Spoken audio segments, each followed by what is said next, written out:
myslím. Je hlavou. Hojto, Píchá. jak se cítíš, že šárka sedí na blérpli, na které seděl nahý Alkan? Co? Počkej, no jo? Běž pryč z té židle, vem si mojí. Vem si mojí. Pojď na mojí. Ne, pojď na co jo? Co? Já jsem očíra. Ok, dobré, tak ty pojď, ne, pojď na mojí židle, jdeš na mojí židle. Já nechci vstávat, já jsem jak Alkan, nemůžu vstávat. Můžeš. Ne, to je moc. Můžeš, já si myslím.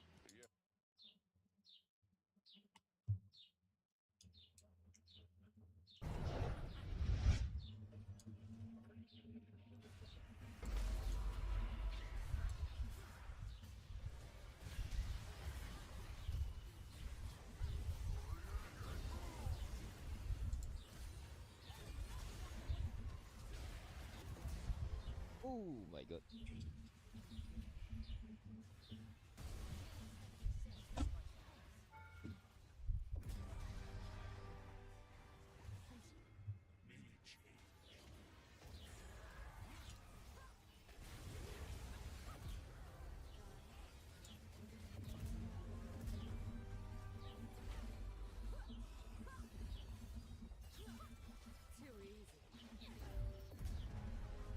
Did I get a pentakill? Okay. Oh no, that's a bad pussycat!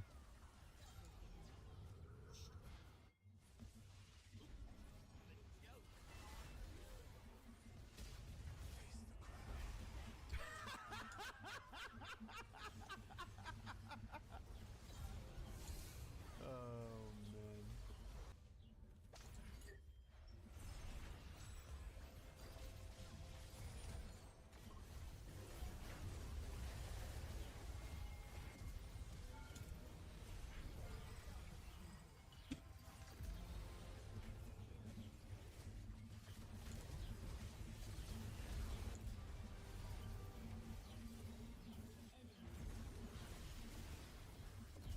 Pentakill! Let's go!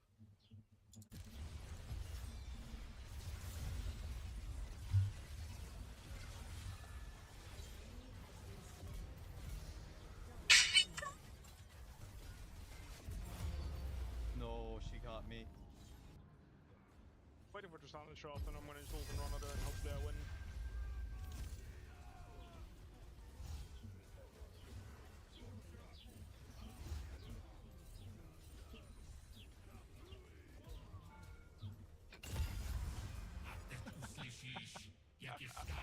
No, I was laughing, please, no! I was enjoying.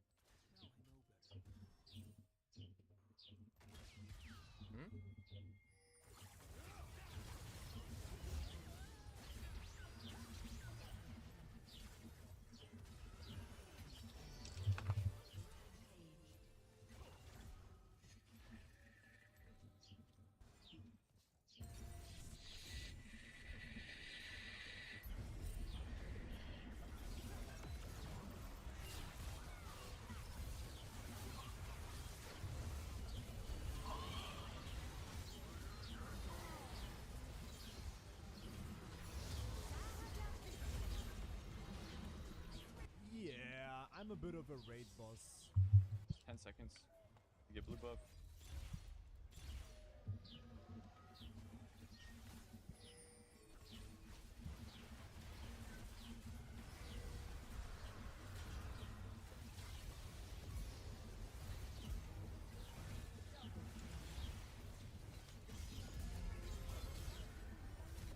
My champ's so fucking OP, man. Wow.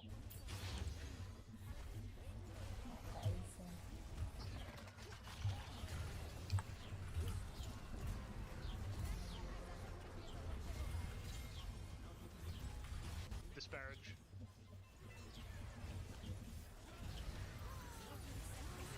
Why are you backlinking me, bro? I'm killing everyone. Chill out. Relax. I kill all. Don't worry. Relax.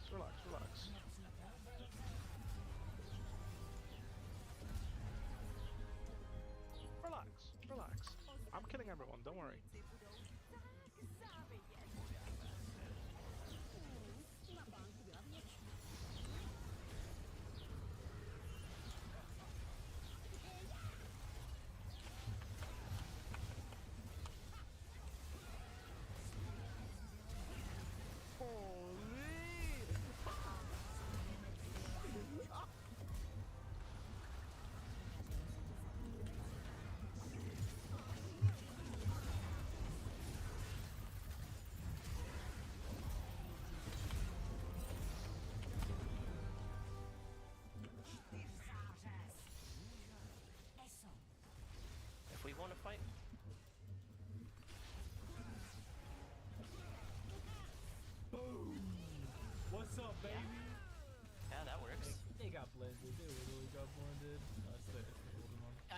was trying to ping her, I just couldn't because it was Zanya's. That's so blended there.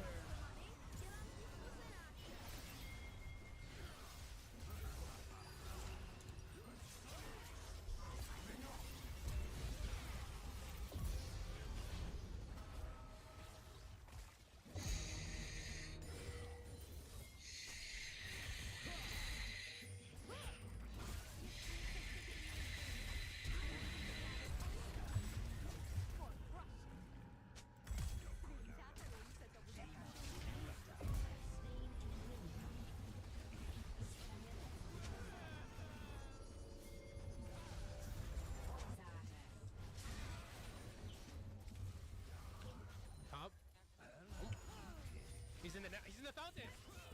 He's gonna be in the fountain. He's in the fountain. What?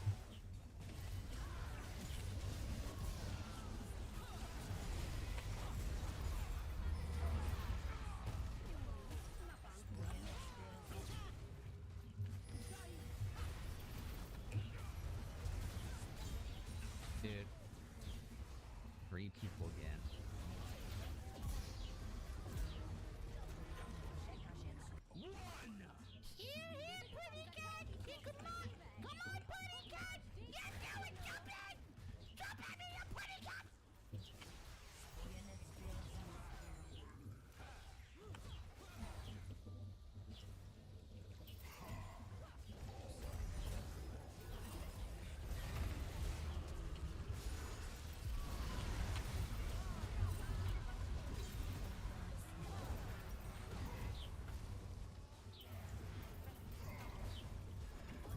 Oh my gosh.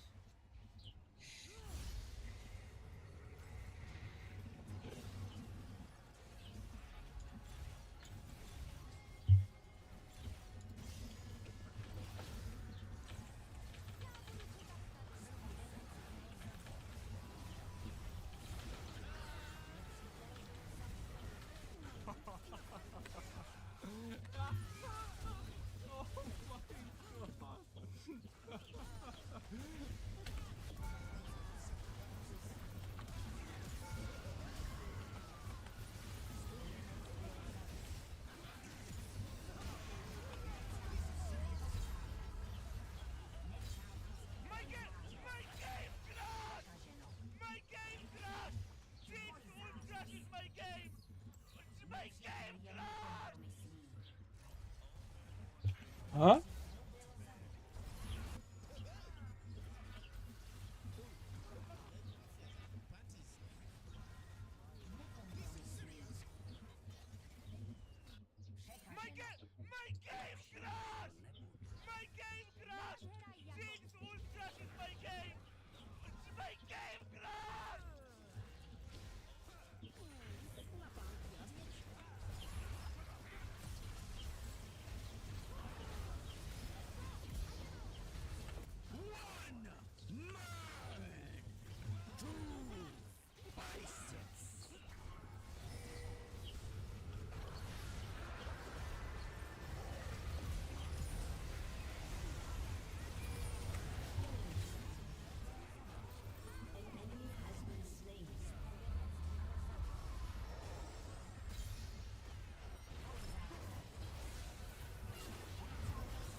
Come on, keep going. There you go. Kill fucking everybody.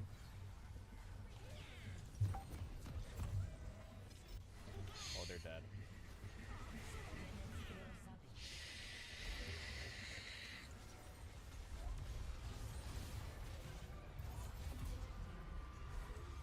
Okay, you have to kiss me now.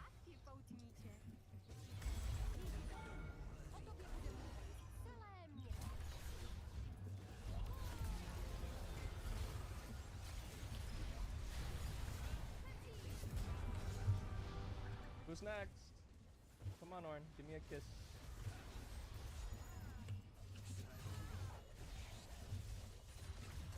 So much MR. I don't think I beat this guy. Okay, Orin is OP. Penta! What? Dude, where's my Penta?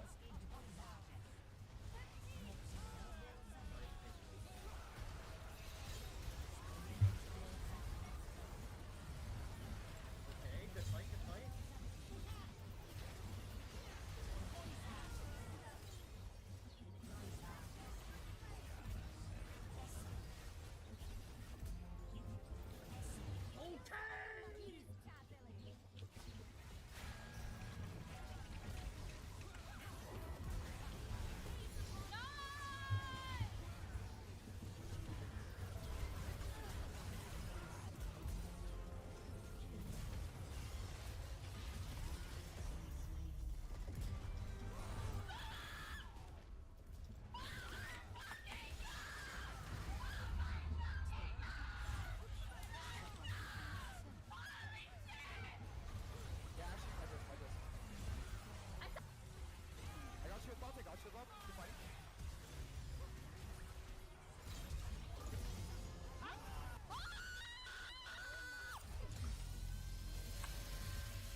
Sibiřán moc nemusím, ale tahle náhledovka.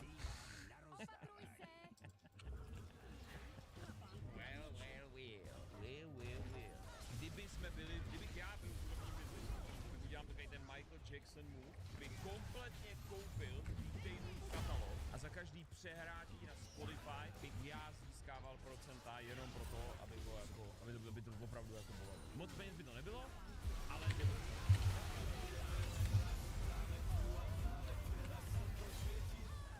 Možná GTA strana. GTA je overrated. To je mega odvážný náhod. Ne, daring today. Ty pič. Pochu, já chci ten revolver super přehraně brutálně velkým skoupem. Tohle z toho mohl být, takhle budu hrát. Ne, počkej, ještě tam má toho muleta, já chci toho muleta. To je classic, to je jasný, ale potřebuji toho muleta. Mulet je důležitý. Ultimátní edice má vlastní stránku. Jo, Vintage Vice City se to jmenuje. To je dobrý. To je zadarmo. Když to předvynáš do listopadu, ne do toho. Tohle auto. Tenhle revolver. Tohle. Jako to, že máš grip personalizovaný, sorry, ale to jako neuvidíš jakoby ve third person střílečce prakticky vůbec, i kdyby tam pak dali first person mod, ale dobře. Tohle je OK, ale počkej, důležitý. Jasný, redne... Čo vole, tohle je skurvený účest, to je jako... Ty vole, tenhle je zlej, no. Tenhle je zlej. Nemůžu uvěřit tomu, fakt nemůžu uvěřit tomu, že dali Menta do hry. Jako, upřímně, na vydání GTA 6 Ment by měl se oblíknout přesně takhle a Justina by se měla oblíknout přesně takhle. Já si myslím, že to jako, to by bylo vidět. Tak to. Tady! Konečně. Nejlepší účes. Takhle ty budu hrát, včetně toho knihy. To je ono, kamaráde. A tohle je... Představ si, že by ukázali, že tohle je to, co si kupuješ za 100 €, jakože tohle je jediný, co kupuješ, by měl přesně 0 prodaných kopií. Chlape, takovýhle trikát, ty vole, to bych sehnal. S tím takovýma trikama bych jel někam na dovolenou normálně. Takhle bych na to šel. Jako napadlo mě udělat nějaký GTA 6 merch, akorát samozřejmě je tam jeden zásadní problém. Všichni budou dělat GTA 6 merch. Chápeš? Všichni budou dělat GTA 6 merch, nebo respektive něco, co bude na vydání a bude to Miami style, bude to Vice City style, budou to palmy, budou to féry, budou to káry. Rozumíš mi? Teda už ho má. Tak udělej GTA 5. Mám dělal GTA merch, neviděl to, jo? Že to máš v tomhle stylu, chápu. Dostupný od 18. do 24. května. Aha, tak to už to neuvidím. Kolik stojí moje auta ve FIVem? Nejlepší auto do 1 milionu v GTA Online. Pokud těším se na jednu další dekádu GTA Online náhledáků. Tady krafák a odešel jsem z důchodu kvůli GTA 6, tak si to zahrajeme. Ladies and gentlemen, if you will, look right here. a dneska ti pomůžu udělat maturitu. Ve skutečnosti nejsem Tomáš a nemám nejmenší tušení, jak bys tu maturitu měl udělat, ale protože tak to je, že máme nový merch, je to Takže je místo Rockstaru a hvězdičky tam je M a hvězdičky. Transment Auto, protože občas si připadá, že tady kolem toho svýho baráku žiju tak, jako bych byl v takovém svém vlastním GTAčku. A přesně proto jsme udělali tu kolekci. Máme skvělý mikiny, těžké. No jasný, takže ty máš akorát ten template, ty máš ten font z SAčka, to je jako klasika, ale pak už ty fotky máš vlastně vlastní a udělaný do té stylizace, to je jako v pohodě. Takže to prostě máš tam všechno, co by tam mělo být. Akorát teda pozor, u každý GTA hry, co má tenhle formát, tak vlevo nahoře je vrtulník. A tady není vrtulník, takže tyhle na někoho, kdo má 500 separátních videí na GTA, taková zásadní chyba. To je v pohodě, to používá i Trump. Ty vole říct, jakoby to je v pohodě, to používá i Trump, je docela dobrá obhajoba, speciálně pokud jsi peďák před soudem, to možná moc zkusit. V levém horním rohu helikoptéra. GTA 6, v levém horním rohu helikoptéra. Bez helikoptéry nejde prostě. To je prostě tak podle mě tam není z toho důvodu, že to je ta jedna věc, na kterou chtěl Rockstar ukázat a striknout ten merch, ale v momenty neviděli tu helikoptéru, říkají, že to nemůže být, to je nenapadnutelné. A je to dobrý, jako je to dobře udělaný, ty barvy jsou jako hezky sytý na tom textilu, má to prostě ten styl, hlavně to není AI generated do prdele, jako, což zrovna u tohohle stylu to jako nabádá. Po množství AI generated merče ke GTA 6 a v celkové postu, to jako bude neúnosné, bude absolutně neúnosné. Gramáž, hezký oversize fit, ale pořád je kropnutá a musím říct, že jsme nikdy takhle hezkou mikinu ještě neudělali. Je za fakt dobrý peníze na to, jaká to je kvalita. Máme skvělý trička, máme plakáty, dokonce jsme udělali i vonítka do auta. Když se podíváš pozorně, tak tam vrtulník je. OK, počkej, moment, já jsem minul vrtulník. O můj bože, je tam vrtulník, máte pravdu, on stojí před ním, tak v tom případě beru zpátky, v tom případě beru cokoliv zpátky, je to naprosto jedný, zítra ale mu volá Rockstar Games. GTA 6 oficiální ceny dle země. Kamaráde, můžeš mi reálně říct, proč my jsme kurva specifický trh z 29 zemí, proč jsme specifický trh i u videoher, jako by nestačilo, že si nemůžeš koupit byt, ty vole, v hlavním městě svýho státu. Ty si nemůžeš ani koupit nemovitost v GTAčku, protože to GTAčko je v top 5 nejdražších, ty vole, v poměru ke kupní síle daný země. Mně je zle. Nic, vole. Prcanej Babiš za to může. Už teď jenom klip farmím na Twitcherino, teď hrajte se mnou. Skurvenej Babiš vymrdanej. Počkej, hrajte se mnou.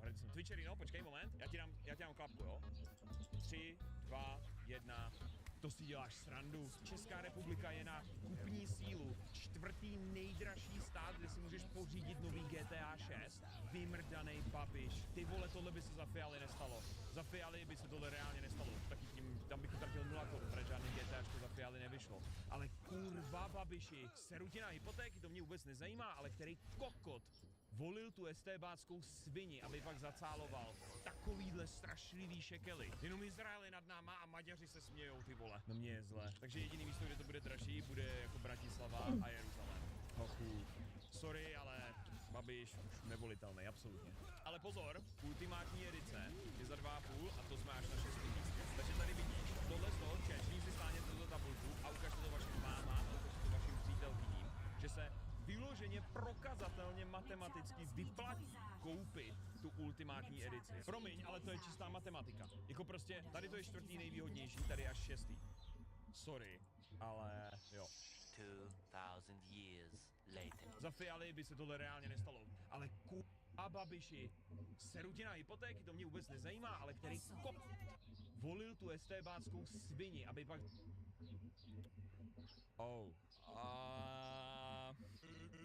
182 000 let ochu.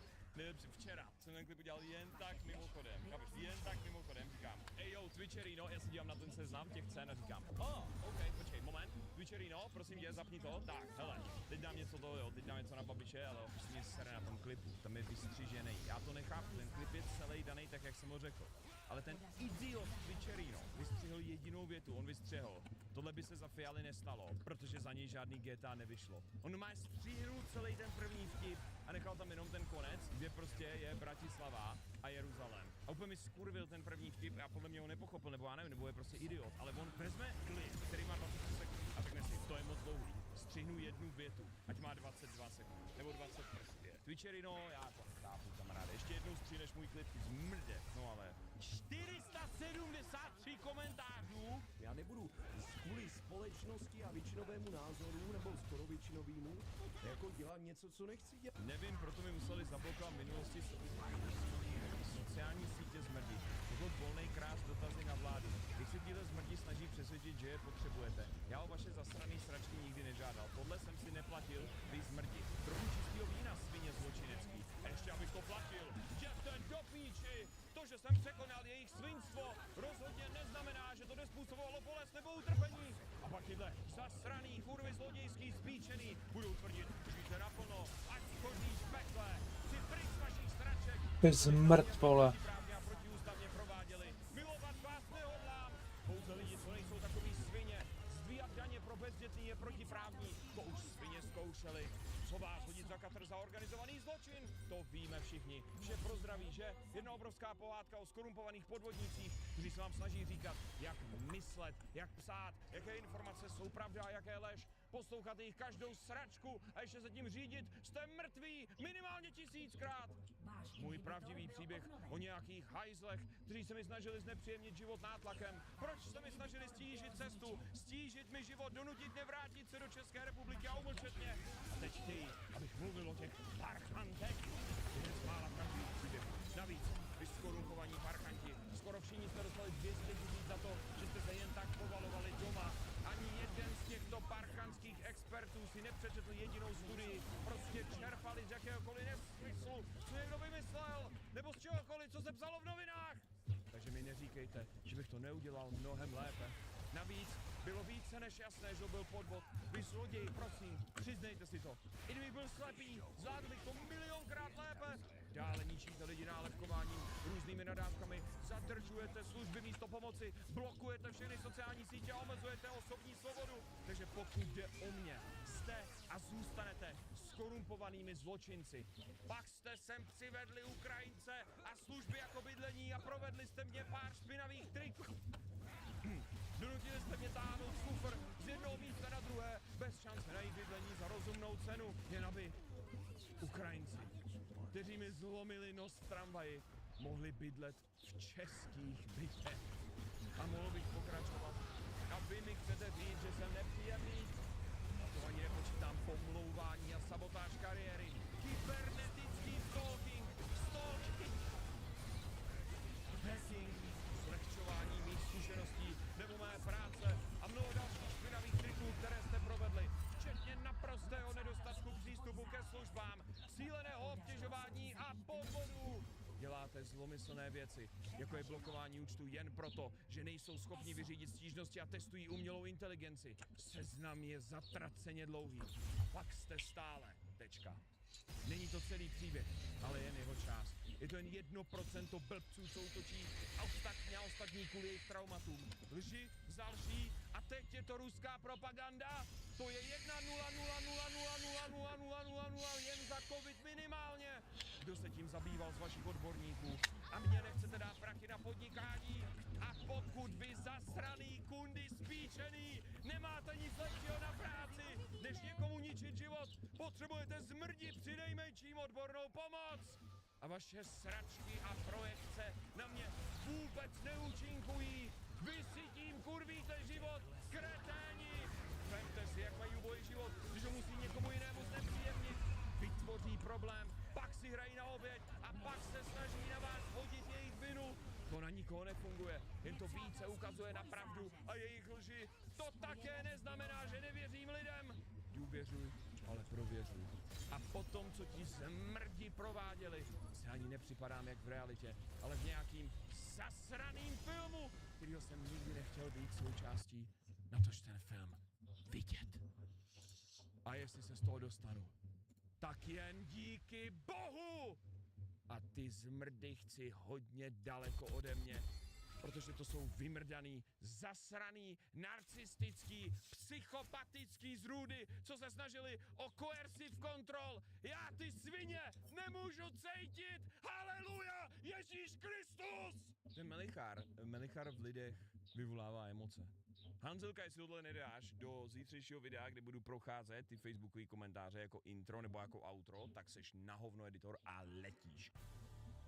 Tu svoji zhulenou prdel, no má na tebe dropnout takovou lepasu, neironicky na tebe dropnout takovou lepasu. Je všechno doma v pořádku. I ain't reading all that. I'm happy. Or sorry. Tohle je u Berouna za 10 let. Tady jsme jezdili k potoku. Tyhle tady u Třebíče. Tady stával ten stáv. Počkej. Ty pičo, už teď cítím ty nasraný motoristy, ty vole, v komentářích. Ánek. Rád jsem tam chodil, no. Hele, ty pičo, u D1, ty vole, to jede furt. No, jsou tak na 57. kilometru teprve, no. Už to cítím. Nikdo nemá rád Evropskou unii, hoši, měli bychom vystoupit, na tom se shodneme, ne? Měli bychom vystoupit z Evropské unie. Okamura, Milan Horníček, vole, až bude Sparta, tak doufám, že přijde. Kamaráde, ale jakoby, jako Bratislava a Jeruzalém. Jak tady může být 473 komentářů do psí prdele? Ty vole, tohle by se za Fialy nestalo. To je kurva, Fiala posral celou ekonomiku, ty si nasál ukrajinský parchante. Milan stále mad. Tak počkej. Milane, ty kundo jedna prašivá pražská. Ne, počkej, to nemůžu, to by fakt bylo na mě použitelný. Ty kundo jedna prašivá Sparta, takže dáme Duda. Jestli tě do piče na dalším fotbalovém klání neuvidím ve fanzóně, tak si mě už fakt nepřej. Demente od Bratislava v Maďarsku. Does he know? Does he know? Neboj, ty nejsi prašivá pražská, budeš jenom prašivá náplava. Tohle z toho vždycky miluju, že vyloženě 80% lidí, co mi to říká, tak jsou v nájmu v Praze. V nájmu. Co si o tom myslí? Každý radní, ty vole, v Praze, včetně do prdele, ty vole, je jakoby i frajer, ty vole, z Černáku. Jestli je to na vás moc drahý, tak se můžete odstěhovat, vole. Kladno ještě má místo. Vystoupit z evropské... První komentář! Boha, zase tento Ukrajinec pochcanej!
Every guy should start in jail and have to work his way out. Absolutely.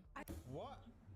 Well, it's only fair then that every woman's got to start in a psych ward and she's got to work her way out from there. And unfortunately, I'm afraid both sides are going to have some lifers. But we'll see.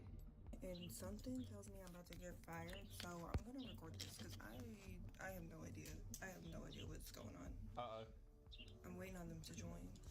Hello? Hey Brittany, thanks for joining us on this call. I wish this was under better circumstances. After reviewing a video you posted online, upper management has made the decision to terminate your employment, effective immediately. What video? We recently became aware of a TikTok in which you appeared to urinate on the floor. What? I understand the video may have been comedic in nature. It does not align with our company's values. In fact, several employees came across the video and expressed concerns. What a donut. Okay, yeah, that's understandable. As a result, we have no choice but to let you go. Your final paycheck will be processed within the next pay cycle, and your access to all company systems has already been revoked.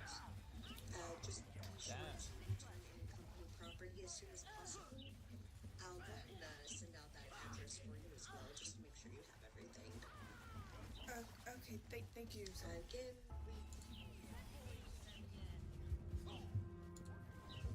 Musí se tak stát. Čau, tady Martin. Dneska pro tebe mám Hoku. Film Hoku vypráví příběh jednoho v Americe bydlícího nad smrtí svých rodičů, přemýšlejícího spisovatele.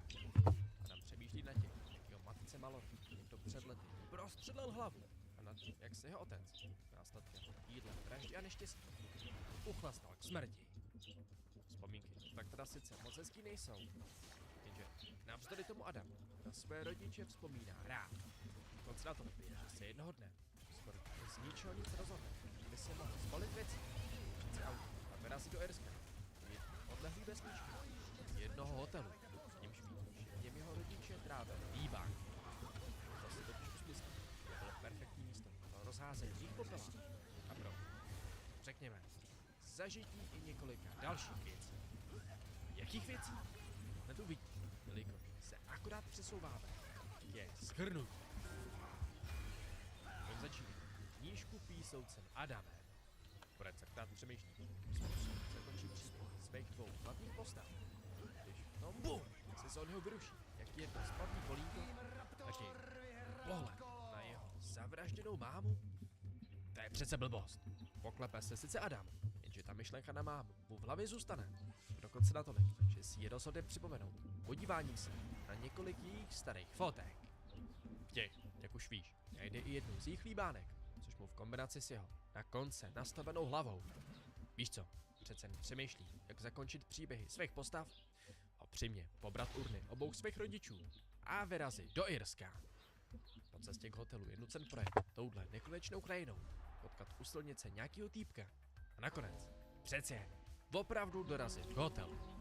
Venku před budovou má možnost se jen nadechlo pozdravit se správcem Fergalem a uvnitř má zase možnost si vyslechnout starýho dětka Olina, jak vypráví nějakým dvou random dětem o bájný čarodějnici, co kdysi údajně žila v těle lesích a očarovávala ztracený poutníky, kterým nasadila na ruce řetězy a odvedla si je do pekla. Adam Olina okřikne, ať ty děcka nestraší, nevědomky si toho, že borec to tady celý vlastní. V tu chvíli teda radši stihne manažera hotelu Mela si nechá předat klíče od svého pokoje na od. Nevím, buď nějaký hostesky nebo recepční Fiony si nechá poradit, kde najít onen strom z fotky. A udělá to, proto jsem přijel, protože opatrně tu v okolí stromu rozhází popel svojí mámy, zatímco tátu To ale není všechno. Že se tady potká s Jerem, dípkem, co ho viděl, že se tady s někým loučí, tak mu solidárně nabídne mlíko. Přesně řečeno, psilocybinem z houbiček, řízlý mlíko. To Adam sice odmítne, ale trochu domácí pálenky si s Jerem dá. Stručně řečeno, je to taková rychlá, snad ani za zmínku nestojící přátelská interakce, po níž se Adam přesune zpátky do hotelu, k baru za Fionou.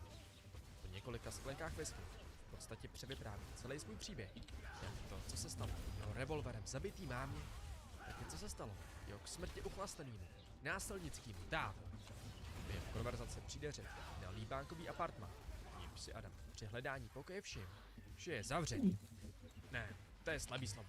Ono je vyloženě zabedněný. Proč? Protože podle Fiony, tam kde si Olen, majitel hotelu, uvěznil čarodějnici. Začnou si z toho oba dělat trochu srandu, přičemž Fiona zmíní, že by se tam někdy zašla hrozně ráda podívat. Kdyby pan Olen měl klíče od brány vždycky a za každých okolností u sebe. Adam z Fiony vycítí, že to s tou čarodějnicí myslí vážně, tak si jí pochopitelně zeptá. To nemáš strach, že tě dostane? Načež ona odpoví, že ne, že z dětských povídek ví, že okolo sebe stačí křídou namalovat kruh a čarodějnice se na tebe nedostane. Když by se Adam dozvěděl další tip, jak bojovat s čarodějnicí, se do rovnice přimíchá ještě Bellboy Alby. Sorry, ale nevím, jak Bellboy přeložit do češtiny, který našeho hrdinu, spisovatele Adama Baumana pozná. V tu chvíli mu začne vyprávět, jak je taky spisovatel, jak by mu rád přines ukázat jeho manuskript, co sepsal, a tak dále a tak dále. Na což v celku dost připitý Adam zareaguje tak, že tou rozpálenou lžičkou Alby ho popálí.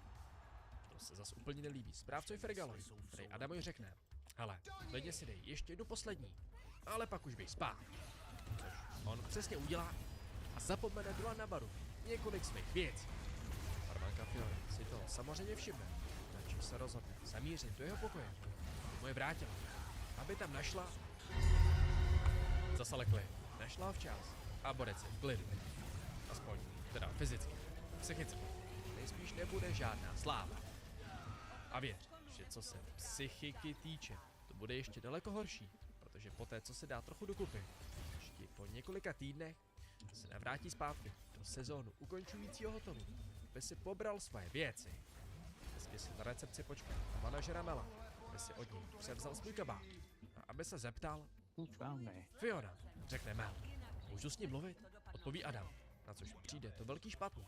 A sice informace, že se ztratila. Že 24 hodin potom, co ho našla vyset za krk, se holka prostě vypařila. To ale není všechno. Mel ještě zmíní, že policie z jeho zmizení podezírá takovýho v lese žijícího divno týpka Jerryho, co bylo v den jeho zmizení viděn, jak s ní mluví. To se Adamovi ale úplně nezdá, tak se při odchodu z hotelu ještě zeptá správce Fergala, jestli to tady policajti prohledali celý, včetně líbánkovýho apartmá, protože Fiona přece zmínila, že by se tam ráda podívala. Fergal no ale odsekne, že brána je vždycky zamčená, což je pro Adama dostačující informace, aby pochopil, že odpovědí je ne, aby se sebral. A počkal si, až tady v zavřeném hotelu nikdo nebude, a zamířil nahoru se podívat do líbánkovýho apartmá. No, ne tak úplně. On se namísto toho vydá k Jerryho dodávce, kterou už dříve viděl, že je tady zaparkovaná u cesty. Našel tam práz Jerryho. Zpočátku mu sice přijde trochu divný, že má v dodávce tu samou knížku, kterou měla u sebe i Fiona. Že pak zjistí, že je to proto, že se s ní Jerry kamarádil a ona mu ji půjčila. Tomu se Adamovi nechce úplně věřit, že Jerry pak začne mluvit o tom, jak se vloupal panoj Olinoj domu a ukradl tam klíč od líbánkovýho apartma, protože jeho kámoška Fiona mluvila o tom, že se tam ráda zašla podívat. V ten moment mu Adam nejenže uvěří, a dokonce se s ním rozhodne spojit síly. A pár hodin později, v noci, kdy si jsou jistí, že v hotelu už nikdo není, se vloupají dovnitř. Jerry se na recepci odloží klíče a jen v rychlosti zmíní, že si něco vezme z Melovy kanceláře. To se ale ukáže to v celku nešťastný rozhodnutí, protože pod Jerrym skočí přes noc pracující Fergal, jež ho uspí, sváže a bezprostředně na to se přesune na recepci, aby zavolal na stanici. Dostal jsem ho! Jsem na cestě! V tu chvíli klíčem ozbrojený Adam pochopí, že je tu na to sám, že jestli chce Fionu opravdu najít, by se měl vydat k bráně, odemknout, nastoupit do výtahu, po silnice placatkou whisky, co v těch týdnech našel u sebe v kabátu, vydat se nahoru, do líbánkovýho apartma. OK, spojení líbánkový apartma v tomhle videu zaznělo už několikrát. Asi je jasný, že líbánkový apartma hraje v tomhle filmu docela značnou roli, tak by nebylo na škodu si to líbánkový apartma trochu představit. Adam vstoupí dovnitř, do líbánkovýho apartma, načež okamžitě vyruší tenhle automatický zvon. Poté do pozornost poutají dvojitý do ložnice vedoucí dveře, za nimiž se na druhé straně skválí manželská postel s koupelnou. Přesně řečeno, koupelna s výřivkou. Přesně řečeno, s hlavní místností spojená, koupelna s výřivkou. No, a toť líbánkový apartma. Pomyslí si na posteli sedící Adam, co tady trochu vytuhne. Během toho se mu zdá o tom, jak si jako malej kluk hrál před televizí s revolverem, který... Co myslíš? Trefil něco? Nebo někoho? Jo, trefil jeho mámu, kterou zabil. Během toho, co v televizi dávali nějakýho králíka, který se v realitě zmanifestuje na tuhle příšeru, se kterým se vyklube Mel. Mel probudí Adama, řekne mu, volal mi pan Olin, že se ztratil klíč od apartma. Co tady děláš? Načež mu Adam řekne pravdu. Všechno o Jerrym a Fergalu. Všechno o tom, jak chtěl Fioně oplatit záchranu. Tak dále a tak dále. To má dobrák Mel v celku pochopení a nabídne Adamovi, že ho odveze k jeho autu. Každou chvíli už by tady spolu opustili apartmán. Kdyby si Adam nevšiml těhle podařele otevřených dvíře. Mel ho sice ujišťuje, že tam dole nic není, že by se už opravdu měli vydat pryč. Jenže tvrdohlavej Adam se nedá říct, zavolá na zvonek, nechá si přijet nahoru. BUM! Mrtvou Fionu. Už ne takovej dobrák Mel využije jeho zděšení, aby mu sebral klíče a zamknul na něj nejen dveře do pokoje, ale i tu železnou bránu pod výtahem. Adam si tak uvědomí, že je tady v tom apartmá zaseklej, jak s mrtvou Fionou, tak i bez možnosti útěku dveřny, bez možnosti útěku oknem, bez možnosti se někoho zavolat A bez toho, aniž by někdo věděl, že je tady. I když ne, ti dva lidi o něm vlastně ví. Prvním se myslí v dodávce uspanej Jerry, když se probere, když se nožem, co měl v kapse, dostane spolu. A když přemýšlí, jestli je rozumí, z téhle dodávky vyskočit za jízdy nebo ne. No a tím druhým se myslíme, co před pár týdny, plus minus 24 hodin potom, co se Adam pokusil, o co se pokusil, se bavil s Fionou. Se ale moc do řeči neměla, na což jí Mel jen odvětil. Aspoň si vypí svůj čaj, což ona udělala a noklá se mu zřítila do náruče. Do kolečkového křesla. Jo. A v tu chvíli Melovi nic nebránil Fionu pobrat, vemknout si bránu klíče, který sebral panu Olenovi, svýmu tchánovi a odvízt Fionu nahoru do líbánkovýho apartmánu. Tímž ji naložil do výtahu, poslal jí dolů, třící smrti. Tam se záznamník, který měla u sebe zjistit, že Fiona s Melem spala a otěhotněla. On, jakožto ženáč s vlastní rodinou nechtěl, aby si to dítě nechala. Jenže ona na to měla trochu jiný názor. Názor, který se Melovi nelíbil natolik. Udělal to, co udělal. Poslal svou zdrogovanou kolegyni, lomeno milenku, říct několik dost perných dnů. Jí v temný kopce nezbylo nic jiného, než čekat na to, až umře žízní. Jo, nic moc k závidění. A ostatně přesně to samý teď čeká i na Adama, pokud borec nevymyslí nějaký způsob, jak se odsud dostat. A počkej, co pak se to dočet tady z tohohle plagátu? Že by dole ve sklepě měl být únikový východ?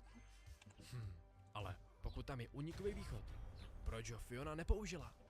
Možná proto, že u sebe neměla žádný světlo a v kompletní tmě neměla šanci ho nahmatat? Možná. OK, ale jestli se Adam rozhodne jet výtahem dolů, tak se přece nebude mít jak dostat zpátky nahoru. To ale ničemu nevadí, protože borce napadne, že by si mohl nastavit toho malýho kluka na tom neustále zvonícím zvonku, aby zmáčkl tlačítko přesně ve chvíli, kdy on bude potřebovat. Tak jo, dejme se do toho. Pomyslí si nejspíš Adam, který se všeho nejdřív vytáhne Fionu, pak se naskládá dovnitř na místo ní, se zhruba 10minutovou časomírou se nechá spustit dolů. Víte, po chvíli doveze až úplně na dno a rychle zjistí, že si může rozsvítit? OK, to jsou tak první špatné zprávy, jelikož to znamená, že si mohla rozsvítit i Fiona. A pokud si mohla rozsvítit i Fiona, by se pravděpodobně nevrátila do výtahu, aby v něm umřela. Navzdory tomu se ale Adam i tak prochází tunelem, dokud nenarazí na nouzový východ. Zabetonovaný nouzový východ. Nažal, tam teda do sebe kopne zbytek placatky, když v tom se mu tak jakoby začne zdát, že něco zaslech? Někoho, jak se směje? Co? Tady dole? Jistí se patřičně Adam, a ještě předtím, než vystartuje k výtahu, na zemi nejde křídlo. Už se pro jistotu pověrčivě ozbrojí, narychlo se nasouká zpátky do výtahu, kterým doufá. Ne, vložně se modlí, aby se spustil dřív, než na ní ta smíjící se postava, nedej bože, vybavne ze stínu. A naštěstí pro něj se tak stane. Výtah ho doveze nahoru, jen proto, aby se zase spustil dolů? Co? To se ten výtah spustil sám od sebe? Pomyslí si zase Adam, na kterýho čeká to nešťastný zjištění, že by v tom mohla mít prsty. Tahle pozdě lezoucí čarodějnice, když se může vydat jedním směrem, a sice ložnice. Kurva, dveře jsou zamčený. Nevadí, Adam ví, že se může vydat skrz výřivku, níž se sice trochu vykoupe, ale přes kterou se opravdu dostane do ložnice. A neštěstí pro něj, ale úplně to samý může udělat i čarodějnice, jen otázkou času, než se k němu dostane. A tak Adama napadne se z kapse vyndat tu křídu, obkroužit s ní kolem dokola postel a doufat v nejlepší. Nejlepší musí stejně doufat i Mel, co se druhý den ráno navrátí do hotelu, do pohledu na Adamovo zakrvácený auto. Zmatený, absolutně nechápající Mel vstoupí dovnitř, aby tam našel slušně porakvenýho Jerryho, jak se snaží dobít skrz bránu. S ním se dá do řeči stejně milým tónem, jako se dal nahoře s Adamem, stejně jako z něj vymámí úplně všechno, že ho nesfargal, že za jízdy vyskočil z dodávky a že se potřebuje dostat za Adamem. Mel si ale samozřejmě vědom i druhý půlky příběhu, tak Jerry mu odvětí, že tady dneska v noci byl, že Adama našel opilýho v posteli v líbákovém apartmánu a že ho odvez na letiště. Že se nemusí vůbec o nic strachovat, začnou přemlouvat, aby odsud odjel pryč, než ho najdou policajti. To všechno by mu Jerry asi i sežral, opravdu by byl odjel. Kdyby se mezi tím ovšem neprobudil Adam, co pochopí, že křída fungovala, že je čarodějnice pryč. Stejně tak pochopí, že se musel Jerry navrátit do hotelu. Vzhledem k jeho autu, co uvidí stát pod oknem, tak ho napadne, že by mohl skočit, zazvonit na takovej starý mechanický zvonek a na sebe tak upozornit. To je pro Jerryho jasný důkaz, že Mel s Adamem kecal. Pak se nasere. Pod pohrůžkou svojí sekery Mela vymámí klíče od brány. I tomu tedy bránu odemkne. Výtahem vyjde nahoru. Pozorní Adam, že mu přišel pomoct. Začne se odsud snažit dostat. Těžko říct, jestli by se tou sekerou skrz ty dveře vůbec dostal. Tak ho namísto toho napadne rozbít zámek těchto spojujících mnidvíře, který teda absolutně nechápu, jaký měli mít účel. Že by se tím podávalo jídlo? Možná, nevím. Důležitý, stejně jenom to, že se to zdevastovaný Mel rozhodne takhle nenechat. Naopak vymyslí protiplán. Ten se skládá z toho, že za prvý to tady zapálí, za druhý se ozbrojí Fargalovou kuší, kterou trefí Jerryho do hlavy přesně v tu chvíli, kdy se on dostane k Adamovi. OK, tohle je postaráno. Podechne se Mel a vydá se výtah zase zpátky dolů, kde už není čeká. Zamčená brána.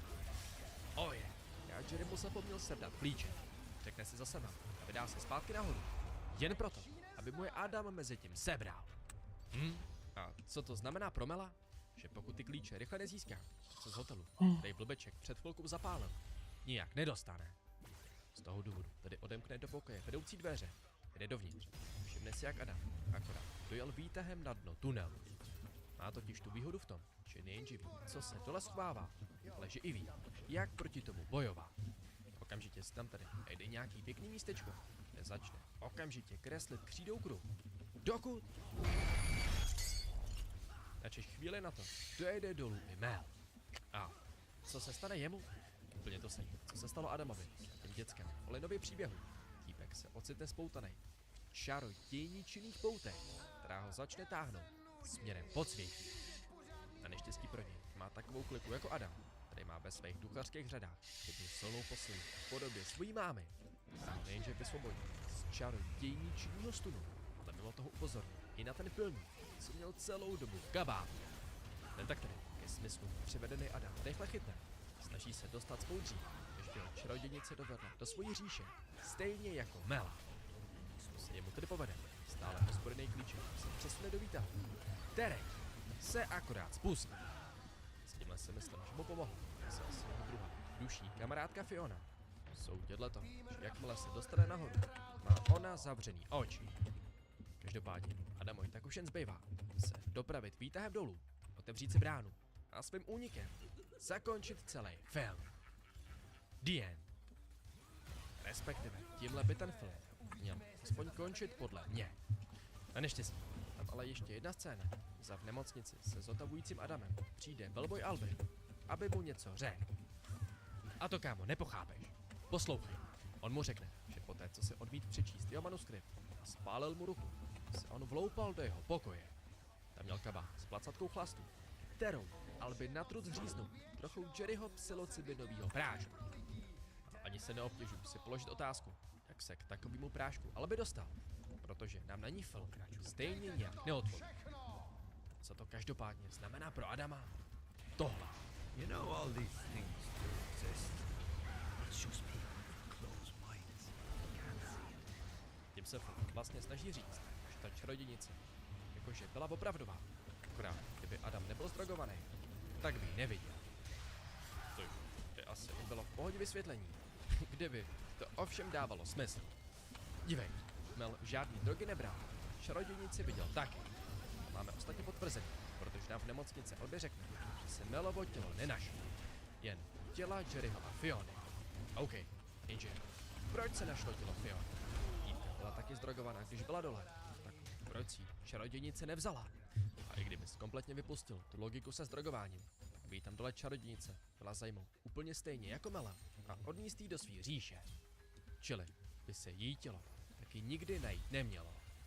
Jako za mě tomu filmu tohle krátkodobé vysvětlení spíš škodí.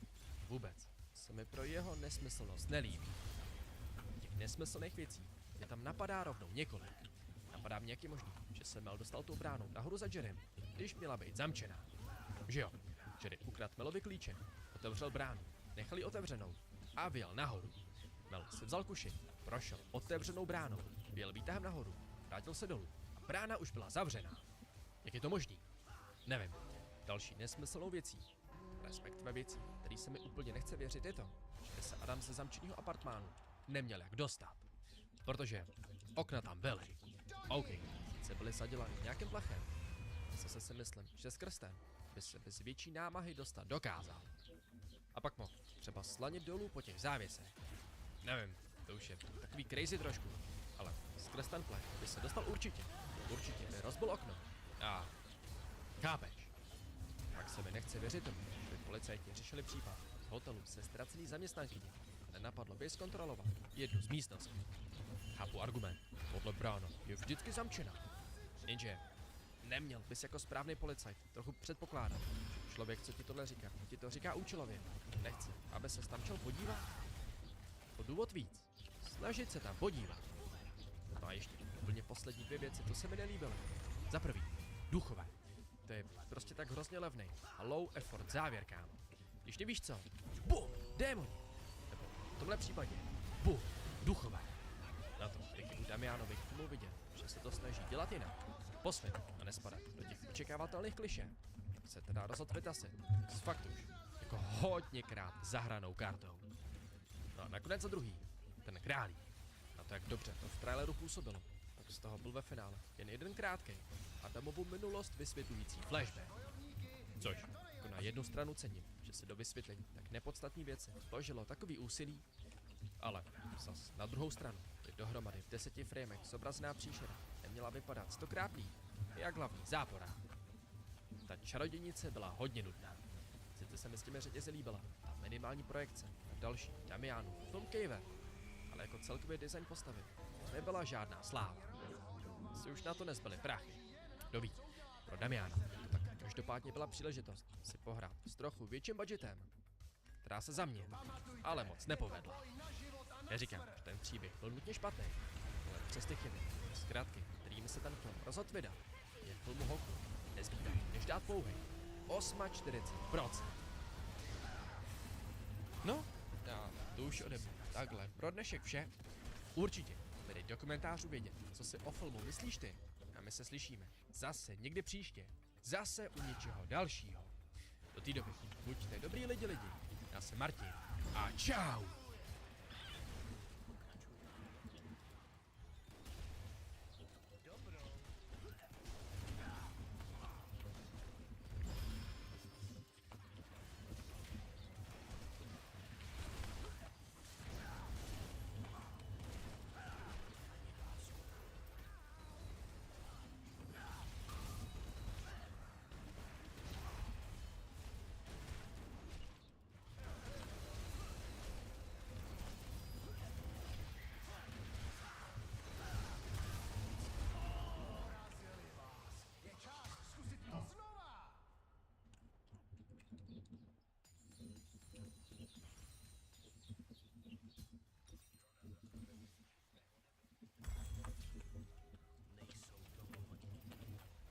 Ten Twitch, vole.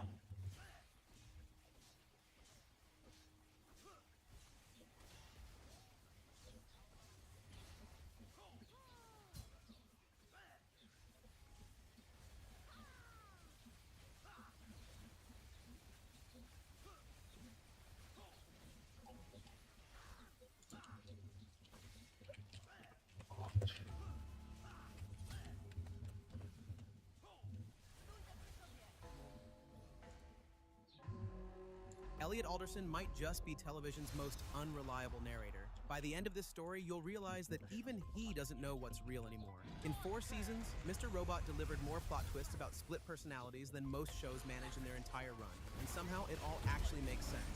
Let's get to it. Season 1, meet Elliot Alderson, a cybersecurity engineer by day, vigilante hacker by night, and full-time social anxiety sufferer. While most people are scrolling through the social media, Elliot's busy exposing child predators and corporate corruption. Only that he's not your normal hero. This guy talks to us, his imaginary audience, more than he talks to actual humans. Elliot works at a company called Allsafe, protecting their biggest client, E-Corp. But Elliot calls them Evil Corp because, well, they basically own everything and everyone. One night, someone hacks Evil Corp's servers, and Elliot's the only one skilled enough to stop it. The hackers leave behind a calling card, F Society. The next day, a mysterious man in a black hoodie approaches Elliot on the subway. His name, Mr. Robot. Turns out that hack was basically a job interview. Mr. Robot leads a group of anarchist hackers operating out of an abandoned arcade, and they want Elliot to help them pull off the ultimate hack, erasing all debt records from Evil Corp's servers. Just imagine waking up tomorrow and you're...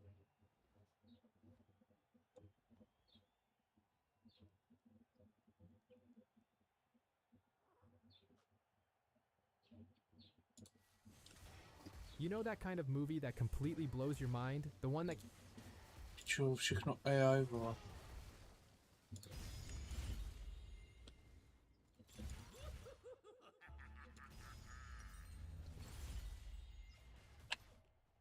Čas kvapí, vyberte si něco. Jedem. Kolo, které rozhodne o všem. Váš poslední zápas.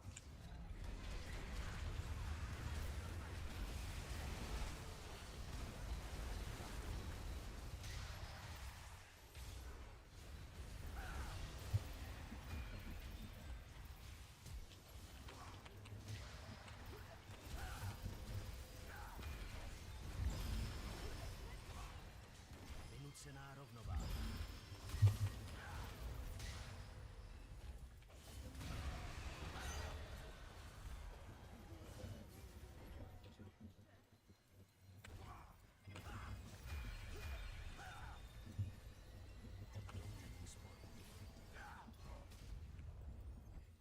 Tady máš něco, co nestojí.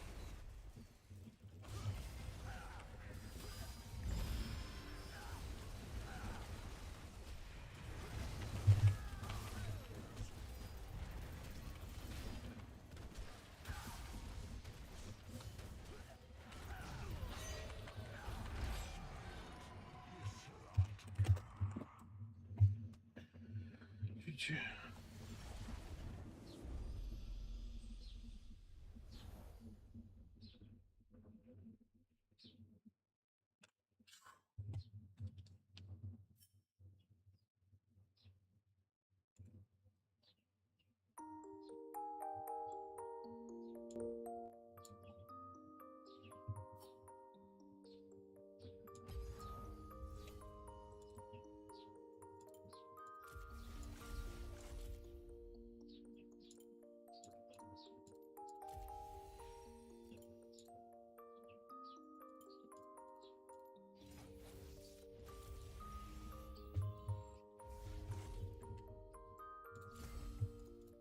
The following is an in-depth story analysis. If you haven't seen Mr. Robot, you may want to before watching this video.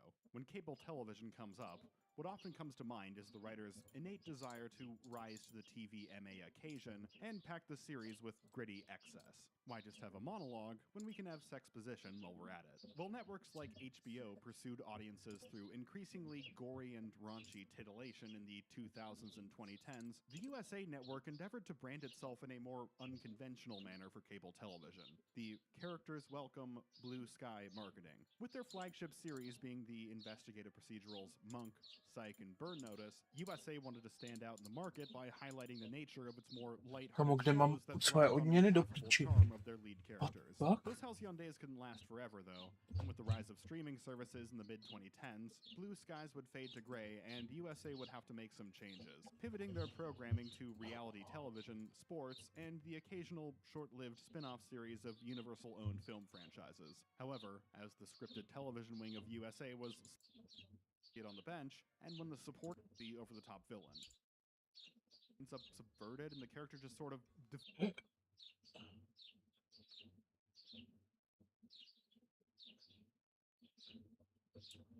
have a lot more fun with the consequences, which makes for a hell of a first week for Dexter here, your body, the logistics of how the hack was done in the first place. And well, Elliot's big question for season 1 was, where is my mind? His big question for season 2 will be, where is my Tyrell? Should I tell her the truth? Should I tell her that her husband's dead? He called me last night. That's impossible. He wants to let me know that he's okay. He has a plan.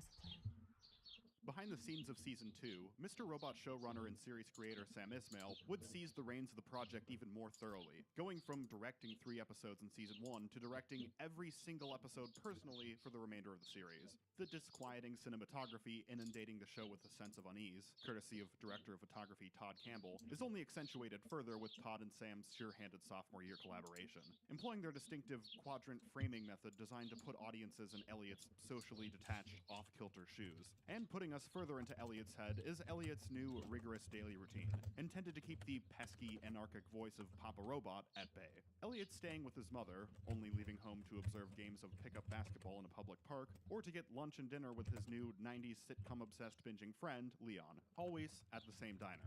People who stop by to visit him seem quite uncomfortable to be there, especially F Society members who are all very recalcitrant to check in on Elliot or discuss where he went and, oh, he's not at his mom's. He's in prison, isn't he? Well, yes. Though not involving anything to do with 5'9", Elliot got pinched for hacking and blackmailing his therapist's cheating boyfriend. I did manage to guess Year 2's big twist before the season's opening montage was even finished, although that was probably due in part to me thinking, won't get fooled again, and throwing ludicrous twist guesses at the screen every 5 minutes. White Rose, the leader of the Dark Army, is a third personality of Elliot. Tyrell isn't in hiding, he's been dead the whole time. Evil Corp CEO Price has taken Angela under his wing because they're secretly related somehow. Wait, really? That one's right too? You're shitting me. The prison thing's more of a cute gotcha than a genuinely world-upending, impactful one, like the Mr. Robot reveal of last year. That reveal recontextualized so many moments on a second viewing in some pretty heartbreaking ways as well, like Elliot was not being tormented and tested by Mr. Robot, he was self-harming, or when he's enduring withdrawals and the only thing getting him through it is the last-minute reassurance from Mr. Robot that Elliot's not alone. Now, of course, we know he was alone. With the prison twist, Elliot's own monologue after the reveal kind of winks to camera like, yeah, we just wanted to pull a fast one. And even if you don't guess it immediately like me, the insight checks to see through the ruse get easier and easier as the season progresses. Craig Robinson is obviously some sort of corrupt warden or Nurse Ratched type running a trafficking site on the side, and Elliot has to aid him in his shady business to facilitate his own F-Society schemes because for some reason that's the only way he can get unmonitored access to the internet. And once Elliot takes the site down, it earns him the ire of neo-Nazis. Neo-Nazis who, for some reason, elect to spend every afternoon hanging out in a public park with a bunch of black guys. Hands across the water, I guess. Maybe it's hard for me to judge the effectiveness of the twist entirely and compare and contrast, since I saw it coming so well in advance. But before I get too negative about it, I will say overall it's not a boon or a curse, just a wash. The major beats of Elliot's relationship with the Crooked Warden, who ultimately comes to terms with his own inability to live with his atrocities, as well as Elliot's continued, increasingly trippy efforts to wrestle Mr. Robot out of his mind, work just as well in prison as they do at his mom's house. I don't feel it's one of those situations where the work is so preoccupied with having a twist that the hoops they jump through to facilitate the twist detract from the story. Like, I'm not a card-carrying Bioshock Infinite hater or anything. It's fine game, but Levloval moc rychle, vole. sci-fi plot device that causes the main character to forget Proto their own nemůžu, motivation, vole. also the end can like Proto nedostanu do a teďka twist where ten it reveals his actual motivation. Obviously, a main character with a really Tak flimsy to fake se motivation for spustí. 90% of the story is, well, underwhelming. Anyways, why am I talking about Bioshock? Because most critics have shitty taste. Looking around the internet, the general consensus seems to be that Season 2 of Mr. Robot is the boring season. A major reason for this is that the central mystery of the season is finding out what happened to Tyrell and, if he's still alive, what he's planning. And, whether the show wants to admit it or not, Elliot is in prison, so he's in no position to be going on a manhunt across the tri-state area. Another reason for this criticism is that Mr. Robot's sophomore year shifts the focus away from hacking, heists, and infiltration, and toward further emphasis on exploration of the psychological. As thrilling as some of the show's Season 1 capers could be, I'm gonna go ahead and white knight for the effectiveness of Mr. Robot's Season 2 mental exercises. Elliot's make-believe fantasy future worth fighting for, which is so delusionally optimistic that it ends with even some of the villains joining him for a dinner party, is delightfully adorable. And that half-episode-long fake sitcom world Mr. Robot sends Elliot to in order to spare him from being conscious for a beating, so good. If you cut it live, USA Network actually ran their old 90s bumpers and promos for the duration of the delusion, even convincing Budweiser to run a vintage ad during one of those breaks. Now that's commitment to the bit. Together, because it's one for Alderson and... Alderson for one?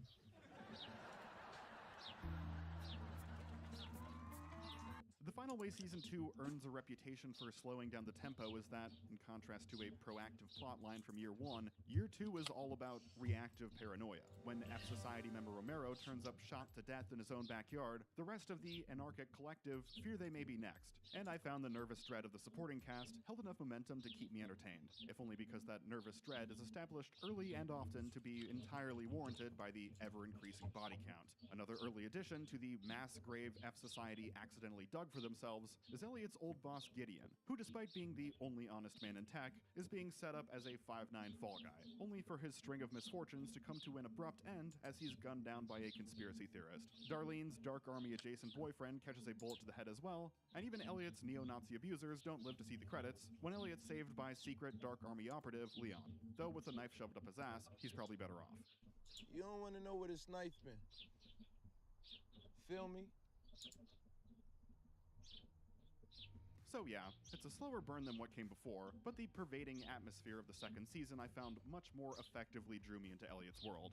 And honestly, once you've sat through the 5th season of The Americans, no show will ever feel slow again. Still, Mr. Robot can't entirely beat the languid pacing allegations, because just like before, the supporting cast is simply not strong enough to carry the show when the writers decide to experiment with no Elliot episodes. Season 2 adds Dom to the cast, an FBI agent who will function as our insight into the law enforcement side of this world. She's written fairly workmanlike, character quirk here, a focus scene demonstrating her loneliness there, and despite the writer's Michael Scottish tendencies to have masked men burst into rooms and fire guns at her an uncanny number of times, none of her material is terribly gripping, at least this season. Next year we learn her boss is a mole for the Dark Army, and she makes Darlene an FBI mole in F Society, and we get to do the whole Departed shuffle. That's more like it. You are not on some TV show. This isn't Burn Notice. There are no blue skies for you out there. Characters like you are not welcome here.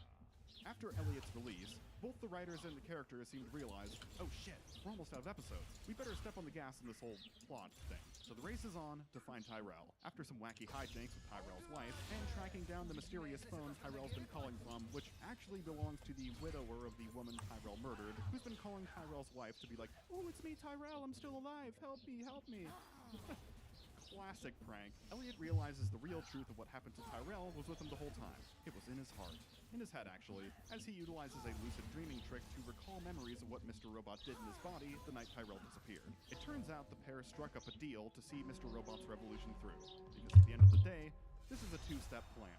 With the debt records erased, Evil Corp's response has basically been, nuh-uh, holding people to payments regardless, attempting to bill people who have already paid off their loans, withholding savings accounts under the pretense they can't verify the account holder has any money at all the while collating paper records in a massive facility to create a 5'9" life support. Oh, and their e-coin cryptocurrency is on the verge of replacing the US dollar. So honestly, 5'9" worked out great for them. To take down their 5'9" recovery efforts and finish the job, Mr. Robot and Tyrell are going to blow up the building. And knowing Elliot had moral compunctions about blowing up a building when planning Phase 1, Mr. Robot has elected to simply not tell him about Phase 2. Elliot attempts to stop the plot, much to the confusion of his erstwhile partner Tyrell, who doesn't know the details of Elliot's dual life. And ultimately, Elliot challenges Tyrell to shoot him if he wants to stop him, believing Tyrell to be yet another hallucination. Definitely one of the ballsier plays to bluff someone pointing a gun at you. Go ahead and shoot. You're not even real, bro. But unfortunately for Elliot, Tyrell really is, and he begrudgingly obliges. With Mr. Robot in critical condition at the hands of his secret partner calls their secret partner, the Dark Army's latest asset, Angela.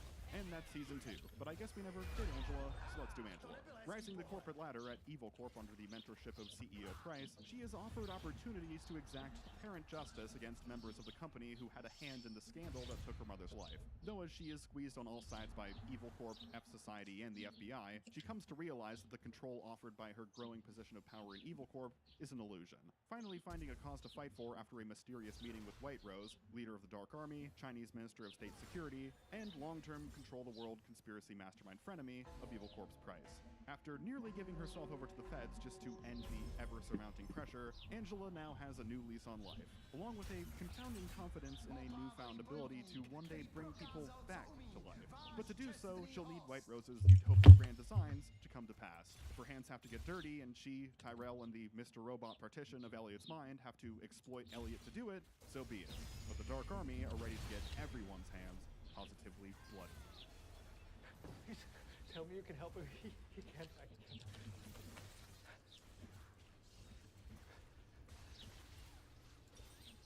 He's kind of still alive.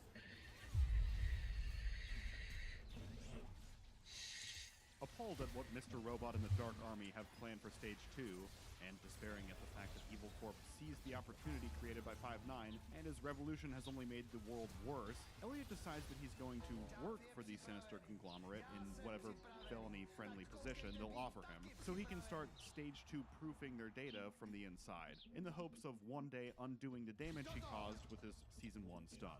This new directive puts Elliot at odds with his imaginary father figure. In fact, Elliot and Mr. Robot are no longer on speaking terms. The pair have traded the middle school, the worst years of my life dynamic for a Jekyll and Hyde relationship. By day, Elliot preemptively reinforces Evil Corp to withstand his alter ego's plans, while at night, Mr. Robot hijacks his body and works alongside Angela and Tyrell to see last season's aborted bomb plot through. All the while, Darlene has been unwillingly turned informant for the FBI, and is doing her best to not do her best when it comes to her task of incriminating her brother.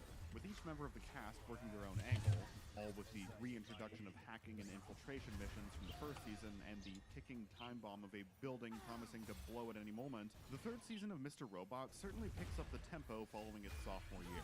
It's really the best of both worlds, deftly mixing the introspective character examinations of the second season with exhilarating infiltration sequences that manage to outshine the capers of season 1. If you still need more proof that Season 3 is the strongest of the bunch, look no further than newcomer Irving, a Dark Army fixer played by the always welcome Bobby Cannavale, channeling Saul Goodman. Is he dead? All right. Be there in 15 minutes.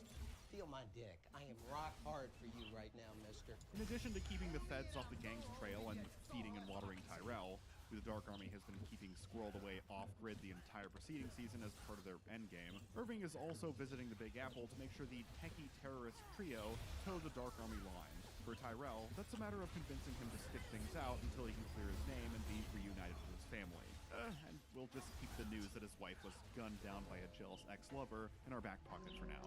Mr. Robot needs a bit of tough love to convince him it isn't always his way or the highway. And what better way to illustrate that point than by pointing out that his revolution he's so proud of wound up being a let-it-happen-on-purpose situation. And Angela? Well, Angela's already fully devoted to the cause, completely under White Rose's spell and utterly convinced of the virtuousness of their mission. So really all she needs are some transparently false reassurances that Novy is going to die when Stage 2 goes down. We've prepared for an emergency evacuation, so no one will be in the building when we go. I'm asking. We have. I love this character. So much so that he and Tyrell managed to break the trend of no Elliot episodes being letdowns. Their little cabin fever flashback episode that clarifies many of the lingering questions surrounding the world outside of Elliot's incarceration is a fun watch, and a great focus episode for Tyrell that gets the ball rolling on expanding his character beyond just being a really unhinged guy. And that's one of Season 3's slower entries. As the day of Stage 2 approaches, Mr. Robot reaches a fever pitch with 3 marvelous back-to-back thriller episodes. Runtime Error follows Elliot the morning of Stage 2, where he realizes he's been fired from Evil Corp at Angela's behest. Elliot has to evade building security and find a way back into Evil Corp's system before the clock runs out. With the entire episode presented as a simulated single take, a la Birdman. Following that is Kill Process, picking up immediately after Runtime Error and seeing Elliot infiltrate the target building that's about to blow in a final desperate bid to prevent the blast. The pulse-pounding tension of the single-take episode continues, though now with the blackly hilarious element of Mr. Robot attempting to thwart Elliot at every turn, even if he only is able to take over his body for minutes or even seconds at a time. Call a cab and just start driving Elliot away. Take over for a second or two and smash his computer. Trip him going down the stairs. Smack his head against the wall. You okay?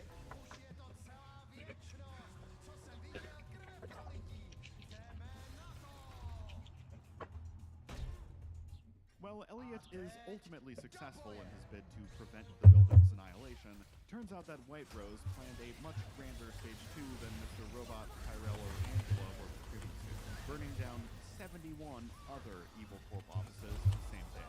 in part as a screw you gesture directed at Price for trying to say no to rigging a UN vote in White Rose's favor, but also a destructive necessity since Elliot established too many redundancies during his short stint in E-Corp, turning Stage 2 into a everything must go literal fire sale. Following this large-scale terror attack, the horrors only continue, with the Dark Army rounding up Trenton and Mobley and staging their suicides so they can pin Stage 2 as an F-Society plot with ties to Iran. Sadly, we have no use for your skills, but you both do serve a very important purpose. In the wake of Stage 2, there is no big schemes our main characters are cooking up or villainous plots they're racing to prevent. The challenge they face now is finding the will to live. Elliot and Angela are, understandably, the most emotionally devastated of the bunch.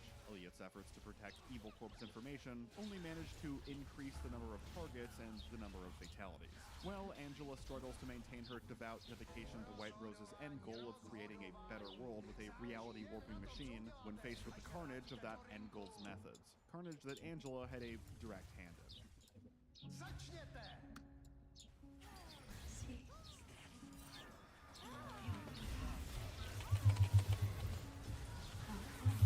I guess I buried the lead with the whole reality-warping machine plot point, didn't I? So, let's do the machine. An enigmatic contraption to suit its enigmatic owner, White Rose. A character who predominantly functions as a string-pulling conspiratorial chess master kept at arm's length from the audience while her minions get both the dirty work and the characterization. It isn't until Season 4 where we'll receive significant insight into White Rose's character beyond impossibly powerful, utterly ruthless mastermind, with her Freudian villain motive flashback episode. And by the conclusion of the series, we'll never manage to learn the truth behind the machine. What does it actually do when you turn it on? Does it warp our reality or destroy the world and make a new one in its place, or send the user to a parallel universe? How did White Rose build it? Or, well, I know how they built it. White Rose just beat Walter Bishop in the race to dig up all the pieces after he sent him back in time. But the exact function and all the logistics of the machine aren't what the machine is really about. It's not what it's here for. The machine functions as the focal point of the ideological battle between Elliot and White Rose when Elliot takes on the Dark Army in the final season and White Rose officially steps into the big bad shoes. Sure, White Rose's grand plan to send us all to a better world, bereft of the ills of our own, is a noble one, but her utterly ruthless methods, combined with her vindictive habit of tormenting all who oppose her just for kicks, leads one to believe that this may be a selfish goal motivated by White Rose's dissatisfaction that her world didn't allow her to have the future and identity she desired. And hey, she's at the helm of an Illuminati-esque organization controlling Evil Corp and numerous powerful politicians as puppets. So a lot of the ills of the world are their fault. Meanwhile, Elliot's organization F-Society wants to destroy modern society, an ostensibly evil goal that would make the Joker smile. Although, granted, what doesn't? But he's willing to put those revolutionary aims on hold, or even reverse them, to do right by his fellow man, and the people he's come to care for. I'm getting a little ahead of myself. The machine is largely in the background until the final season, but I figured I'd tackle its thematic purpose while the iron is still hot. And given it's more of a thematic device than a narrative device, this also means you don't have to fear too much about Mr. Robot's belly flopping into the sci-fi deep end. Everything you do, think, and do is unfolding simultaneously. Paralyzing. Mr. Robot smartly breaks the trend of following up high-intensity episodes with slower-paced episodes that sideline Elliot. Instead going for a slower-paced episode with a laser focus on Elliot, who is making plans to take his own life after he failed to prevent Stage 2, inadvertently exacerbated its casualties, and got Trenton and Mobley tied up in all this to boot. On paper, the idea of Elliot delaying and eventually aborting his plans to take his own life thanks to a chance encounter with Trenton's kid brother, who he's forced to babysit, could be a disaster. Elliot regains his desire to live after a heart-to-heart with a precocious child. Oh, brother. But in execution, the episode is really quite affecting. Mainly because Elliot's desire to continue existing isn't reduced to some Hollywood-esque heartfelt speech or eureka moment. And instead, it's a more true-to-life, just making it through the dark night of the soul is victory enough. It also helps that Muhammad and Elliot make for a pretty amusing double act. You're a baby. You're annoying. You are. This is a nightmare. You are. So are you. I wish you were dead. So do I. His resolve restored, Elliot stumbles on a Hail Mary plan to undo 5-9 if he can track down an encryption key. Once possessed by the late Romero, and now under lock and key at the FBI. Elliot hacks the Dark Army laptop to get an insurance plan in place, while Darlene seduces Dom to gain access to the FBI. The Dexter parallel. Miami Metro PD treated their CIs like a goddamn meat market. Darlene is busted by light sleeper Dom, and learning there is a possibility 5-9 could be undone, compromised FBI boss Santiago calls his Dark Army handler Irving to dispose of Miss Alderson and the agent she honeypotted. There are cameras everywhere. You really think I'm gonna do? Elliot may have regained the will to live, but now the Dark Army really wants him dead.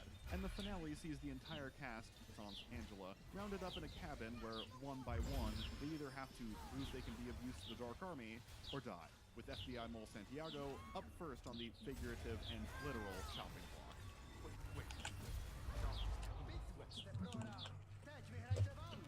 Fuck. This isn't worth it. You can live with it.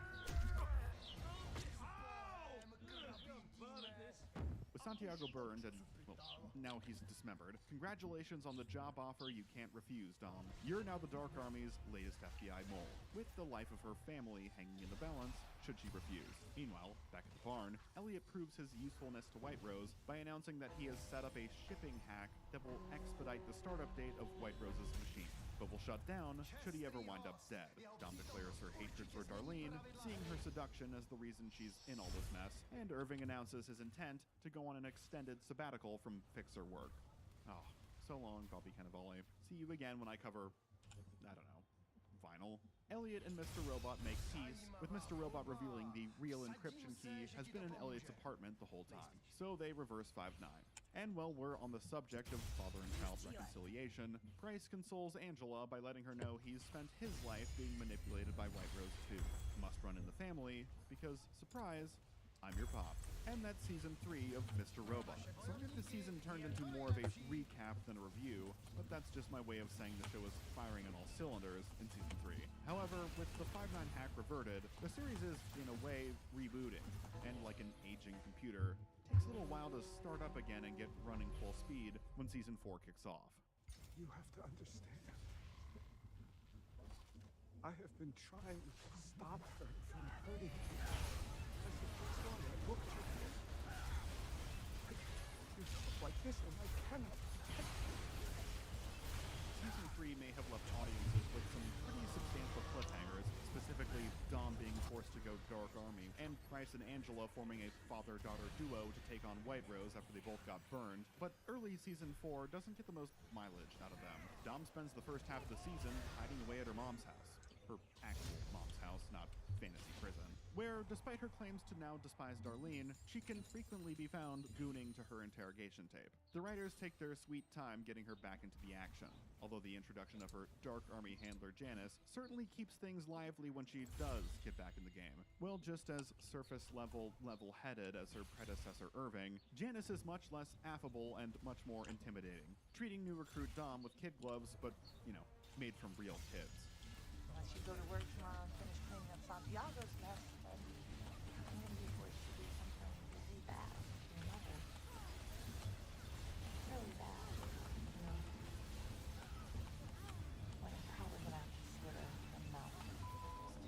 And Angela, well, Angela's quest to take down White Rose doesn't even make it off the bench she was on last season. When Price is unable to talk Angela out of her crusade, she's executed 5 minutes into the season on order from White Rose. And that's it for Angela. With all the transformation the character has gone through, it does feel rather abrupt to see her go out so prematurely. And does come across as a bit of a slight to the character that the big reveal she got last season and her big death scene this season ultimately just serve as catalysts for Price to finally take a stand against White Rose. Although Price is a great character, so at the end of the day, it all works out. Angela's surprise demise makes more sense when you learn the behind-the-scenes funny business that motivated it. According to interviews with The Hollywood Reporter, Angela's actress Portia Doubleday requested to have the character killed off, and while an earlier interview with Rami Malek confirmed Angela's death on orders from White Rose was always the master plan for the series, creator Sam Ismail accommodated Portia's request and killed her off prematurely as the season began. As to why Portia made this request, well, there's plenty of speculation about a variety of different possible charitable causes, but none of Mr. Robot's production team is ever going to confirm or deny. There was a 2-year gap between the 3rd and 4th seasons, and Portia was working on other projects by the time production resumed. She jokingly implied in an interview that she would rather continue filming Blumhouse's Fantasy Island in sunny Fiji than return to finish Mr. Robot in a frigid New York City. Rami Malek and Portia Doubleday began dating after moving on set, with the pair reportedly breaking up during production of the show's 3rd season. Some speculate that the breakup was less than amicable, leading to tensions on set. Darlene's actress revealed on Johnny X podcast that she and Portia discovered they were being paid significantly less than their male co-stars, leading to a pay dispute and accusations of sexism. Again, these are all just rumors. All we know for certain is how the show turned out.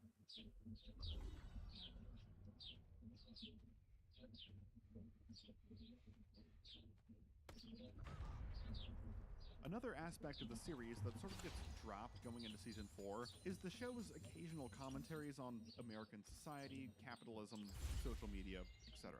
A wealth redistribution scheme was the center focus of season 1, and corporate America's commodification of the 5-9 hack made for some compelling world building in seasons 2 and 3. But with the hack reverted at the end of season 3, that commentary is becoming a vestigial element of the show, especially when Price joins forces with Elliot in order to get revenge on White Rose, and reveals that following the collapse of the Berlin Wall, an Illuminati-esque organization founded by White Rose named the Deus Group has been in control of all wars, elections, major global events, and even invented the internet and social media as a means to control the people of the world. Wait, they invented Twitter? These fuckers must pay. The Deus Group ostensibly operates to profit themselves, but is actually a tool White Rose is using to complete her machine. So yeah, instead of a system grinding the working man down that only finds new avenues of exploitation the more you crusade against it, all of society's woes are now the work of a villain with an evil plan to build a doomsday device who can be smoked out and defeated. The Deus Group became the world's biggest hotspot. With every new device we rolled out, there was a new way for the Deus Group to manipulate the public. His pet project, which we'd belittled for years, had been the singular purpose of the Deus Group all along. It's to the point that when Elliot and Darlene rob the Deus Group and Darlene distributes their money evenly to the good people of the world, and Darlene's like, "We did it, we finally redistributed all the wealth." I was like, oh, right, sorry, forgot we were doing that. Kind of thought we were on the whole revenge/destroy the machine arc now. The exploration of Elliot's psyche has always been where you're really going to get your money's worth of the series, so pivoting to an even more intense focus on that is fine by me. Not that Elliot is keen on letting us, or his alter ego, in these days. It may be the most wonderful time of the year in the show's timeline, but Elliot's having a decidedly blue Christmas. His quest to hack the Deus Group is on a crushing ticking clock, since Christmas Day will be the only chance he'll ever get where every member will be in a single location.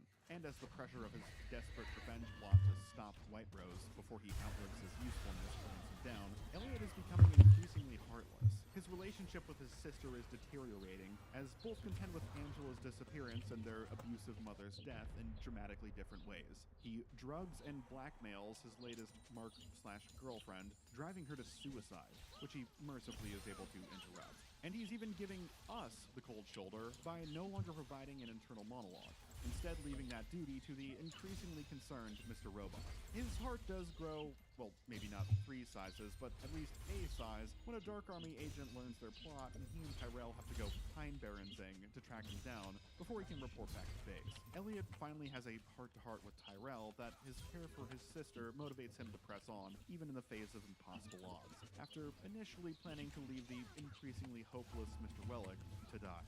The world would have been saved, and you would have been the savior! Is that what you think? Is that the fantasy I ruined for you? Stay here! Die! I don't give a fuck about you! Miraculously, the pair manage to hunt down the Dark Army informant, but that's where their luck runs out, as Tyrell catches a fatal bullet in the showdown. For a tantrum-prone character known for throwing fits when things don't go to plan, it is a neat conclusion to the character that Tyrell is the only person in the series who gets a moment to accept his fate with grace instead of meeting a spontaneous, violent end like the rest of the cast. But this grim Christmas horror show truly reaches its darkest point when a certain escaped prisoner comes home for the holidays. Fernando Vera. What has Vera been up to the past year? Well, since fleeing the country, he decided to get caught up on Hannibal, but was struck by lightning while watching it, and now harbors a perverse obsession with Elliot, believing he can make Elliot a willing partner, likely in both senses of the word, if he manages to psychologically break him. And who better to aid in that scheme than Elliot's kidnapped shrink, Krista. With Elliot and Krista hostage, Mr. Robot presents their psychology session as a 5-act play, where Vera hopes to give Elliot his one bad day that drives him to madness by revealing the origins of Mr. Robot.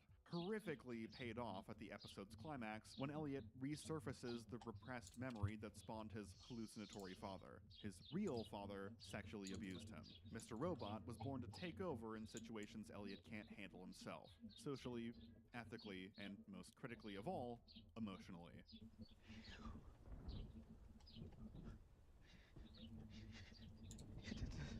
You did this to me.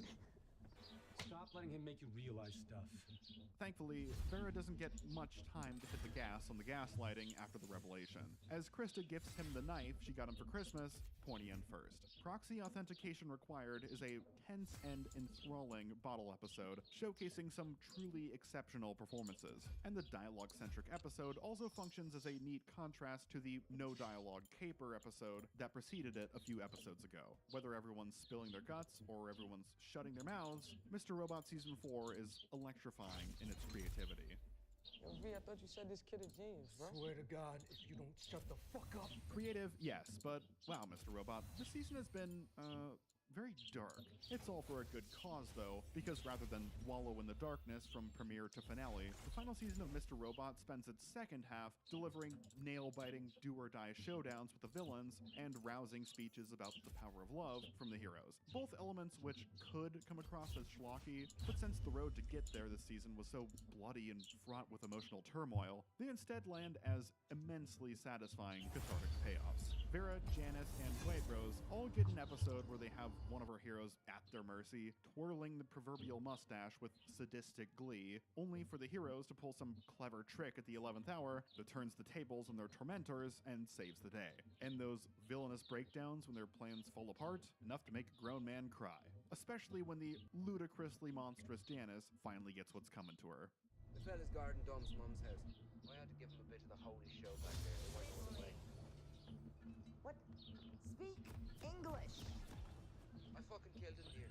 Price and Elliot's big, you can defeat me, but you can never defeat the power of love, ideological speeches to White Rose are also satisfying, though definitely can veer into schmaltzy territory. Price in particular, I half expected to start going on about Kingdom Hearts being light during his final monologue. Though again, they're earned moments the show has been building to for some time. As is Dom's focus episode, where Darlene convinces her to run away together, where the two are rewarded for fighting for the ones they love with a final farewell. From Irving, who lets the couple know that the Dark Army is no longer concerned with them. Although Darlene and Dom are not rewarded with each other. Neither gal gets the girl after an American Tail-esque missed him by that much moment at the airport. I was about to do the whole run to the airport thing like Ross did on Friends and Liz Lemon did in real life. Though each wins a symbolic battle against their own personal demons, so it's uplifting while being bittersweet. Killed my handler? Ow. She was a pain in the ass. Trust me, you were doing them a favor. And your little loudmouth friend over there, yeah, well, what she did was a bad thing, but... With the Deus group defunded and White Rose becoming America's Most Wanted, White Rose is left with no choice but to say, do it live, fuck it, and turn on her machine. Just as Elliot also makes his way to the power plant that poisons his father, the power plant that harbors White Rose's machine, all while the entirety of the Beach Boys' Heroes and Villains plays, save for the final word, to hype us up for the coming confrontation. That's probably the greatest needle drop in a series of fantastic needle drops. Like, honestly, how are more shows not using this song? I swear, it's just Mr. Robot and Mr. Fox of the fantastic variety. Rather than a shootout, hack-off, or infiltration heist, the final showdown between Elliot and White Rose is instead a 10-minute conversation where the two espouse their competing ideologies, and White Rose ultimately leaves the fate of the machine and the world up to Elliot. She even blows her own brains out while she's at it. As a closing argument of sorts to demonstrate her faith in the machine's ability to deliver a reborn world. You've got to stick to your principles. I will not give up on this world. And if you can't see why, then I speak for everyone when I say, fuck you.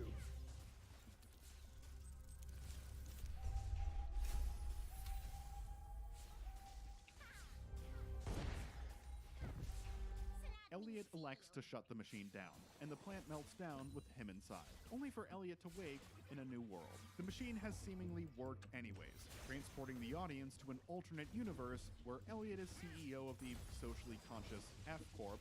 Editor's note here, Tyrell is the head of F Corp and Elliot is the head of Allsafe. Engaged to be wed to Angela, Price is in her life as Elliot's bumbling soon-to-be father-in-law, White Rose is an out-and-proud humanitarian, and good old Daddy Robot is still alive too, and no longer a diddler, which is just the cherry on top. The only thing missing from this perfect world is Darlene, who was never born. But we make up for her in the total Aldersons in the universe count by now contending with 2 Elliots, taking us into the finale. Sounded like you were talking to someone. Shit. You can hear There it is again.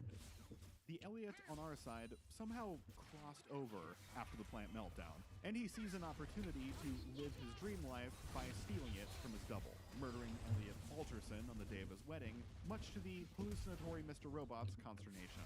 Mr. Robot was right to be concerned, as Elliot is caught while trying to dispose of the body, and the dream life starts to fall apart before his eyes. The 2-part finale definitely warrants an immediate rewatch after viewers conclude the series. The alternate universe versions of the characters are all incredibly fun to watch, but first-timers will probably miss the chance to drink them in properly since they'll be so busy attempting to deduce what the hell the show is up to. And what is the show really up to? Well, that's Mr. Robot's last big twist. The Elliot we've been following the whole series isn't really Elliot.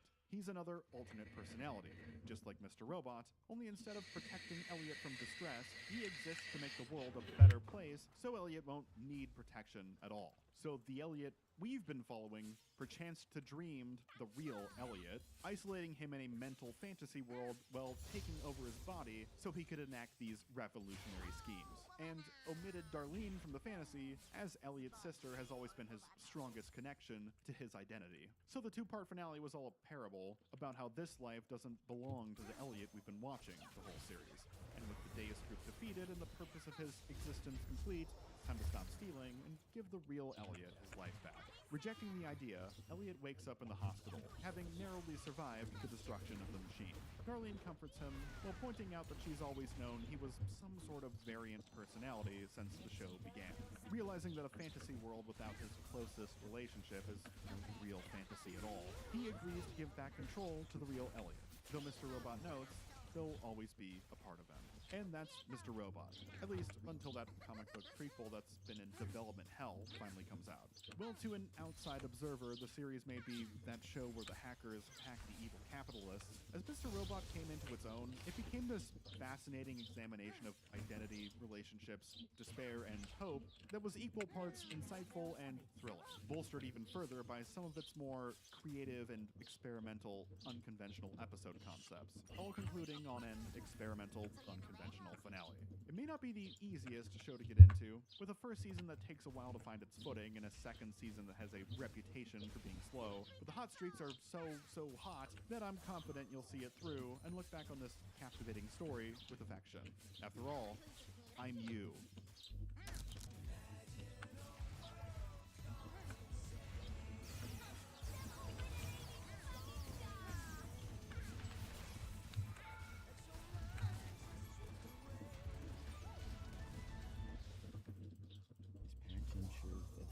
Devices will only run trusted code that's digitally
when the hacking thing happened, it was so unbelievably violating that you can't even put into words. I think that I'm still actually processing.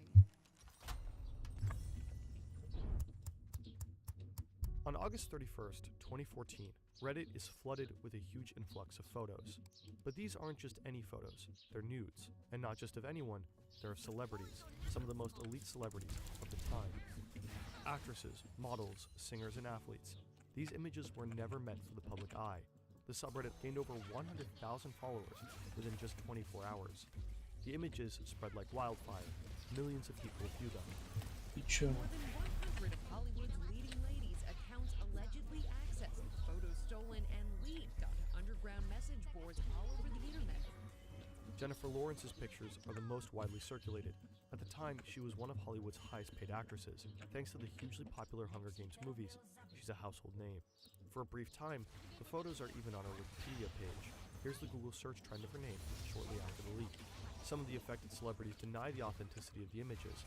Others try everything they can to curb the spread of the photos. Reddit blocks the subreddit a week later, but to no avail. A number of websites hosting the photos pop up overnight. Celebgate dominates news headlines for weeks. Online, the leak maintains its body or original name, The Fappening. The Fappening.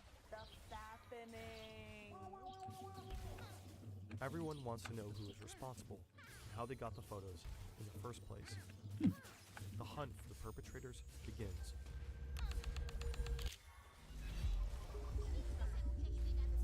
Writing scripts and editing videos can be quite challenging to learn. If you'd like to create simple explainers in a quick and easy way, in-video AI might just be the right thing for you. You simply need to fill in a prompt, decide on the audience, the platform, and then start generating your video. A reminder of the dangers lurking in the shadows of our digital world. Script, voiceover, footage, and animations are all automatically created by the AI. If you want to fine-tune the results, you can use text-based commands to edit the video, and it'll make it happen. You can also simply go into the script and edit media, and make adjustments yourself. Once you're happy with the result, you just hit export and your video is done. You can also upload a voice recording of yourself if you'd like the voiceover to be yours. You can get started with InVideo for free and can create up to 4 videos with a watermark. If you're happy with the results and would like to publish videos without watermarks, you can upgrade to a paid plan with unlimited exports, stock footage, and hundreds of gigabytes of cloud storage. The plans start as low as $20 a month. Feel free to check out InVideo AI's plans through the link in the description below. Warning. This video addresses sexual violence and the non-consensual distribution of intimate images and videos. Further information for support around these topics can be found in the video description. Do we even know who is this 4chan? 4chan is a massive internet forum, a cornerstone of the internet. It's where anonymous, rickrolling, and lolcats originated. On 4chan, there are message boards covering a wide range of topics, from anime and video games to technology and literature. Users can post to the platform anonymously. As a result, it's a space where pornographic and extremist content circulates. In 2014, more than 22 million users visit 4chan every month. At the end of August, private photos of well-known celebrities suddenly appear in the forum, days before the subreddit existed, weeks before Celebgate. But who posted them there? Their trail leads into deeper and deeper layers of the internet. AnonIB is also a forum, similar to 4chan. However, the website is mainly used to distribute pornographic images. Users often post new pictures or videos of their ex-girlfriends here, what's known as revenge. Revenge is illegal in many places, including the United Kingdom, Canada, and 48 of the United States. On August 26th, an AnonIB user posts that a few members had scored a major win. The win is not just of any nude of an unsuspecting ex-girlfriend, it's nudes of a star. And not just any star, but the biggest of the time. Jennifer Lawrence. Jennifer Lawrence. I mean explicit vids and pics. See for yourself. Don't have it though, but everyone says it's legit. At first, many users are skeptical. Scammers and fake photos are not uncommon in the scene. But as new pictures of the stars keep appearing, doubts start to fade. Some users offer the new photos for exchange or sale. Some of the buyers start collecting the photos en masse as an investment. They smell money, big money. They're buying numerous sets of images from various users, to later sell as collections on AnonIB and 4chan. As a teaser, they post partial screenshots of their desktops. One user claims he has more than 60 photos of Jennifer Lawrence up for sale, plus a video.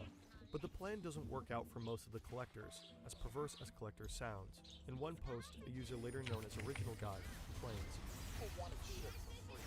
I got $120 with my Bitcoin address, but when you consider how much time was put into acquiring this stuff, I really didn't get close to what I was hoping.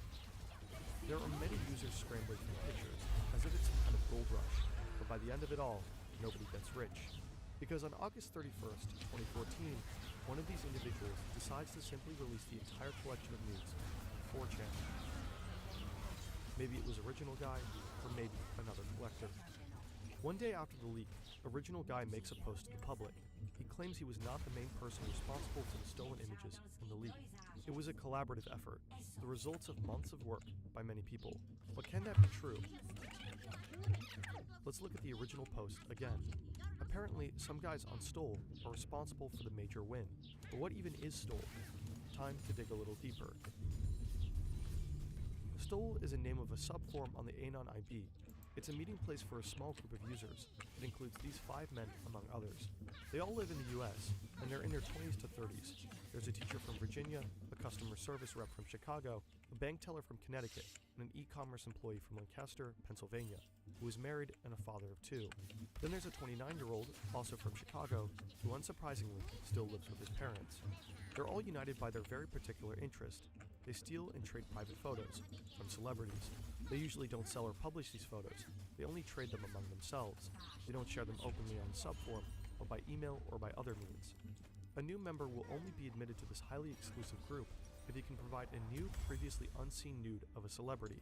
The group has actively been stealing and swapping for years. They feel pretty secure.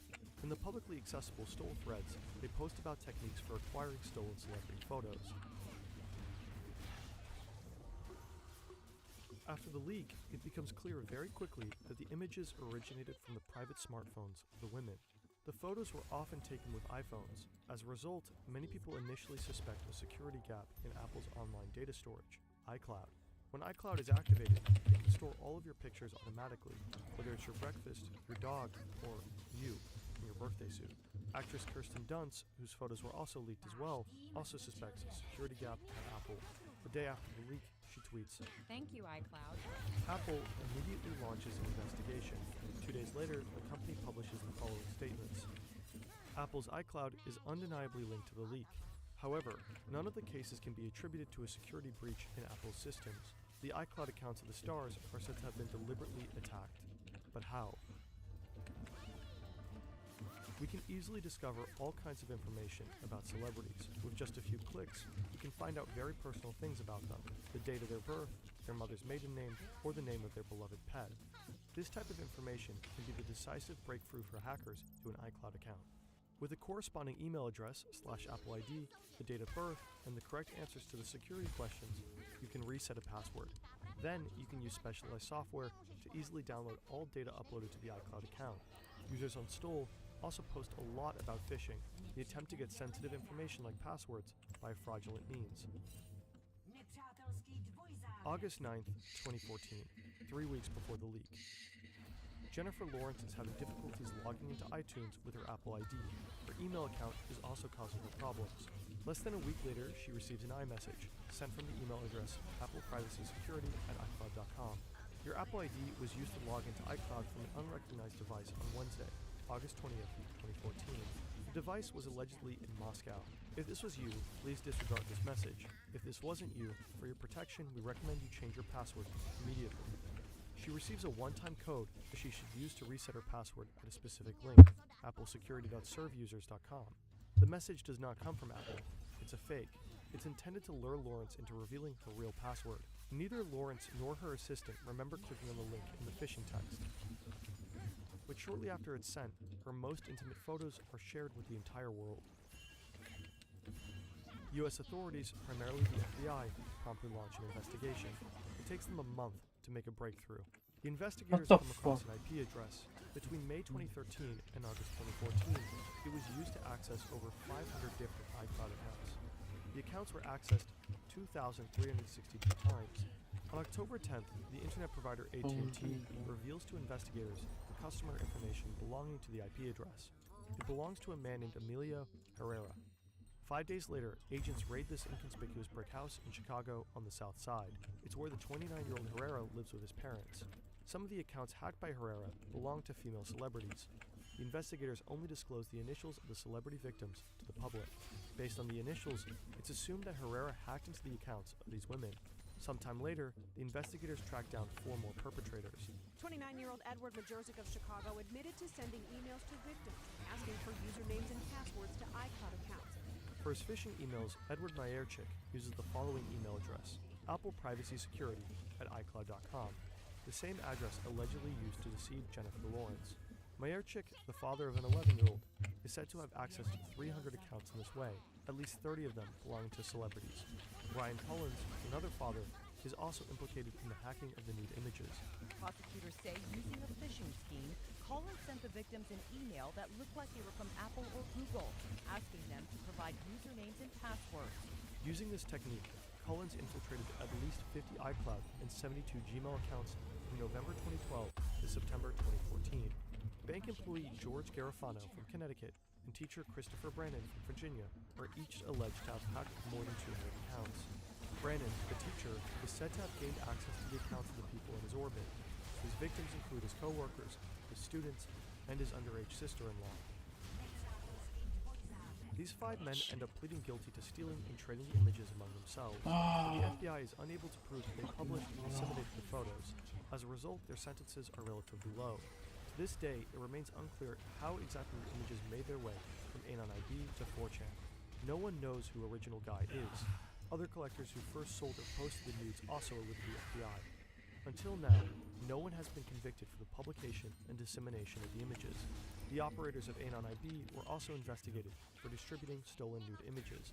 In 2018, the Dutch police found the forum server in the Netherlands. Shortly afterwards, they took the website offline.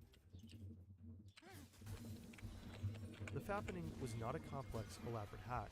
A few basic security precautions could have fended off the hackers. A strong password, 2-factor authentication, and some distrust of unknown links would probably have been enough. The public's reaction was at times chillingly indifferent. It's not your choice, it's in the cloud, and I've looked several times. So I guess I'm disgusting for looking. Clap if you've looked at Jennifer Lawrence's hacking pictures. Clap if you're lying because you really did look. Here we go again. A new celebrity hacking scandal over the weekend. Megan Good, who's got the best breasts ever. Kim Kardashian, every dime well spent. Okay?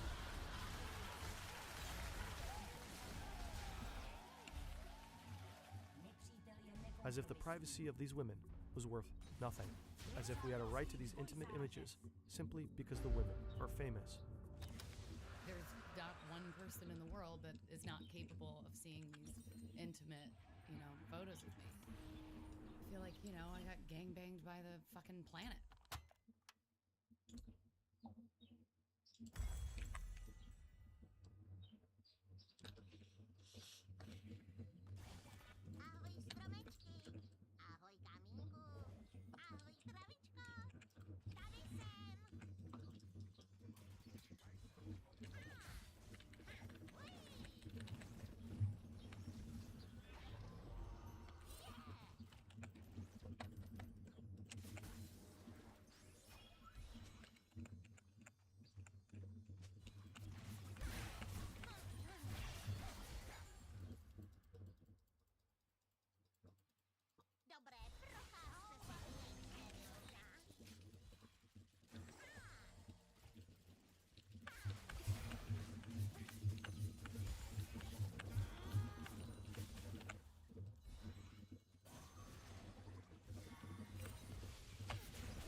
have something here that I want to show you. This is a secret CIA memo from 1998. It got declassified, that's what these markings mean, and it describes a set of high-level CIA meetings on North Korea, which was at that moment the biggest crisis facing American foreign policy. The country's founding leader, Kim Il-sung, had died, leaving power to his bizarre reclusive son, Kim Jong-il. So the CIA convened this big inquiry into the North Korea problem, and what they concluded was that North Korea was doomed. Although the timing is uncertain, the prospect seems strong that the Kim regime's refusal to reverse course will generate some catalyst that will lead to its collapse. Well, they warn about political implosion stemming from irreversible economic degradation, about its leadership being delusionary, about its total reliance on China, even though China appears to prefer a weak North Korea. But this report concluded there was something even bigger that was going to bring down North Korea. The regime's underlying entity would be eliminated if it abandoned its commitment to reunification, leading to the loss of ideological legitimacy and total collapse. This all makes more sense if we look at it on a map. For many hundreds of years, Korea was one unified country. And some people date this to about 900 AD, some to 1392 or 1453, and it doesn't matter. The point is, forever and ever, Korea was one nation, one language, one history, all that, until Japan conquered it in 1910. Then World War II ended with the Soviets occupying the northern half and the Americans occupying the south. Everybody still agreed Korea was still one country, but the Cold War powers each set up their own proxy government they wanted to take over. Each got their own name. Not as separate countries, but as separate governments that each claimed to represent the one nation of Korea.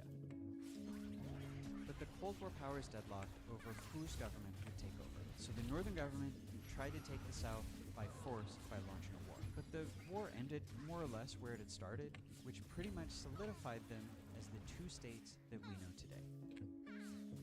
But both governments have always said, and still say, that there's just one country here, called Korea, temporarily divided by politics and by these two governments who just have to figure out who should rule. They really believe this. Unification is in both of their constitution. Each has government agency dedicated to it. They fought a war over it, and they've had all sorts of summits ever since on how to bring it about peacefully. North Korea knew that this national mission was the only way to justify their country continuing to exist. But as time went on, it was that very mission that became the biggest thing dooming North Korea to collapse. For decades, South Korea has been getting more and more democratic, more and more culturally and economically prosperous, while North Korea has gotten poorer and poorer and more authoritarian. And this is the main reason that the CIA thought North Korea was doomed to collapse. The better life got in the South, the more obvious it became that any unified Korean nation would be absorbed by the Southern government. So in other words, North Korea had no claim for why it should continue to exist. Its own official state ideology, which had always emphasized above everything else this goal of reunification, now kind of read as a case for dismantling the North Korean state, which is why predictions of North Korea's collapse were everywhere. And the question I want to ask Motherfucker. North Korea was doomed, What the why did it fuck? survive? Because I think the story here is not that everybody was wrong. They were right. North Korea was doomed, and I think they knew it. The story is that North Korea defeated the things that were supposed to have doomed it. It did the impossible, and this happened very, very recently. They even kind of just declared an official victory. Today, we are going to talk about how.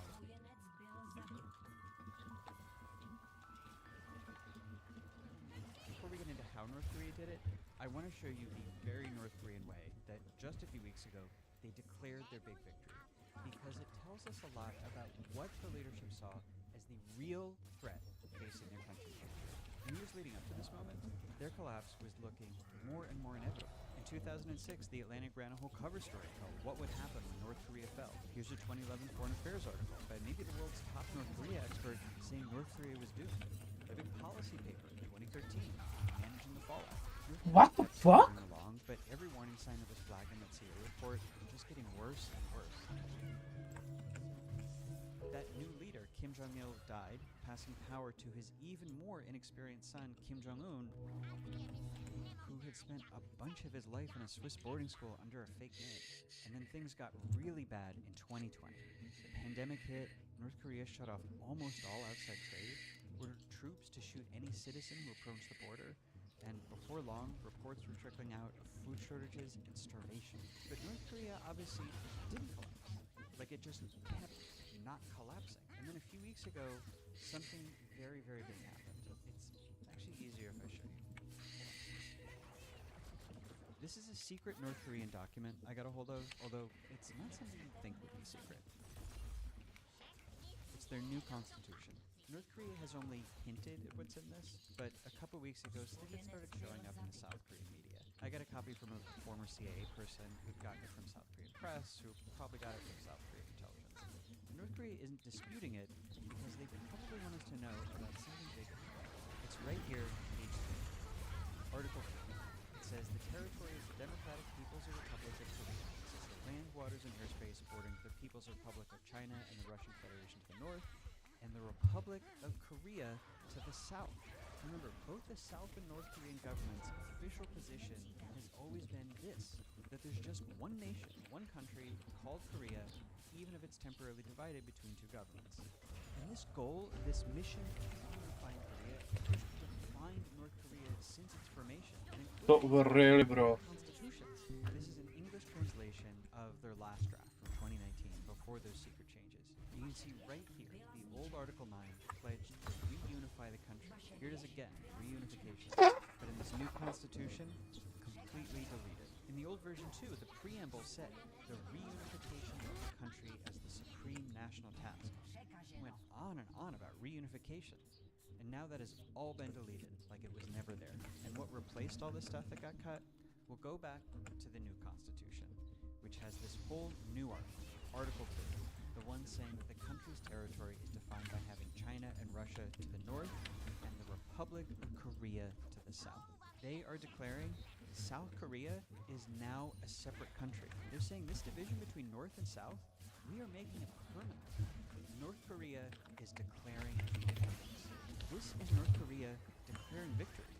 Victory over its division from the South, over the forces that were supposed to have doomed it to collapse, and victory in that war they have been fighting for their survival since the 1990s, that everybody said they would lose. North Korea is saying, with this document, we have established ourselves, North Korea, for the first time, as its own country, as a fully realized, self-justifying, ideological state. We don't just exist anymore as a vestige of temporary division from the South. That division is permanent because North Korea is permanent. This was supposed to be impossible, but it looks like North Korea really did it. North Korea won. And today, we're going to figure out how they pulled it off. Hey folks, so I think we all know the challenge is not finding information. It's figuring out what's missing. Like, that's something we've all experienced, right? And that's why we partnered with today's sponsor, Graph News. They're an app and website that gathers news from over 50,000 sources worldwide in one place. Let me show you how it works. Here's a great example. Trump announcing the US-Iran peace deal. Over 1,000 sources covered this story. I can see the bias breakdown, sort by factuality, and dive deeper into who owns the news sources that I'm reading. Here's the Associated Press, very high factuality, independent. They call it a tentative deal.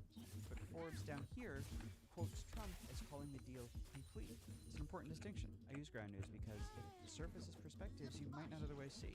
Like this, the Jewish Telegraphic Agency, not a source that's in my normal daily rotation, says Netanyahu is under fire in Israel over the US-Iran deal. It's useful information.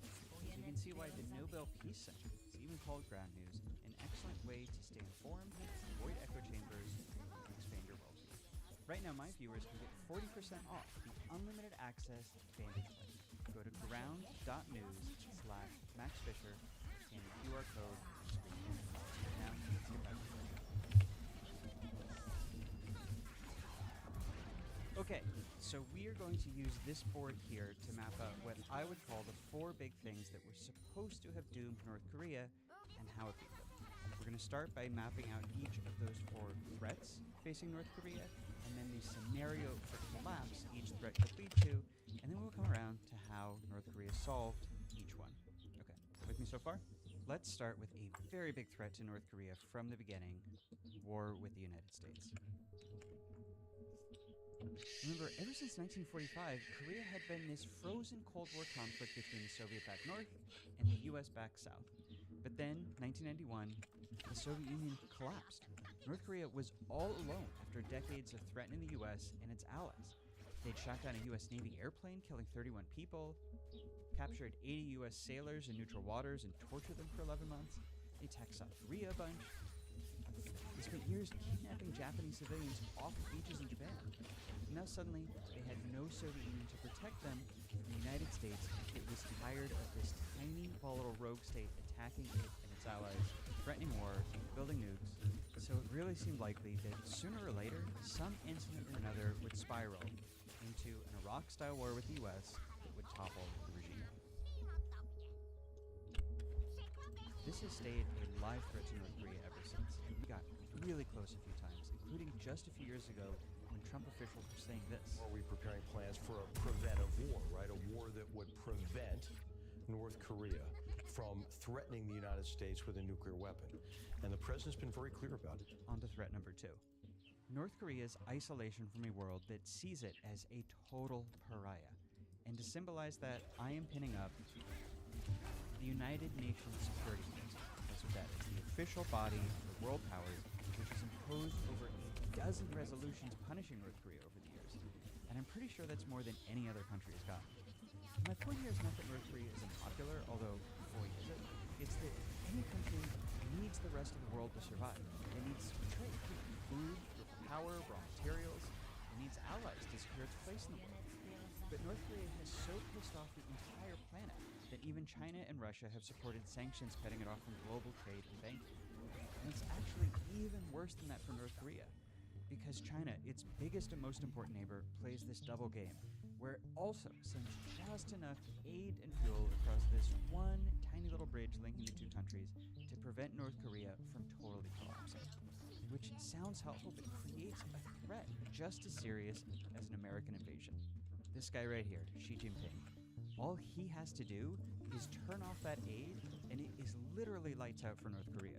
Which is why some experts will tell you that North Korea's greatest fear is gradually becoming effectively a Chinese colony, being so at Xi Jinping's personal mercy that they are no longer truly an independent state, or kind of being conquered. Okay, now on to threat number 3. And you can tell things are dire for North Korea, that we are only now getting to the fact that this country is in a lot of ways sort of stuck in the darkness. This is a satellite photo of North Korea and its neighbor. It's in darkness because this is one of the poorest countries in the world, to the point that big parts of it aren't even electrified, and where it is, they cannot keep the lights on. Now, I know there's an internet theory that photos like this one are manipulated, but if you look, you will see this same view showing this same thing taken by, say, other satellites like this one, or this map of light intensity from an independent study, or this taken with an astronaut's personal physical camera on the ISS. This is more than poverty. In the 90s, there was an economic downturn that led to 1 in 10 North Koreans starving to death. This is a country that is constantly teetering on the precipice of total economic collapse. And I know this is kind of a banal photo, right? It's just a kid in a field. There are more explicit photos, I guess I would say, of famine in North Korea or hunger, malnutrition there. I didn't want to use those, so just treat this as a placeholder. And when I say collapse, I mean the state truly crumble away and not exist anymore. And I think they know it. This is, as far as I know, the only time a North Korean leader has admitted fault. The official translation quotes Kim as saying, "My efforts and sincerity have not been sufficient enough to rid our people of the difficulty in their life. I have failed to live up to our people's trust satisfactorily. I am really sorry for that." Because he knows, Kim Jong-un knows, if he doesn't fix this, he could lose his hold on power, or there might be nothing left to rule over. And speaking of Kim's hold on power, let's look at threat number 4 now. Political instability in the government. I picked this photo because it shows Kim Jong-un taking power in 2011, flanked by the head of the military on one side and the de facto head of state on the other. two people who everyone was pretty sure were controlling Kim. So the threat is this. How is this silver spoon kid, educated abroad, outsider, untested, kind of isolated, supposed to hold his own in this hornet's nest of a militarized totalitarian dictatorship, and then somehow secure the regime's hold at a time when dictatorships worldwide are succumbing to popular uprisings, or fission from within, or falling into civil war? And do all this while the official basis of North Korea's existence, this mission to reunify Korea, is getting more and more empty and transparently absurd every year. So yeah, the scenario I am talking about is political instability. Uprising, regime collapse, whatever you want to call it. So these are the four big threats to North Korea's survival. And just to put this in context, most countries face zero plausible scenarios for their imminent collapse. And if some place has one, it is a global geopolitical emergency. I mean, I can't think of any country that faced something like this if it didn't collapse. Like maybe Afghanistan had this many, or the Democratic Republic of Congo, and yeah, both collapsed. So to have four, like North Korea did for the last 30 years, and to survive it's impossible. So now we're going to look at how they did it, starting with the U.S. war threat. North Korea's initial strategy for this was to try to strike a grand bargain with the Americans. And at first it looked like that might work. Check out this New York Times from October 1991, about a month before the Soviet Union collapsed. Down here, this story says the United States planned to withdraw its last nuclear weapons from South Korea as part of a trade with North Korea to get international inspection of its own nuclear installations. And a few weeks later, North Korea signed this joint declaration with South Korea pledging total denuclearization, an end to nuclear weapons work, just like the Americans wanted. And it went on like this for 2 years, like real positive steps on both sides towards completing this grand bargain where North Korea was going to give up its nuclear program, the US was going to back off militarily, and we were going to end up with real lasting peace between the two countries. This photo is a little misleading because it's actually from years later in 2009, but I just love it because look at how miserable Bill Clinton and Kim Jong-il look. And you know, that's why they call it diplomacy. You can only make peace with your enemies, and that's why they call it making peace. Anyway, didn't work. Experts still argue over which side is more to blame, but the truth is that both of them dragged their feet on delivering their halves of the deal, which fueled mutual suspicion that the other side was conning them, didn't actually intend to follow through, which just led to more foot dragging and more distrust until the deal fell apart. So pretty soon, stuff like this started happening. The nuclear device triggered just before 10 a.m. local time at a facility about 235 miles northeast of Pyongyang, registering as a 4.7 magnitude seismic event. Now, at this point, the world made a big mistake because everyone assumed that North Korea's strategy was this. Nuclear What the fuck? literally Dr. Evil. We get the warhead and we hold the world ransom for $1 million. This was based on the belief that North Korea was a poor, backwards country that would only ever be able to build a couple 1945-style clunker A-bombs that might not even work, that they would have no way to deploy more than a few miles from their own borders, and that would be mostly useless since setting them off would leave them defenseless to the inevitable. Which would mean the nukes were only good for blackmailing the world for aid payments, which made the logical response to one round of economic sanctions after another, so that North Korea would conclude that their nuclear program was going to cost them more through sanctions than it would ever bring in through blackmail, and abandon the program. But it turned out the world had this all wrong. This was not North Korea's plan. North Korea's actual plan was this: to turn itself into a real nuclear power that could stand toe-to-toe with the US. You know what? They succeeded. First, in 2016, North Korea announced something no one thought was possible.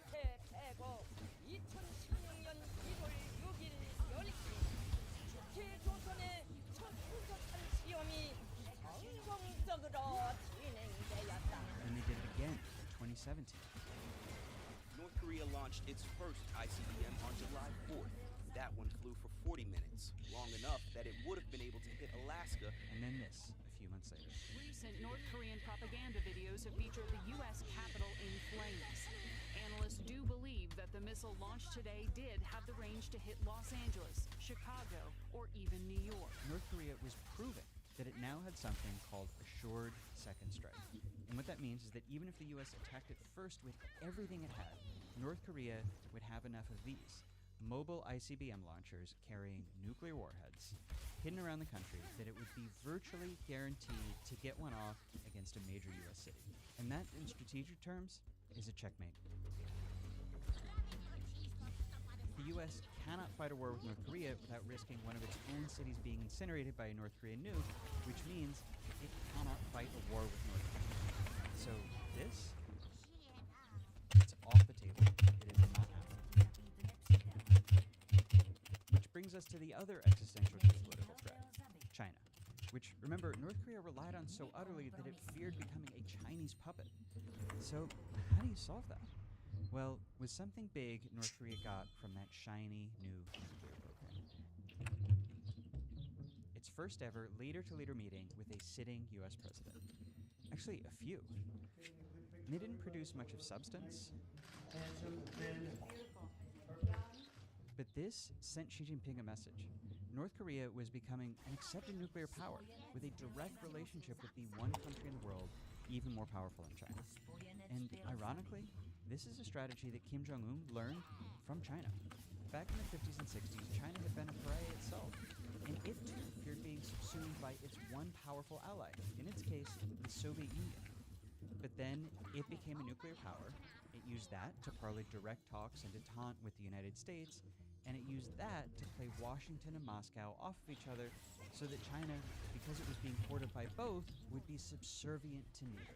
Finally, an independent power. And that is exactly what North Korea is now attempting to reproduce. So it looked at first like this might not be enough to break free of China, until this happened. Russia has invaded Ukraine. Russia's invasion really poorly. It's running low on troops and munitions. It's increasingly isolated from the rest of the world. And this is North Korea's big moment. Finally, this impoverished little country that poured every penny into its military has something of value to trade.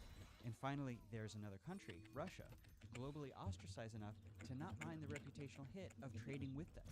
So North Korea starts shipping thousands of soldiers, artillery shells, you name it, to Russia's front lines. And in exchange, among other things, they get this. A big public embrace from a major world power. And now China is scared. Because it knows that Kim, between butting up to Putin and playing footsie with Trump, could actually break free from their orbit. So Xi Jinping and Putin start competing over who can be nicer to him to get him in their corner. Suddenly North Korea is the geopolitical equivalent of the Bachelorette, and the world powers are all just suitors jockeying against one another to win that rose. Putin starts sending North Korea food and fuel and money in violation of his own sanctions on that country. So China, not to be outdone, sends fuel and food and money too. Putin has a big summit with Kim, so she has a big summit with Kim. Until you get this. Kim, this total pariah, hanging out with two world leaders at a state event in Beijing. Just like that, global pariah no longer. Which also sets up Kim to solve threat number 3, the risk of economic collapse. All those arms sales to Russia, the trade in goodies from Russia and China start to really add up. Until the Wall Street Journal calls North Korea the world's most surprising economic success story. Thanks to, among other things, a single arms sale to Moscow generating more than $10 billion, a big boost to an economy worth just $27 billion. That is a crazy number. It would be like if the U.S. booked a trade deal that brought in $11 trillion. Like, that would transform daily life, right? And it turns out that's what's happening in North Korea. Visitors describe a North Korea unrecognizable from the past. Restaurants with brick oven pizza, car dealerships selling BMWs, built 10,000 homes in Pyongyang, which is more than LA or Chicago. I mean, smartphones, new factories, a big new hospital, glass apartment towers with elevators that work. Some things I never thought we would see in North Korea. And it seems like it is all thanks to this. Kim playing Xi and Putin off each other so that they So that economic collapse, it's just not a fear anymore.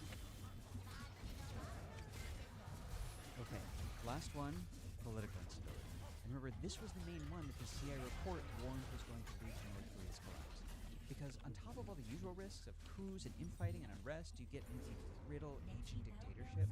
North Korea justified its entire existence and a promise to unify Korea under its leadership that it could never bring about and never give up, because doing either would doom the North Korean state. So Kim did a few things here, starting with this. This is Jang Song-pak, Kim's own uncle. This guy here was considered even more powerful than the two people flanking Kim in this photo from when he took office. He was considered even more powerful than Kim. And what it shows is Jang being dragged away to be executed. And it doesn't matter what his supposed crime was. Kim had his uncle and a bunch of other powerful officials killed to show that he was in charge, that the ruling elite were not going to run him, and that they better get in line. But fear only gets you so far in holding up a dictatorship. It's really just a short-term stopgap. Which is why it was so important that Kim got Russia and China to fight over who could bail out his economy harder so that he could deliver this. An unprecedented economic boom. As best anyone can tell, all this wealth, high-rises, smartphones, and cars, is all being funneled into the capital. Most of the country is probably still in deep poverty, but it's the capital that matters when it comes to political stability. That's why Putin spent billions making Moscow nicer and nicer, even as the rest of Russia sinks deeper and deeper into poverty. This is a time-tested authoritarian. Prosperity in the capital means the military and political elite, instead of posing a threat to Kim, instead of being rivals, are all invested in protecting and holding him up. And everyone down to the poorest street sweeper is better off, so probably there's never going to be a mob here that storms the presidential palace. And Kim has done some other big stuff as part of this.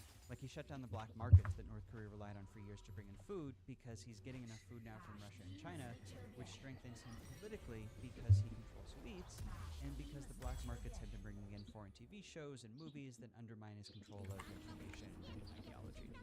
And then, kind of in recognition of that, 2024, Kim announced reunification was no longer possible. Closed the government agencies dedicated to it. But it wasn't until now, with, remember this new constitution, that Kim has made it fully official. Not just that North Korea is done with unification, but that it now believes it can make the case for its existence as its own permanent and independent state, both to the rest of the world and internally. This is saying, we solved it. It's saying, this is over. And you take a step back, you take this in, you can kind of see their case, right? Global recognition, toe-to-toe with great powers and growing economy. And I'm not the only one who's noticed this. Here's the New York Times. A miraculous transformation. Foreign affairs. How North Korea won. And this is its own victory. The fact that no one is predicting collapse anymore. Because if the world thinks North Korea is here to stay, they will treat it that way, as a fact of life to accept and figure out how to deal with, instead of a historical mistake to just wait out. But is that right? Is North Korea here to stay? Look, if there's one law of nature about authoritarian governments, it's that, as a rule, they just don't survive very long. The average lifespan of a modern dictatorship is about 10 to 12 years. Even the Soviet Union, one of the most enduring dictatorships of the modern era, survived 69 years. And North Korea's political system has been around now for 76 years. That's 7 more than the Soviet Union ever made it. That's 1 more than China's. I'm pretty sure there is not another authoritarian state currently standing that has been around this long. It survived 2 transfers of power, which is usually when the systems collapse, but Kim is already grooming his daughter for transfer of power number 3. Now, either that means North Korea is overdue, and every year that passes is borrowed time before the inevitable, or it means that North Korea is just lacks some hope no other autocracy has. I don't know which is true. Neither clearly does the CIA, and probably even Kim Jong-un doesn't know. His North Korea, this model he's pursuing, it's just too new to say one way or the other. It's a data set of one, a case study of a few years. But, you know, I will say this. What he has done so far should have been impossible. This is impossible. For the moment, at least, North Korea really has won.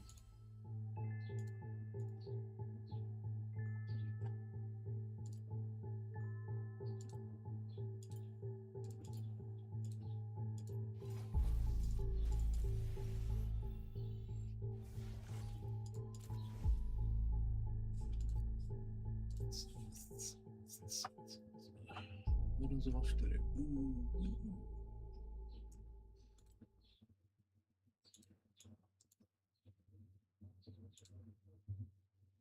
We have bought a bunch of broken tech from eBay to see, can I fix it first of all? And if so, was that actually a good deal? If I get myself a cheap broken piece of tech, easily fix it for 20 bucks and call it a day, I'm a gosh darn genius. And if I spend hundreds of dollars on pieces of tech that I can't fix, then I'm a dingus. Oh God. So for context, I would consider myself to be fairly average when it comes to my repair skills. I know how to disassemble consoles. I know how to follow an iFixit guide. Maybe not too much more than that. I'm certainly no DOS dude. First up, we have a PS5 Slim. So Alex has purchased all of these items. So this is my first time seeing them. I know nothing at all. So tell me, what's the deal with this guy? So we purchased a presumably broken PS5 on eBay. What did the listing say? This was one of those weird ones where I kind of just took a shot at it. They didn't even show like in photos like what's wrong with it or anything. Ooh, okay. But there's a disk error that I can't fix or make go I can away. fix that. I take off the disc. What? Wait. That is what he said. And I was like, wait a minute. I do know a lot of people were very confused at how these disk drives kind of attach to PS5. So I'm kind of hoping that maybe this is somebody who just didn't know what he had. Be great. How much did we pay for this discless disc PS5? So before shipping, tax, and everything, we paid it just under $200. Oh, shit. Okay, so basically, I don't care about the disc at all. If I fix it, cool. If I don't, whatever. If this is a functional PS5 for less than $200, we've instantly won. I hope so. Well, let's just see what happens. Okay, good sign. Yeah. Okay. Oh, hey, look at that. Is this the disk drive error they had? That's just setting up the disk drive. So if you're unfamiliar with the newer PS5 Slims, they do need to be registered to your PS5, but that registration is literally you put it on your PS5, you get it online, you push this button once, it like pairs it with your console, the end. So we'll give it a few minutes to download the update, but that's exactly what should happen, right? So for context, a brand new PS5 Slim, as we're recording this video, who knows what it'll cost by the time you watch it, is $650 bucks. On the used market, what are Slims going for with the disk drive? It's gonna be like, what, like $400 bucks or something? Yeah, I would say, depending on conditions, I think you could probably get a decent one for $400 bucks. I mean, this one is not in like amazing shape. It's a little bit scuffed, but it's not like, not enough to be upset about at all. We're up to date. Register the disk drive and... Wow, it was that easy. All right, so we are installing the game via disk. I did actually log into my PSN account, and it does seem to be functioning, but as long as it actually boots up and works, I mean, this is all looking great. Look at that, French motherfucker. Let's go. I was literally just going to say that's the Frenchest man. He is the Frenchest man of all time. On the score of dingus to genius, Alex, you gotta credit this one. This is full-on genius territory. Yeah, I think this is proof that if you just do a little bit of searching online... And don't mind taking a risk, because obviously this could have gone a very different way, as some of the other items we're about to look at probably will illustrate. When it comes to making over 100 videos a year, idea is one of the things that I'm always in need of. So when Zapier reached out to sponsor this video, it was exactly what I was looking for. An easy way to organize the ideas that y'all give me from the comments. Last time I showed you the initial setup. Zapier is super simple. They're the glue between apps and workflows. They have an MCP server, which allows you to connect apps directly into Claude, ChatGPT, and more. Nothing happens without my permission. I can just open Claude, ask it to scan through the comments, and it pulls the top few ideas and drops them directly into Notion. A good example is this one. Remember those airline seats from Mystery Tech the other day? Well, a bunch of you asked me to make a broke versus pro with them, and that is a great idea. So thanks to Zapier, it's now an idea that's neatly loaded in Notion for the team to start putting together. You can do so much with Zapier, so definitely be sure to check them out to plug them into your own workflows, and thank you again to Zapier for sponsoring this video. Next up, we have a Game Boy Play It Loud. Alex, is this the one we got from the video game company? It is. So we're cheating already. I like it. This is technically a functioning Game Boy. However, the screen looks bad. The screen lens is also like really scuffed. So what I think we're actually gonna do here is we're not going to fix it. We're gonna actually upgrade it. So this is a screen and screen lens replacement. This was purchased from the Retro Game Repair Shop, which, no affiliation, we paid full price for this, I think. Normally, I would recommend for you to follow tutorials. However, I'm built different, so I'm just gonna figure it out. Oh God. All right, we'll see. So with the Game Boy, I believe it's just 6 screws, if I remember right, to pop it open. So now we've got ourselves the display, the button membranes, which all are gonna go here. So I think we're gonna reuse all of those. And the speaker, which is all gonna come out in one unit. So this screen lens is the thing that gets really scuffed. So it's actually one of the upgrades that you could technically just swap a new screen lens without actually replacing the screen itself. Now listen to it, just listen to that glue giving up after 30 years. All right, and there we go, my friends, carefully without breaking it. The old screen lens, which as you can probably see is pretty gross. So we're gonna line up our new screen lens. I tried to clear up most of the old residue, so it should just line up and just gently work it in. Beautiful, crystal clear screen lens installed. So again, I'm not really following the tutorial, I should, but my understanding is probably that the screen is gonna mount up something like this. There we go. That looks correct. Oh yeah, it looks very correct. Would always recommend when you're doing a repair to try to hit a checkpoint where you can actually do a little test boot before you start putting glue and screw a bunch of stuff in and whatnot. Let's see if it wants to work. Beautiful. And there we go. Behold, my friends, a very beautiful looking Play It Loud Game Boy with a fresh, crispy screen and a brand new speaker. Again, this is like easy mode, right? If you know how to work on almost any kind of electronic, this is dead simple. I didn't have to cut the plastic.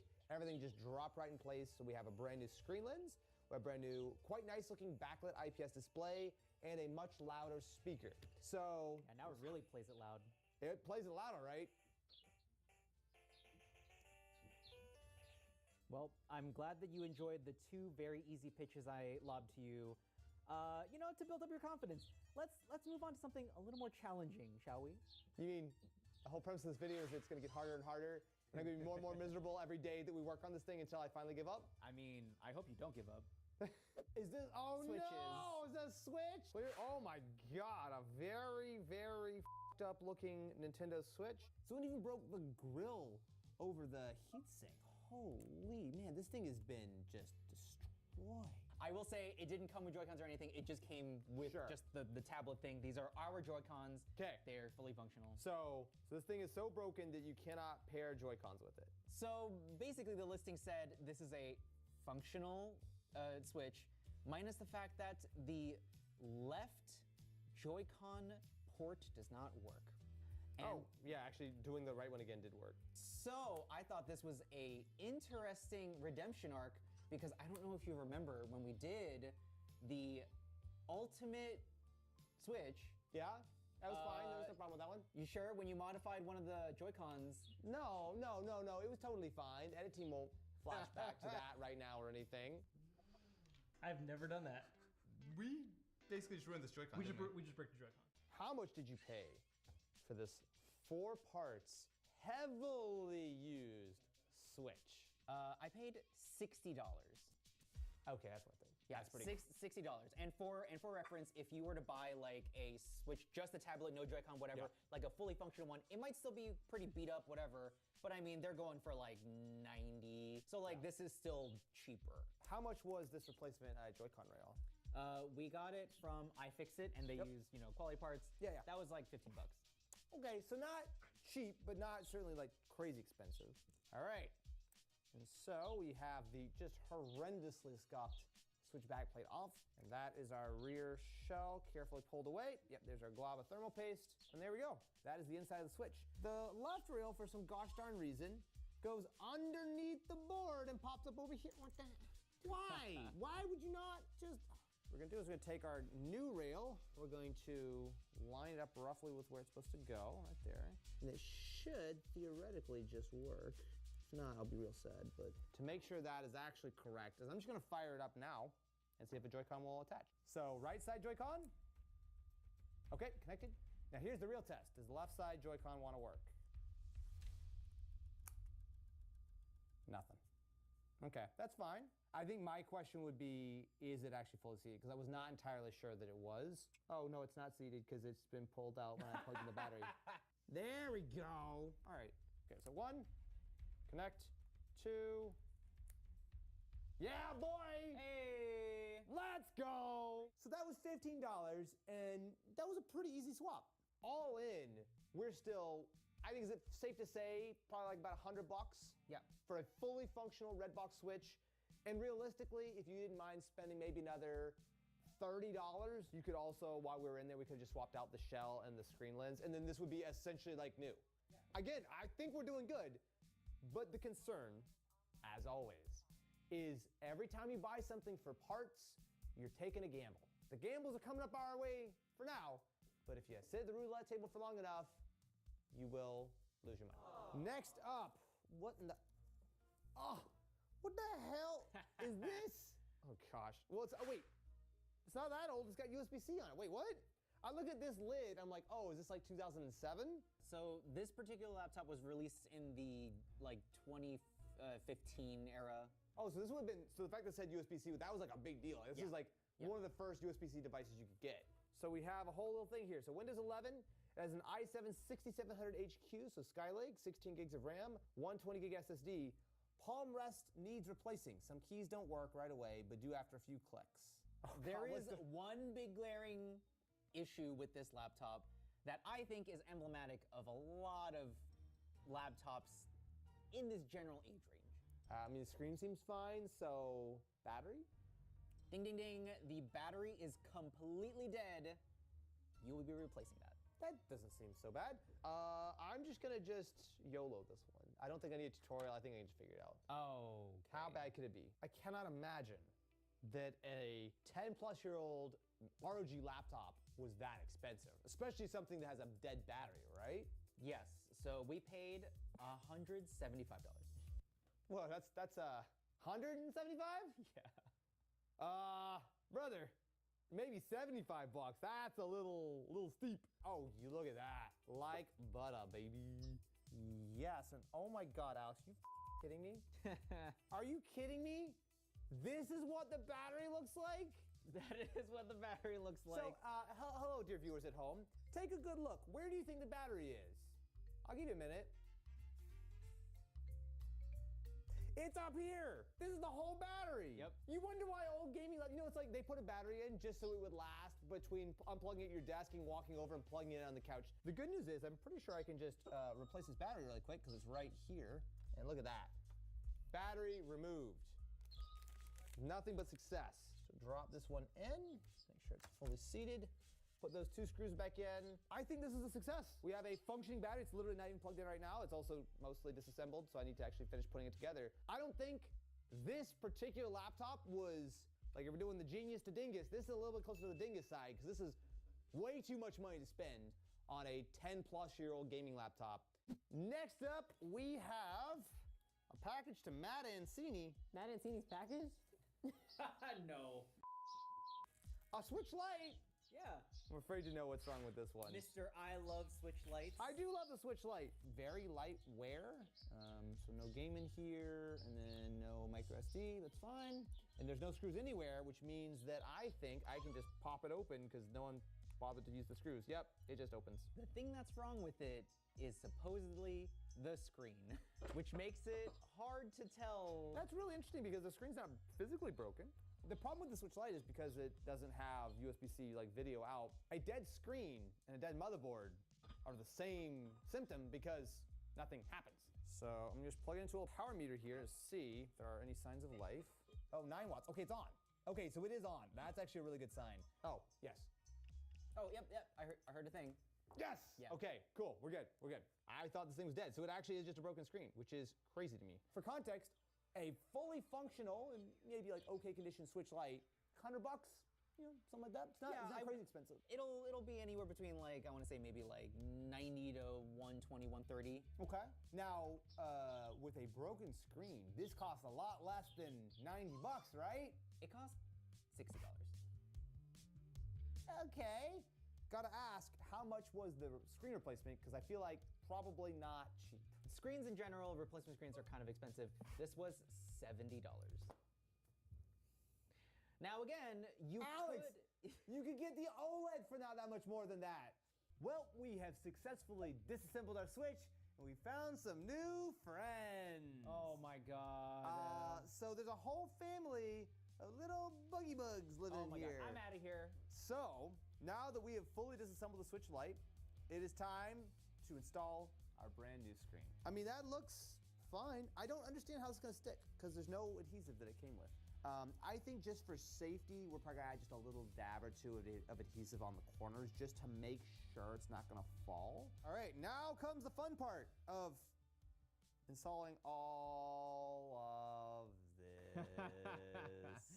I think we're ready for a test boot. As you can tell, there's about a number of screws that are not quite installed yet, but that's fine. Most important thing is, does it boot?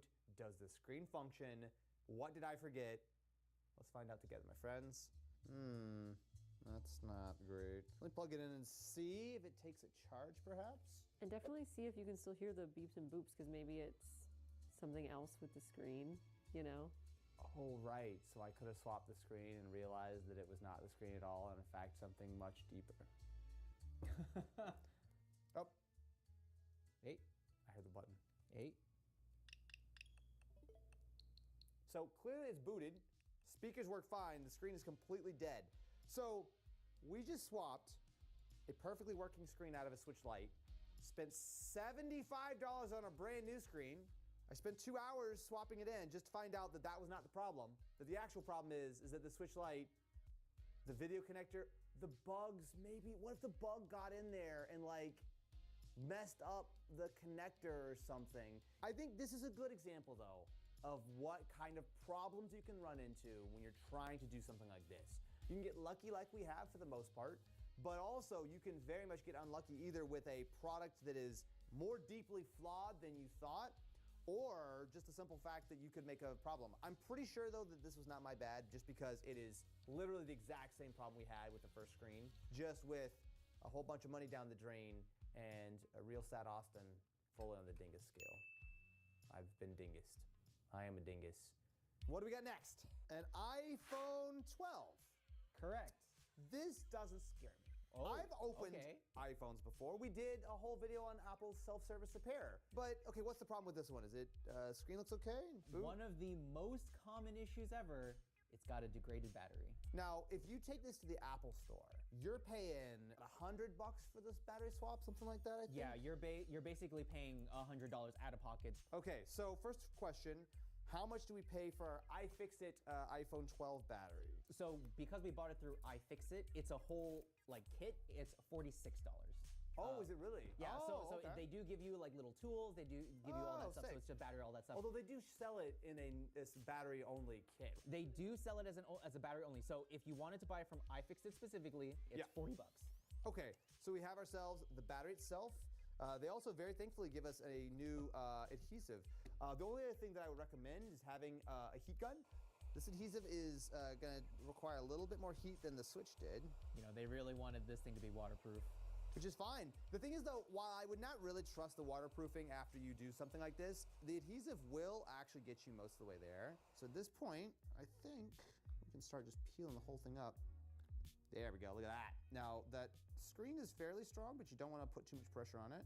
And now it is time to remove the battery. So the way to do this, unfortunately, is just to twist and pull. The thing is that you want to make sure you get the whole tab. And you see I'm just twisting and pulling. Now, unfortunately, there are 4 tabs. So again, a couple of the tabs get close, so sometimes you grab them both. I got both tabs up, look at that. Wow, look at you. Is something finally going my way today? Yes! That's friggin' dope, dude. I'm actually really happy about that. Well, at this point, all I gotta do...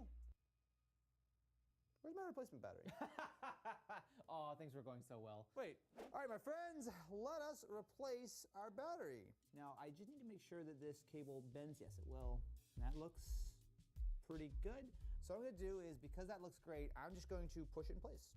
Battery is installed! Woo! Now, how do I put the rest of the stuff in? Uh-oh. Remember the whole thing about these screws are really tiny and you want to be careful? Did you strip one? It got absorbed. It got absorbed? It got absorbed by the rest of the phone. Okay, so at this point, if I am not the world's biggest dingus, it should just turn on.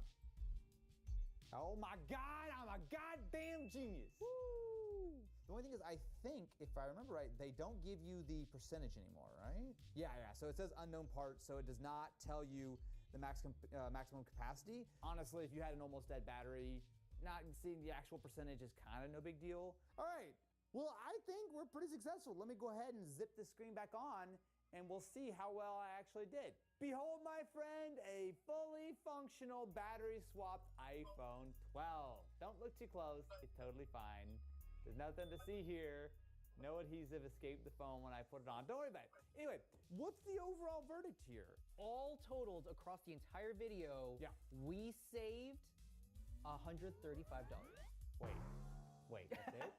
Well, okay, it gets a little complicated. I saved a little bit of money on the iPhone. Yeah, you saved a little money on the iPhone. The DMG actually came out really nicely, and I actually properly upgraded. Yeah, and you saved a little bit of money on the Switch. And the on OG the Switch. I think the real takeaway is investing in some parts to fix your own stuff makes sense. Buying stuff that's broken on eBay with the hopes of being able to fix it and sort of save yourself some money is possible, but you gotta really do your research and hope that you're feeling just a little bit lucky. Much like I'm feeling lucky enough to ask you to subscribe to the channel and ring-a-ling that ding-a-ling button so you too can see resident local ding-a-ling try to fix some shiny new tech or some not so shiny tech. I am a dingus.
That's so cool, dude.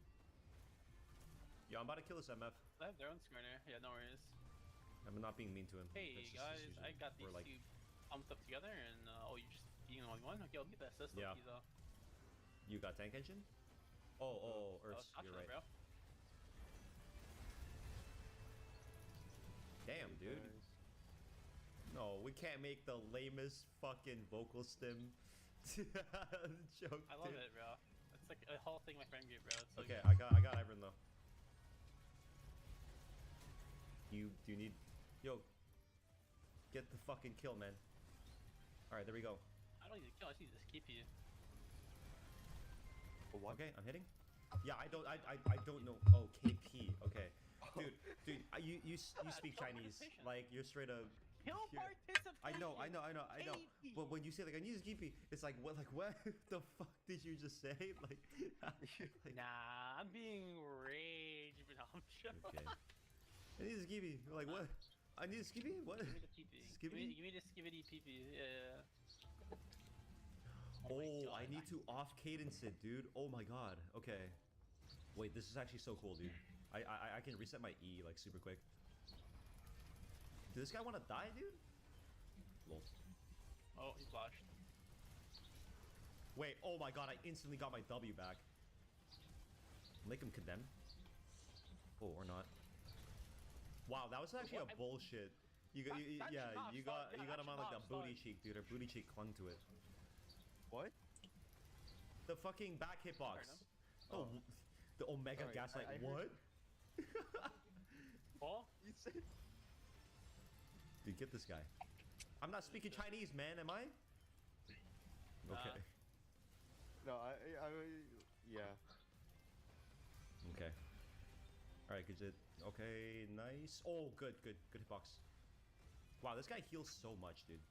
Can he fucking stop, dude? Nice, dude. Okay, anyways, I will do actualizer. Dude, I'm just gonna do the actualizer. Pick the shit out, man. So if I double it, wow, I instantly reset. Do you see this? Oh my god. What the fuck? I have no cooldowns. What? It's because every ability basically just like puts up to the 300. You know what I mean? Fucking nutty, dude. Okay, and you're just permanent reset on top of your base kit resets. What the? Yeah. Overflow being 300 puts me to like pretty much the exact threshold I need now, because it's 128 with 200. And that's without the actualizer. With It's 260. like you're guaranteed. Yeah. Oh, I'm ulted. All right, activate super mode. I have Giga heals on you. All right, dude, what the fuck? That's a 60-second cooldown. Did I do my rotation wrong, dude? I threw in like a million spells. I'm coming. Oh no, I was just hitting someone kind of tanky. Okay.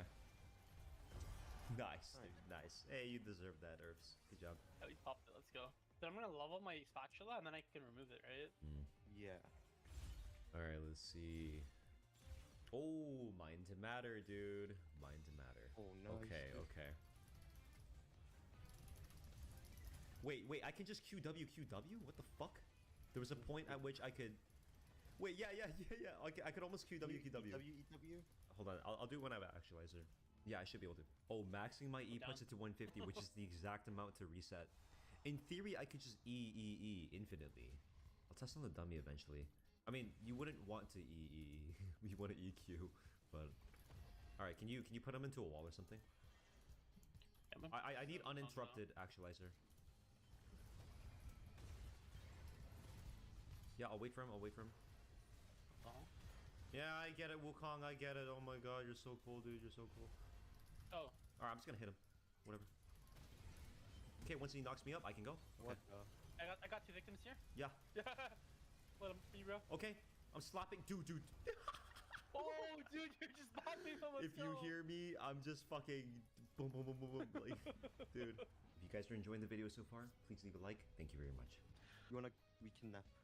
Oh yeah. We can kidnap. Okay. We will throw it at like 4 seconds, like long range force. 4 seconds. Long range force? Okay. Wait, what? No, it did the instant. Got it early. And we lost the vote as a result. What, dude? They got saved, man. We were gonna commit fraud. Saved by the bell. You imagine I get the extra augment and I get juiced. That would be really OP.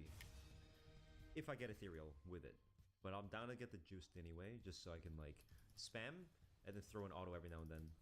Okay, anyways, check this out. Wait, yeah, look at this, Yo, What is this? Yo, what? The guy looks like It's just eating. I'm just eating.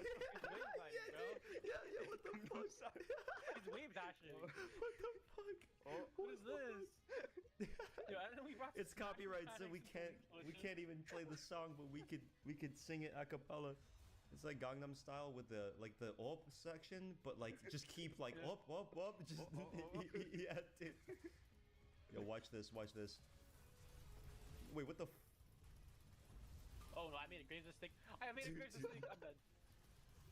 All right, I gotta kill this one. I need to eat. Wait, you're dead? Yeah, I got popped with the vein. Okay, I popped the vein. Okay. Thanks, homie. Me when I'm angry. Go north. Oh, wish I wow. could. I kind of want my. Oh no. Where's my actualizer, man? It takes so long. Also, this plant took so long. Okay, he died.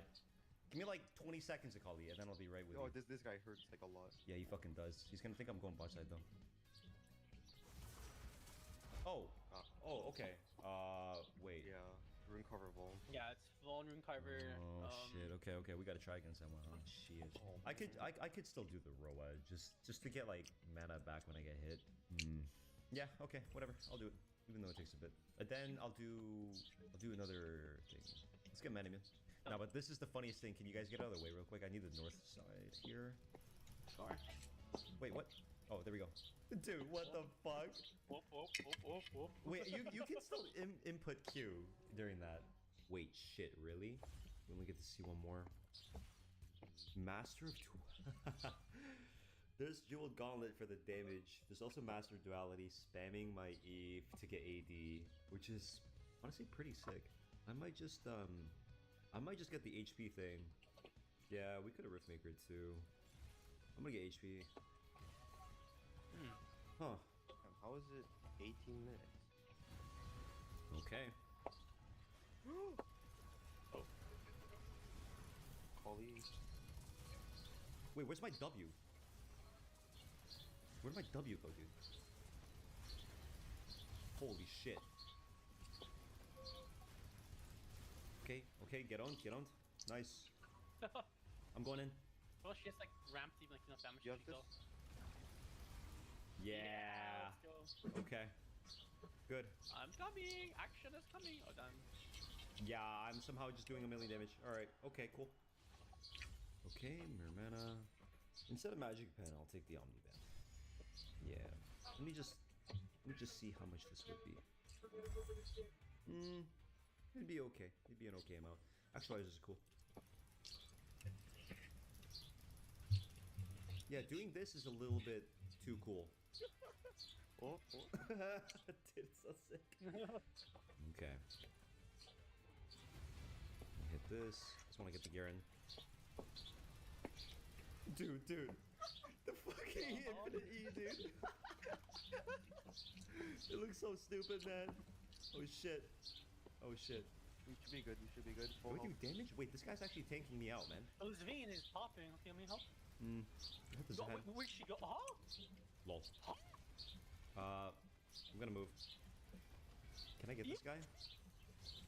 You fucking missed the vein, dude. Okay.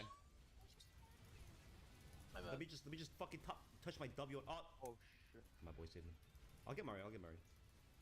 Oh no, I wonder why. Oh no. Oh no. Want to be like? It'd be too fucking obvious, but whatever. Let's get one so that we can see one more. Oh man. Oh wait. Wait, fucking Undying guarded me. What the hell is that? Wait. Okay. Super mode on. Wait, I'm silenced. Ah, shit.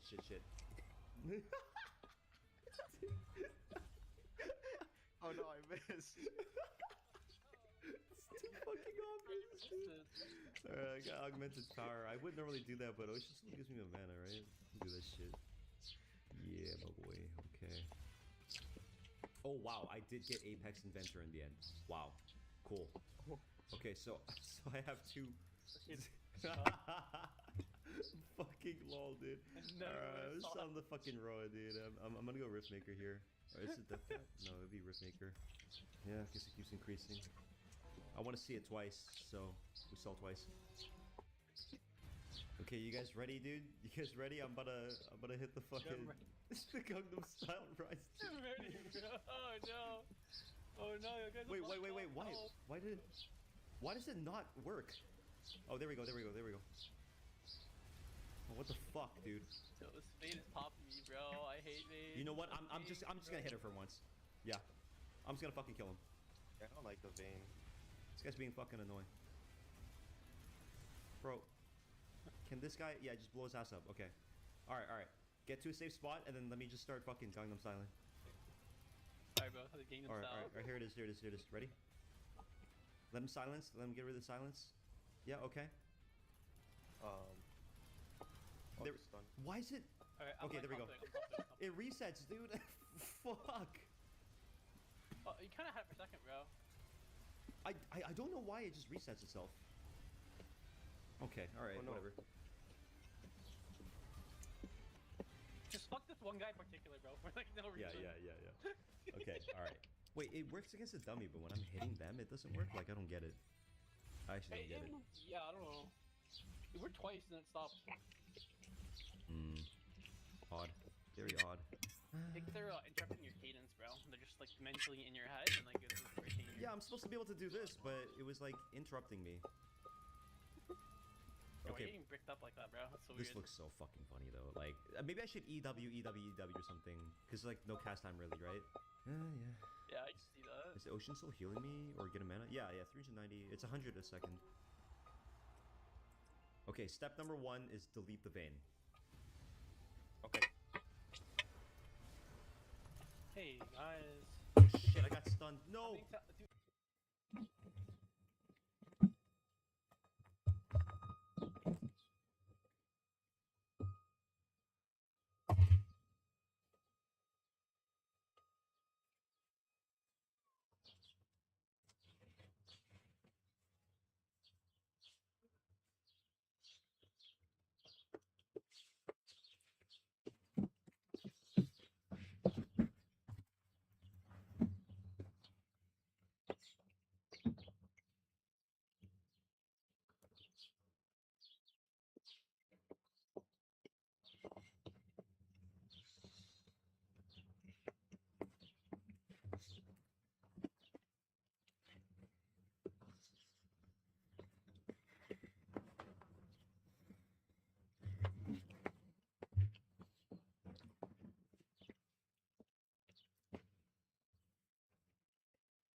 Oh, I took the wrong one, sorry. Wait, it's working against the Vayne. Okay.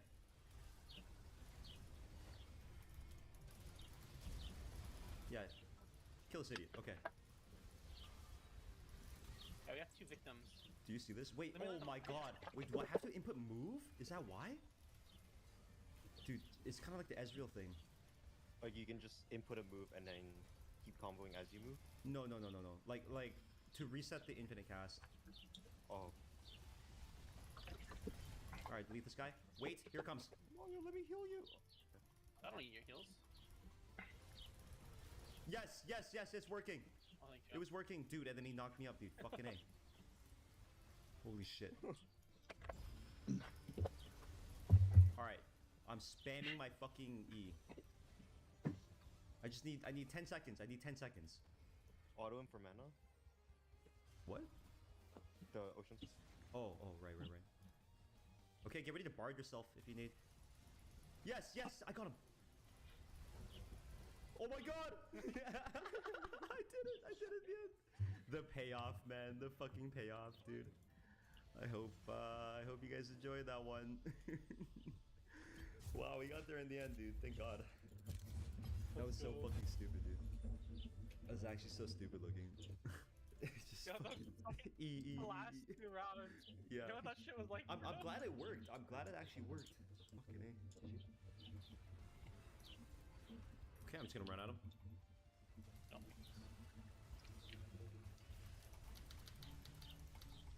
Nice. Katniss Supreme. I just got blasted. What even hit? Oh, they hit you, so it true shot it right through me. Nice. Just gonna stand here and auto. Dude, he just ulted me twice, man. What's going on? Nice. Okay, good. I had to sneeze. Yeah, we play a little bit tighter, maybe. Just wait for him to come in like this. And just delete him in the face.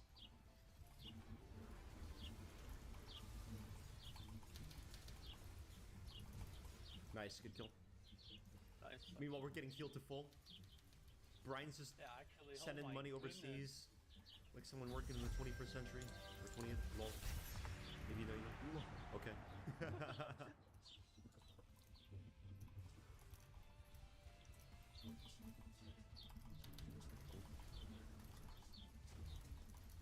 Nice. I'm stacked up. I'm stacked up to fuck. Uh-oh. I'm coming. No, I didn't even... I thought I was Brian, dude. It's okay. We're literally crop dusting the shit out of them. Oh, you got an ulti on us? You also just didn't press ulti earlier. Oh, I was getting Silas hummed, so you were on my range. Shit. Stick to the plan. Yep. Nic vole, co mi mohl dostačit, ano, nepojím na chvíli. There we go. Together on Trist. Oh yeah, I got blasted. Hey bro, I'm doing my thing. Yep.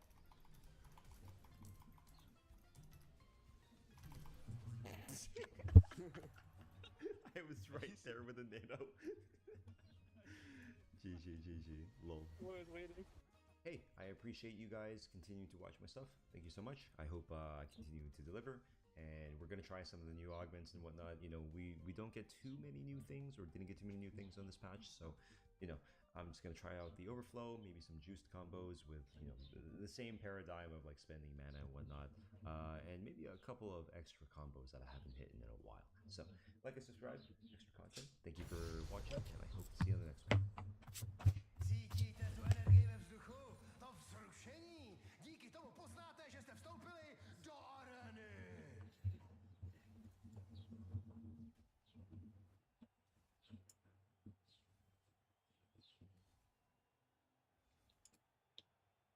Proč Palpatine nikdy nehledal mistra Jodu?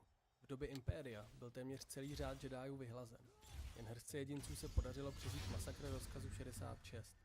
Ti, kteří unikli před smrtí, se stáhli do ústraní a rozhodli se žít ukrytí a čekat na správný okamžik, kdy se budou moci znovu ukázat. Jiní naopak strávili zbytek svého života v naprosté samotě. Jedním z nejznámějších případů byl bývalý velmistr řádu Jedi Yoda, který se téměř 20 let ukrýval na bažinaté planetě Dagobah. Přestože většinu přeživších Jediů nakonec vypátrali inkvizitoři nebo samotný Darth Vader, Impérium se k nalezení legendárního velmistra nikdy ani nepřiblížilo. Důvodem byla mimo jiné překvapivě malá snaha Impéria Jodu vůbec hledat. Ani císař Palpatine, ani Darth Vader nevynaložili příliš velké úsilí, aby ho našli. Ale proč tomu tak bylo? Vždyť bývalý velmistr řádu Jedi a jeden z nejsilnějších Jediů vůbec musel být vnímán jako velká hrozba pro samotného Palpatina i Vadera.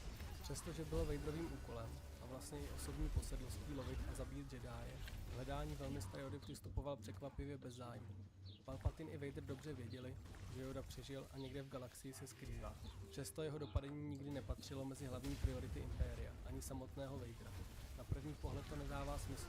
Yoda byl přece nejmocnější žijící Jedi a jeho dopadení by mělo být jedním z nejdůležitějších cílů Impéria. Možná by se ještě dalo pochopit, že Darth Vader byl natolik posedlý Obi-Wanem, že ho Yoda prostě nezajímal. Jak to ale bylo ve skutečnosti? Darth Sidious si byl od samého začátku jistý, že Yoda přežil jejich souboj v budově Galaktického senátu. Věděl, že se stáhl někam do hlubin galaxie. Bezprostředně po jejich střetu vyslal jednotku korusantské gardy, aby Yodu vypátrala. Když pátrání nepřineslo žádné výsledky, nařídil hledání ještě rozšířit. Jenže krátce na to se jeho pozornost přesunula jinam.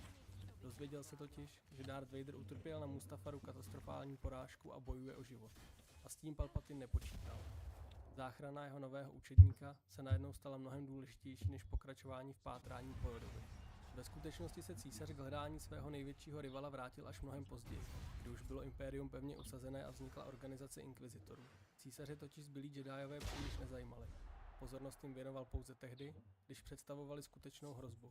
Například, když se pokoušeli organizovat povstání proti impériu, jako tomu bylo na planetě Kashyyyk. A tak nechalo v přeživších Jediů na inkvizitorech. Dokonce zašel tak daleko, že Vadera od dalšího lovu Jediů spíše odrazoval. Chtěl, aby se soustředil na správu impéria a ne na pronásledování řádu, který byl podle něj už dávno mrtvý.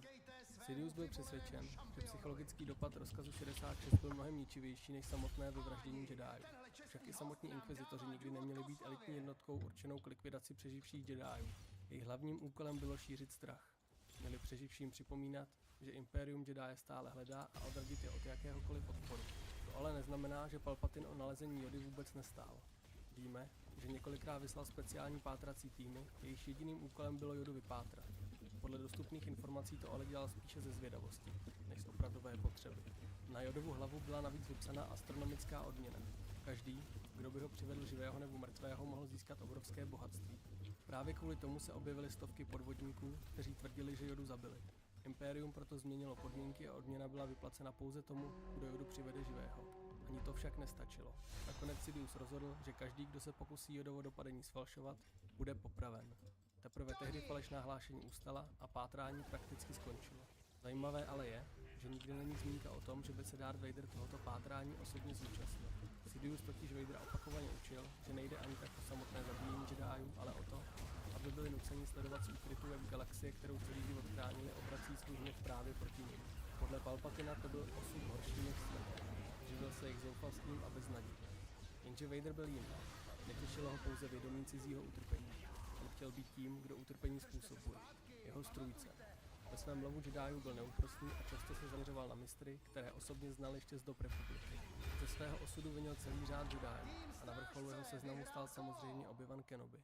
Přesto se nikdy nezdálo, že by věnoval zvláštní pozornost hledání Jody. Možná to ale nebylo proto, že by o něj neměl zájem.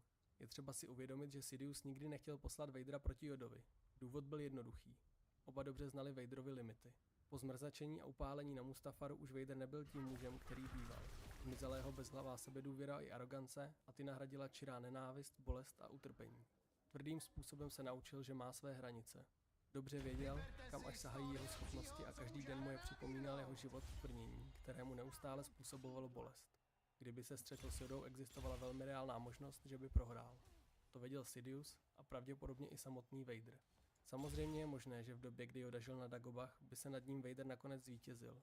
Yoda byl již starý a působil bláznivě, jenže vždy tu existovala nejistota. Yoda byl stále jedním z největších mistrů síly v historii. Stačilo by, aby pomocí síly poškodil Vaderův život udržující oblek a sithský lord by se ocitl ve vážném nebezpečí. Debaty o tom, kdo by v případě souboje zvítězil, budou pokračovat ještě dlouho. Podstatné ale je, že ani Vader, ani Sidious netušili, jak silný Yoda po letech exilu skutečně je. Nechtěli podstoupit zbytečné riziko. Sidious navíc nechtěl přijít o svého učedníka a mnohem více ho uspokojovala představa, že Yoda někde v úkrytu bezmocně sleduje pád galaxie, kterou se tak úzkostlivě pokoušel chránit a v jejíž ochraně selhal. Vader samozřejmě věděl o souboji mezi Yodou a Sidiousem v budově Senátu. Pokud dokázal Yoda bojovat s císařem jako rovný s rovným, Vader si pravděpodobně uvědomoval, že jeho vlastní šance nejsou příliš vysoké. Pokud se vám video líbilo, dejte like a odběr, nebo můžete kanál podpořit pomocí tlačítka připojit se, anebo přímo pomocí funkce super díky. Já děkuji za podporu a vidíme se u dalšího videa. Bojiště se zmenšuje, dávejte pozor.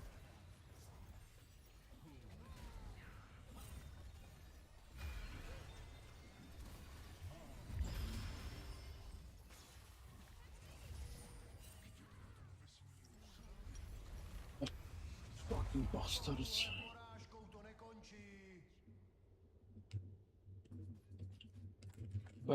How bad you are, vole.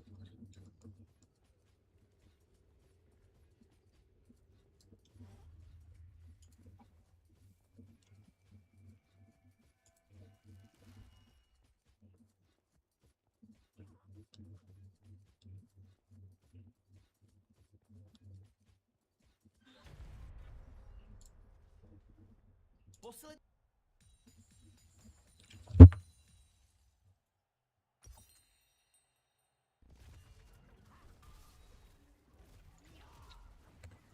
bychom si probrat Obsession, dámy a pánové. Obsession. Ale musím zmínit jednu věc na začátek. V pátek jsme šli s Barčou do kina na Obsession a šli jsme o 9:30 na poslední promítání, co tam bylo. A čekal jsem, že kino bude prázdný, protože většinou v pátek večer, nebo kdykoliv jdeš takhle večer, tak kino je skoro prázdný, ale pak jsme tam přišli a bylo to jak Johnny Knoxville. Byl to Brokoliko. A já si říkám, co se tu děje. A ono je to tím, že Gen Z začali chodit do kina. Protože v jeden čas tam bylo jak Obsession, tak i Backrooms. A mladí šli hlavně na Backrooms a já si myslím, že to je super, protože jak Obsession, tak i Backrooms, tak je to od mladých režisérů. Samozřejmě tomu, co vymyslel Backrooms, tak mu bylo 16 let, když vytvořil tenhle ten svět v Blenderu.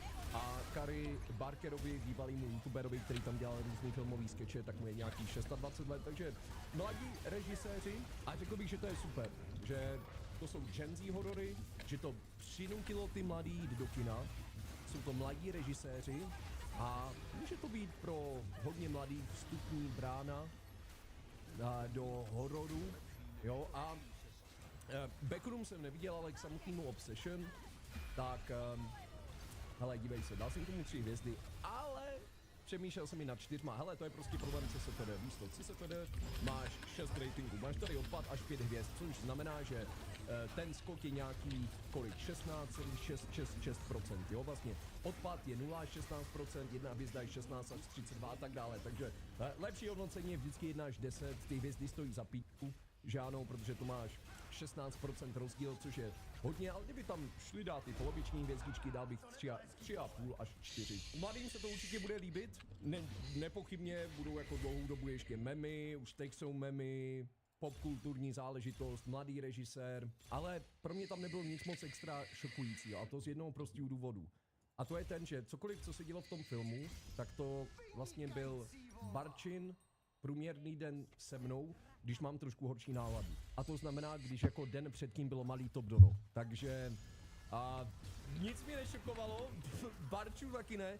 Barča tam seděla, víš co, a byla v šoku, že všichni byli vystrašení a ona si říkala, ty vole, jako tohleto, co tam vidím, to, jak ta ženská vyvádí, tak to mám prostě doma, ty vole, na tom je něco divného. Takže zároveň to bylo uvědomění pro Barču.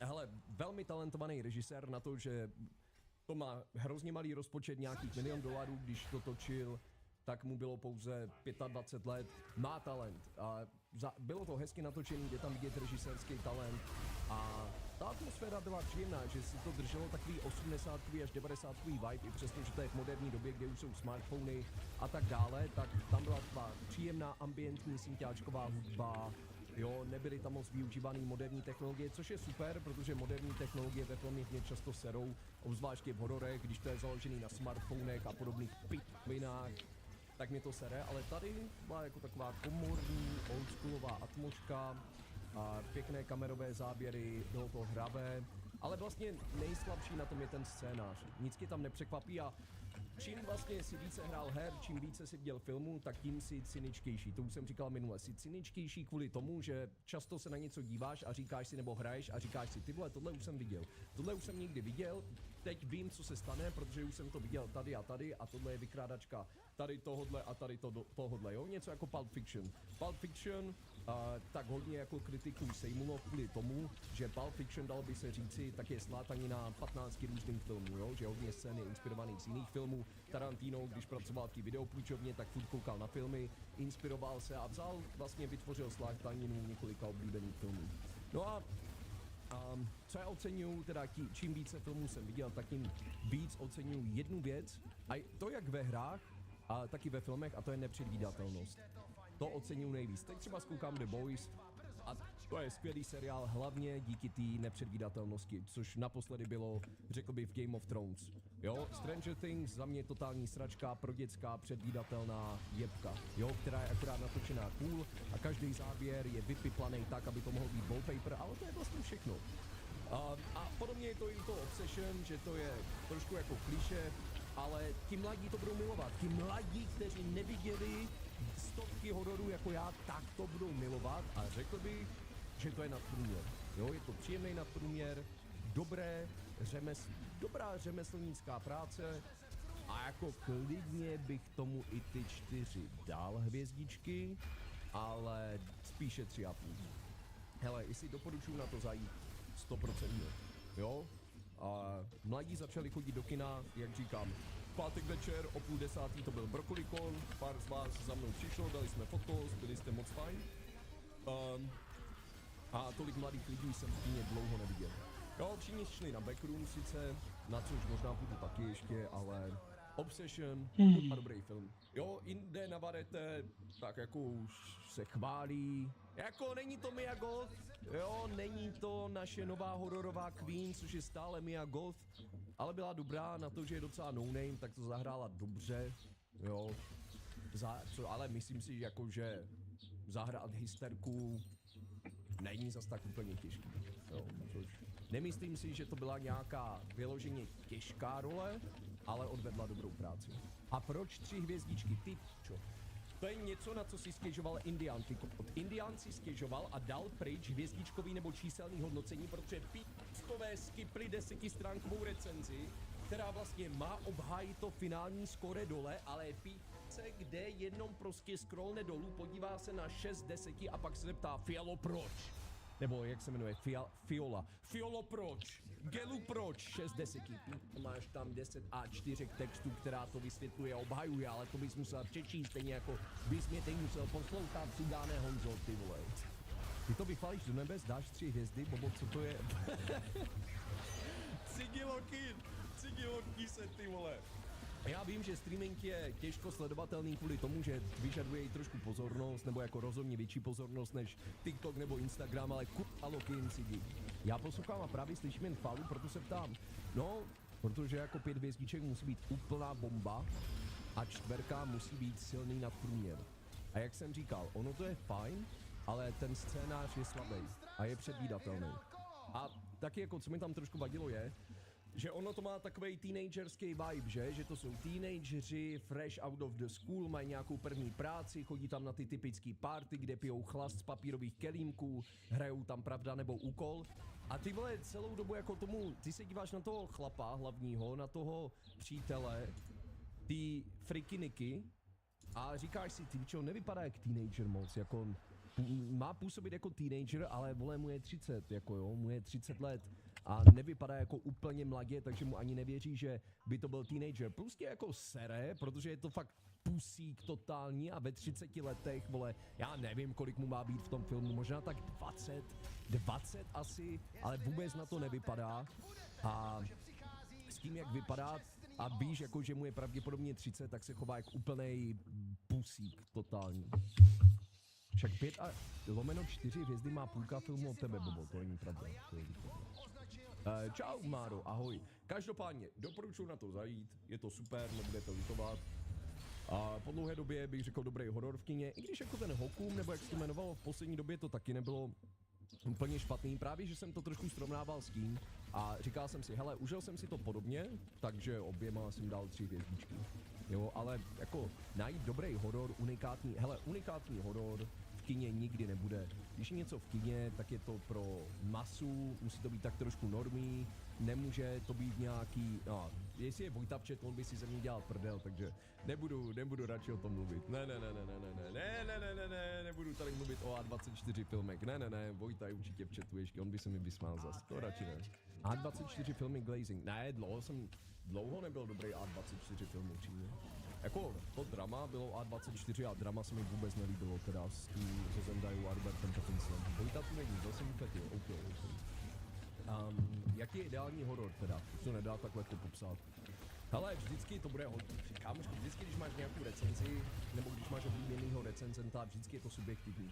Jo, recenze nemůže být objektivní a když je to objektivní jako kamera a tady tato, kterou použili, má dobrý obraz, objektivní to nemůže nikdy být, byla by to nuda, vždycky je to subjektivní.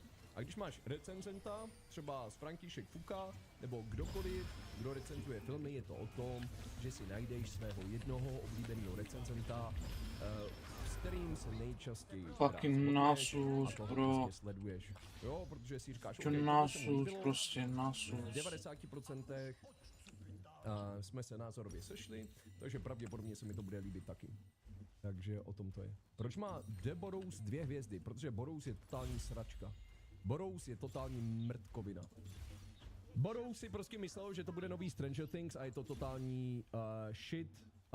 Nudný, předvídatelný, jednoduchý shit. Lituju, že jsem viděl všech 8 epizod. Hele, myslel jsem si, OK, nemůže to být tak pitomý, v 7. epizodě určitě přijde nějaký plot twist. Ne, nepřišel. Říkám si, OK, tak v 8. epizodě určitě přijde nějaký zajímavý plot twist. Ne, je to totálně stupidní, nudný shit. A vlastně ani nevíš, pro koho to je. Jestli je to pro děcka, jestli je to pro young adult, pro koho to kurva je. Protože ty tam sleduješ důchodce před smrtí a zároveň tam jsou monstra a prostě důchodci tam hrajou hlavní roli a řeší tam všechno, celý případ a není to ani vtipný, pro koho to kurva je, protože ono to působí, že to je pro děcka. Tím příběhem to působí jako strašidelná pohádka pro děcka. Ale zároveň děcka se nechtějí dívat na důchodce, jak něco řeší. Takže za mě se to vůbec jako cílovka The Borous. No a samozřejmě produkovali to Duffer Brothers. Produkovali to Duffer Brothers, který jako neprodukovali snad nic. Myslím, že produkovali 2 věci, které jsem viděl a obě byly shit. Co říkáš na From? První řada výborná, druhá řada tragédie, třetí řada ještě větší tragédie.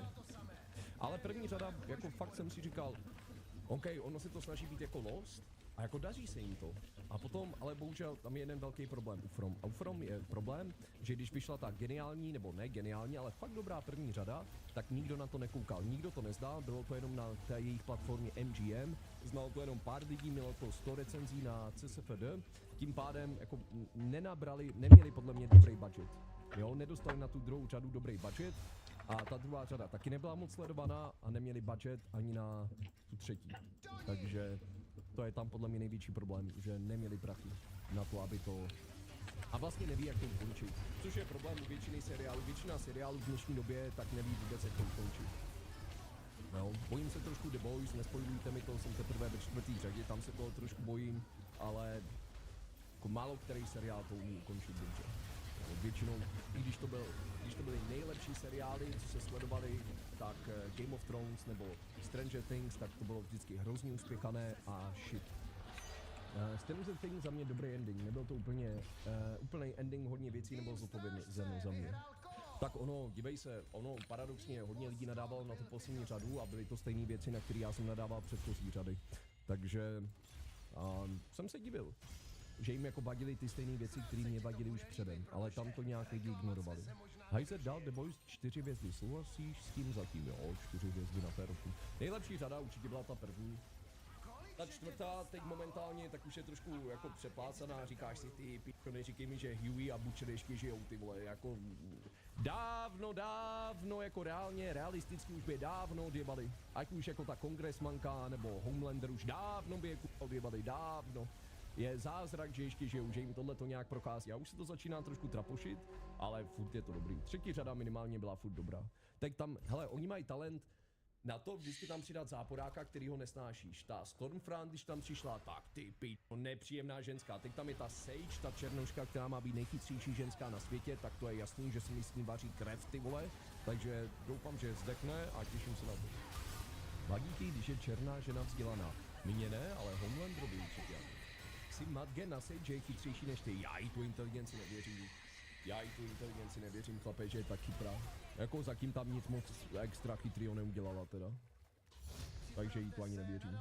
Nějaký filmeček dneska na večer, co bys doporučil? Určitě. Jdi na moje CSFD, dej si přidat do oblíbených, dej tam hodnocení a tady si vyber tip, že třeba chceš filmeček, dáš si filmeček, že chceš, na jaký žánr máš chuť, dáš si třeba erotický, moc erotických věcí jsem neviděl.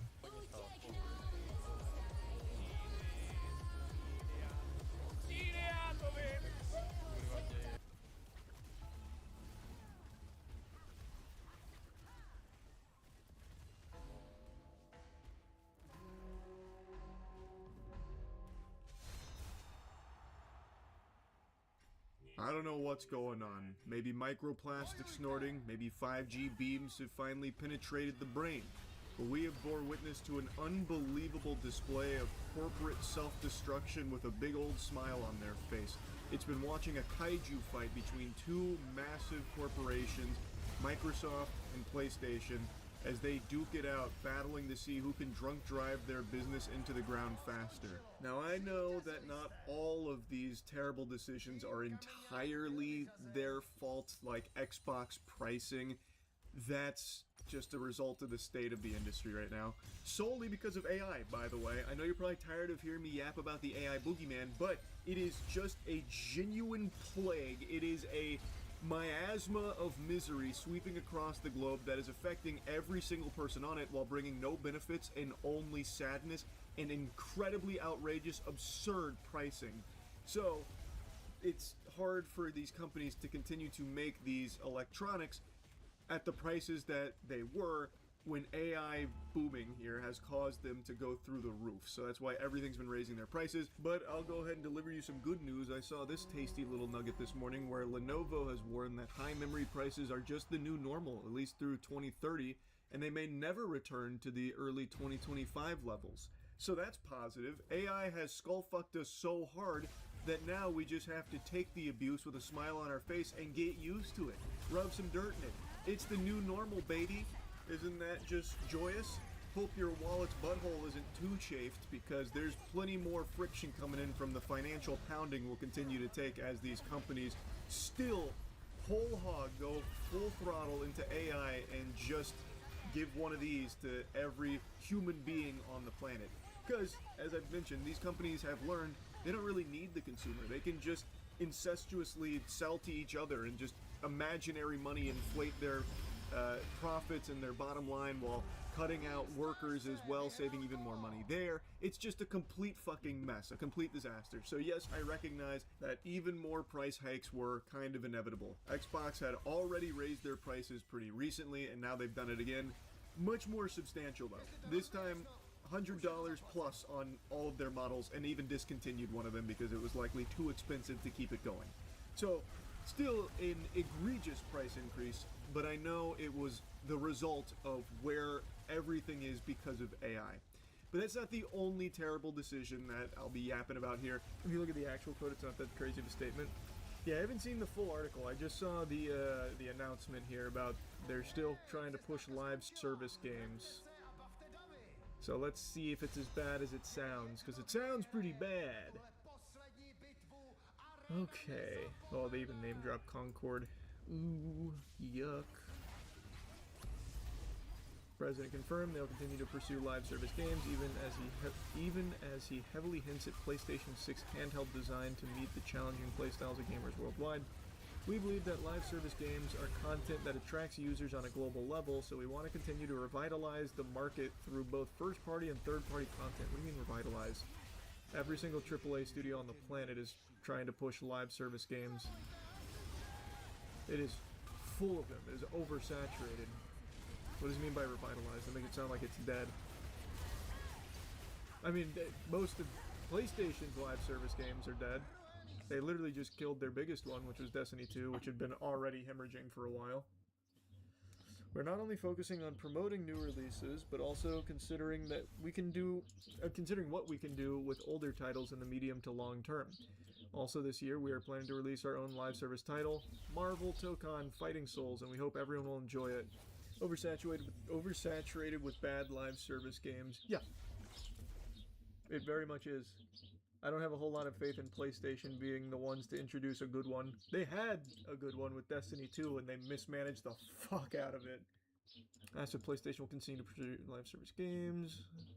With live service games, it's important to continuously provide something. The genre itself is relatively new, and I think many people are trying various things, so we also want to continue to take on challenges within that context. I just hate that mentality.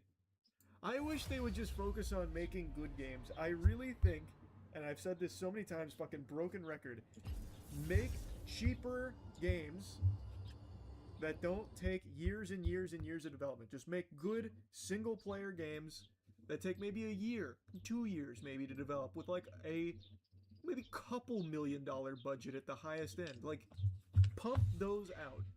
Deliver creative, fun experiences instead of trying to chase the big ticket live service item, which just keeps fucking these companies. Sony still has another chance.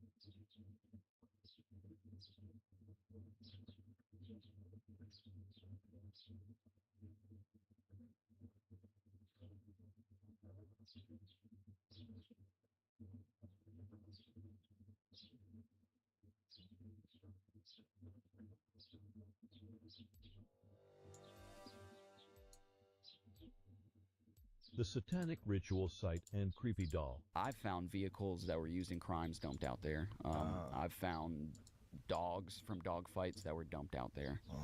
I've found animals that have just been dumped.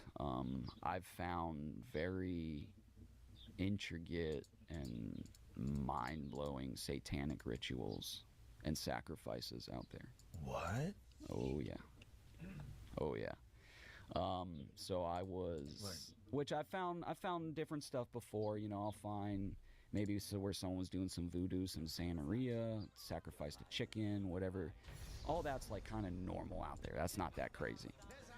But what I found this night was very crazy. Yeah, the police came and investigated it.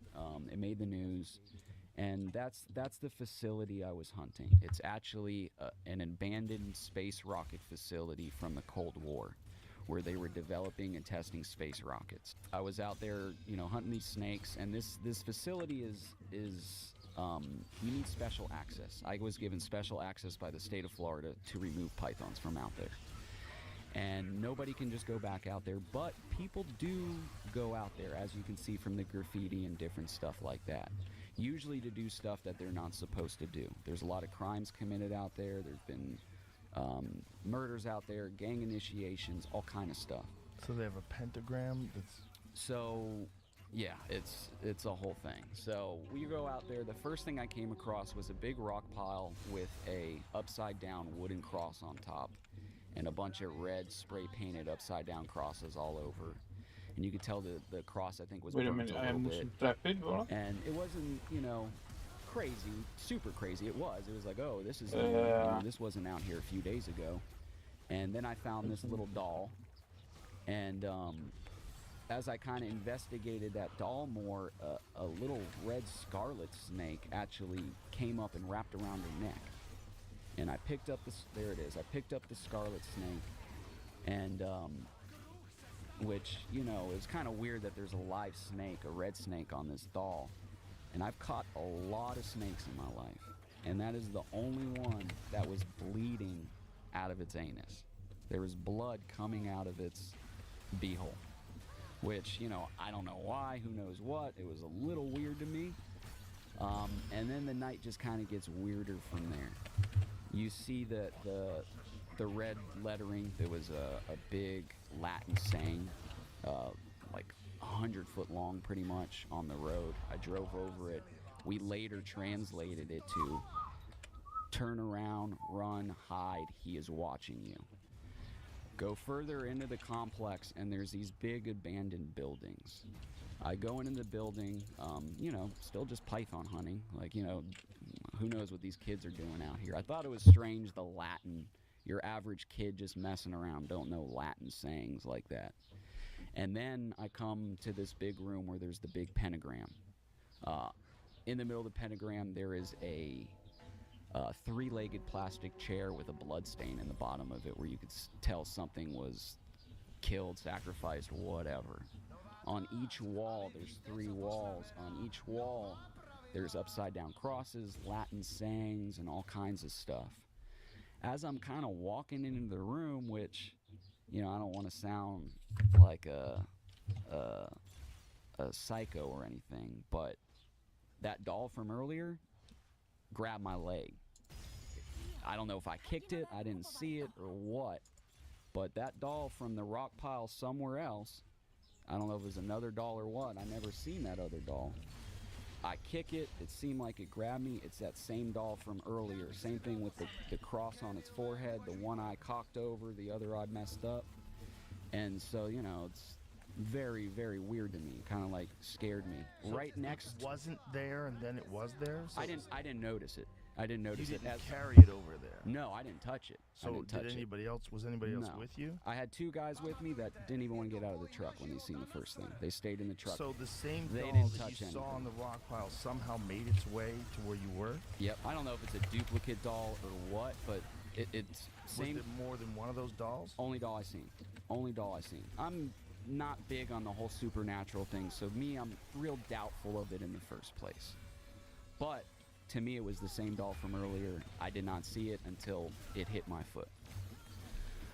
Right next to that doll, there is a saying on the ground that says, "The omen will follow," which to me was like the creepiest thing of the whole thing. Was like, you know, that if you interact with any of this, this spirit's gonna follow you. Very strange, right? Very strange. As we go through, there's all kind of different stuff. In one of the rooms, there's a sleeping bag with something inside of it. I don't think it was a body, anything like that. Police went out there, investigated it. I didn't investigate further past that. Something was inside the sleeping bag, and on the walls there was, looked like red spray paint, and it said, she was only 9, we gave her to the devil, like basically talking about sacrificing a child. And then you have this little girl's gown that's nailed to the wall with like a dark red stain on it. Oh, Jesus. Yeah. And what was the investigation? Did you follow up and find out what they found out? I never heard anything from it. I'm assuming they never found much from it because I never heard anything from it. Did they know it was human blood that was in the chair? I don't know. Or on the... I don't know. I would like to think it's red spray paint, but I don't know. Who knows what it was? Yeah. So, you know, we continue on with the hunt. We end up starting to get out of there. The guys are like, dude, we want to go. We don't like this shit. I'm like, all right, you know, let's pack it up. Let's go. So we start making our way out, and I see flashlights. I mean, there's one road in, one road out. There's a gate at the end of it. You can't drive a vehicle in, and I mean, we're miles out here. You have to drive miles to then walk miles, right? So I see this flashlight bouncing on the side of the road as I'm driving out. I'm like, who the fuck is this? No, I've never seen anyone out here in my life, ever. Getting closer to him. I have my pistol in my truck. I put my pistol on my lap, you know, just in case. As I'm okay, nice sucky, nice sucky. About to kind of Very pass nice the sucky. guy. The guy's like, Very Mike, nice. Sucks. My name. And he's like, I love your Instagram. I was like, Hitchhiking after midnight. The stranger who wanted more. I never talked growing up. I was the kid in the corner, and like girls would form groups and talk about which guy they want to fuck, and I wouldn't even be. They're like, Dave's sitting right there, and they're like, yeah, he's not even on the fucking roster. And I'm like, so I go, wait, is this racist? Yeah, but what has it? How can I turn this around? What it did for me.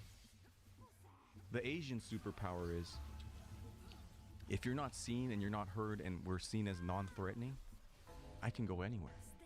I can go anywhere and people open up to me. I've been to the Congo, I've been to third world countries, I've been to every fucking state in America. I might be the most American person. Like, I've been to every fucking state. I've hitchhiked from the time I was 15 to every fucking state, every country, and I've talked, and because when people see, oh, that guy's Chinese, he's like Jackie Chan, or he's whatever they think, they don't think that I'm gonna do anything or say anything, or I'm gonna pose any threat. So they just open up and they say the most, I don't know, like when I started hitchhiking, people said no one's gonna pick you up, right? Like 60s, 70s, everyone hitchhiked, and then something weird happened in the 80s where like you're gonna get raped, kidnapped, murdered, you know. But I go, I don't think so. I think if I put my thumb out and ask for help, someone's going to give it to me. And with that, I got to see the world for free. I got to go everywhere. And much like what happened was I would sit shotgun and I'm getting these free rides. And two things would happen. Either the driver has a long drive and they want someone to talk to, or they want me to talk to them. And something would happen. And like, I'm in the car right now with a complete stranger. Anything could happen. And the first hour is always small talk. How long you been on the road? What would you do? You know, it's all that kind of stuff. Something switches when they know the ride's about, like I'm about to get out or whatever. I'm never gonna see this guy again. I'm never gonna see this guy again. So now we've been talking about news, sports, and weather for an hour. Last 10 minutes, I fucked my sister when I was 12. Whoa. Everything comes out. So I've heard, think about how many rides I've hitchhiked. How old was he? He was 12. How old was his sister? I don't know. It's 8. I mean, everything. Drugs, incest. You know, I killed somebody. Like, murder. A guy told murder you? confessions. Really? I've heard the most insane. Hold one at a time. Murder confession. I don't know if I should be telling you. You definitely should be. A guy confessed to me that he was thinking of raping me when I stayed at his house. Oh Jesus! You Like- stayed at his house? You didn't just hitchhike. You hitch-housed? I was in the deep south. I was in the deep south. It was like I was trying to hitchhike from LA to New York City. I was with my friend Brian. Same thing. No one's gonna pick up two fucking dudes. And John Wayne picks us up, cowboy guy. 10-gallon hat. You know. Damn, you boys look, you know, hot out there. Get in the car. And he's telling us about shrimp po' boys, and you know, he works on a offshore oil rig, and it's 2 weeks on, 2 weeks off, and it's just 2 weeks off right now. So he's like, "Where are you guys headed?" And we're like, "We're just trying to get to New York." New York? What you want to go there for? A bunch of queers out there. I don't know. We want to check it out. You guys want to stay at my house tonight? Like, this guy looks like grandpa. Just cowboy boots, cowboy hat, just big gut. Like, he's a dude. Right. Yeah, I'm young. I'm 17 or 18 at this time. We get to his house in this is what I'm talking about. Tiny town in Louisiana. Deep South. Okay. Like, we get in his house, Die Hard movie collection, Rambo movie collection, shotguns, and lube. Just the dude, just the man's man. And he has in his part-time job is an anesthesiologist. Part-time anesthesiologist. Part-time and then part-time offshore oil rig. And I'm, you know, this is summertime, deep south, covered with like grease and mosquitoes, living outside on the road, hitchhiking. He's like, "You guys want to take a shower?" I'm like, "Fuck yeah." I'm the first one in the shower. And then I come out, I got the towel wrapped on. He's like, he made us like a frozen pizza or something. And there's a protest on the television. It's Sanford. This is 1993 or 94. There's a protest of something with gay people in San Francisco. And they were protesting. And he's watching it. I'm like, "What?" He's like, "I'm queer. You never see me out there protesting." And I'm like, "Oh shit!" And then my friend Brian, who's covered in grease and dirt, he hasn't showered yet. And I'm like, "Oh shit!" And I started getting my clothes on. And you know, it's one thing to be gay, and then it's one thing to be picked up by like a big gay guy with a cowboy hat who takes you to his house. So and here's the thing: I don't want to discourage people from hitchhiking. This is one weird incident that's happened in like 15 years of hitchhiking. So he's like, hey Brian, why don't you? It's your turn. Why don't you take a shower? No, I'm okay. I'm all right. You're filthy. Why don't you get in there and take a shower? Fuck! No, I'm all right. Yeah. I'm okay. And I go, "Oh fuck, what do we do?" You know, like do a little powwow in the corner. He's like, "He's old. We can take him if he tries anything. We're tired. We were fucking so tired. We're like, he looks like he was like falling asleep on his couch." And he goes, "He's gonna go to sleep soon. Let's just fucking stay the night. It's fucking air conditioned in here, and then let's leave first thing in the morning before he wakes up." Like, okay, fuck it, let's just do it. all right, boys, I'm gonna turn in. I'm like, yes. So we take the couch and I go, let's sleep in a formation, and let's take turns. We should have just left. You go, you stay up for an hour, and then wake me up. I'll stay up for an hour, and then we'll leave crack of dawn. You know.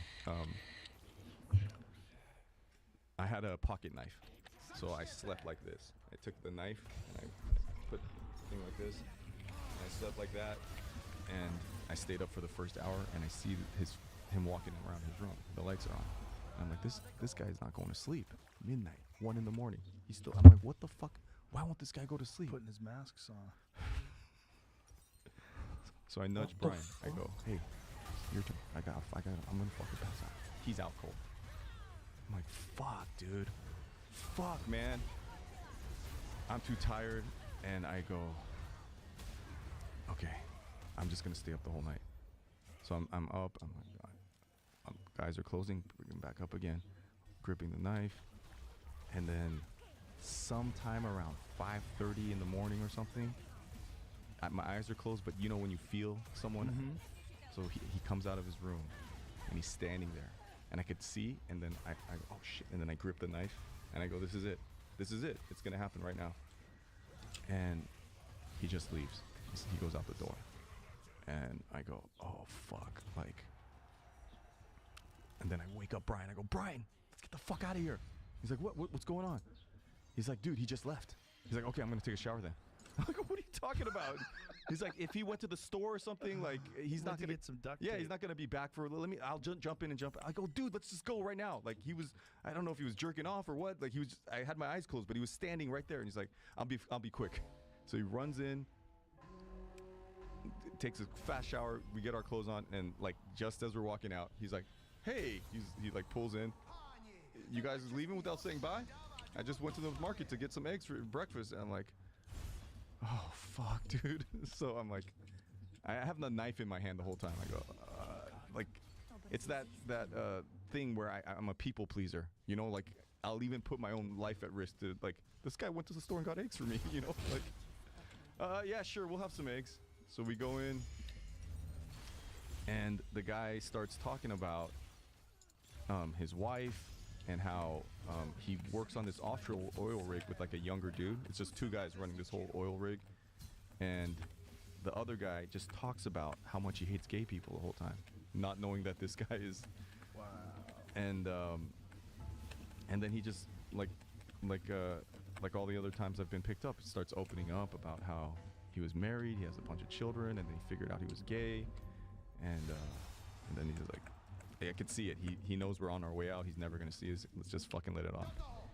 You boys look so cute on the side of the road there last night, and it was like I was so like I'm so lonely.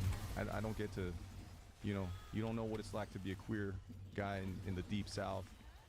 And man, when I came out this morning and I saw you guys sleeping together, you guys on the couch, you look so beautiful and perfect, and I'm like, oh my fucking god, dude.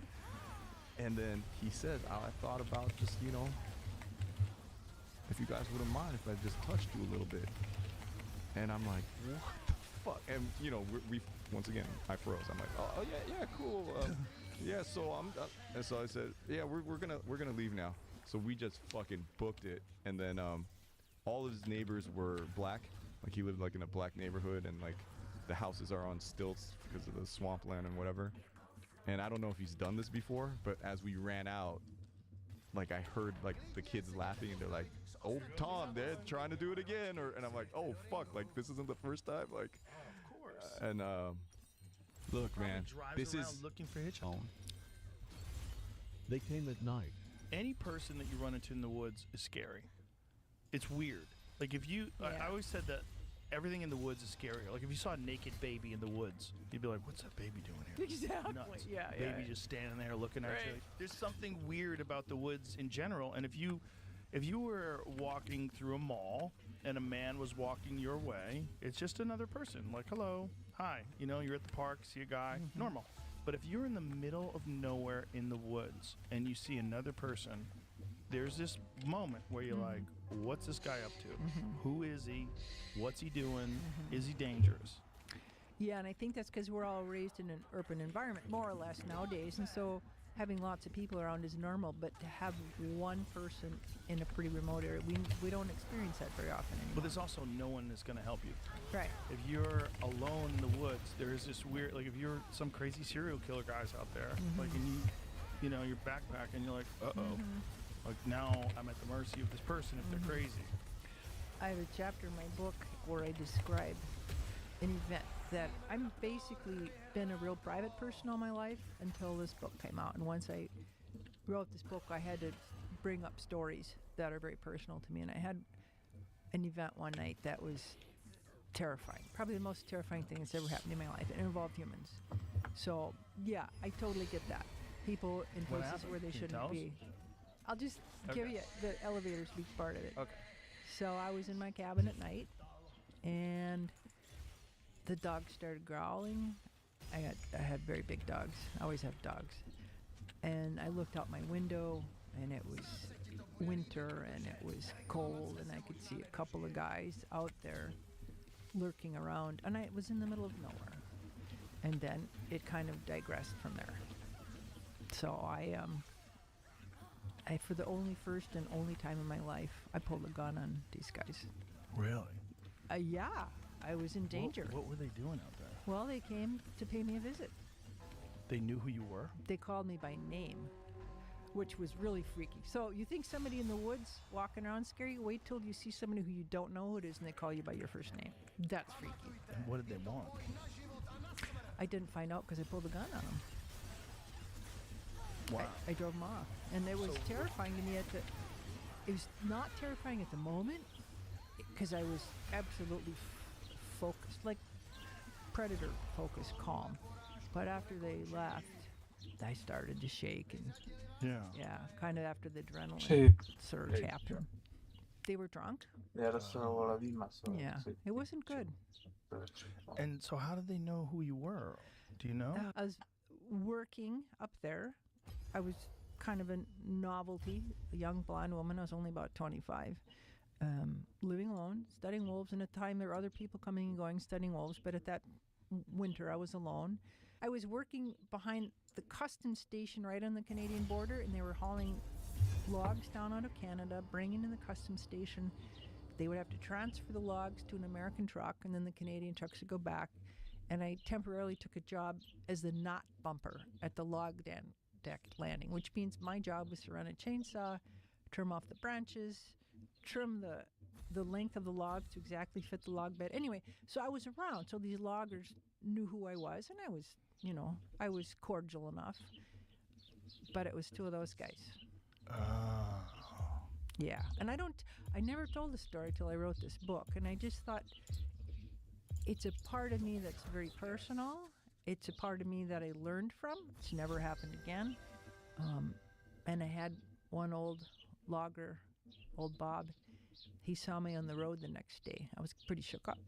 And he stopped. We chatted often. And he says, so I hear you had some visitors last night. And I looked it up because he was up in his log truck. I said, yeah. He says, you don't have to worry. That won't happen again. He's kind of like watching out for me.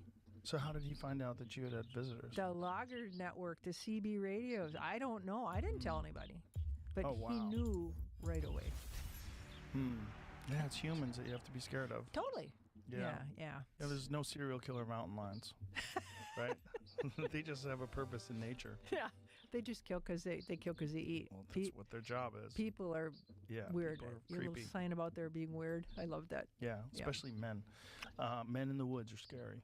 Creepy men that wanted more. I dodged 2 molestation attempts. Really? Yeah, 2. What'd you dodge? Well, I dodged one of them when I probably was like 7 or 8 years old. That was the scary. Well, they were both pretty scary, but that was the scarier one because I was at the library, and I was by myself. I was a latchkey kid. My parents just let me out of the house. At the time was kind of normal. In retrospect, like thinking about it now, like I couldn't imagine letting my 7-year-old just fucking wander around. Not just that, but walk to the public library, in San Francisco. And this guy, and so I was reading these books they had a section of monster books. Yeah. And this guy came up to me and he goes, do you like monster books? I go, yeah. And he goes, oh, I have some monster books in my car. You want to see them? I'm like, okay. Like, I didn't know any better. I was fucking 8 years old or whatever it was. And as I'm leaving with this guy, the librarian starts screaming, "Joseph, you get away from that man." You know, like, that man just got out of jail. And she yells at him to get out of there, and the guy runs away, and I just started crying, and I was like, whoa. Yeah. So I dodged that bullet. And then another time, when I was 13, we were hanging around this lake in Jamaica Plain. It was this, like, Jamaica Pond was this place we would go and fish. And there was another pond that was like this neighboring pond that was like slightly smaller. And this guy was always like running around the lake. He was jogging. And me and my friend Josh would be hanging out. This guy would come over and talk to us. You know, he seemed like a super normal guy. He used to be a teacher and he had retired. And, you know, look, he probably was like in his 60s. And one day, it's just me. He went for it. One day, it's just me. And I'm fishing, and he comes by, and he's drunk. Damn. And he tells me he loves me. And I'm like super confused. How old were you? 13. Okay. And I had been talking to this guy on and off. I had seen him, you know, for months. Yeah. Like, he'd come by, say hi. It was always like casual, very good humored, very friendly, but he was like setting us up. And he comes by, and then I realized after, he tells me he loves me, but there can be no love without sex. That's what he says. And I'm like, what? And I had a knife. So I remember, like, I grabbed my knife in my pocket, and I had my hand on my knife, and I was like, oh my God, I'm gonna have to stab this guy. Damn. Yeah, I was like, this is gonna, because there was no one around. There was no one around. Wow. It was just trees and when you were 13, forests. you were like, I'm gonna have to stab. Oh, I was gonna cut.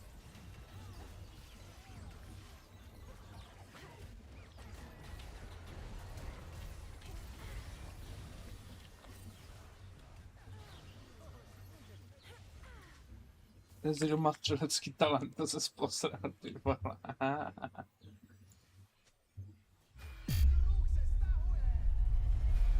A construction crew was digging when they accidentally solved a kidnapping. A notorious fugitive was caught because he had car problems on the wrong road. A killer stayed hidden for 17 years until an incident at Walmart changed everything. These are impossible cold cases solved by accident. Legal guys by the end of 2026, and in this crazy sort of creepy world, if you subscribe, and I promise to do my very best for you, put up the best videos I possibly can. I'm Visual Venture, and you are awesome.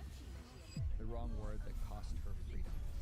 When police first looked into this case, they thought they were wasting their time because the crime didn't look like a crime. It looked like a normal family tragedy, and someone accidentally said the wrong word. And suddenly, police realized they might be hunting a serial killer. The story began with a husband and wife. The wife was named Stacy. Her husband was named Michael. The couple had 2 daughters, but behind closed doors, the marriage was falling apart. Michael struggled with substances and alcohol. No matter how hard he tried, he could not stop. Over time, the relationship grew cold and distant. They barely spent time together. Eventually, they decided to get divorced. But before the separation became official, tragedy struck. Michael suddenly passed away. He was only 38. Stacy claimed she found him lifeless inside their home. His body was taken to a hospital where a doctor determined that Michael passed away from a heart attack. But the idea of a healthy 38-year-old man having a heart attack didn't make sense to his friends and family, especially Michael's sister, Rosie. Rosie wanted an autopsy done on her late brother's body, but Stacy refused. Stacy, are you going to have an autopsy? She looked at me and she said, Rosie, you know he didn't like being cut up in surgery and everything like that. She said, no. Stacy pushed hard to stop the autopsy, and in the end, she got her way. No autopsy was performed. At the time, police had no reason to suspect foul play, so there was no criminal investigation. Soon after, Stacy collected a $55,000 payout from Michael's life insurance policy. Then she moved on with her life. But another tragedy was already waiting around the corner. About a year later, Stacy met a man named David Cassidy. The two got married in August 2003, but the new family had problems from the start. Remember, Stacy had 2 daughters from her previous marriage. David did not want to be a father figure to Stacy's kids. He said he didn't want to be our father and he didn't want any part of being a father. He already had his kids and he didn't want more. On Obviously, Stacy didn't like that. Then 2 years into their marriage, another tragedy occurred. In August 2005, Stacy called 911 in panic. She told them her husband David locked himself inside their bedroom and refused to come out. I'm just getting a little concerned because I haven't talked to him since 5 o'clock in the morning on Sunday when he locked me out of the bedroom. Police arrived soon after. They forced the bedroom door open. Inside, they found David lifeless. Then investigators noticed something strange under the bed. It was a bottle of antifreeze. There was a bottle of antifreeze that was on its side with a top off. Antifreeze is a toxic chemical normally used in vehicles. Police also found 2 glasses on the nightstand. One contained juice in it. The other glass had antifreeze. The medical examiner later confirmed that David had antifreeze in his system. It was pretty obvious what happened, but the police still questioned Stacy about the glasses. Stacy explained that she poured David a glass of cranberry juice before he locked himself inside. That accounted for 1 glass, but she claimed she had nothing to do with the antifreeze in the bedroom. Based on her story, it seemed like David did it to himself. And at the time, investigators could not prove otherwise. Once again, Stacy inherited everything from her deceased husband. The case looked closed, but one detective couldn't shake the feeling that something was wrong. His name was Detective Spinelli, and he had doubts about Stacy's story. My gut was telling me that there was something more going on with this. It just wasn't right. Spinelli pulled the file on Stacy's first husband, Michael. He compared it with David's case, and he noticed disturbing similarities. Both men passed away suddenly. Both were buried side by side in the same cemetery. Spinelli suspected that Michael passed away from the same chemical as David. There was only one way to know for sure. That's to dig him up, to exhume the body. This would be hugely controversial. Michael's remains were dug up and tested. Investigators found traces of antifreeze in his system, just like David. Still, this only proved both men drank the chemical. It didn't prove Stacy gave it to them. The detective needed concrete proof, so he brought Stacy in for questioning. During the interview, he showed her a picture of the 2 glasses on the nightstand. Then he asked, "Do you remember which glass it was you poured the cranberry juice in?" Stacy looked at the photo, and then she made a mistake. She said, "Well, I poured the antifreeze. I mean, the cranberry juice." She tried to correct herself immediately, but it was too late. That one accidental word changed everything. Those of us that were watching the interview went, oh my God. That was a Freudian slip that she couldn't control. Stacy insisted it was just a slip of the tongue. She accused the detective of trying to frame her and stop the interview. At that point, the pressure was closing in. Stacy was desperate to prove her innocence, so she made one final desperate move. Stacy decided to blame everything on her own daughter, Ashley. A few days later, she slipped sleeping pills into Ashley's drink. The pills were meant to end her life. After Ashley passed out, Stacy placed a typed confession letter beside her. In the letter, Ashley confesses to the murders of David Castor and Michael Wallace, her own father, giving intricate details as to how she went about poisoning them.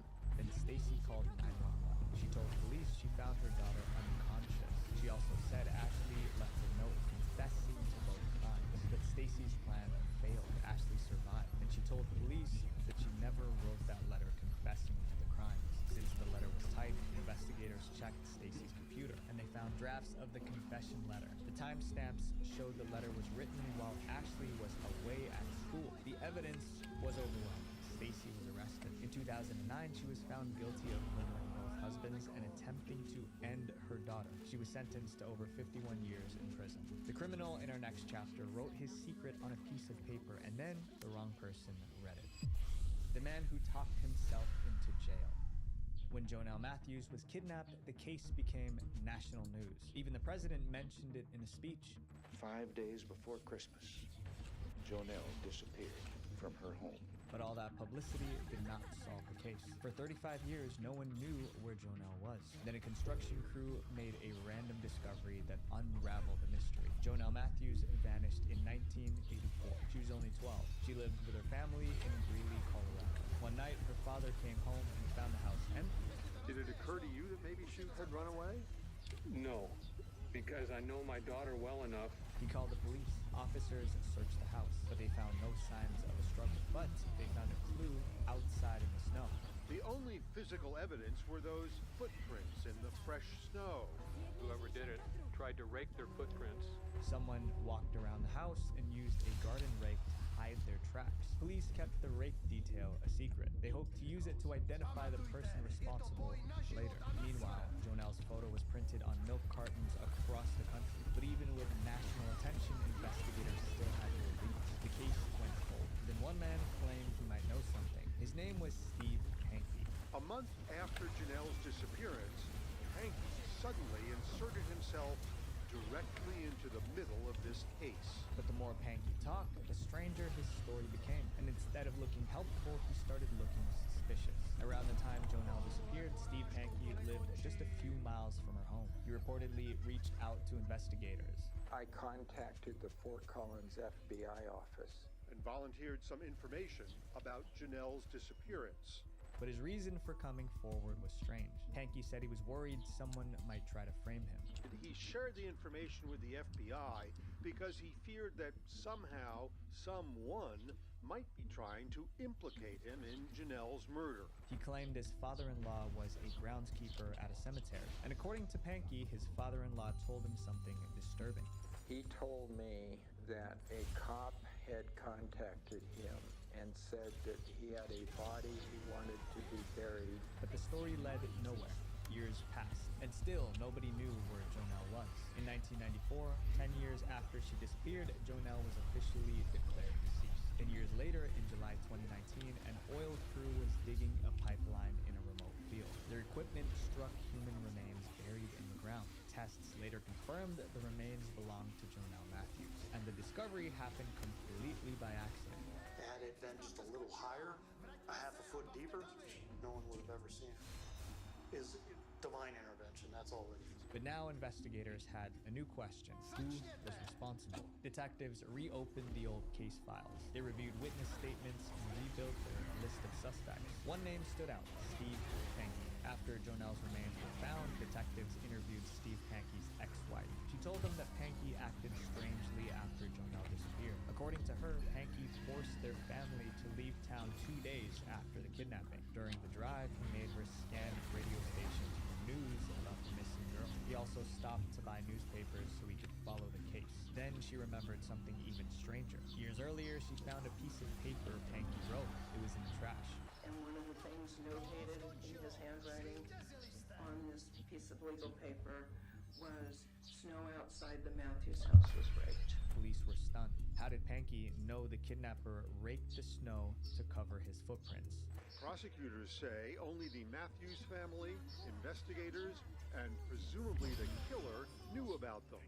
But apparently Pankey knew. Then the ex-wife shared one more disturbing memory. Years after Jonelle vanished, Pankey's own son passed away. At the funeral, she claimed Pankey made a shocking comment. I hope God didn't allow this to happen because of Jonelle Matthews. That sounded like someone with a guilty conscience. The police had enough evidence. Pankey was arrested. After a long trial, he was found guilty and sentenced to life in prison. The criminal in our next chapter escaped for 17 years and then threw his freedom away because of a text message. The case of the Walmart ghost.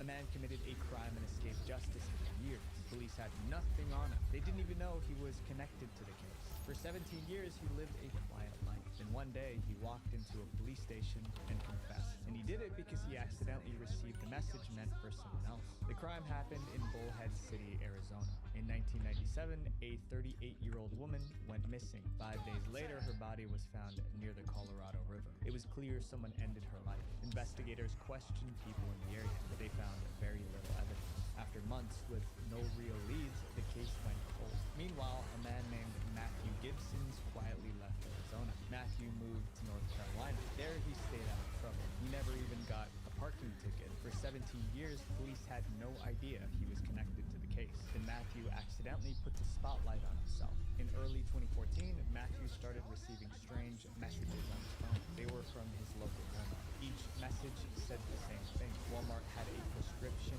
ready for a woman named Anita Townshend. Matthew didn't know anyone named Anita Townshend. At first, it seemed like a simple mistake. Kurwa, Then nek he serem, searched the bo name nenawidzę online. to What he czytam. found terrified him. He had found on the internet that an Anita Townshend had been murdered. He wondered why he was receiving text messages meant for a murder victim. The Walmart messages kept coming, each one telling Anita Townshend to pick up her prescription. Matthew never responded. Soon, Walmart started sending voicemails about the prescription. Matthew became paranoid. There was one reason the messages scared him so much. Matthew was the killer. When Matthew committed the crime in 1997, he didn't know the name of the woman he ended. So when he saw the name Anita Townshend, he convinced himself she must have been the victim. Then something even stranger happened. Matthew received a Walmart advertisement in his mail. To anyone, it would look like junk mail, but to Matthew, it felt connected. The text messages were from Walmart, the voicemails were from Walmart, and now the mail was from Walmart too. His paranoia led him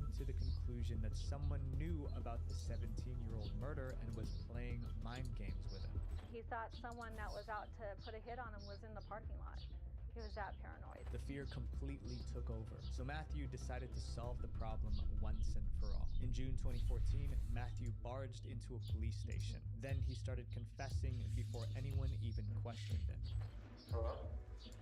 I committed a murder Committed a murder. many years ago. It happened in Bullhead City. The detective listened carefully. Then she contacted Bullhead City Police. She needed to know if Matthew's story matched any unsolved case from 1997. It did. Police questioned Matthew again. This time he gave them more details. He said he met the woman on the night of the crime. He brought her back to his home. Then the two got into an argument. It turned violent.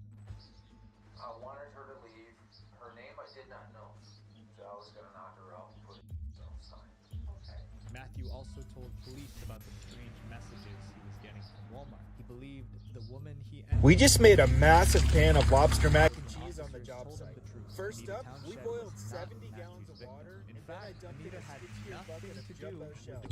While the pasta cooked, I prepared filled 70 gallons of We don't know if an Anita First up, Townshend we ever boiled existed. 70 gallons of We water, looked. and then We I weren't dumped in able a to find skid-steer anyone by bucket of that jumbo So why shells. was her name While in the the pasta Walmart cooked, I messages? prepared the According to lobster. one report, it We was heated just up a the mix-up. skid-steer The bucket with a prescription propane alerts were torch to meant fry for the someone lobster. else. We Police used lots of arrested butter, Matthew. He salt, pleaded pepper, and guilty. And after paprika. Once the 17 pasta years was of cooked freedom, al he was dente, sentenced I to needed a 10 way to years drain out in all the prison. water. The man in So our I next decided chapter to got try away my with brand murder, new and the thing Milwaukee that stick finally pump. This exposed worked him had awesome. absolutely Next we nothing made the to cheese do sauce with in the an case. excavator bucket. cop We hunter. melted butter, The dumped in criminal milk who and heavy attacks a cream, police and then officer added a gets 5-gallon hunted down bucket by of cheese. practically the Once it was whole all police melted force, to but perfection, one man we stirred took it a into the police shells. officer's life After I and dumped the escaped. mac He and hid cheese for into the years, pan, and I then he used was a mini exposed by sledgehammer the to one make person he breadcrumbs. felt safe. Finally, we The sprinkled crime the happened in breadcrumbs and the Atlanta lobster in on top. 1971. I made a custom oven with 27-year-old some police boulders I officer dug out of the James Green foundation. was 30 working minutes the in night this shift. oven He was and at it a was gas done. station I when think two lobster men makes jumped him. everything The men taste didn't better. know James Let us personally. know. They What were should we members cook of a next? group with radical We just made a beliefs, and massive some pan members of of that group believed in using violence against the police. The two men attacked the officer, stole his badge and weapon, and ran. Officer Green didn't survive. When other police officers heard what happened, they were furious. Dozens of officers hit the streets searching for the attackers. During the search, they found a younger member of the same group named Samuel Cooper. Samuel admitted he knew the attackers. He gave the police their names, Twyman Myers and Freddie Hilton. The detectives were making their case, but they were too late. But before the two attackers could be arrested, they left Atlanta. But the police didn't give up. They were determined to find the man who murdered their colleague, no matter how long it took. The two fugitives, Twyman and Freddie, tried to keep a low profile. But life on the run wasn't easy. After a few years, Twyman slipped up and he lost his life during a shootout with the police. But the second man, Freddie Hilton, disappeared. He moved to New York and changed his name to Kamau. And for the next 30 years, investigators had no idea where he was. Freddie built a new life under his fake name. He found a steady job at a phone company. Later, he got a girlfriend. Then he moved in with her and her daughter. But they weren't one big happy family. Freddie secretly acted inappropriately with the daughter. Eventually, the girl told her mother what was happening. The mom immediately sought help. In 2001, a woman and her daughter enter the 69th precinct in Brooklyn, New York, looking to talk to a cop. The woman reported Freddie to the officers, who was arrested. Remember, Freddie was using a fake name, Kamau, so investigators ran a background check on that name. The computer showed no criminal history. In fact, he appeared to be an upstanding citizen. But during the arrest, officers found an illegal weapon on him. Investigators interrogated him about the weapon. And during the questioning, he finally admitted the truth. He told me that his real name was Freddie Hilton. The moment he said that name, the case changed completely. Detectives typed the name Freddie Hilton into the national database. An alert popped up. He was wanted by the Atlanta Police Department for the attack on Officer James. New York officers informed Atlanta that he was in custody, but 30 years had passed since the crime. So when Atlanta detectives set out to find more evidence to put Freddie behind bars. My goals were to meet 5 ex-Black Liberation Army members and interview them to see if they could recall, back up some of the stories that I had about Freddie Hilton. He tracked down 3 of Freddie's old group members. All 3 confirmed Freddie was the attacker. The BLA statements are consistent and detailed enough to support a charge of... After decades on the run, Freddie was sent back to Atlanta. In 2003, he was found guilty and sentenced to life in prison. The woman in her next chapter hid a secret for 25 years until her own family accidentally exposed her. The DNA test that solved a cold case. In 2024, a 23-year-old woman revealed a family secret on TikTok. Get ready with me while I tell you about how an Ancestry DNA kit is putting my grandma in prison. Her grandma was connected to a cold case in Michigan. For 25 years, police had no idea who committed the crime. Then, a random DNA test accidentally gave police the answer. The mystery began in the summer of 1997 in Michigan. Workers at the Garnett Lake campground were cleaning an outdoor toilet. As they pumped out the waste, their suction machine suddenly stopped working. Something inside was blocking it. The workers opened the toilet to see what was stuck inside. They realized it was the remains of a newborn. Police rushed to the campground. This was a serious crime, but officers had no leads. Nobody knew who the baby was or who left her there. The local community was devastated, so people came together to honor the baby. The close-knit community surrounding the campground named the baby Baby Garnett and gave her a proper burial at the local cemetery. After the burial, the baby was known as Baby Garnett. People hoped the memorial would make someone come forward, but nobody did. No one admitted anything. No suspect was identified. And as the years passed, the case slowly went cold. 20 years passed. Around 2022, a new sheriff decided to take another look at the case. This time, police had access to advanced DNA technology, so they sent Baby Garnett's DNA to a forensic lab. The goal was to build a family tree from the baby's DNA, and then connect that DNA to a living relative. It worked. The lab found a match. The baby was related to a young woman named Jenna Geratosi. Jenna's DNA was in the system because she took an ancestry test. I bought one. It's literally you spit in a tube, you swab your mouth, you send it in, and they give you your ancestry result. One afternoon at work, a Michigan detective called Jenna's phone. And he was like, I just want to let you know that I reopened a cold case from like 25 years ago. And he was like, and your DNA is a direct match to the victim of this case. She asked the detective what case he was talking about. I was like, what case? And he was like, you've heard of the Baby Garnett case, right? And I was like, The detective explained they were trying to find out who abandoned the baby, and it was probably someone related to Jenna. Police did a DNA test on Jenna's mom. The results narrowed the search even more. And ended up finding out that it's not a distant relative to my mom, but a direct relative. Eventually, police cracked the case. They discovered that Baby Garnett's mother was Jenna's grandmother, Nancy. She was the one who yeah, baby. You got the fucking thing, bro. In July 2022, police arrested the 60-year-old Nancy. After questioning her, investigators pieced together what happened that night. They believe Nancy gave birth at home and that the baby was alive after birth. However, there were complications.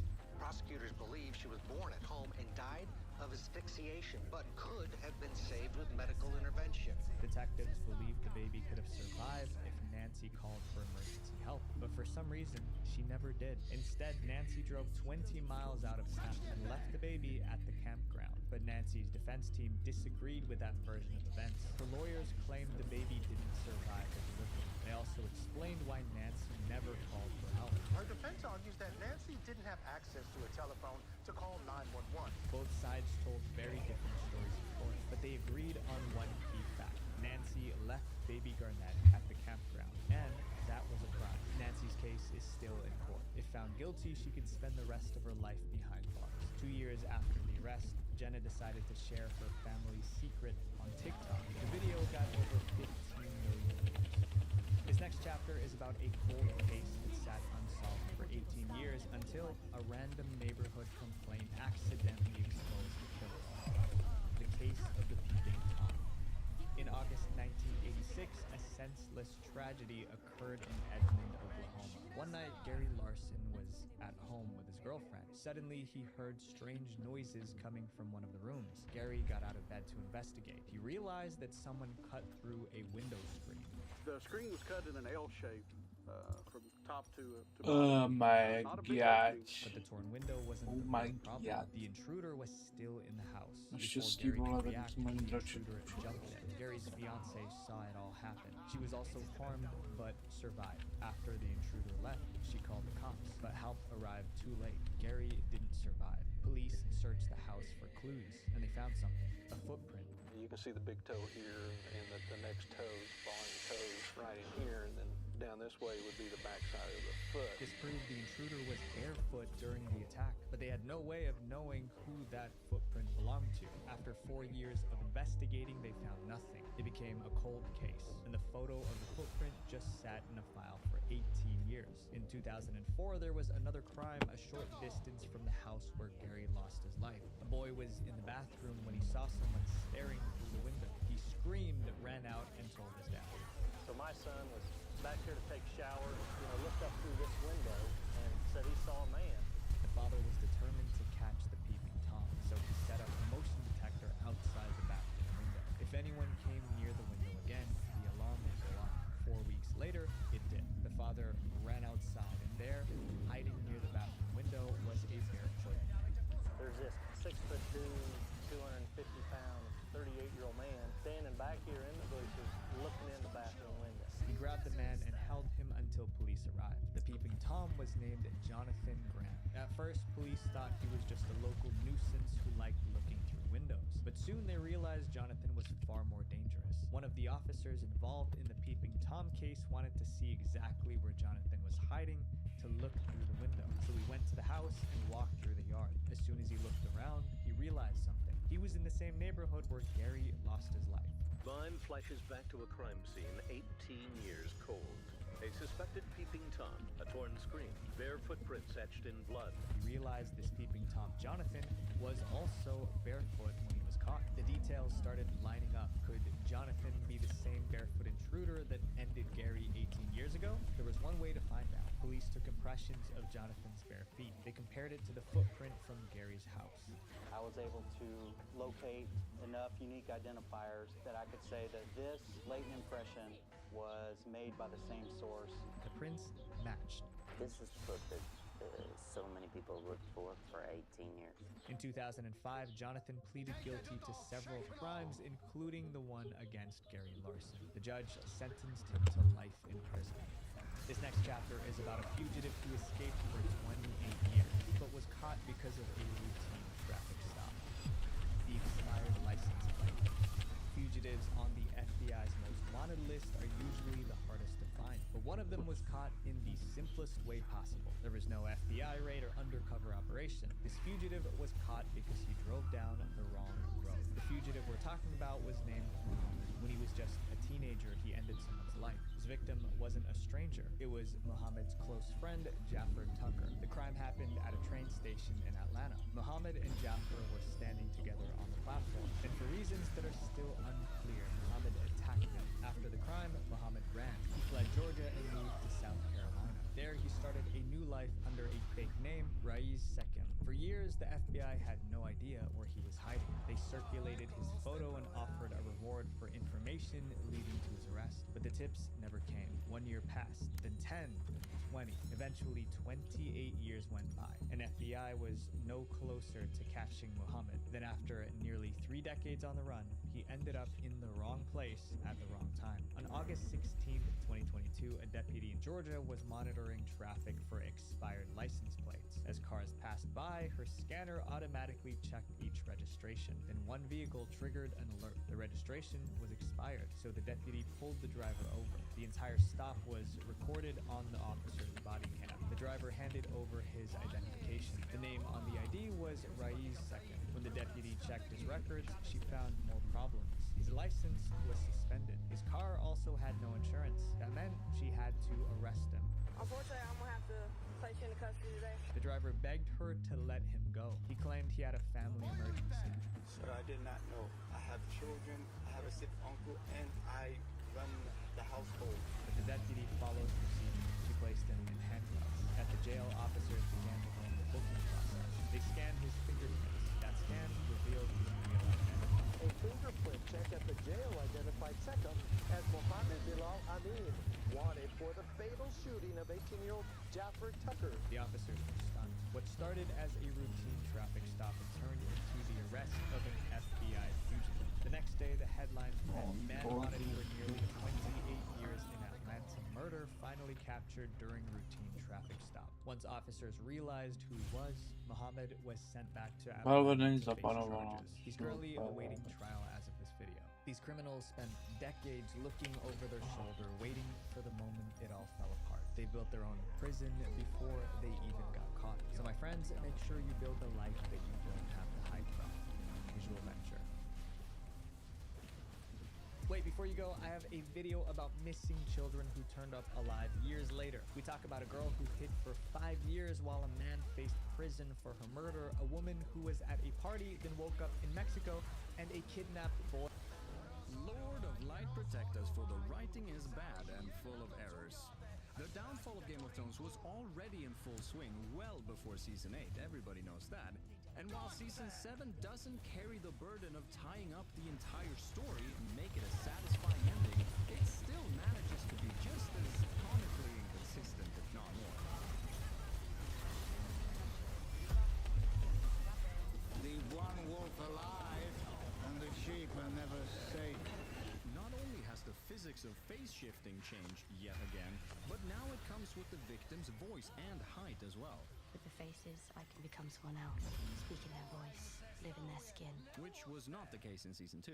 Farewell, Arya Stark.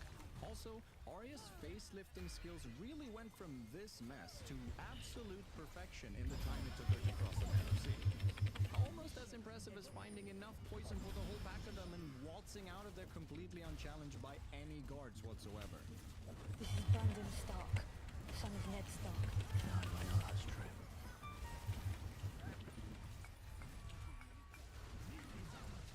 You were at the Fist of the First Men. You were at Hardhome. You've seen the army of the dead. So, did Ed win the election for You've seen the Night King. Officer? He's coming for us. Or did they just forget about the choosing altogether? For all of us. Hey, come on. Let's get them inside. You didn't answer the question. John sends the free folk to man Eastwatch. Want us to man the castles for you? Aye. Despite not being Lord Commander of the Night's Watch anymore. My watch is ended. Looks like we're the Night's Watch now. Kind of forgot. Then Lyanna Mormont scores some sweet girl boss points by taking Lord Glover's words out of context. You expect me to put a spear in my granddaughter's hand? I might be small, Lord Glover, and I might be a girl. Indeed you are, my lady. No one And is I don't questioning. need your permission to defend the North. That's not what he said. We should give the last hearth and carhold to new families. They will not punish a son for his father's sins. So there's no punishment for treason. You are the daughter of a traitor. Please, Your Grace, there's been a mistake. So there's no punishment for treason. Kind of forgot. Can you start wearing a crown? What's wrong with that? You stop trying to undermine I'm not trying to undermine you. Then what are you raving about? I don't know! You've been so consumed with the enemy to the north, you've forgotten about the one to the south. Oh yes, the real threat is the woman whose superpower is losing all allies and resources. There's 1,000 miles between us and Cersei. Can't argue with it. Everyone who's ever crossed her, she's found a way to murder. You have a shipment? Kind of forgot. Ned Stark's bastard has been named king. Daenerys Targaryen's chosen Tyrion to be her. Right now they're sailing across the narrow sea. How do they know all this? Where will they land? Well, Dorne, obviously. They'll need to resupply, and that's where all their allies... If you say so. I understand whoever wins could launch a dynasty that lasts 1,000 years. A dynasty for whom? Our children are dead. A dynasty for us, then. That doesn't make sense. We need allies. Well, it's a shame you blew them all up. I think I listened to Father for 40 years and learned nothing. Yes? Cersei's no fool. You invited the Greyjoys to King's Landing. You damned fools. All they know how to do is steal things they can't build or grow themselves. Your own Greyjoy didn't come here for that. did he come here for? A queen. I don't distrust you because you're a woman. I distrust you because you're not as smart as you think you are. It appears that all our treasonous family members are fighting for the same side. How could you possibly know all this? So here I am, with 1,000 ships. Forgive me, my lord, but how? Yeah, like, you can't just say, build me 1,000 ships. And then magically have 1,000 ships. And the crews to sail them. It's the greatest armada Westeros has ever seen. Nymeria. She led a fleet of 10,000 ships across the narrow sea to Dorne. Now, 10,000 may seem like an inflated number, but if Euron can have 1,000 overnight, then I'm on board with it. I decline your proposal. What? You invited him, remember? You've broken promises to allies before. It may seem that way from the outside, but I promise you, it's not true. He's Ironborn. They don't even do alliances. You're not trustworthy. Then why are we here? In my experience, the surest way to a woman's heart is with a gift. We're not subjects. We're not slaves. I won't return to King's Landing until I have that for you. We take what is ours. And since you magically know Daenerys will land at Dragonstone, you're sending Euron to intercept her at no cost to yourself, right? What was this meeting even for? Why is he still here? We need his men. So, the Knights of the Vale are Robin Arryn's men under Jon Royce, and the only reason Baelish controls him is because he controls Robin, wherever he is. Bear in mind, Lord Royce would turn on Baelish in a heartbeat if Sansa told him the truth about Jon and Lysa, which is also exactly what happens eventually. We need to start building up our grain stores. Right, and 2,000 mounted knights don't exactly help, do they? What did the Knights of the Vale need? Anyway. But let's not talk about that. In the Riverlands, Arya and Ed Sheeran enjoy the crisp autumn weather, while the Brothers Without Banners, also in the Riverlands, enjoy a crisp autumn blizzard. I'm also pretty sure that even the Hound shouldn't be able to dig up the frozen ground with an old spade like this. Strong for his age. Despite knowing full well the risks of grayscale, Jorah does this, endangering the entire citadel of contracting it, including little Sam, who is still a toddler despite being 4 years old at this point. Forever young. Remember Dragonglass? The Maesters call it obsidian. Who do they for? Killing White Walkers. You know this. Live in Dragonstone. Stannis told me, but I didn't think. Didn't think very hard, did you? Oh, I'm serious. Seems that aliens are a bad job. Yeah, for someone who knows that Dragonglass kills White Walkers, kind of forgetting where all the Dragonglass is seems a tad... fucking mad, seems to me. Next, Daenerys completes the 2,000-mile-long trip from Marine, landing her 8,000 Unsullied and 100,000 Dothraki at Dragonstone. How much wheat and barley and beef and pork do you produce on Dragonstone to feed your 100,000 men and their horses? None. When she could have, I don't know, landed at Sunspear, where she could have entered the continent by land, like the character young Griff does in the books. Could have even stopped for a snack at her allies in the Reach, who, you know, sit on all the food. He's right.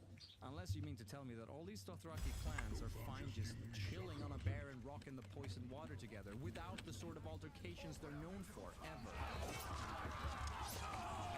And the dragons, are they hunting fish like in season 3? Is that why they're pointlessly flying around at sea in their spare time? Or did Olenna bring heaps of food when she visited? What is everyone eating here? Fermented. Don't say it.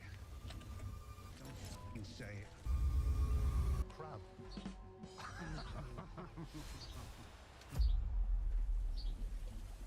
On a night like this, you came into the world. While I appreciate you explaining what Stormborn alluded to all these years, I hate to break it to you that that storm was said to be so terrible it sank the remaining Targaryen fleet, amongst other things, which clearly is not the case this evening. Then Daenerys antagonizes Varys for no reason. If you ever betray me, I'll burn you alive. Oh. Then Melisandre appears after riding in on her horse across the sea. You do realize nobody's going between Dragonstone and the mainland these days, right? So there's no passage to be had. Right, only... The prince who was promised will bring the dawn. Your Grace, forgive me, but your translation is not quite accurate. Valeria Munyoengas Nuihis Isa. That noun has no gender in High Valyrian. That was not necessary. Remember when Davos tried to kill Melisandre for worshipping a foreign god and referencing his son's death? This woman is evil! Well, now he's reading a letter from the man who killed his son with wildfire. And how do you feel about that? Sounds like a charmer. Kind of forgot. Who are you? It is my duty to protect the people, but I need your help, my lords. She has 3 full-grown dragons, Your Grace. How do you propose to stop them? We are currently at work on a solution. Oh yeah, trust me, bro. No! That's the least reassuring thing I've ever heard. My lords, you should all embrace your foreign invaders based on this comment alone. You understand you can just tell them you're making anti-dragon ballistas, right? We understand nothing of the sort. I swore an oath to House Tyrell. You swore an oath to the crown as well, Lord Darby. Nope, that was Sir Robert Baratheon, who won the throne by right of conquest. Unlike Cersei, who went, look at me, I'm the captain now. Something the ultra-conservative Tarly really ought to have a problem with. Qyburn makes Cersei harpoon the priceless relic of Balerion the Dread. Could have sold that in order to, you know, pay for stuff. The crown owes the Iron Bank of Bravos a tremendous amount of money. And how do we pay for anything? Pig shit. Yora, Ellaria, and Olenna have teleported past Euron's 1,000 ships and debate their only 2 options, apparently. Completely destroy King's Landing or do nothing at all. We should hit King's Landing now. Hard. With everything we have, idiot. We turn the dragons loose. Tens of thousands will die in the firestorm. Oh yeah, just like in Marine. Oh, wait. The dragons are fully tamed and coordinated because Euron shackled them that one time, remember? We besiege the city with foreigners. We prove her point. Right, yes. Make sure the people bringing the famine and chaos have the right skin tone. That'll make the people starving to death more sympathetic to your cause. Makes sense. Our army should be Westerosi. And I suppose we're providing the Westerosi. You are. Excuse me? If the other 6 kingdoms have anything for Dorne, it's prejudice and racism, dude. Are you kidding me? The Dornish are crazy. All they want to do is fight. Why are you wasting a woman like this on a Dornish? How many Dornishmen does it take to pick a gun? Bring him a shaved goat and a bottle of olive oil. And I suppose we're providing the Westerosi. You should have cut off your arm the moment you were touched. This is quite advanced and beyond our skills. Nevertheless, Sam shows us the unprecedented power of following instructions and pulls off a medical miracle to save Jorah without trade-off or consequence of any sort. It flayed him. Unbelievabler still, Jorah's skin grows back in a single night. Unusual. Unlikely. To be fair, the writing's been good. Lord Tyrion has invited me to Dragonstone to meet with Daenerys. Then send an emissary, don't go yourself. Daenerys is a queen. Only a king can convince her to help us. Yeah, not only is that the stupidest thing I've ever heard, there's also Davos Seaworth, whose entire skill set is onions and negotiation. Sansa Smart, the most intelligent being in every conceivable timeline. And Lyanna fucking Mormont, Lady of Bear Island, Buster of Balls. Do I need to say more? Only a king can convince her to help us. I love Sansa, as I loved her mother. Why would you say such a thing? Why would he do that? I used to think revolutionary mind. Yora's fleet of the Ironborn's best ships and crew failed to see Euron's 1,000 ships before they're already on top of them. Naturally, Euron destroys the entirety of Dorne's army, but only part of Yara's. Then Theon jumps to his 3rd certain death in 2 seasons' time, but his plot armor keeps him warm and he's found by Yara's men, who just so happen to be there because, I'm not entirely sure. Jon lands at Dragonstone, completely unaware of Euron's 1,000 ships, and Tyrion references Davos' greatest trauma ever.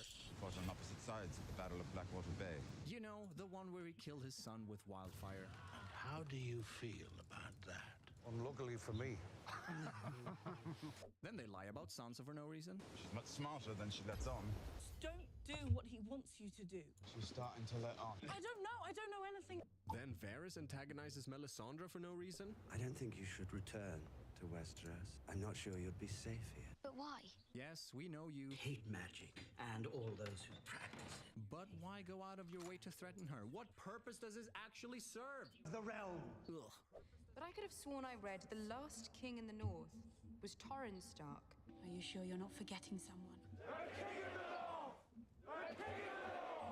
You kind of forgot. Robert was your father's best friend, no? I wonder if your father knew his best friend sent assassins to murder a baby girl in her crib. Ah, but why wonder when you already know? She dies. I will have no part in it.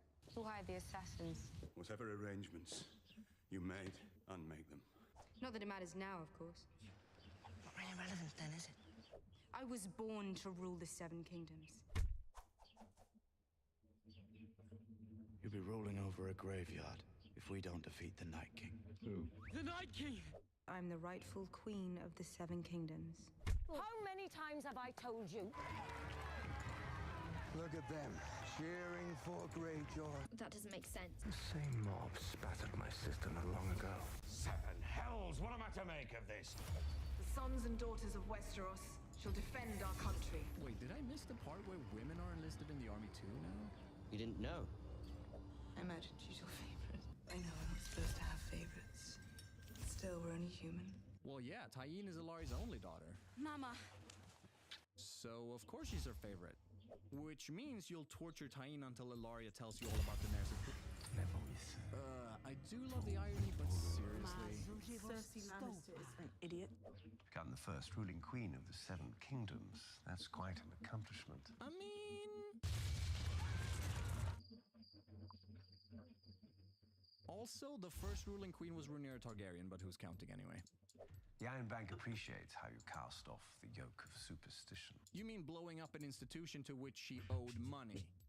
How are your profits? I'm guessing the Iron Bank invested considerable gold in the slave trade. Uh-huh, but why would you guess that when... Braavos was built on slaves who rose up against their Valyrian captors. No man, woman, or child in Braavos should ever be a slave. This is the first law of Braavos. Are they covering those breastplates in leather? No, my lady. Shouldn't they be? I mean, Brienne never needed it, but then again, she wears a different kind of armor entirely, doesn't she? I've given up trying to guess. I know Cersei better than anyone here. You don't know Cersei better than anyone here. Yes he does. I only meant to say... That the woman who murdered my mother, father, and brother is dangerous. Yeah, she didn't murder any of those. But she did whack pretty much all her own allies until the only options left are the Ironborn. Idiot. How dangerous could you possibly be? I could just hold my sword out and let you do the work for me. Fight every battle, everywhere. In your mind, nothing will surprise you.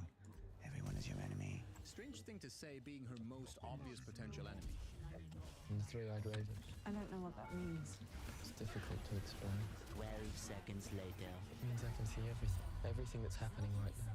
Everything that's ever happened to everyone. See? Not so hard, is it? How do you know all this? The three-eyed raven taught me. I thought you were the three-eyed raven. I told you it's difficult to explain.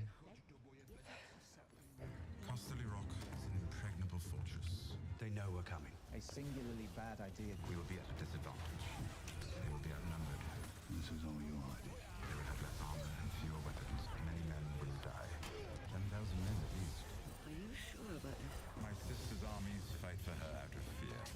The Unsullied will be fighting for something greater. That is why they will triumph. So let me get this straight. The plan is to take the Seven Kingdoms without too much bloodshed, right? I am not here to be queen of the Ashes. Which is why you can't send a dragon to root out Cersei.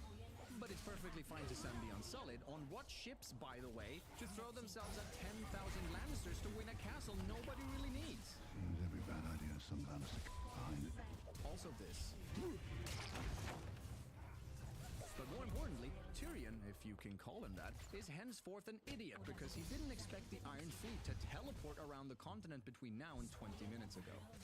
Or the Lannister army teleporting to Highgarden, the 5th largest and the single best provisioned castle in Westeros, and taking it in an afternoon, all without siege equipment. Did we fight well? As well as could be expected. This is the same army that saved the Lannisters at the Battle of the Blackwater, by the way. It was never our forte. Has your experience ever involved any actual fighting? Golden roses, indeed. And I guess we're just supposed to assume that every Tyrell alive was involved in this battle, leaving exactly no claimants to Highgarden anywhere. I'd hate to die like your son. Eyes blood red, skin of pearl. Not at all what I intended. Tell Cersei, I wanted to know it was me. I promise you, Lord Baelish, our fates are joined. Together we murdered a king. If my house should fall, I will have nothing to hide. It was me. We kind of forgot. I guess the entirety of the Tyrell fortune was stored in a single location, and it's all sent ahead to King's Landing, somehow arriving the very same day. All the gold safely through the gates of King's Landing. It all happened so fast. I don't think the Iron Bank has ever had a debt of this magnitude be paid in a single installment. Which would sound impressive if it weren't for Cersei immediately asking for another loan. Common novice mistake. And why is that? Well, if she simply used the Tyrell fortune to amortize the loan at the agreed rate, Cersei could invest the remaining gold however she liked, with the Iron Bank continuously vested in her. For 40 years I've tried to teach you. If you haven't learned by now, you never will. By clearing the loan, however, the Iron Bank is now free to set new terms, like adjusted interest rates, or, invest in someone else entirely, like Cersei's enemies. I don't distrust you because you're a woman. I distrust you because you're not as smart as you think you are. My only venture at this moment is the establishing control over this continent. Secret. Potential. Daenerys Targaryen has 3 fully grown dragons. The wealthiest allies that know your enemies, you are surrounded on all sides by rivals for the throne. Perhaps we could be of assistance. Do you know who this belonged to? It's mine. I lost this dagger. To whom? Tyrion Lannister. I'm Arya Stark. This is my home. You sit there. Don't move. But she teleports into the crypts where Sansa kind of forgets to mention Rick on staff. If only there was some kind of place dedicated to remembering dead family members. I'm gonna bury my brother in the crypt next to my father. I don't see him. Cut him hidden under your cloak. You kind of forgot. Bran has visions. Show me how. How did you survive? Why don't you have any money? How do you know? Why did they call you? How did you get here? I want to be able to do it too. Was it hard? Only none of these natural follow-up questions are asked by anyone ever. Who else is on your list? Most of them are dead already. You didn't answer the question. The thousands of years old cave paintings in Dragonstone look so crisp, Daenerys ought to think Jon went there earlier and painted them himself. Looks fresh forged. Also, how is a cave so far south the only known place with such paintings? And how has not one person come across this before Jon? Also, is this what passed for romance in 2017? Right hand holds the small of the lady's back like so. At least bring up Maester Aemon or something to actually bond over. Very romantic. And why are there no guards with you when the rebel king is taking you to a flipping cave? I want to train with you. You swore to serve both my mother's daughters, didn't you? No. I pledged my life to their mother, Catelyn Stark. I swore to their mother to protect Dark Lady Sansa. I'll shield your back and give my life for yours if need be. I don't believe you're mentioned. Arya hasn't received any training with the sword since season 1, but is suddenly a master water dancer. Who taught you how to do that? No one. Aha! But the Faceless Men never trained her at swordplay. Why not just credit her actual teacher? Your dancing master, Syrio Forel. Also, sparring with Valyrian steel. Are you kidding me? Nothing cuts like Valyrian steel. And seeing Arya possess skills, I guess, Sansa disapproves for no reason. When Daenerys finally decides to use her staggering military advantage, the Dothraki attack the Lannister loot train from the west, despite coming from Dragonstone, which is to the east. There's no time for any of this. And how did they ferry all those people and their horses across after losing Yara's fleet and the ships attacking Castle Rock? We still have enough ships to carry the Dothraki to the mainland. Yeah, you say that, but no ships are ever seen anchored at Dragonstone, so... Still have the largest army. Who won't be able to eat because Cersei has taken all the food from the Reach? Food is the most important thing. Are you going to bring the food, or do you mean to starve us to death? Enough with the clever plans. Why did you do that? That was necessary. So apparently this scorpion has been transported across the bumpy terrain while loaded sharp this whole time. How could you be so stupid? Tyrion teleports to the battlefield to serve no purpose whatsoever. The fuck you doing? Ron survives being engulfed by dragonfire, forgets who he is, and teleports in front of the dragon to knock Jaime into the water. Why should I risk it? One misstep. When I'm dead, when have you ever risked your life for me? I like you. I just like myself more. Alas, the beach shapeshifts to send Jaime to a certain death. Only it turns out that between episodes, they swam all the way across the lake undetected with their breath held, and can you guess what's worse? Well, Because he's got armor on. Because he's got bloody armor on. After witnessing Jaime get killed, Tyrion doesn't make any efforts to double-check or recover the body. Anyone would have done the same. Randall Tarly refuses to submit to Daenerys despite being a staunch Targaryen supporter during Robert's rebellion, and his reasons are all complete nonsense. Say what you will about your sister, she was born in Westeros. I was born at Dragonstone. A foreign invade. One with no ties to this land. I was born at Dragonstone. You cannot send me to the wall. You are not my queen.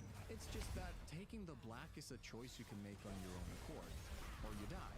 Idiot. You will have to kill me too. Why? You are the future of your house. Bend the knee. I will not. But why? Why? Now, this could have been a powerful statement if losing the Tarlys posed some kind of loss to Daenerys' cause, or if it had sparked resistance in her followers, or any consequence whatsoever. But guess what? Doesn't. Correct.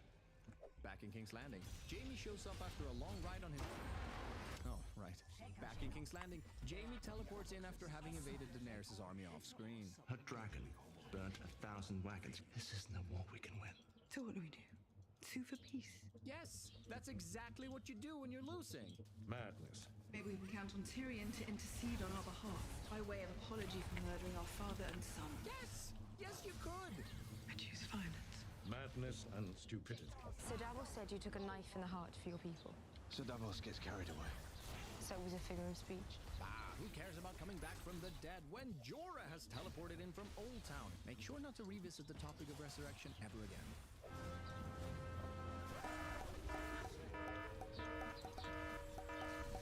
Daenerys is not her father. And she never will be, with the right counsel. The Seven Kingdoms need someone stronger than Tommen, but gentler than Stannis, who can inspire the people. A ruler loved by millions with a powerful army and the right family name. Meet Daenerys Targaryen. Sounds like quite the hero. With the right counsel. I thought Bran was dead. He's alive out there. No, he is. When you told me about Bran going beyond the wall, all I could think about was Bran going beyond the wall. Oh. I thought Bran was dead. As soon as I march away, she marches in. March in where? You hold Dragonstone, which no one cares about. Your armies are in the field, holding no strategic locations. March in where? Down. Cersei thinks the army of the dead is nothing but a story. So bring the dead to her. What? Yeah, why do you need Cersei to believe? Anything you bring back will be useless unless Cersei is somehow convinced not to murder us. Right, but also, why, though? The only person she listens to is Jaime. He may listen to me. In the matter of my father, if I ever see him, I'll split him in two. Also, let's not forget, you saw Jaime die. And I forgot. And how would you get into King's Landing? I can smuggle you in. Okay, you're assuming Jaime miraculously survived drowning in full armor, which means you purposefully let him go. But never mind that, I guess. And seeing as you're adamant on convincing Cersei to make peace instead of just destroying her, which you can still do at like any time, don't send the guy with a huge bounty on his head. Send Brienne. You know, someone Cersei hasn't made it her life's mission to kill, and Jaime doesn't want to split in two? Yeah, okay, but you know what I mean. With the Queen's permission, I'll go north and take one. You just returned from your mission to stay alive, and now you want to go on a suicide mission? John, help me out here. I'm the only...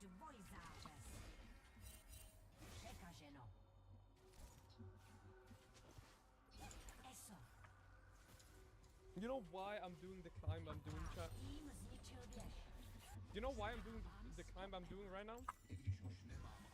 23 days ago, sorry, 20 days ago, I changed my title to Road to Rank 1, Rank X, Day 1 out of 23. Because first of all, people were telling me that, like, I mean, I just realized I'm not playing as well as I could. I had to log in, so I was like, okay, let me give myself a timer. That always helps me, right?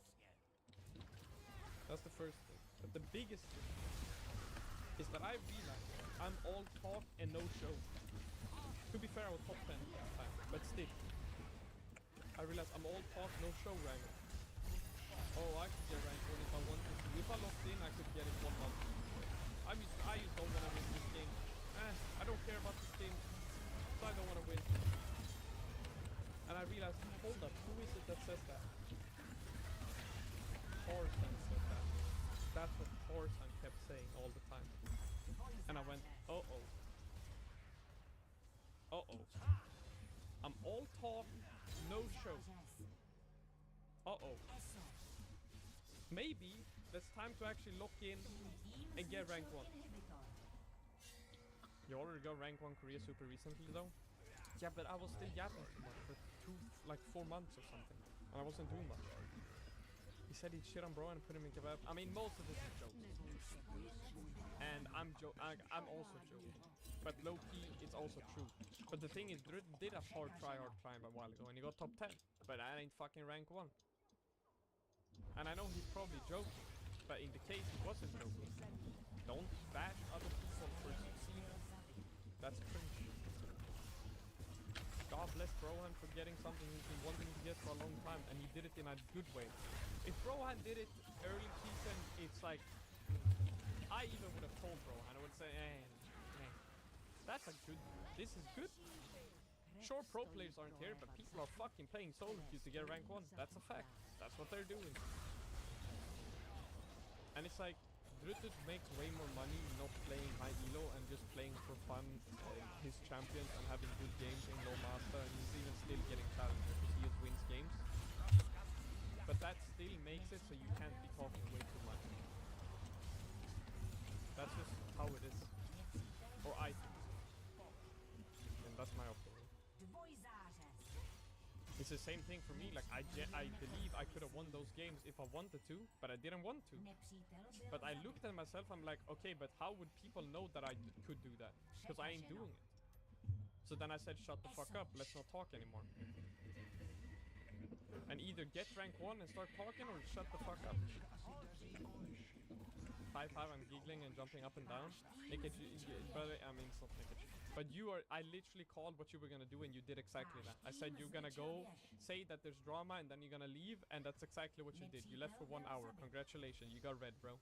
You ain't original anymore, little bro. You're too easily red. So that's your killer. Really?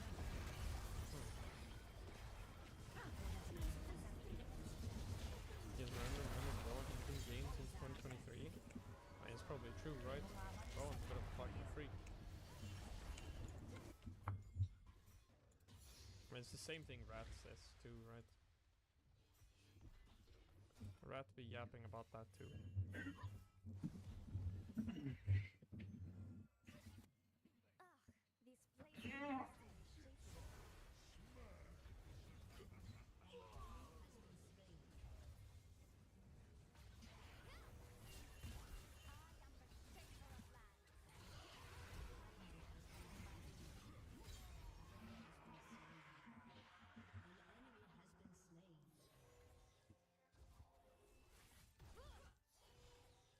Pussy.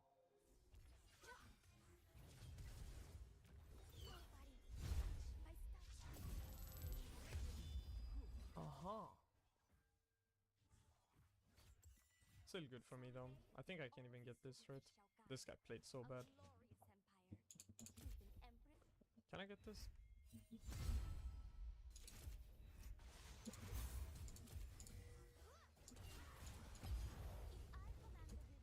I mean, you have to hit abilities, right? What the fuck did you just do? Are we really out here pinging fucking Hex Flash? What the fuck? Shit. Katarina is doing that thing where she's OP and just wins fights for no reason. Okay. Oh my god, she might do one actually. That's unlucky.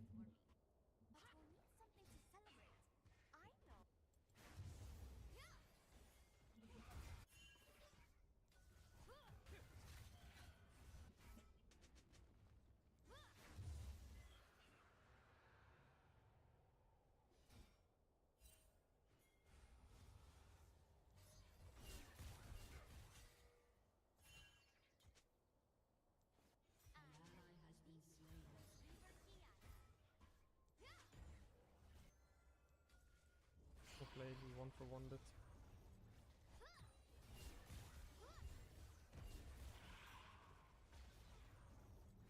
Okay, bro, like calm down, man. It's not a ring blade. It's an online.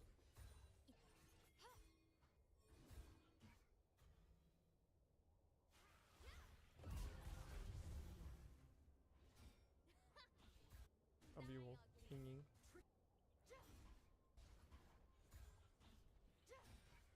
If they want to worship me, I will not stop them. Excuse me.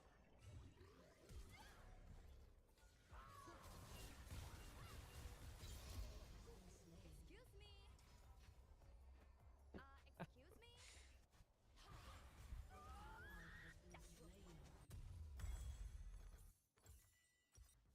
My feet cannot step where lesser beings have tread.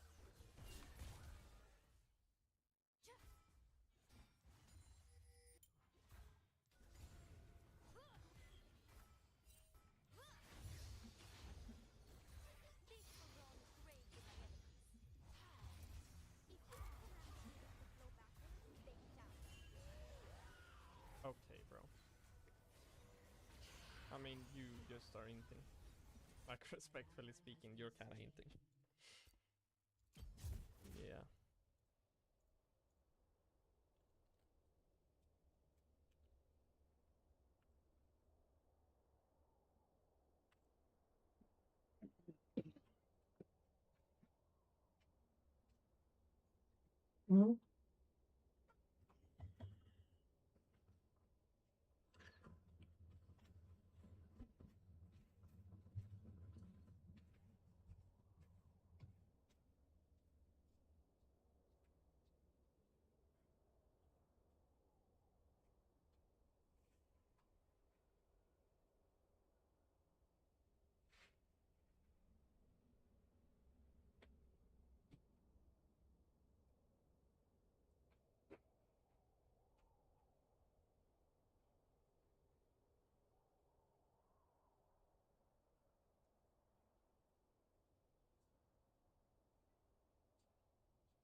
Ah, fair, fair. She thought I had R.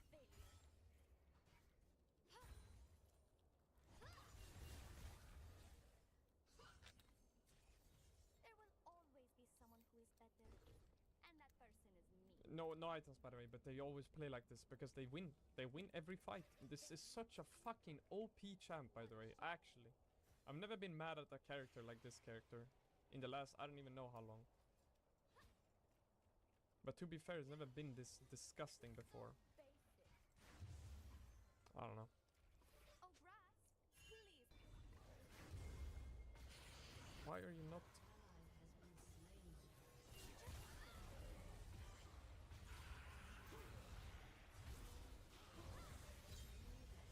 Good. Where's Kata?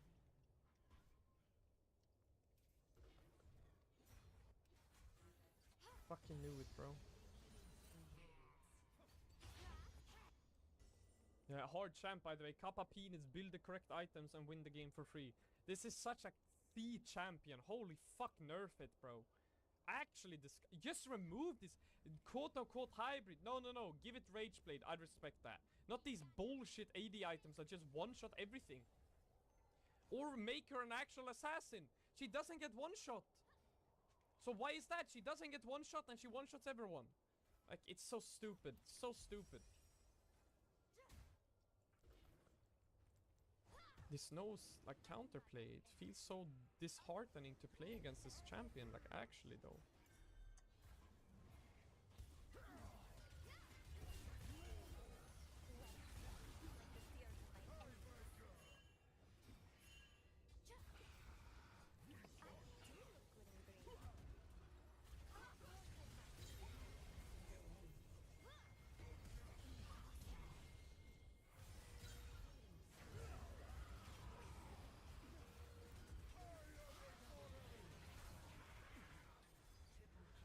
Good job. Not bad. What a weird ass fucking spell. You're crying about Kata, meanwhile no champ matchup lose to her, but they do though. But they just do though. Because it's not a dash, it's a blink. And AD Kata has like one-shot spells in level 2 because of Conqueror. But it doesn't even make sense because there's so many champions that like stack Conqueror better, but they don't do it that fast or like that easily into the game. Because they don't have blinks at level 2 that then can stack it. I think that's probably why. Because she just auto-attacks. She genuinely just auto-attacks you. To def or level 2, level 3. Obviously Cassiopeia wins, but even Cassio you can like blink everything and then you win. Look, look. Look at this. Like how stupid is this? Look.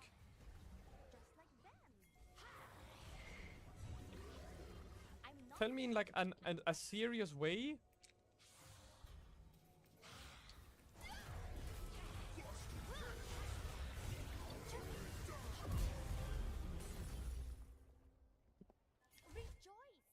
God bless. Part of the legend of Kiana.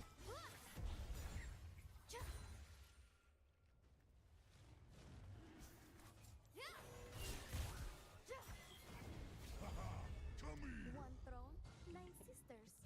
Flying dragon accidents waiting to happen. Yo, Cassiopeia. I mean, I guess you're baiting it. But like, yo, Cassio.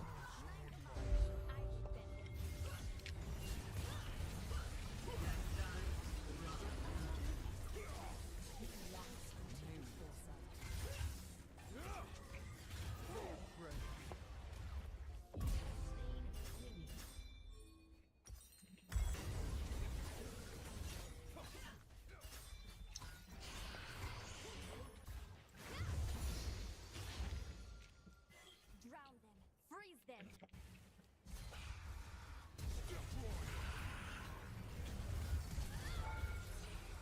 Unlucky.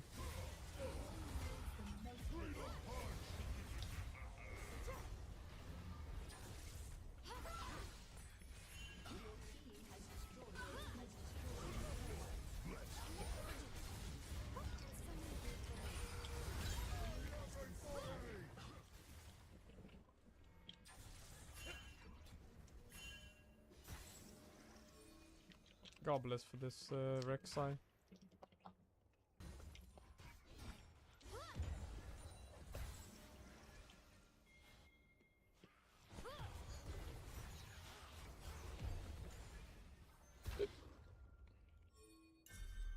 Empress Kiana. Green as the envy of my sisters.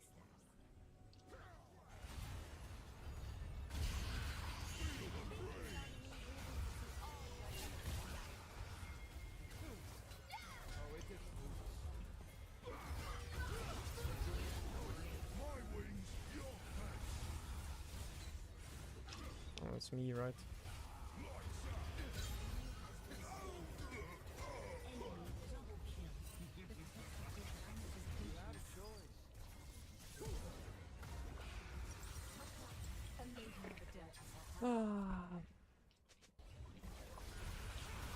You know I hit them, right? What? I hit him. No, that's not too silencing. It was chill. What do you mean? If I hit I hit everyone. I even hit the kata.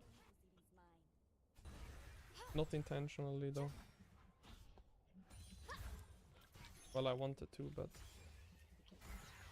it's hard to do that intentionally. Only my entire family will not know. Brings out my eyes.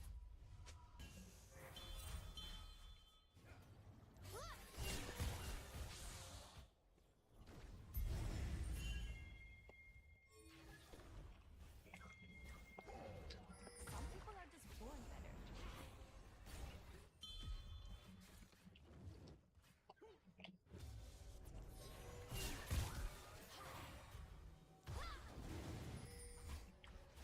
No, in jungle, please.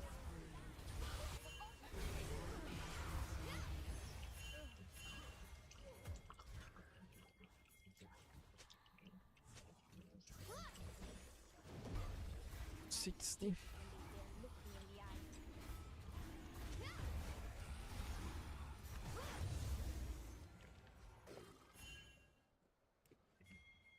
I'm getting hot. Where is my royal family?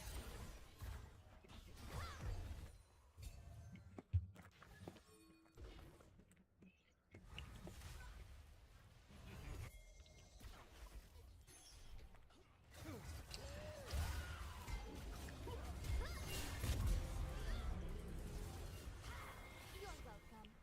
Next.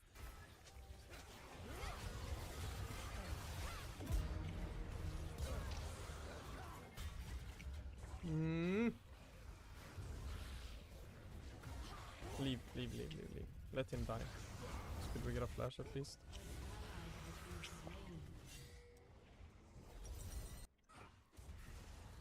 I mean, we have the Vladimir insurance, but he has a Leandris. I don't know, I've not seen this in a while.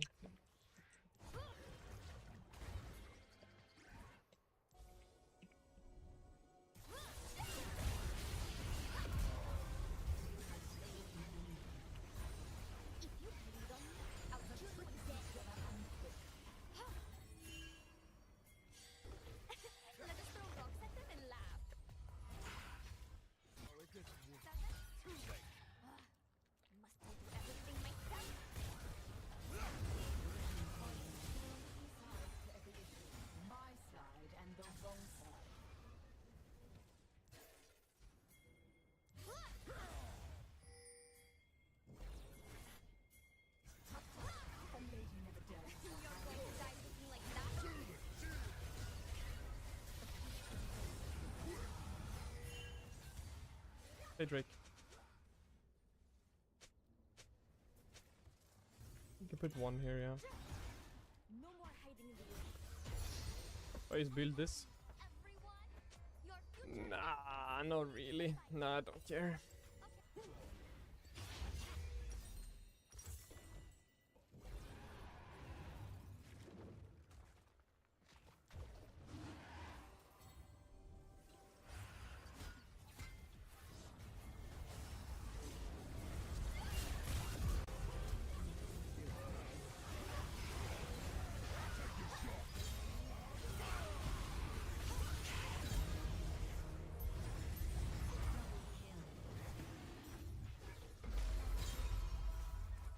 Get both.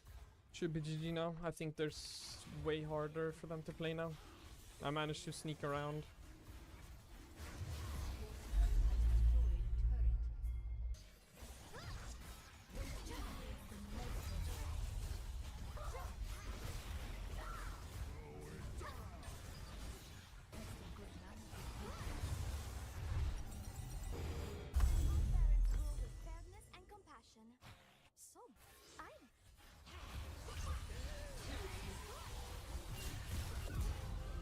People will be like, no, no, no, it's not OP though.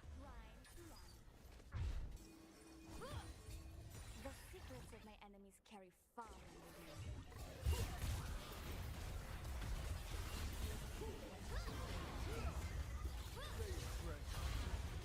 I'm sad. That's my bad. I didn't properly see what was happening. As green as the end. No. Please get out. You're dead as fuck. I forgot.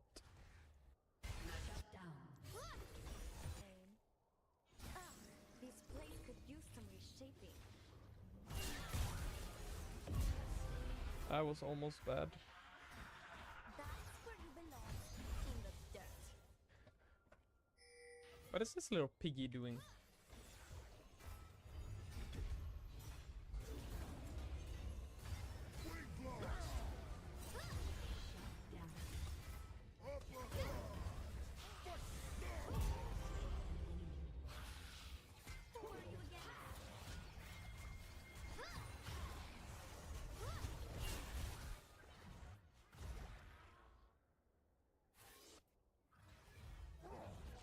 It builds burst.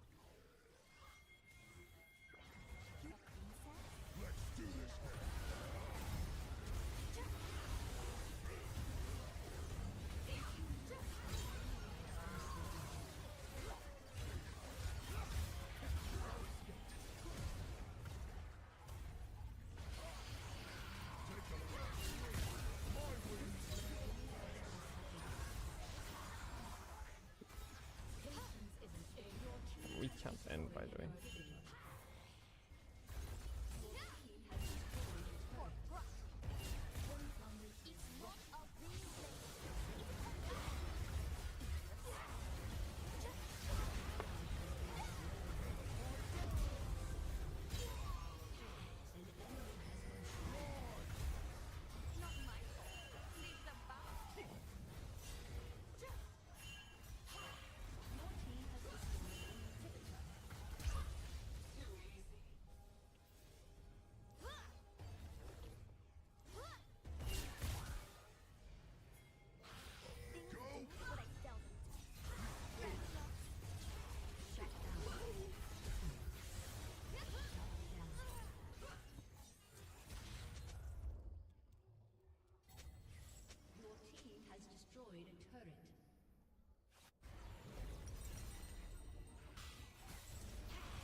It's not a shutdown though, buddy.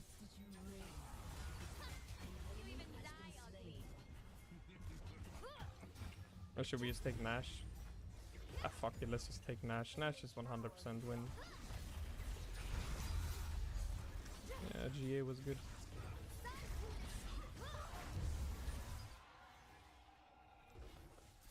If they want to worship me, I will not.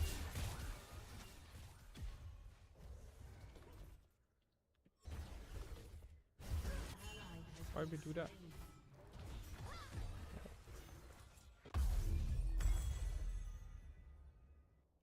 Yeah, I'm just clearing to deny, obviously.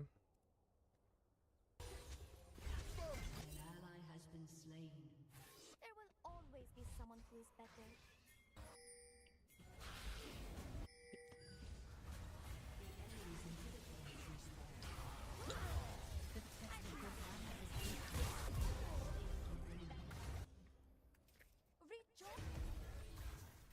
Oh, please don't tell me you're engaged on.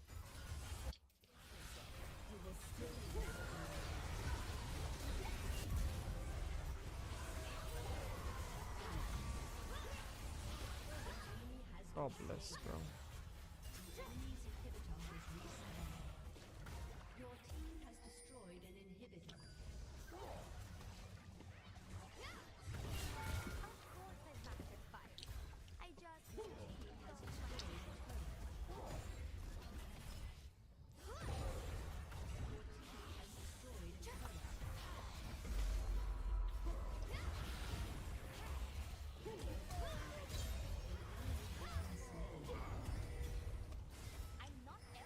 Kill this guy. Okay.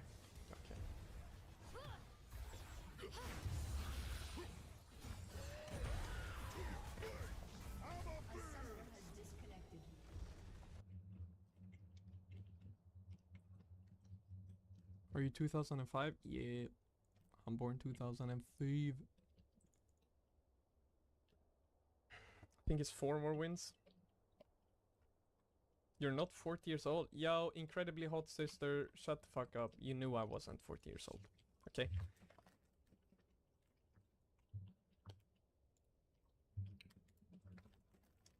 Ma 20, 18.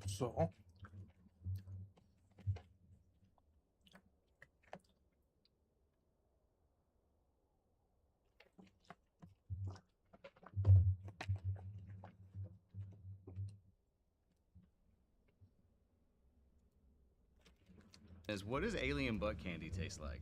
Yo, okay, so that actually was delicious. Sometimes when I write like big action set pieces, I'm very like, someone's gonna come in and change this. Like, this isn't gonna actually be what it is, you know. Kara is someone who is neglecting any form of self-care, responsibility. I don't like that one bit. There's no home without you, buddy. Because Superman was so good, it sets them up for success. So I don't think it's an overreaction at all to say could make as much as Superman did. You sure about that?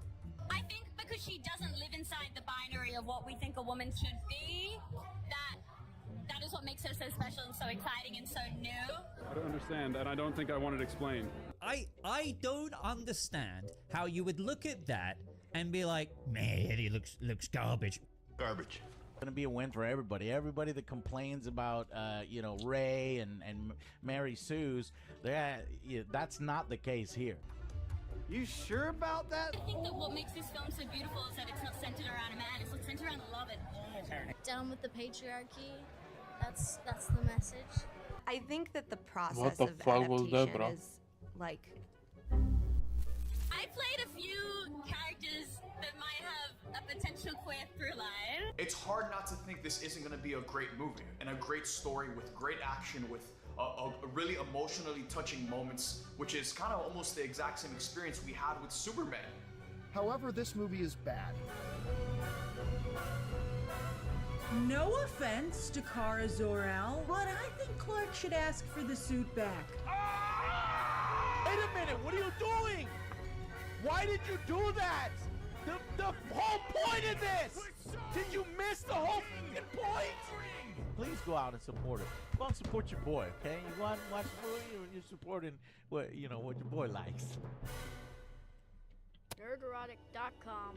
Greetings, you over 1 million lovers of good things and dislikers of bad things. It's always great when people come together, and no, not in a way that the vast majority of the audience who will be watching this video will think, although that isn't bad either. I'm talking about the communal experience. People from all around the world in all makes, shapes, and sizes, from all political spectrums and all spectrums, experiencing shared enjoyment. For example, there's that game called soccer and the World Cup, where a bunch of foreigners are over here in America realizing it's the greatest country in the world. Based. By the way, you're all welcome back, but there is another type of shared enjoyment that just so happens to be my personal favorite: abject mockery. And this brings us to Supergirl, because it's brought together the most unlikely of groups: corporate critics, YouTubers, and the audience. Because it looks like, for this week anyway, the corporate critics have turned on their masters and the Supergirl reviews have been savage. From The Telegraph, Millie Alcock's surly Supergirl is such a drag. A moody heroine and dialogue with all the snap of an HR tribunal makes watching DC's latest adventure a bit of a chore. From Screen Crush, Supergirl review: steel yourself for a DC disappointment. And then of course there's the good old, the movie sucked, but the star was great because we don't want to make the lead actress feel bad. The Irish Times, Supergirl review: no fun, give us back the hungover barfly. Millie Alcock's spirited performance makes this Superman spinoff just about tolerable, but it lacks a single fresh idea. You're hurting my head. From the Times, Millie Alcock is great, but the CGI dog is barking mad. A grimly unconvincing computerized mutt is one of the many problems with the latest superhero film, even if its Gen Z star has goofy energy. The Hollywood Reporter says Millie Alcock sparks punkish chaos, and Jason Momoa brings bad boy energy, but DC's latest Cape Caper is stuck on autopilot. Bay reviewers are calling it everything from shit to fucking shit. From The Independent, Millie Alcock is the only good thing about this ugly, disturbing superhero movie. From The New York Post, Supergirl review: DC is already back to making mediocre superhero movies. I disagree there, because if you're talking about James Gunn's DCU, mediocre would be an improvement. Daily Beast Obsessed says Supergirl is better than Superman, but not super enough. Time Magazine says Supergirl is a dull, dispiriting, fake feminist movie. Well, it's feminist, but it ain't fake. And listen, all of that is savage for the Access Media, who decided to take a week off from polishing the corporate knob, but the most savage goes to Owen Gleiberman from Variety. Supergirl review: Millie Alcock takes charge in a dystopian superhero movie so flat it's super horrendous. It's got a terrible script and a punk rock attitude of corporate pretension. Ouch. Now, all this coming together, giggity, is great, but you know the end is nigh when I agree with Grace Randolph. And you know, not every movie and show about a female character needs to also double as a feminist manifesto. Hey, look at us. Look at us. Huh? Who would have thought? Not me. Can't believe I'm saying this. Based Grace. Well. So. And let's be real, because Grace got a blowout before her review. Not that kind of blowout, audience. I can hear you out there. She does Supergirl better than Millie Alcock. All that being said, it doesn't bode well for James Gunn's DCU, or as I like to call it, the Dead Cinematic Universe. But I put this off long enough, so it's time to tell you what I actually thought of it. Hey, I was just touching base to see when you think you might be coming back. You know, I'm just worried that you're not going to find your stride here. Let's be honest, it's not a very high bar to clear. I didn't know any of you were still alive. What was it like to lose everything in a day? Proton didn't die in a day. The gods are not that kind.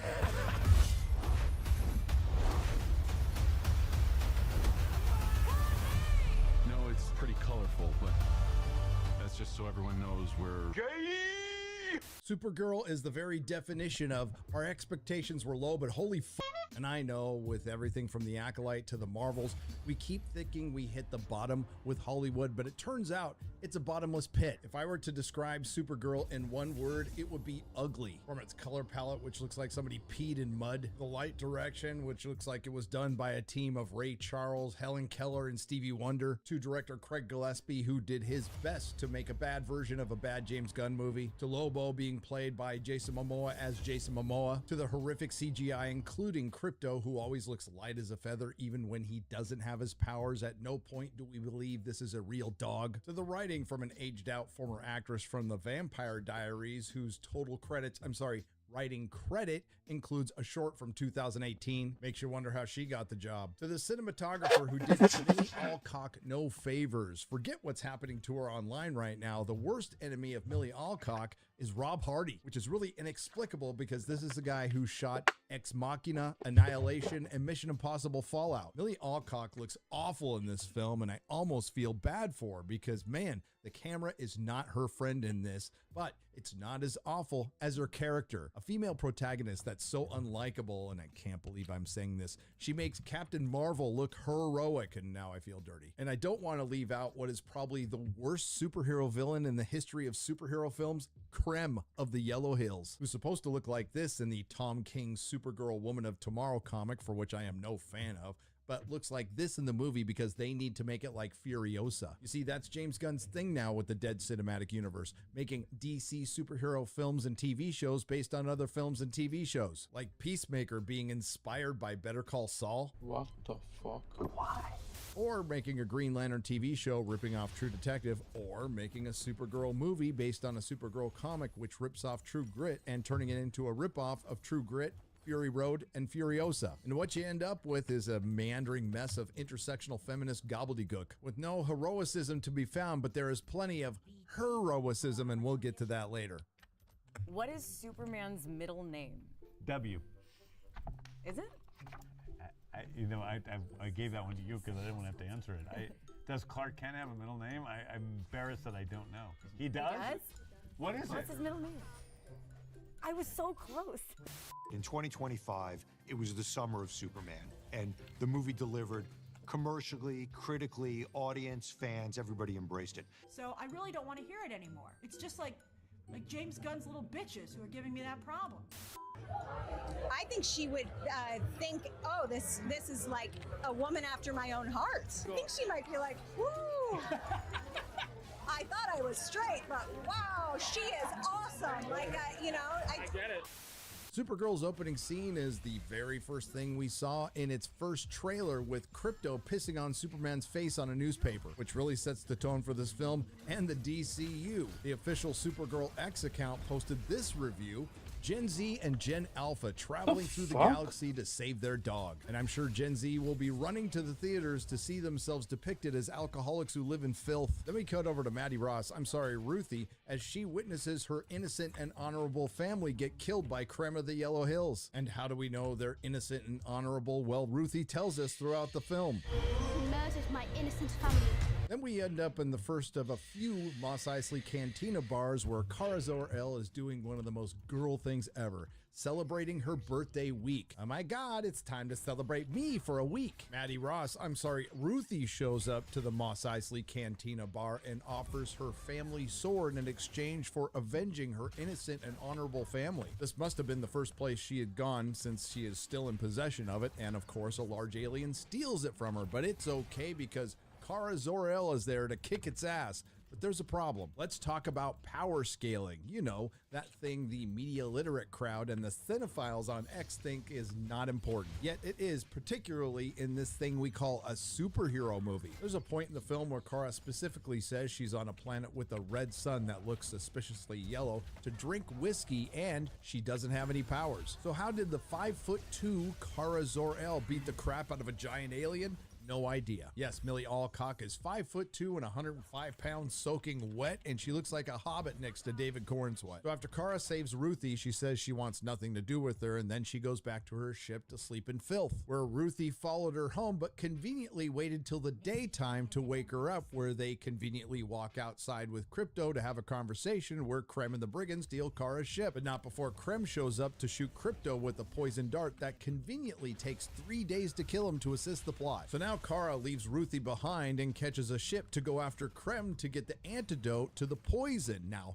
you may ask, dear viewer, why doesn't Kara just take Krypto with her on a ship and go to a planet with a yellow sun to heal him? Don't know. And if this film wasn't annoying enough, After Kara is picked up by the ship, which is actually a bus, its driver needs an interpreter, and it turns out to be a little alien voiced by Seth fucking Rogen. A bus that is occupied by what looks like all the aliens from the Mos Eisley Cantina bar. Bus is then stopped and robbed by a bunch of lesbian space pirates. Kara ends up ejected into deep space where they are conveniently near a yellow sun. And a hero with no powers being in deep space is nothing new to a James Gunn joint, even though this wasn't technically directed by James Gunn. We saw it twice in Guardians of the Galaxy, and I looked it up. Typically, not that this is typical, you would lose consciousness in 15 or 20 seconds, and brain death would occur between 1 and 2 minutes, so I guess it checks out. But this is a big moment because 28 minutes into the movie, we finally see Supergirl using some superpowers in a trench coat. And this entire scene looked an awful lot like the Marvels, and that is not a good thing. Now, Ruthie's stowed away on that bus, and they end up in, wouldn't you know it, another Mos Eisley Cantina bar, where Kara eats some alien poop and agrees to help Ruthie avenge her innocent and honorable family. And if you're thinking to yourself, wow, I've seen an awful lot of this in the clips, you have, and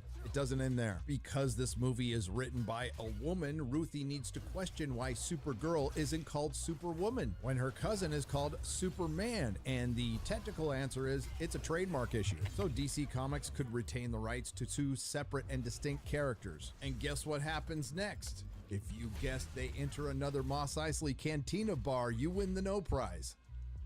Nothing! This time the Mos Eisley Cantina bar is owned by a nice diverse couple, and this is a clip you've already seen. This is where Kara breaks the alien's arm and then murders half the bar to some uplifting happy music. Fuck? This time the song is I'm in Heaven, a common film trope known as soundtrack dissonance, or for all you cinephiles out there, it's called anempathetic music, a term coined by French film theorist Michel Quillon. But this is the moment fan casters, including yours truly, have been waiting for years. We get Jason Momoa as Lobo as Jason Momoa. And I have to admit, it was disappointing. You can absolutely tell they brought Lobo in out of desperation. They needed to give people a reason to see this movie. He wasn't in the original graphic novel, and breaking news, a solo Supergirl movie isn't that interesting even to comic fans, and worse, it is absolutely stupid to make it the second movie in your DC universe. After that, Ruthie and Kara, who just destroyed their bar, goes back home with the nice diverse couple who promise to help them find the brigands, where we get a scene that reminds me of Zack Snyder's Rebel Moon, because it's time for some flashback exposition. In a clip you've already seen, Ruthie asks Kara if Superman is like her, grumpy and rude, and Kara responds with the now infamous line, Superman sees the good in people, but I see the truth. He sees the good in everyone, and I see the truth. See, I did say that. She then tells the story of her origin, something we didn't get in Superman's James Gunn. Supergirl's parents are Allura Zor-El and Zor-El, played by Mr. Universe from Serenity. And I'm thinking what you're thinking. If I was Zor-El, I'd be asking where Allura's been spending her nights. They live in Argo City, which was preserved by a force field dome after the destruction of Krypton, or Krypton as Marlon Brando would say. The planet Krypton. Which was 8 years before Kara was born, so they have been floating in space for over 30 years. And after prolonged exposure to the kryptonite radiation, the population started to die. And yes, canonically, humans can be affected in DC Comics by prolonged kryptonite radiation, like Lex Luthor with his ring giving him cancer. So it's lucky that Zor-El found Jor-El's plans for a ship and sends Kara and Krypto to Earth. I mean, he probably didn't have time. Čo nechoď ke mne, ty triple. But it's not before Allura gives her daughter a little speech, which is, when I'm gone, promise me something, be good. This doesn't mean that you can't be tough. It doesn't mean you always need to be nice. Just be good. Not exactly with great power comes great responsibility, but it explains a lot about the character and James Gunn. Yet, I'm a firm believer in tough but fair. But the only little teensy-weensy problem is it's okay for Supergirl, but it's not okay for Superman, who's portrayed in the James Gunn universe as somebody who's insecure and always walking on eggshells. Not that Superman has to be a dick, but they won't allow him to be confident. That's been the shtick from Hollywood for the last 10 or 15 years. They have to diminish the male character to uplift the female character. And it's been pointed out by many that Superman isn't Superman in James Gunn's universe. He's just Clark Kent all the time. And I'll use the Hollywood terminology here, robbing him of his agency. Speaking of Clark Kent, David Corenswet was in all of the promotion for this, and he's barely in this movie, and when he is, he's just the butt of a joke. And the worst crime against imagination of them all in this horrid film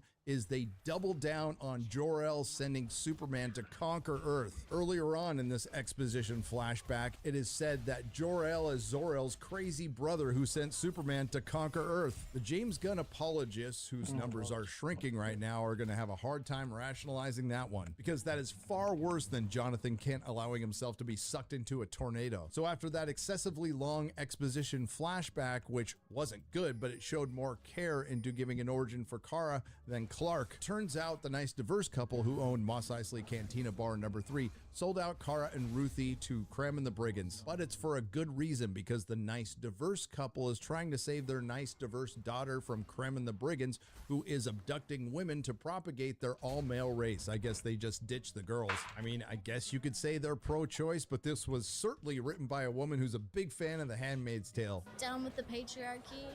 That's the message. So there's another fight with the Brigands, and Lobo pops up again because he has a bounty on one of them, which was featured in a clip you've already seen. And this is where we need to talk about that pesky power scaling again, because at times Supergirl is fighting at full strength, and then she's fighting like a normal person, and when she's looking for Krem, she forgets to use her X-ray vision. And in the end, Supergirl ends up getting the nice diverse couple and their nice diverse daughter killed, leading to something I've been waiting for, because it wouldn't be a feminist empowerment movie without a feminist empowerment scream. You know what to do, Garrett. Lay it on me.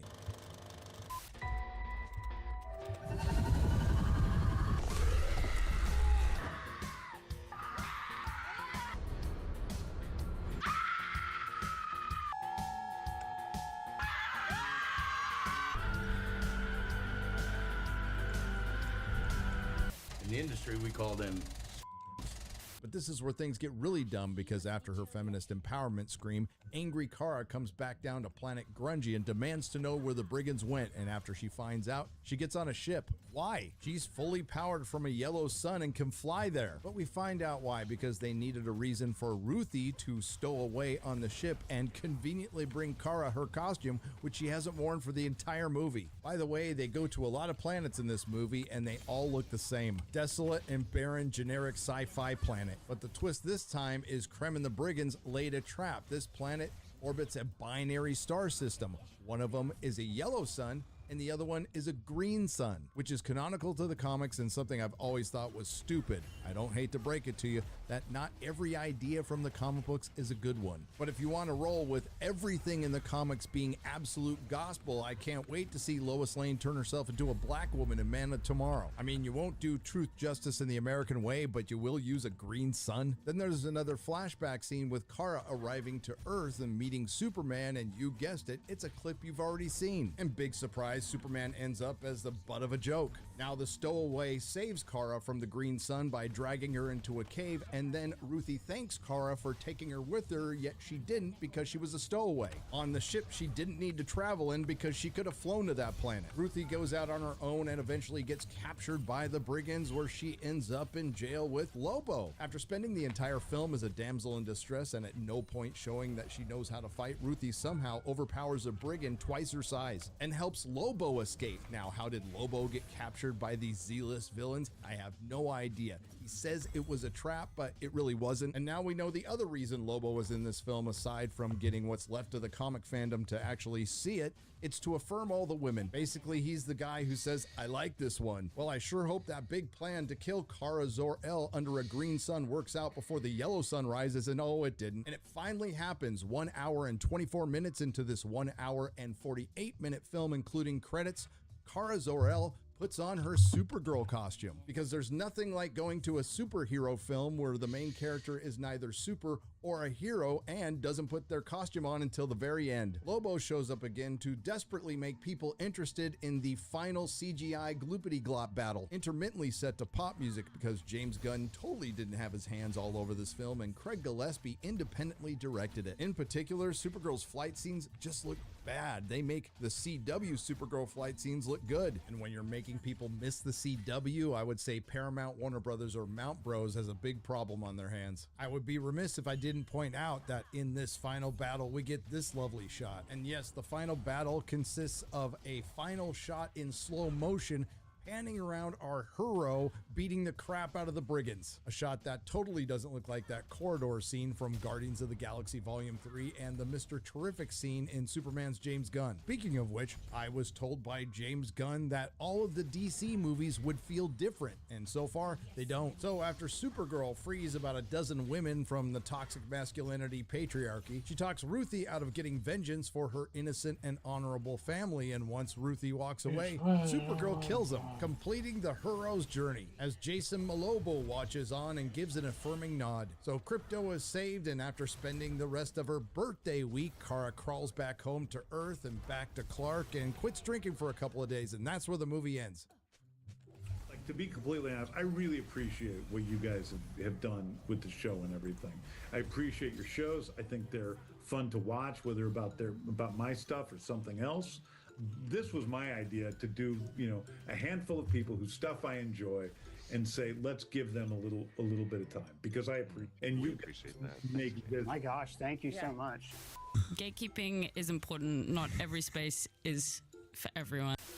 There is way more good than bad in this movie. I'm flabbergasted at the people that are hating on this movie. Did we watch the same one?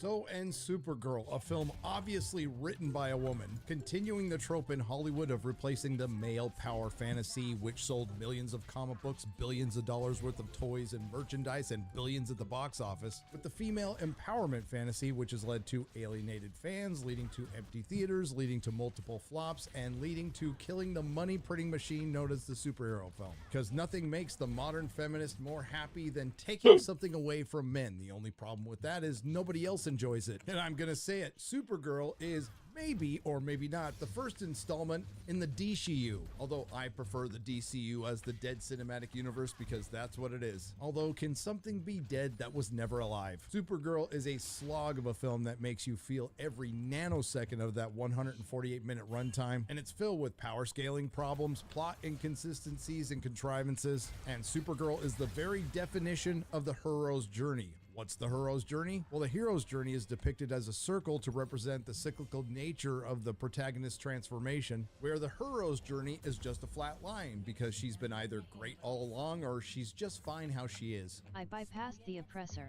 Her agency and greatness was just held down by some outside force, which is more often than not some variation of the oppressive patriarchy. And if you don't believe me when I say Supergirl didn't really go through a transformation in this film, well, listen to Millie Alcock. I think that where we leave her at the end of the film, she's a different person a bit. But I think that fundamentally, you don't really change. Simply put, Supergirl is an uninspiring, insufferable, ugly superhero film that sets back female protagonists in superhero films, female writers for superhero films, and superhero films back decades. Is it as bad as the Marvels? No, but it certainly has its moments. Is Madam Web better? Absolutely, because at least that was so bad it was good. But Supergirl, the movie, not the character, does do some good because it serves as undeniable evidence that James Gunn was the wrong guy for the job. Because if you're going to head a studio that makes superhero TV shows and films, I think one of the most important things is to actually believe in heroism, which sucks because, as I've said before, David Cornsweet seems like a good guy and in better hands would probably be a good Superman. But hey, at least you got to see Supergirl puke, Supergirl pee, and then fall asleep while she's peeing and kill a bunch of guys. And let's not forget the message of this film is be good. You don't necessarily have to be nice or polite, just be good. And I want everybody at Warner Brothers and DC Studios to remember that with this review. And if you needed more undeniable evidence that this is at least, if not the final nail, a nail in the DCU coffin, there is the early box office results and the lowered projections. The combined fan screening and preview night brought in $7.8 million domestically, which puts it just above the Marvels and Madam Web, but below the Flash, which of course was a catastrophic bomb, just like Supergirl will be. Now Variety is reporting it's set to make $47 to $50 million during its opening weekend, and I don't think it even sniffs $50 million. But to contrast that, entertainment reporter from LA, Scott Mantz, is projecting $40 million. And we got some breaking news because the Friday numbers are in, and they're not good for Supergirl or James Gunn. It debuted at roughly $18 million, including the fan screenings and the Thursday previews, which puts it just above Morbius, but below Joker 2, The Flash, and yes, The Marvels. To make things worse, Supergirl is going to be the #2 movie in the world over its opening weekend when it gets crushed by Toy Story 5. And it doesn't get any better because films releasing in the following weeks are, in order, Minions and Monsters, Moana, The Odyssey, and Spider-Man Brand New Day, which I wouldn't be surprised has already made more money than Supergirl in pre-sales alone. And by the time Spider-Man Brand New Day comes out, Supergirl might be on VOD. There's a good chance Supergirl might not crack $300 million at the worldwide box office, something that DC Studios now would consider a win according to their Supergirl math. To the man who is about to take over Warner Brothers, David Ellison, once again, this is your chance to be the hero. After firing Alex Kurtzman and recasting Black Snape, you can fire James Gunn. The man has become a liability to the brand. Hell, you can do him like he did Henry Cavill. Listen, we're not firing you despite hiring you. We're just going in a new, different, fresh direction. We fixed the glitch. And look who has the last laugh now, because let's face it, Henry Cavill dodged a speeding bullet when he was fired by James Gunn. Nerderotic.com. If you like what you heard, please like, share, and subscribe. If you didn't like what you heard, well, I thank you for listening this long. I will see you in the next video.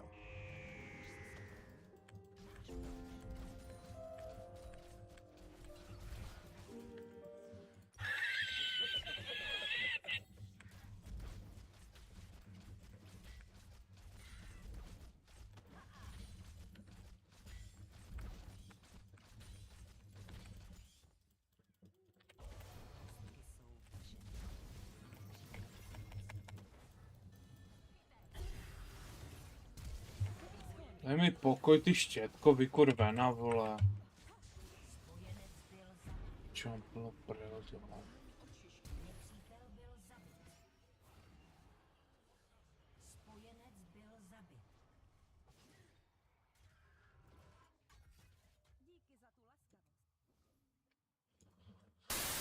I'm a milkman. Yes. Like, what's the problem with me liking milk? Like, I like milk, but it's not like I only like whole milk now. See, y'all get it twisted. I like whole milk. But I also like chocolate milk. You know what I'm saying? And then I like, the foreign milk, the almond milk. You feel me? Like, I like the coconut milk. We got all types of milk over here. You know what I'm saying? Now, if I had a nickel for every time somebody made a violent comic book not linked to Marvel or DC that parodied popular superheroes, eventually I adapted it into an Amazon Prime TV series, spawned a bunch of memes, hella memes actually. Got way more popular than anybody probably expected, and then one of the main antagonists ended up in Mortal Kombat 1 as a guest DLC, I would have 2 nickels, which isn't a lot, but why the fuck did it happen twice?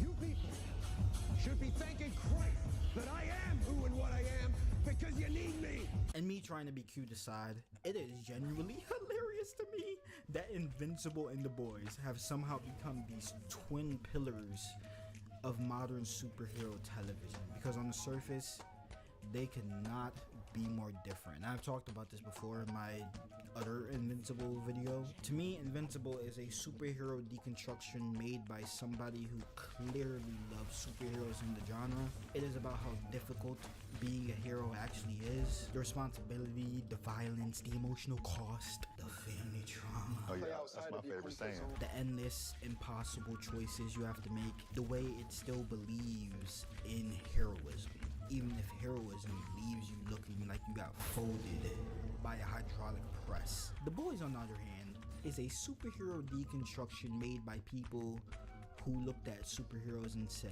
yeah, but what if these people were actually celebrities? But also, what if they were politicians as well? But also, what if they were athletes too?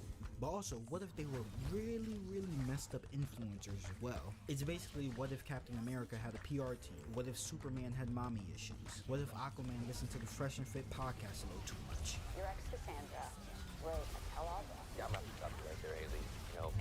There were no relations with an octopus. It's just a racist rumor and a ridiculous lie perpetuated by a jilted and stable, hysterical woman. Get him banned. Get him banned. We don't do that here.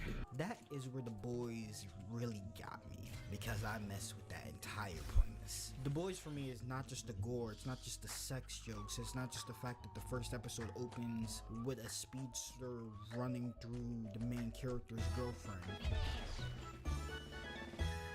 From one of the first scenes alone, the show tells you exactly what this is going to be, and the writers are just straight up baptizing us inside the trauma before we even had the time to learn anybody's name. The real appeal of The Boys for me has always been the world building, the ecosystem. I love all the YouTube posts they do on the channel. I love all the ads. I love all the fake charities, the movies inside the show, the sponsorships, the theme parks, the board meetings, the way they do crisis management, the way every superhero is not just a person, but a product, a market asset, a political weapon, a walking fucking brand deal with trauma and heat vision. And for a long time, The Boys was one of the sharpest shows on TV at doing that. This show was funny, it was nasty, uncomfortable. Oh, great heavens!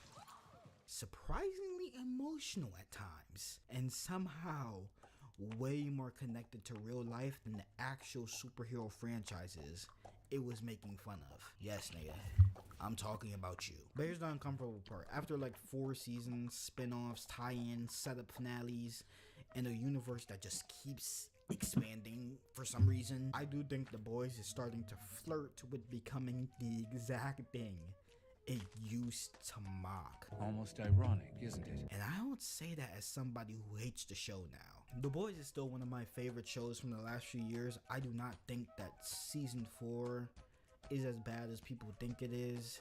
I do not think every sex joke is the end of society. Jesus Christ, they do that shit way too much now. I do not think the show suddenly became political because saying The Boys has always been political. Every single season is starting to feel like telling people that water is wet, fire is hot, and the deep should probably not be allowed near women ever again. I'm tired of people having to say the same thing. But I do think something has changed about the show. In later seasons, the shock hits different now. The arcs are starting to repeat themselves.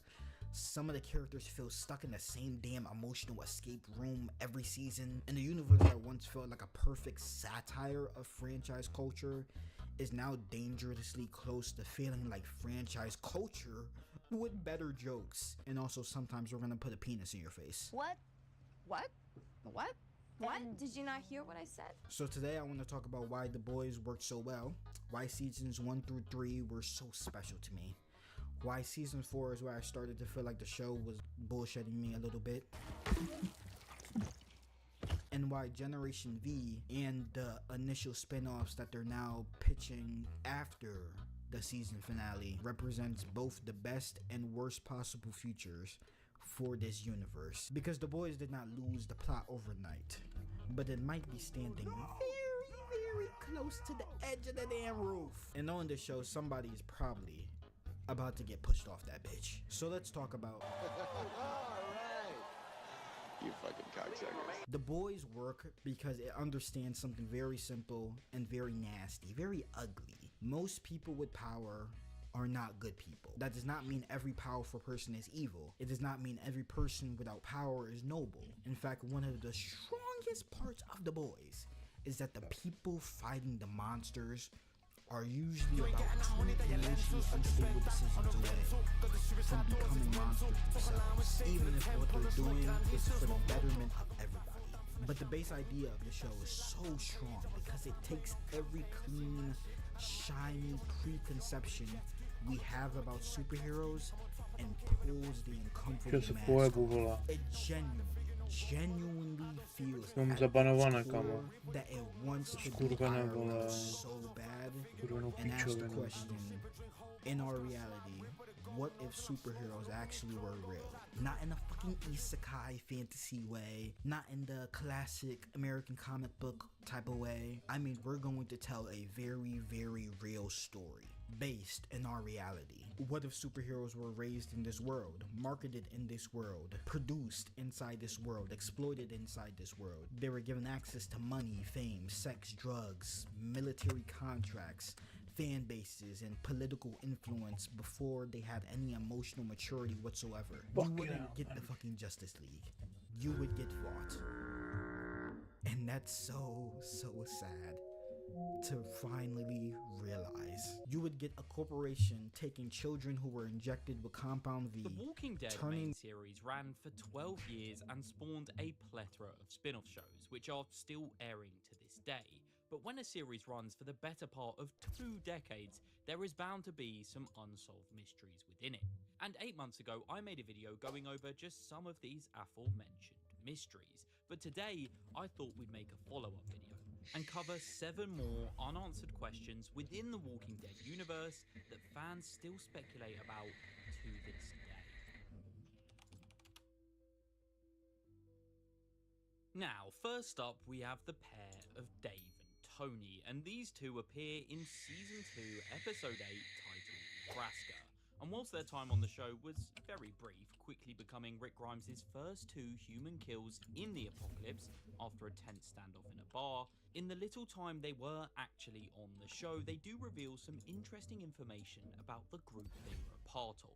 We know that both Dave and Tony fled from Philadelphia in the offset of the virus and attempted to head to Washington, DC, after rumours circulated of a refugee camp there. But ultimately, the two would never make it. The pair eventually stumbled across a group of survivors only referred to in the episode as the Living, consisting of 30 to 35 members. The group were nomadic, travelling around and committing many atrocities, as Randall explains later on, including murder, SA and theft. So to be honest, just an all-round nasty group. We know at the time Rick kills Dave and Tony, they are staying somewhere relatively close to the bar as a search party of 3 men comes out to look for them. A shootout then ensues after the group find out that they've been killed by Rick and co, and in the chaos a man by the name of Sean is eaten by walkers, the driver, Nate, flees back to his group, and Randall is obviously injured and brought back to the farm by Rick, Herschel and Glenn. But other than Randall himself, we would never see another member of this group appear in the show again. But the mystery still remains. Who actually were this group? Because presumably after the bar shootout with Rick and co, Nate flees back to the camp, tells them all what happens, and they would all want some revenge. So there's no doubt in my mind that this hostile group would have been searching for Rick and the others, but they just ended up never finding them. But despite Dave and Tony's community seemingly being set up as the first true antagonist group of the series, we never learnt much about them, and to this day their fates are still unknown. But it's been 14 years since the episode Nebraska aired, and we will likely never get any answers to who this group were, what their camp looked like, and whether or not any of them are still actually alive within the Walking Dead universe. And part of me thinks stories like this from the earlier seasons of the show would have made for perfect Tales of the Walking Dead episodes, self-containing stories that further expand the lore of the universe. But sadly, with that show being cancelled, I don't think we'll ever find out any more information about Dave and Tony's group. The red-handled machete is without a doubt one of the most iconic weapons within the Walking Dead franchise, famously used to hack Gareth to death in Season 5 as Rick finally makes good on his promise to kill him. And in the webisode, titled rather fittingly, The Red-Handled Machete, which if you didn't know are essentially mini-episodes of content AMC released in order to promote up-and-coming seasons of the show. But it's here we learn the weapon's journey throughout the apocalypse. Now, I've already covered the entire story of this webisode in another video, so I'm going to try and sum it up extremely quickly here, before getting into the actual mystery that surrounds this item. The red-handled machete starts off in a hardware store before ending up in the possession of a family.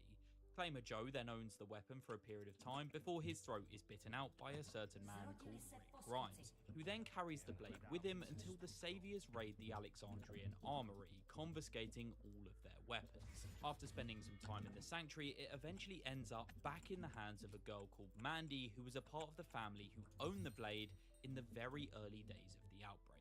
The webisode concludes with Mandy bringing the weapon back to Virginia and leaving it lodged in the ground above the graves of her father and sister, who we met earlier on in the webisode. But just as it looks like this is the ending, we then get an unknown time jump before we see a mysterious lady's hand take the machete from the ground and walk off with it before the screen cuts black. But the question is, who is this person? Now, this webisode aired in October 2017, and initially fans speculated that maybe Alpha was the unidentified woman who took the red-handled machete. But with her time on the show having been and gone with no sign of the iconic weapon, this popular fan theory has pretty much been proven false. Another semi-popular theory was that Madison Clark from Fear the Walking Dead, a spin-off show, was the person to claim the iconic blade. But again, with her reintroduction to Season 8 of Fear back in 2023, we again saw no sign of the weapon. So the question remains at large. Someone out there in the apocalypse post-Savior War, which means they would have had to have survived at the very minimum 2 years, had this legendary red-handled machete. Again, as to the identity of this mysterious person and their fate, we have absolutely no idea. But what do you guys think? Do you believe this mysterious new owner of the iconic weapon is still alive and out there in the wilderness, or do you think this person has met their demise, as we are currently 13 years into the apocalypse on the current timeline, meaning the weapon in-universe hasn't made an appearance on our screens in over a decade? Okay, this next Walking Dead mystery is basically a two-in-one, centered around Lance Hornsby and the Commonwealth. The first piece of this puzzle comes in Season 11, Episode 21, titled Outpost 22. Yes, I know that is a lot of numbers. In this episode, we learn the citizens of the Commonwealth who break the rules and political rivals of Pamela are sent to labour camps and tasked to work, essentially for the Commonwealth, such as clearing train tracks or killing walkers. What the And fuck? in the show, these labour camps are referred to Just as what the fuck? Designation 1. However, Connie in this episode is explicitly ordered to be processed to Designation 2, as we see a Commonwealth soldier ordered via the radio. To this command, the soldier reacts with genuine dread, and to add to the mystery, later on in the series, a dying Commonwealth soldier, when being interrogated by Maggie, says that, quote, he's only heard rumours about Designation 2. People are taken somewhere far away, and they are never seen again. But we do know for a fact the Commonwealth needs these people alive, as the guards are specifically instructed not to kill them. So, based on the dread and horror on one soldier's reaction to the term and the other one's limited knowledge on it, we can assume whatever Designation 2 means, it's definitely not a good thing. With the leading fan theory being it's the Commonwealth's way of trafficking unwanted civilians over to the CRM, or the Civic Republic, seen in the spin-off series The Ones Who Live. With the concept of two designation groups mirroring the A and B system, the CRM is demonstrated to clearly use in Season 9 of the main show. The theory suggests the Commonwealth trades Pamela's high-threat individuals to the CRM in exchange for supplies like canned foods and weapons, and also the Commonwealth's safety from being invaded, just like Jadis is shown to have done previously in the series. But this mystery doesn't just end here, as Designation 2 links to Lance Hornsby, as he is presumably the person that set this system up. Now, in the series, Lance Hornsby is a sly and cunning antagonist, and whilst in conversation with Carol, he talks about his connections to multiple other surviving communities. Now, we don't see these aforementioned communities in the series, but he even warns Pamela at one point by saying, quote, the Commonwealth has certain alliances and stabilizing factors that would fall apart if he died. The question is, who are these alliances? Because he says it in plural. Again, we can probably assume that one of them is the CRM, but who exactly are the other communities that Lance is referring to in this sentence and trading with and visiting behind closed doors? And I mean, how big are these other settlements if the Commonwealth is trading with? And we'll take it one step further. Did Lance's eventual death in the show have any implications on the Commonwealth itself, just like he warned earlier on in the series Pamela? So to summarize these mysteries, it's essentially what is the top secret procedure referred to as Designation 2, and what exactly was happening to these prisoners, just who were Lance Hornsby's secret associates, and will they ever make an appearance on the show at some point? Now, if I was to ask you all, who is the most powerful character from the Walking Dead franchise, I'm sure many of you would say Rick Grimes or Mercer or maybe even Carver. But what if I was to tell you, you'd all be wrong? Because the correct answer is without a doubt the character that literally has superpowers. Yes, I am of course talking about T-Dog's teleportation in season 2 of the show. Oh, I mean, just look at how our group look on in horror, not at the barn full of walkers, but at the fact T-Dog has the literal ability to teleport places, cementing him as the only person within the Walking Dead universe to possess such capabilities. But in all seriousness, T-Dog's teleportation in Season 2, Episode 7 is obviously just a camera mistake, and quickly became one of the most hilarious scenes for fans from the earlier seasons of the show. But in-universe, it's never addressed, probably quite rightly so, as it is just a mistake. But this means, hypothetically, T-Dog is demonstrated to possess the powers to teleport. So I guess the mystery here is, did he possess any other superpowers, and why didn't he use his teleportation powers a lot more, especially in his final moments? Or were the writers just flat out forced to nerf him because he was far too powerful for the Walkers?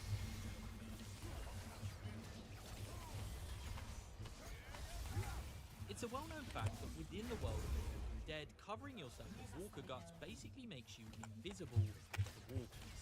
And masking your scent with rotting flesh acts as a form of camouflage, allowing you to walk amongst the dead undetected.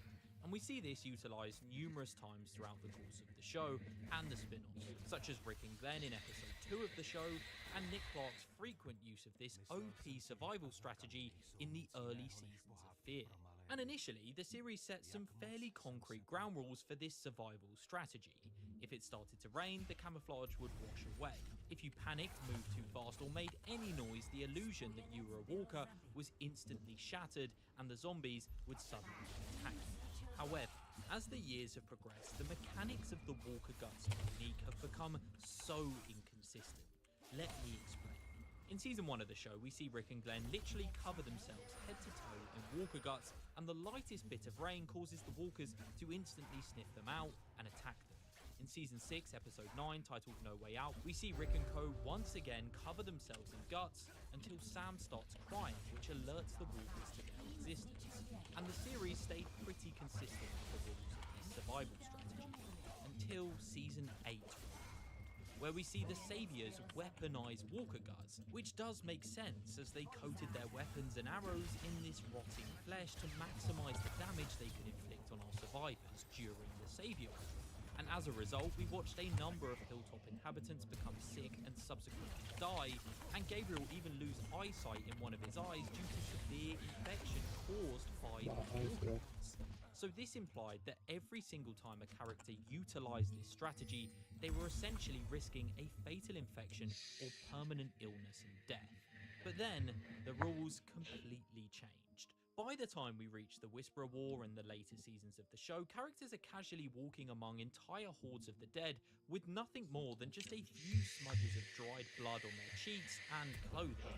And not only do they manage to stay completely undetected without needing a thick, suffocating coat of actual intestines like we saw in seasons 1 and 6, but nobody ever seems to get infected anymore, despite having open cuts and wiping rotting fluids near their eyes and mouths.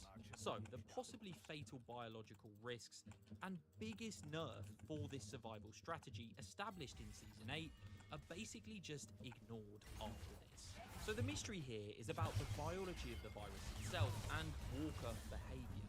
Because how did our survivors transition from needing a heavy, literal suit of rotting flesh just across a street in Atlanta to casually treating walker blood like face paint years later? And what does this actually mean for walkers' senses? They obviously use sight in order to hunt prey, as the Whisperers' masks allowed them to blend in amongst the dead without covering themselves in blood. But just how strong is their sense of smell? The shifting, convenient rules of walker camouflage remain one of the biggest logical mysteries in the entire universe. and how the walkers in season 1 were able to detect Rick and Glenn after just a few drops of rain, compared to Daryl, for example, walking through a horde of the dead with a hoodie and some dried blood just years later, has always been.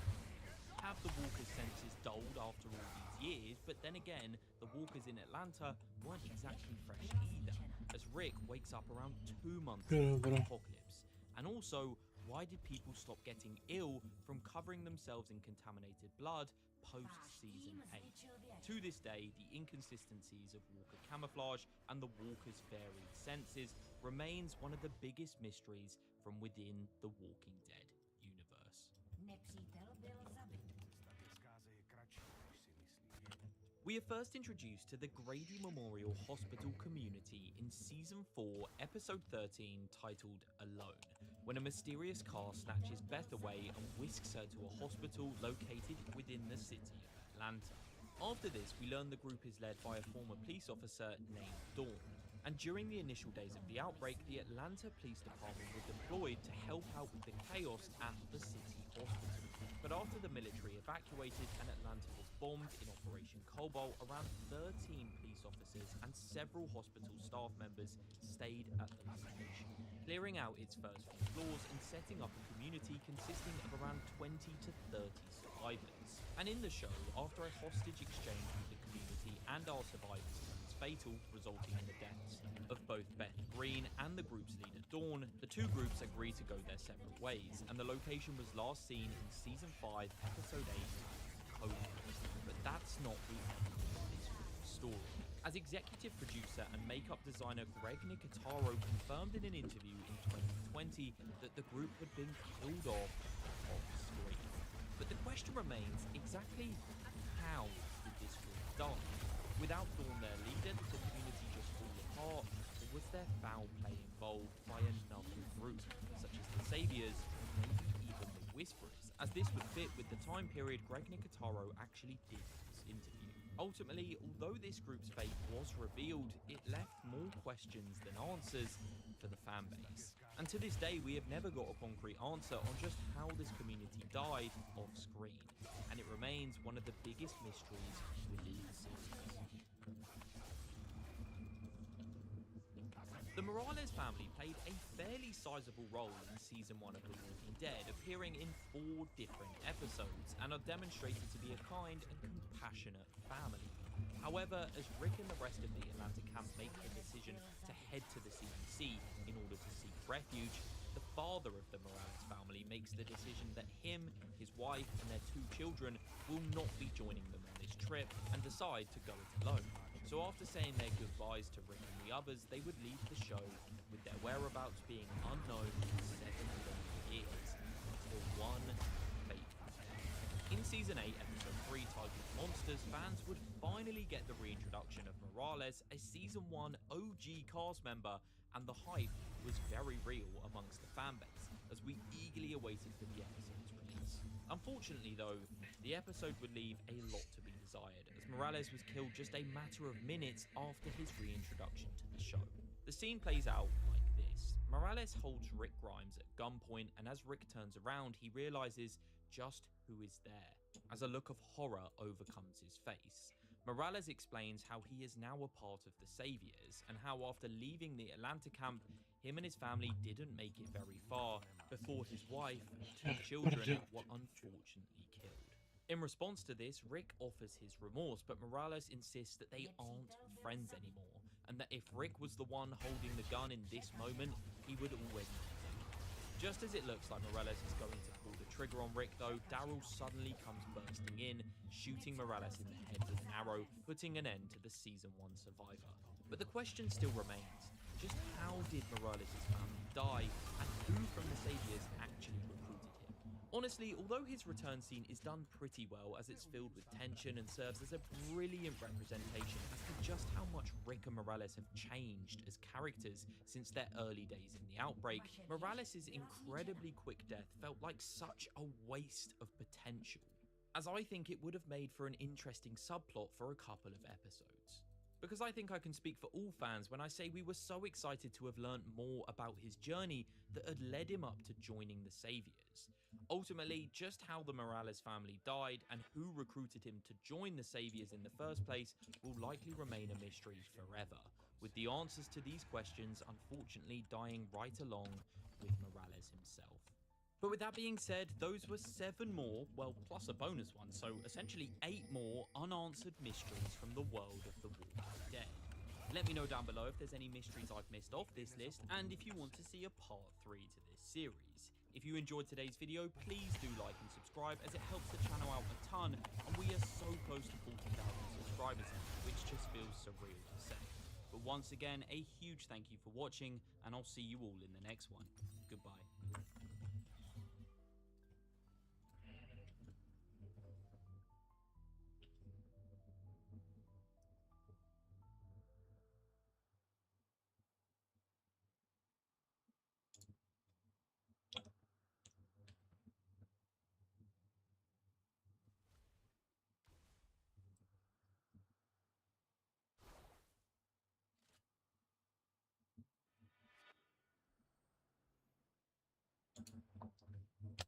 Hey, what's up guys, and welcome back to the channel. And today we're getting into some unhinged confession threads where I read some confessions from Reddit and some confessions from you guys, viewers of the Snook channel.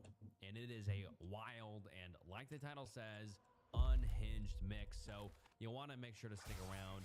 And I appreciate you stopping by. It means the world. Please like the video and subscribe to the channel. The channel's goal is 1 million subscribers before the end of the year, so please subscribe. And if you'd like to have your confession in a future confession thread video, please send to the email on screen now. Thank you. And alright, this video will be long enough already, so sit back, relax, and grab a drink and grab a snack. Without further ado, let's get into some unhinged confession threads. I pimped out high school girls for 2 years. One of them was my sister. Ask me anything. Of all the bad things I did back in my drug using, partying days, this has to be the worst. When I was in my early 20s, I dated a high school freshman, and whether it was just because of my influence or whether there were other factors in play, I'll never know. But she was a really screwed up girl. I didn't care. Back then, all I cared about was booger sugar, pills, partying, and effing. Mary was into all of that, but there was a problem. We didn't have much money. She was just a kid, and I barely made $250 a week at my shitty landscaping job. One day, I had her with me while picking up some pills, and the dealer, stoned as fuck, told me he'd give us 2 extra pills if she slept with him. It took some convincing, but Mary eventually agreed, and that was the first time I pimped a girl out. She wasn't the only one or the one I most regret. Like I said, Mary was a screwed up girl before I met her. I'm not saying I didn't make things worse for her, but I'm positive what ended up happening to her wasn't entirely my fault. The ones I regret most aren't even the friends she helped me recruit from her school after Mary became a proper escort. Most of them were also sort of crazy already, or else Mary wouldn't have been able to convince them to work for me. The one I regret most is my sister. She was 15 the first time she asked me for drugs. Just weed, which I had plenty of, but I convinced her it cost 10 times what it did. Keep in mind, I was on something practically all the time at this point, and had grown used to seeing young women as a means to make cash. I was absolutely without remorse or guilt. So she paid with saved up allowance money, something like $100 for 2 joints. Eventually, I brought her to her first rave and even paid for everything, including the pills. While she was rolling hard, I told a friend of mine to massage her, and when she began to complain that he was touching her too much, I told her to stop being a baby and just enjoy it. I watched my sister lose her virginity that night to a guy I barely remember anymore. He paid me $100 later for that. It wasn't long before she became my constant companion at parties, raves, and even clubs. Our parents were trying to control her by grounding her, but I convinced her to sneak out all the time. She and my two main girls, including Mary, would go out and get high, and then I'd hook them up with someone. I would take the majority of the money, and they never complained because they were scared of me for a couple of reasons. They were scared I might hurt them because, yes, I barely remember doing so, but while booger sugared out, I was known for getting violent. They were also scared whenever I threatened to leave them or cut them off. They saw me do that to a few of their friends, and they didn't want that to happen. This went on for 2 years. It ended after my sister was arrested for possession and solicitation. I had the bright idea that my girls should be getting their own Johns, so I started bringing them to clubs where I knew the bouncers and send them in to find customers for their services. It worked well for a few short weeks until my sister got caught up in a police raid. They arrested dozens of people that night, my sister included, but she was by far the youngest. After that, only Mary remained of my girls. The rest were scared now, and my sister was in a drug treatment center. I tried getting some of them back, even some of the ones I'd gotten rid of before, but I was circling the drain, and they seemed to know it. Suddenly, I wasn't the cool older guy, I was the loser druggy guy. What finally got me to change was the day I brought Mary over to one of my dealer's friend's place. This friend was supposedly really into young redheads and would pay $300 for some fun with her. My dealer vouched for him, but I brought Mary there myself anyway because I wanted the money. I was back to being broke and I needed cash desperately, so I brought her to this sketchy neighborhood and walked her to the door. Funny thing is, Crazy Mary was for once nervous and suggested we forget about this dude. I insisted though, and by now she always listened to me. When we entered the room, I knew something was off. There were 3 guys there, and they had flashlights. They said something about the power being off, and I stupidly believed them enough to let them lead me into the main room. Mary was freaking out by this point, probably because she realized what I hadn't. This house wasn't theirs. Hell, it was an abandoned house. No furniture, total mess, all fucked up. Before all that registered to me, I was attacked. They beat the shit out of me. I barely remember any of it. I do remember being strapped into a gurney and hearing a paramedic say that my lung was punctured. Turns out he was wrong, but I was in enough pain to believe it. I spent the next few days in the hospital being treated for a variety of things, including a concussion that required them drilling a hole in my skull, broken ribs, a broken hand that never healed correctly, and of course, H withdrawal. When the police spoke with me, I refused to answer any questions until they asked me if I knew that my friend Mary had been assaulted as well. I remember feeling, and I still feel, the shame of realizing I had never even considered what happened to her. Turns out she had been violently R-worded while I was unconscious. They beat the hell out of her too. I think that's the first time I honestly felt guilt about what I've been doing for nearly 2 years. Not even my sister getting arrested had been enough to make me realize what an asshole I was, but being shown the pictures of Mary's face, all swollen and bruised, made me cry like a girl. I told the police everything about my dealer friend and how he'd set up a date with Mary that night, but nothing ever came of it. The dealer kept his mouth shut, and even though they raided his home, they only found a little pot. No money, guns, or drugs. He got a slap on the wrist. Yeah, I cleaned up after that. I've been drug-free for 5 years now. But Mary, last I heard, is still a heavy user. My sister got clean and is now in college, but she's had a string of abusive boyfriends, and I know that's probably my fault.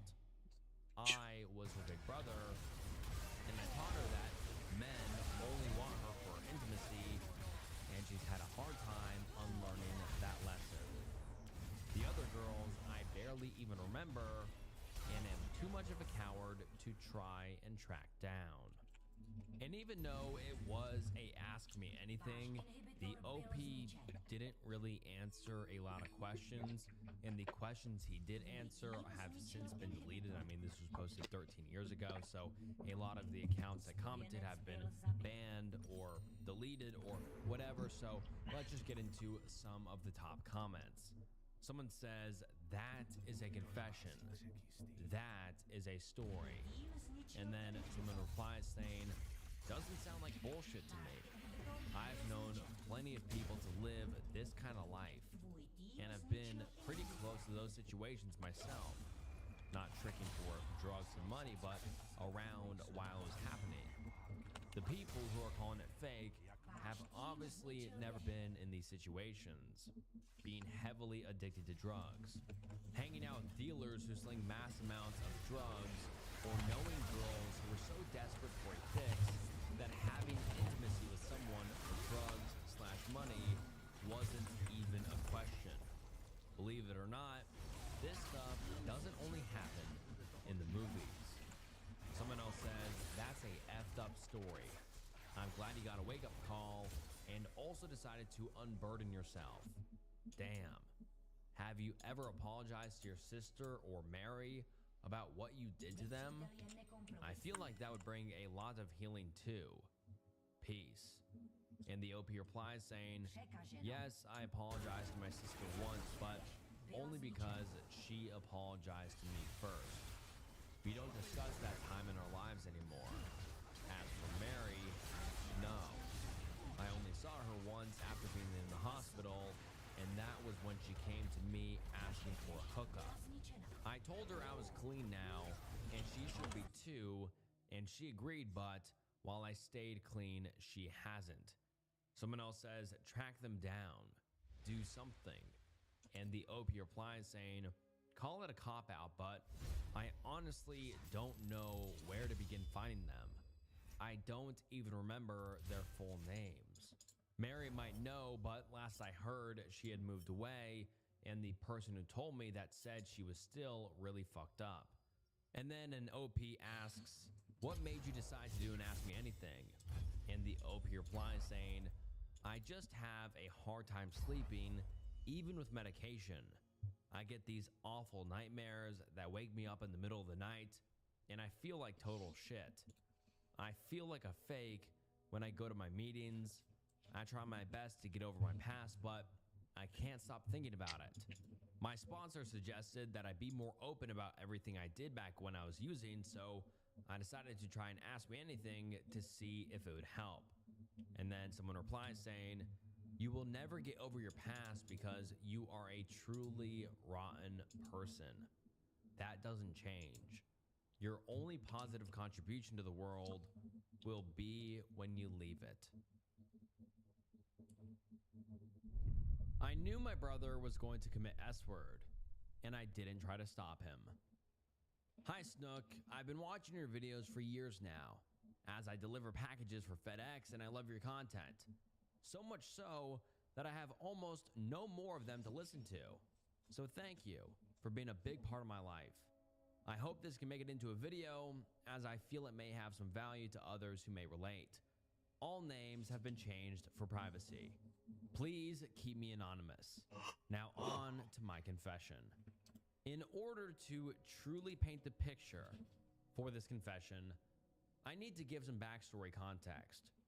Rewind the year to early 2012. I, age 11 at this time, was living with my mom, and her douchebag husband in a small town in Utah. I never clicked with that guy, and he threatened harm to me plenty, and at one point actually did. Anyway, I had a falling out with my mother, and one early, rainy morning after a big fight, she ordered me into her van, didn't let me gather my things, and I was only wearing gym shorts. In the van, she didn't say a word, only drove angrily. She dropped me off at my dad's apartment and sped away. I knocked on his door, and he and his wife, we will call Dee Dee, accepted me with open arms. The next couple of months is where I get acquainted with Dee Dee's family, her parents and her children. Her two sons lived with us, 16 male Ryan and 12-year-old male Brian. My stepbrothers over the next 2 years became what I saw as brothers. The events over these 2 years can be made into stories themselves, but that's not the topic today. Now let's go forward a year, into early 2013. I am now 12 years of age. Me and Ryan are best bros. He was the older brother I never had. He was funny, made tons of jokes, always made people laugh. He was charming and had the looks. Tall, dark, and handsome, as some would say. He had it all. I looked up to him, but I believe it was August of that year, Ryan got into a terrible car accident, going 70 miles an hour, no seatbelt, and crashed into a ditch, hitting something. I don't know what exactly, but he ended up flying through his window shield and into the ditch. Oncoming traffic found him and called the police. He had a massive open gash in his head and was unconscious. I still remember the call my dad and Dee Dee got. It was traumatic for us all. At the hospital, Ryan ended up needing brain surgery.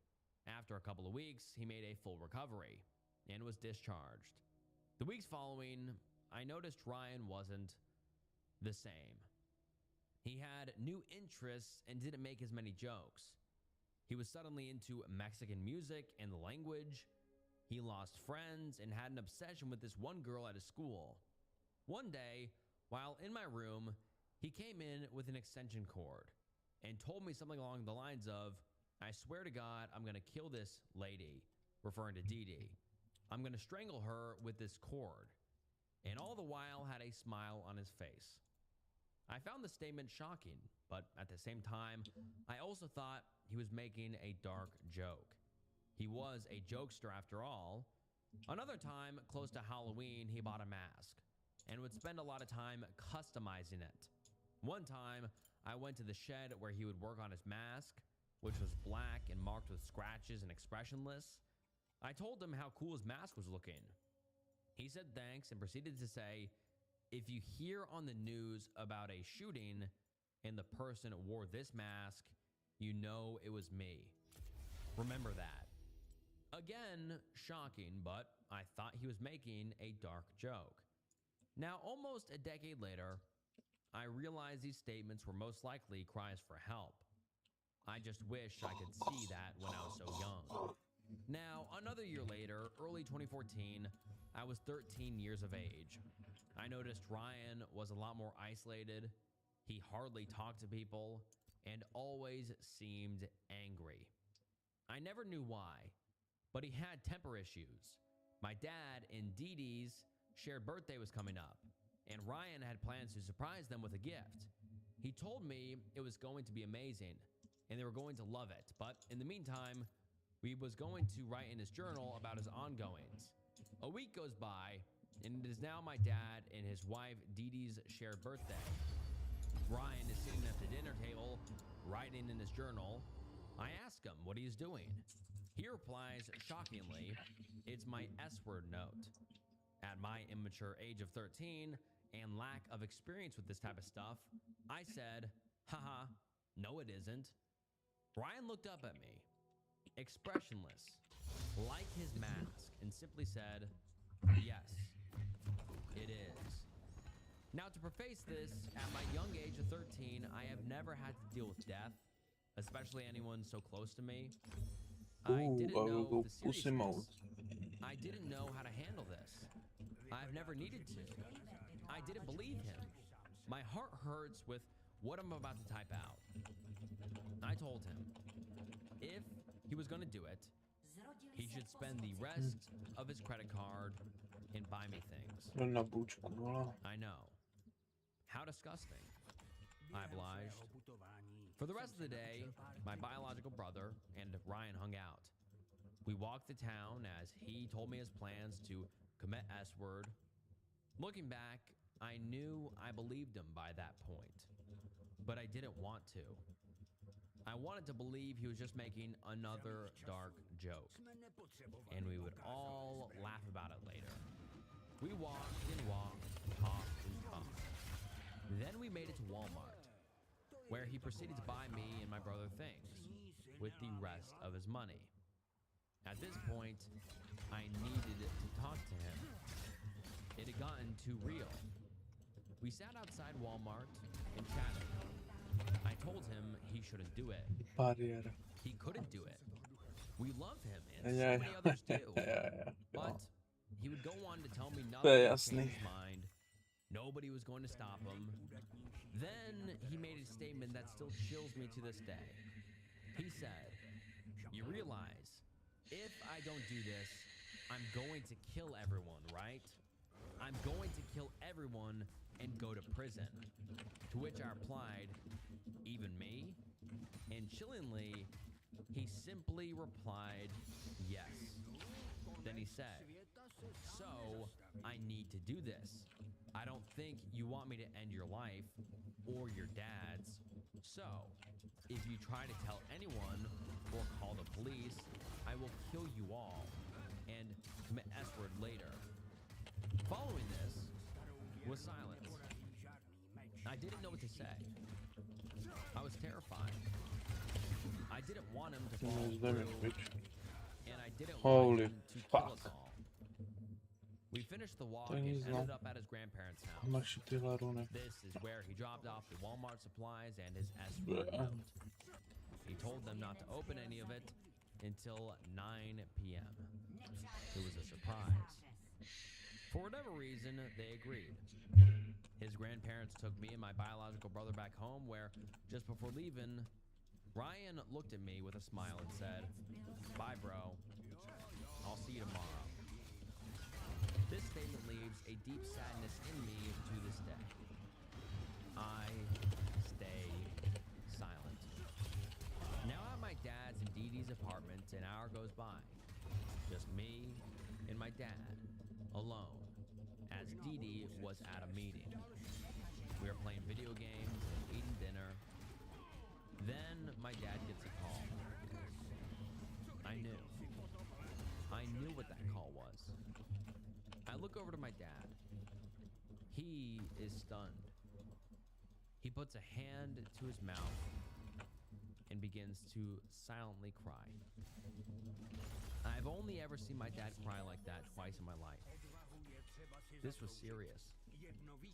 He hangs up the phone, looks at me and says, "Ryan fucking committed S-word. He fucking committed S-word." I began to cry. We cried and hugged on my dad's birthday. The note, which was titled "The Comedian," was opened too late by his grandparents, and it revealed everything. His plans to commit a shooting, the reasons he came to this decision, so many reasons. We found out a big reason was his father was also committed S-word while he was a young boy, and his family would S-A him. The birthday surprise he had for my dad and Dee Dee, it was terrifying. He was going to kill them both. Then me, my brother, and his brother. But he didn't. I guess I can thank Tomu jak přežil ten Ignite, vole, mi But řekni. in the end, I still Jak přežil ten Ignite? I wish I knew Vole. more. I Píče, wish vole. I was more mature. Kotina, I wish kurva, ne. I pulled him out of that. All the red flags, all the warning signs. I was too young and stupid. My brother committed S-word, and I didn't stop him. Násor si, kurva. To this day, 25 years old. I have lived longer than he did. I have a beautiful wife and 2 beautiful children. I have everything he never Bingo, had. Izabel se díky mně drž piču, I ty will vole, forever si paku. feel guilt. Sadness. Such a great guy. Such a terrible ending.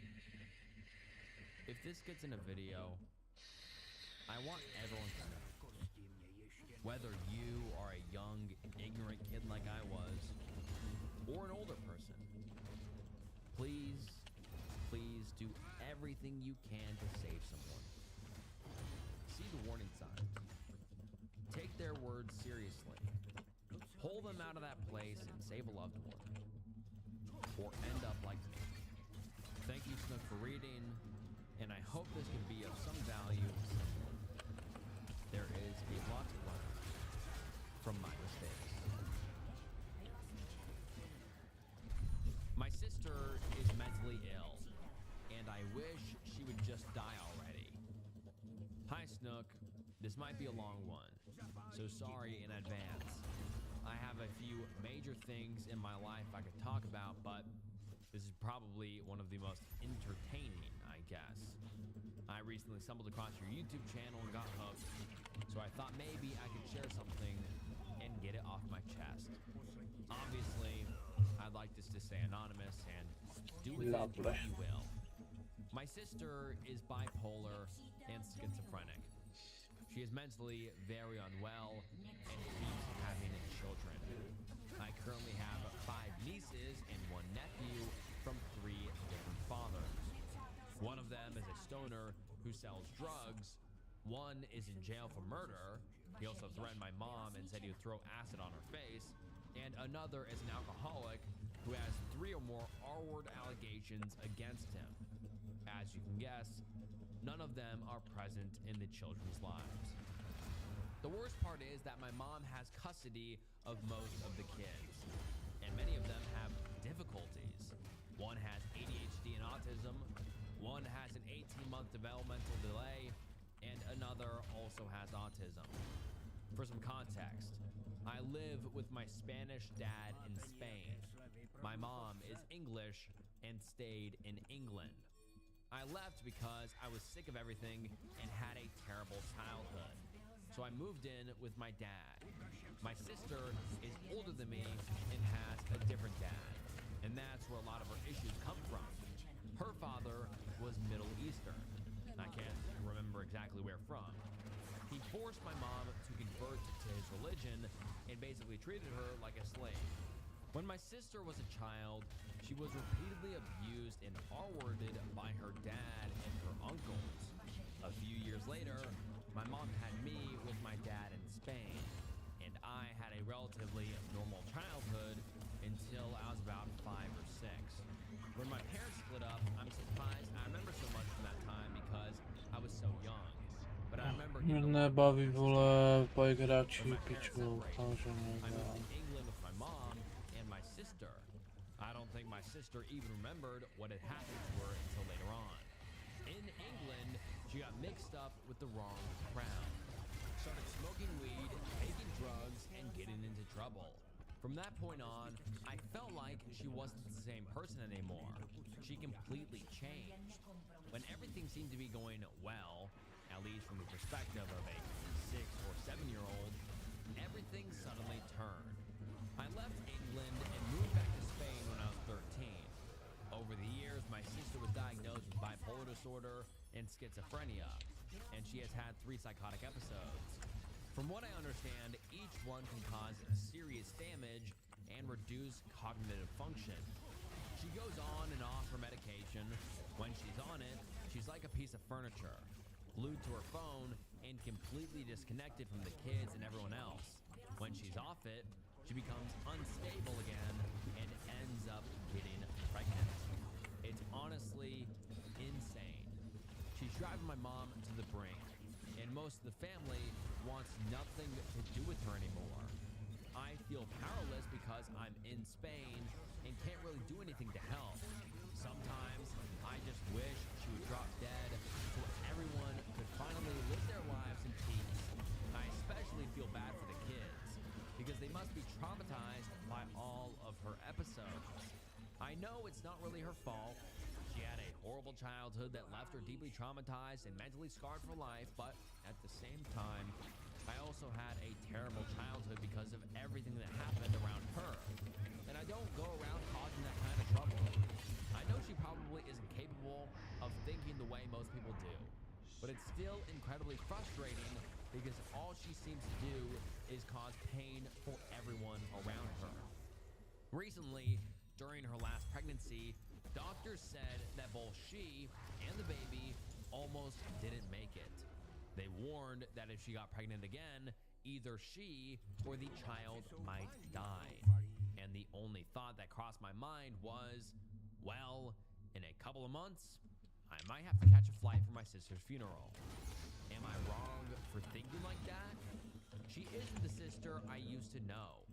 It feels like the sister I had died years before I moved to Spain. Even while typing this out, I feel nothing for her. Honestly, I believe my family back there would probably be better off without her. I don't want to ramble too long and drag it out, so any questions, feel free to ask. You must be fucking Let me kidding me. know if you use this, and thanks for your videos. It makes me feel like I'm not the only one in the world. You must be with a fucking twisted kidding me. mind. Fucking Lots bitch of ass. love, bro. I killed my own mother. My mother was an evil person, long ago corrupted by some form of mental illness. Beyond the typical annoying mom stuff, she had a cruel streak that is extremely hard to explain. On more than one occasion, I saw her physically attack children, animals, and even her own elderly parents while they were still alive. I moved away from my mother at the age of 10. And for the decade that followed, I tried to be a good son. I would visit a few times each year and call at least once a week. During this time, she degenerated from an alcoholic to a hard drug user, eventually finding religion and becoming born again. But despite her newfound faith, she remained just as cruel as ever. For her, God was a vengeful being, bent on revenge and punishment. In her twisted worldview, Jesus had no problem with cruelty, so long as we are faithful.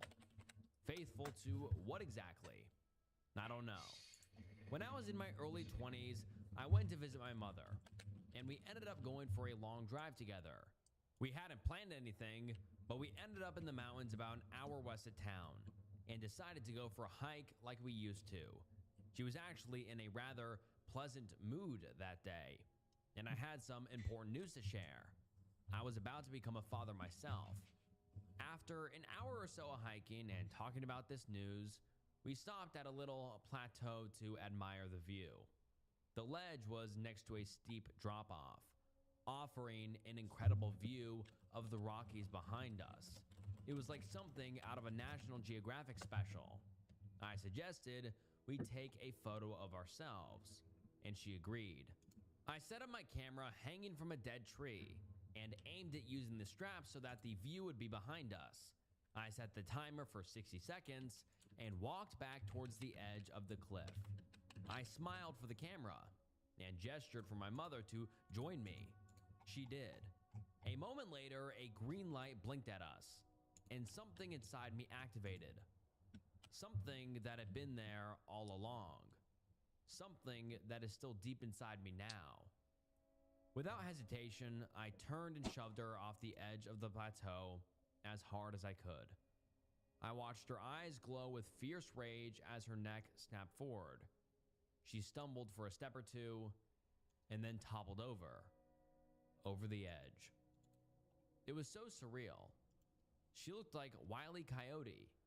I laughed, not at her pain, just the absurdity of the situation.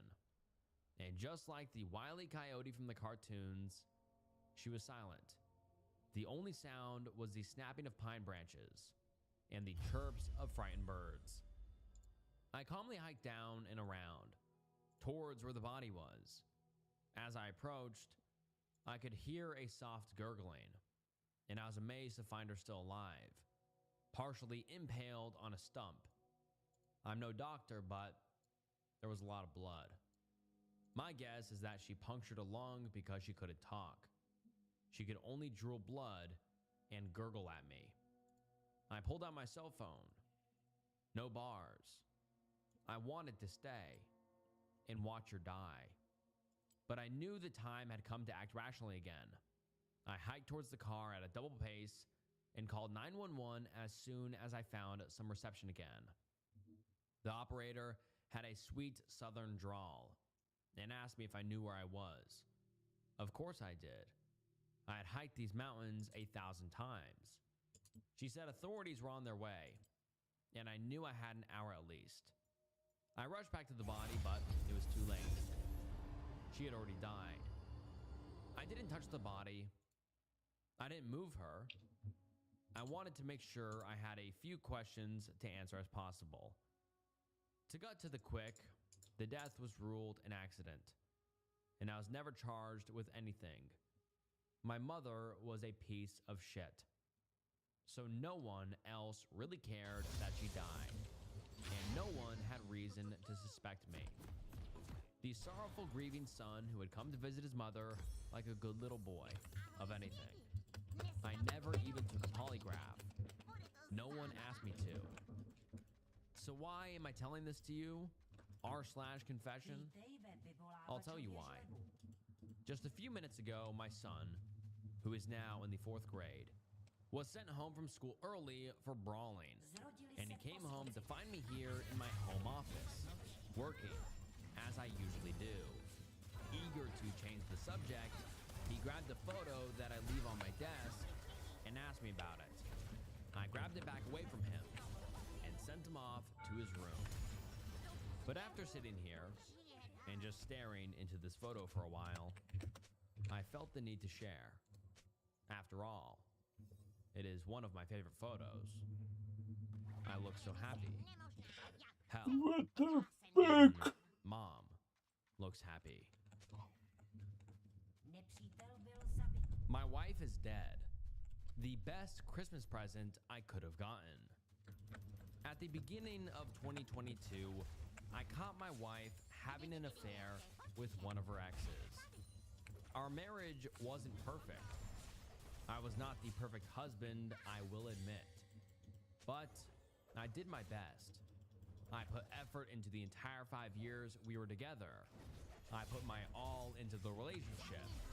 Her, I could not say the same. I was forced to confront the reality of who she truly was shortly after I caught her. She illegally evicted me from our shared home, lied to the police to try and get me arrested, tried to get me fired from my job, and tried to turn all of my friends against me. Some of these succeeded, while others did not.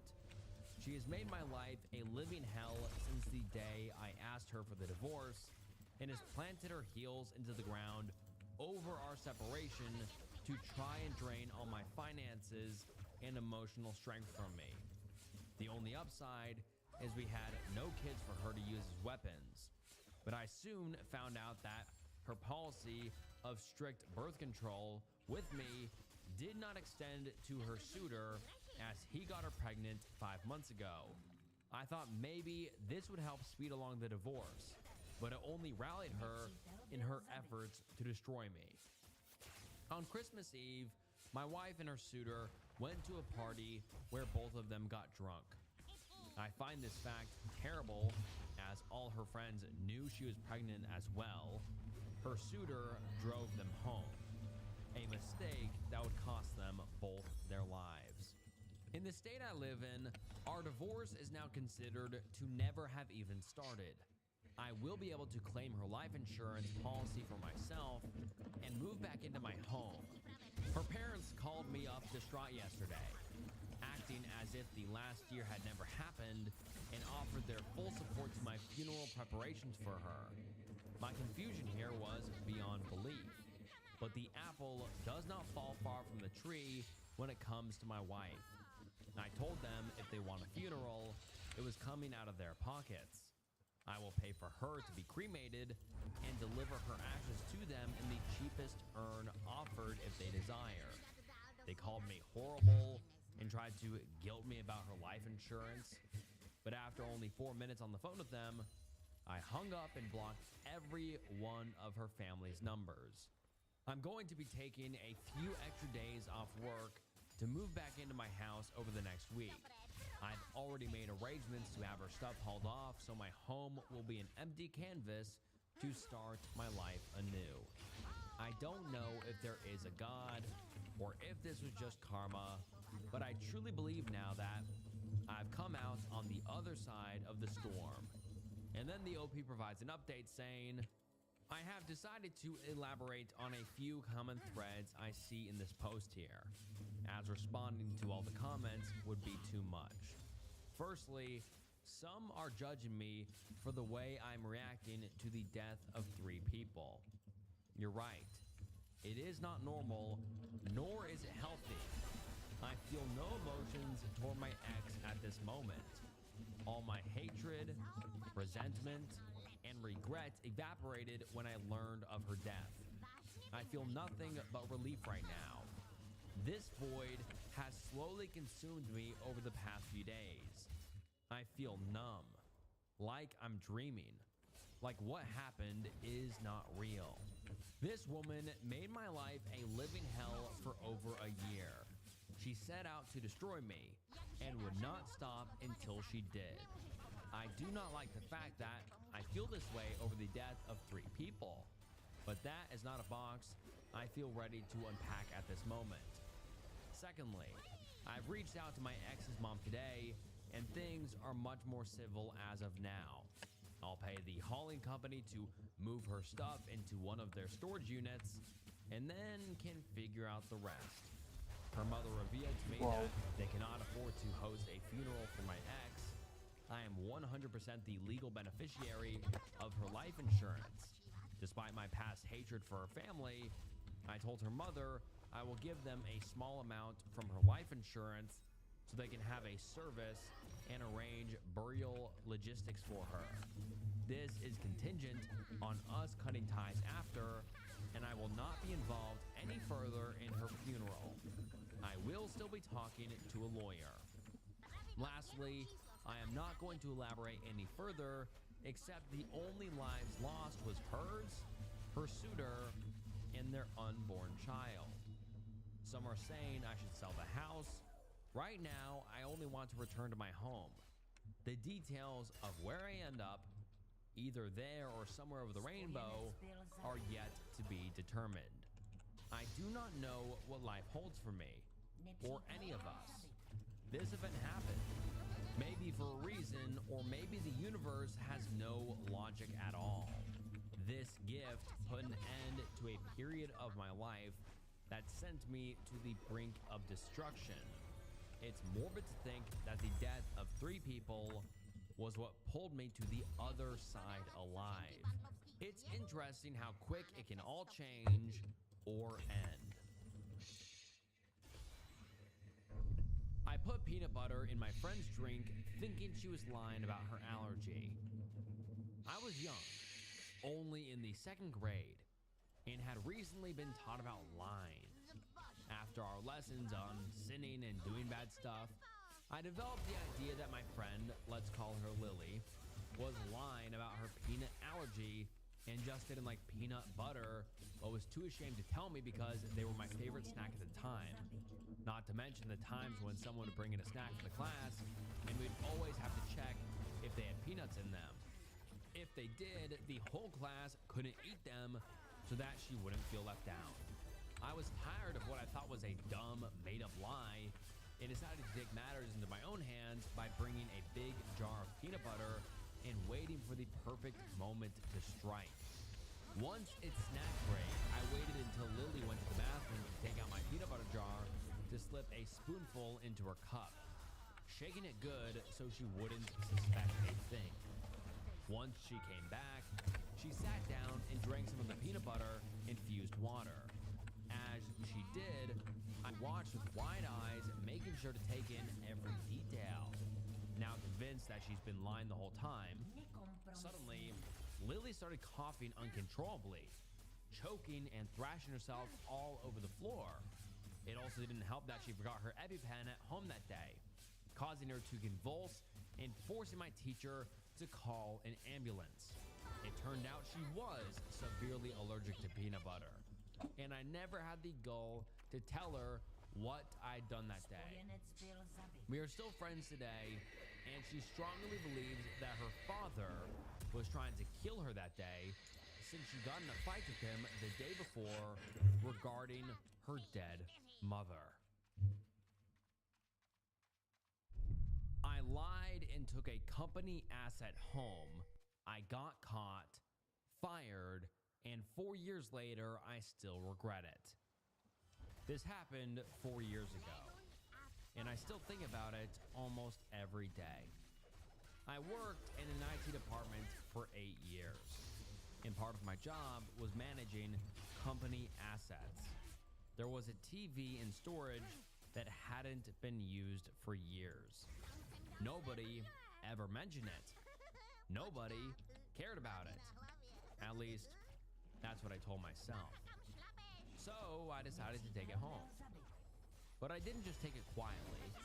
I made up a story and filled out a request form saying I was moving the TV to a supplier's location. A complete lie. The truth is, I was taking it home for myself. I created that fake excuse to make it seem legitimate, and I handed the form in like everything was fine. The guard saw me taking the TV, took a picture, and reported it. That's how I got exposed. Everything escalated fast. It became a big issue in the company. I returned the TV within a few days, but the damage was already done. At the time, I was so defensive. I told myself, it's just a TV. What's the big deal? I felt like people were overreacting and gossiping unnecessarily.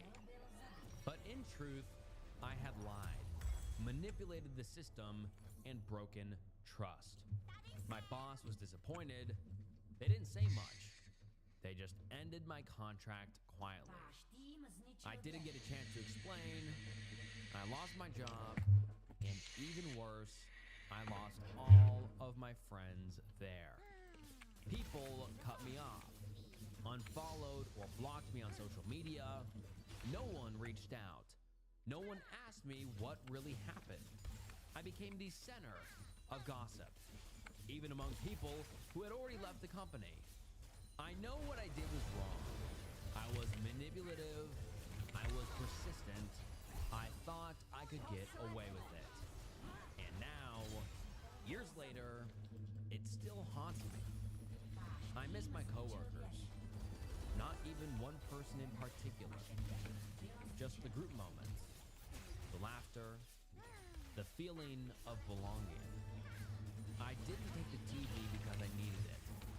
I think I just wanted a small win, a sense of control, something that felt like mine in a job where I felt invisible.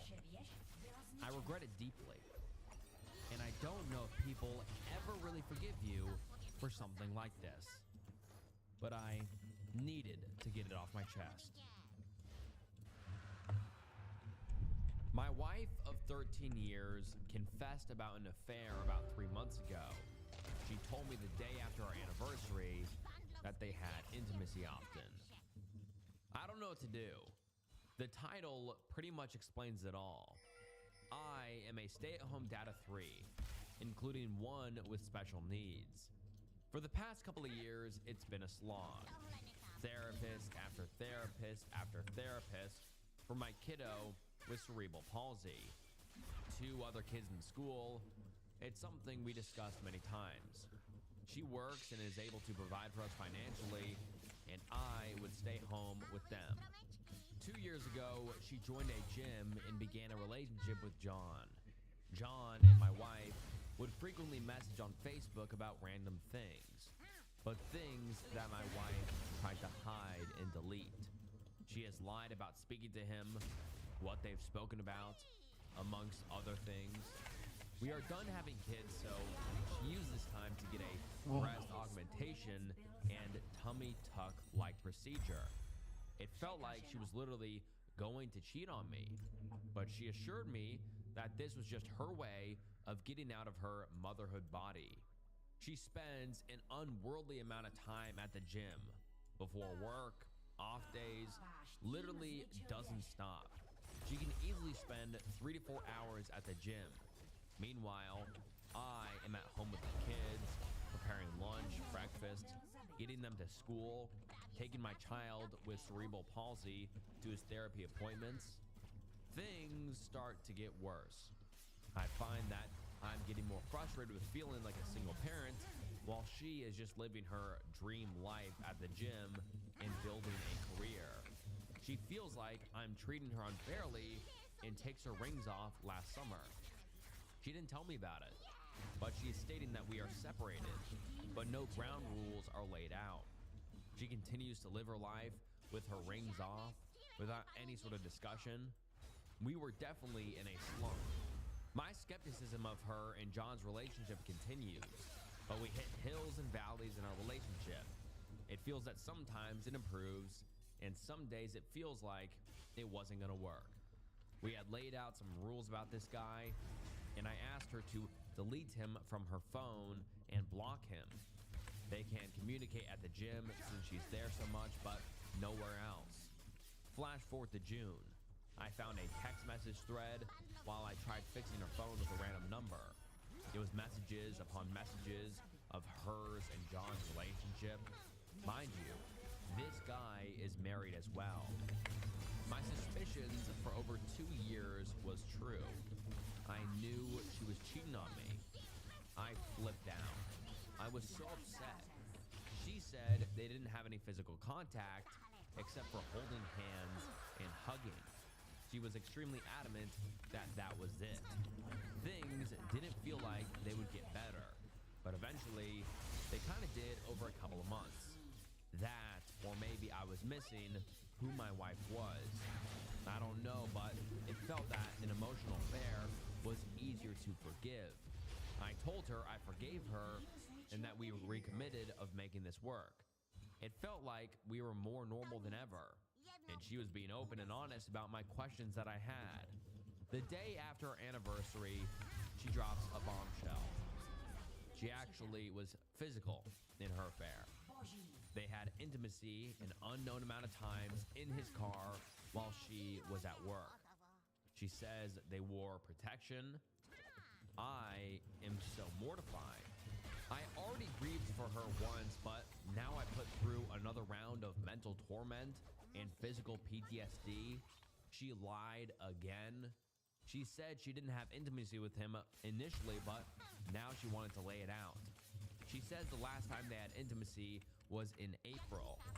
I don't know what to believe. She says she felt insanely lonely. I asked her why not just get a divorce, and she said that she never had that intention and that she, quote, cares so deeply for our family and kids. It feels so contradictory. She had intimacy with this guy while also having intimacy with me occasionally, and she didn't feel the need to tell me that I'm literally banging her after this guy was. Jesus Christ. Typing this out makes me want to die. I am using an alt account, but I have details that would make this story more clearer, but I do not want to tie it in to some personal information, as I think I would be pretty easily identified by my profession and personal posts. She states she is utterly remorseful and wants to work things out. I literally just got myself tested for STDs today. I would have never thought I would have to do this, but here I am. I am at a loss, guys. I'm a mid-30s dad of 3, and it feels like my life is fucking over. My kids keep me grounded. And now let's get into some of the top comments. One user quotes, cares so deeply for our family and kids. And then the commenter replies to that saying, 3 to 4 hours at the gym every day. When is she even home to care so deeply about the kids? And the OP replies saying, this is exactly my point. She literally goes to the gym in the early morning, but sometimes doesn't get home until kids are on the bus. I would hate to miss waving them off. I wave them off every morning. One user comments, first things first, you should make an appointment with a lawyer and a marriage counselor if you so choose. Have them both spell out your options as well as what custody looks like. That's where you can work from as your base. Everything has failed and we're getting divorced spot. Next step is to figure out, do you actually want to reconcile? Has your wife actually shown you any form of forgiveness? Does her affair partner's wife know? I would personally make that a condition that the wife has to know before anything else happens. If your wife tries to defend him, tell her in no uncertain terms that you guys are over if she tries to defend him whatsoever. She has to choose you versus him and has to actually do the work. She's basically she gets to do whatever she wants while you maintain the house lifestyle, and that needs to change. You need a social life, and the whole reason that she had enough time to go cheat was that you were maintaining everything at home while she could get off scot-free and do whatever the hell she wanted. The fact is that she chose him over you multiple times, and you have to tell her that is what she did. Does she recognize the enormity of what she did by choosing to step out of your marriage multiple times, including around your anniversary? Does she realize that she was giving you sloppy seconds? Whether or not she was actually doing that, that is the actual effect of what she did. She has to realize that she did not choose you and chose herself. Honestly, I would also have a big problem with forgiveness, because how many times did she turn you down for emotional and physical intimacy while providing it to someone else outside of the marriage? How much time did she spend outside of your marriage with somebody else due to the direct efforts that you have put in to keep your family going? Did she not realize that the only reason she had time to do anything was your sacrifice? I would say this for any gender, but this is selfish. I just want to let you know your pain is justified, and frankly, I don't know if she wants to rug sweep and move on, but I don't know exactly how she's shown remorse and what effort she's actually putting in order to move your relationship back to a trusting one. Any thoughts? And then the OP replies saying, I'm reading through this. I will add, when I found said text messages, the first thing she said was, quote, she cares about him, which really pissed me off. She should care about me as her husband.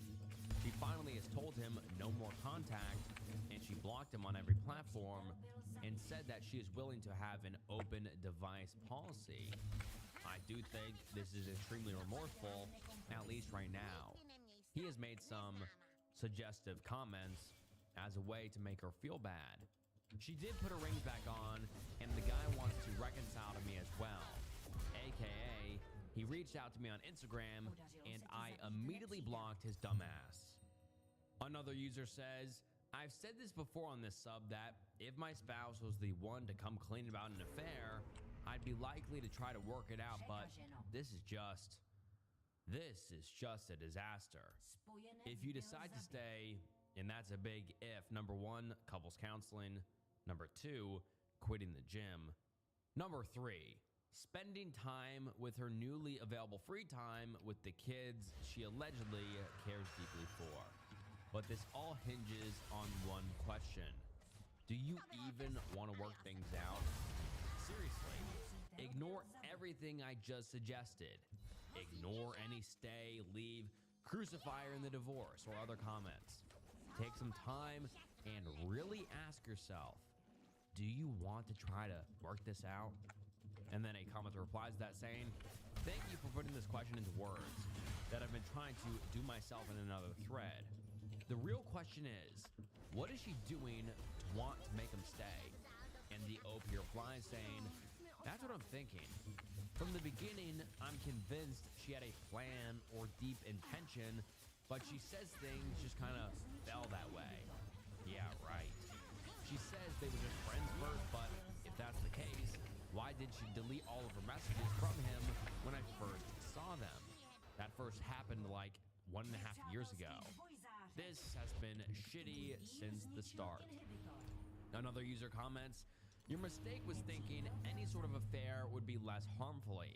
An affair is an affair, regardless getting physical or not. Have you wondered why did she have this surge of honesty so suddenly? I imagine her affair has gone sour. She's afraid being dumped by you and is trying to keep you around. I won't be the one to tell you how you should take on your life, OP. You are the only one who knows how hard this hurts you and how bad you are right now. However, I'd recommend you to take your feelings in consideration this time. May you find the inner strength to take the best decision for your happiness and for your emotional health. And the OP replies saying, "You're not wrong. Things did get sour after I found these texts." She immediately ceased that relationship and blocked him. I think that's why she wants to start fresh and continue our relationship. She's given me contradictory information that it only happened because she was separated and she was extremely lonely. But then she said she doesn't want to leave her family and that we mean so much to her. I asked her plainly, "Did you think about us when you were banging in his car?" And then we don't hear an update for a long time, about 3 months, but then 3 months later, the OP comes back and gives us an update. Let's get into it. Mild update. My wife of 13 years confessed about an affair about 3 months ago. She told me the day after our anniversary that they had intimacy often. I debated on whether or not I really wanted to write an update or not. Life has been really a whirlwind of emotion since that point. For all those people who gave me encouragement and advice, I really appreciate you more than you know. We sought counseling pretty much ASAP since all this shook out, which has been a somewhat positive experience, I think, for both of us. Overall, this update is really boring, but maybe I need an outlet right now because I'm feeling it hard today. Generally speaking, things just are right now. Some days feel more hopeful than others, but we are decently committed to making this work out for now, especially given our situation with our kids, specifically our son. Our therapy sessions tend to work on our communication and forward progress. It's hard not to gripe or look for some sort of validation of my frustrations with my wife about how things shook out or what I experienced. Although she's entitled to her feelings about how I approached their relationship in the beginning, which she swears was merely friendly in the beginning.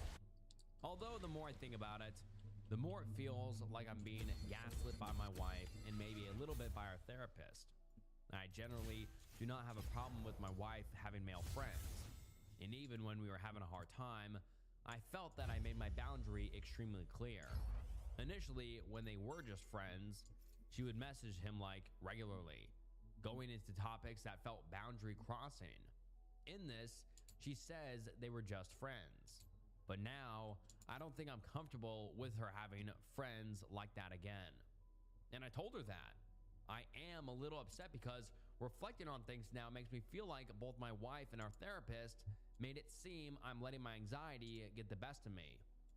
We have moved toward an open device policy, really on her end. We have set new boundaries about relationships and maintaining these relationships. Although now that I read and typed this out, I really feel like I'm giving more than what she ever had to, even though she's the one who decided to pursue a runaway relationship with another man. She states she didn't feel safe in our marriage and pursued this relationship. I'm so conflicted on how to feel about everything as I type this. I am learning to rebuild my trust in her. I need to feel safe again. I want to feel like this was her character flaw rather than a reaction to how she felt I treated her. She says she felt unsafe, frustrated, unloved. I'm not saying those things aren't untrue because she is entitled to her own feelings, but it feels like an excuse. Things were rocky for a while, but she feels that we were not doing well before I had issues with her communication with this guy. That feels incorrect because since that moment, I know I've been short with her and with good reason. She literally lied about the regular and the amount of communication they had together. It feels like I'm being gaslit because She made it seem like friends have that regular amount of communication. Some days we end in fights, mainly about my tone or my reaction. It feels like a broken record. She constantly criticizes how I communicate with her or our kids. It feels like it never ends, and this is something she continually goes back to as a reason for her abandonment. But some days, it feels like it ends more peacefully and calmly. I guess going back to why I decided to write today was really about feeling worthless. I feel absolutely unfit and unworthy. I let my wife trample on me, and she makes me feel that it really was my fault for her actions.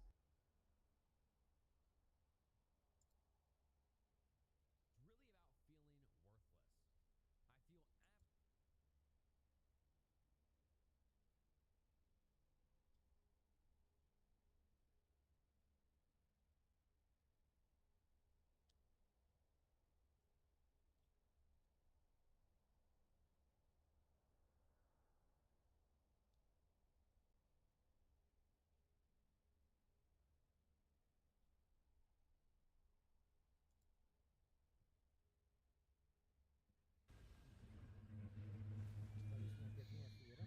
worthless. I feel No, taky nemáš moc HPček, koukám.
Žij a zemři na ostří meče.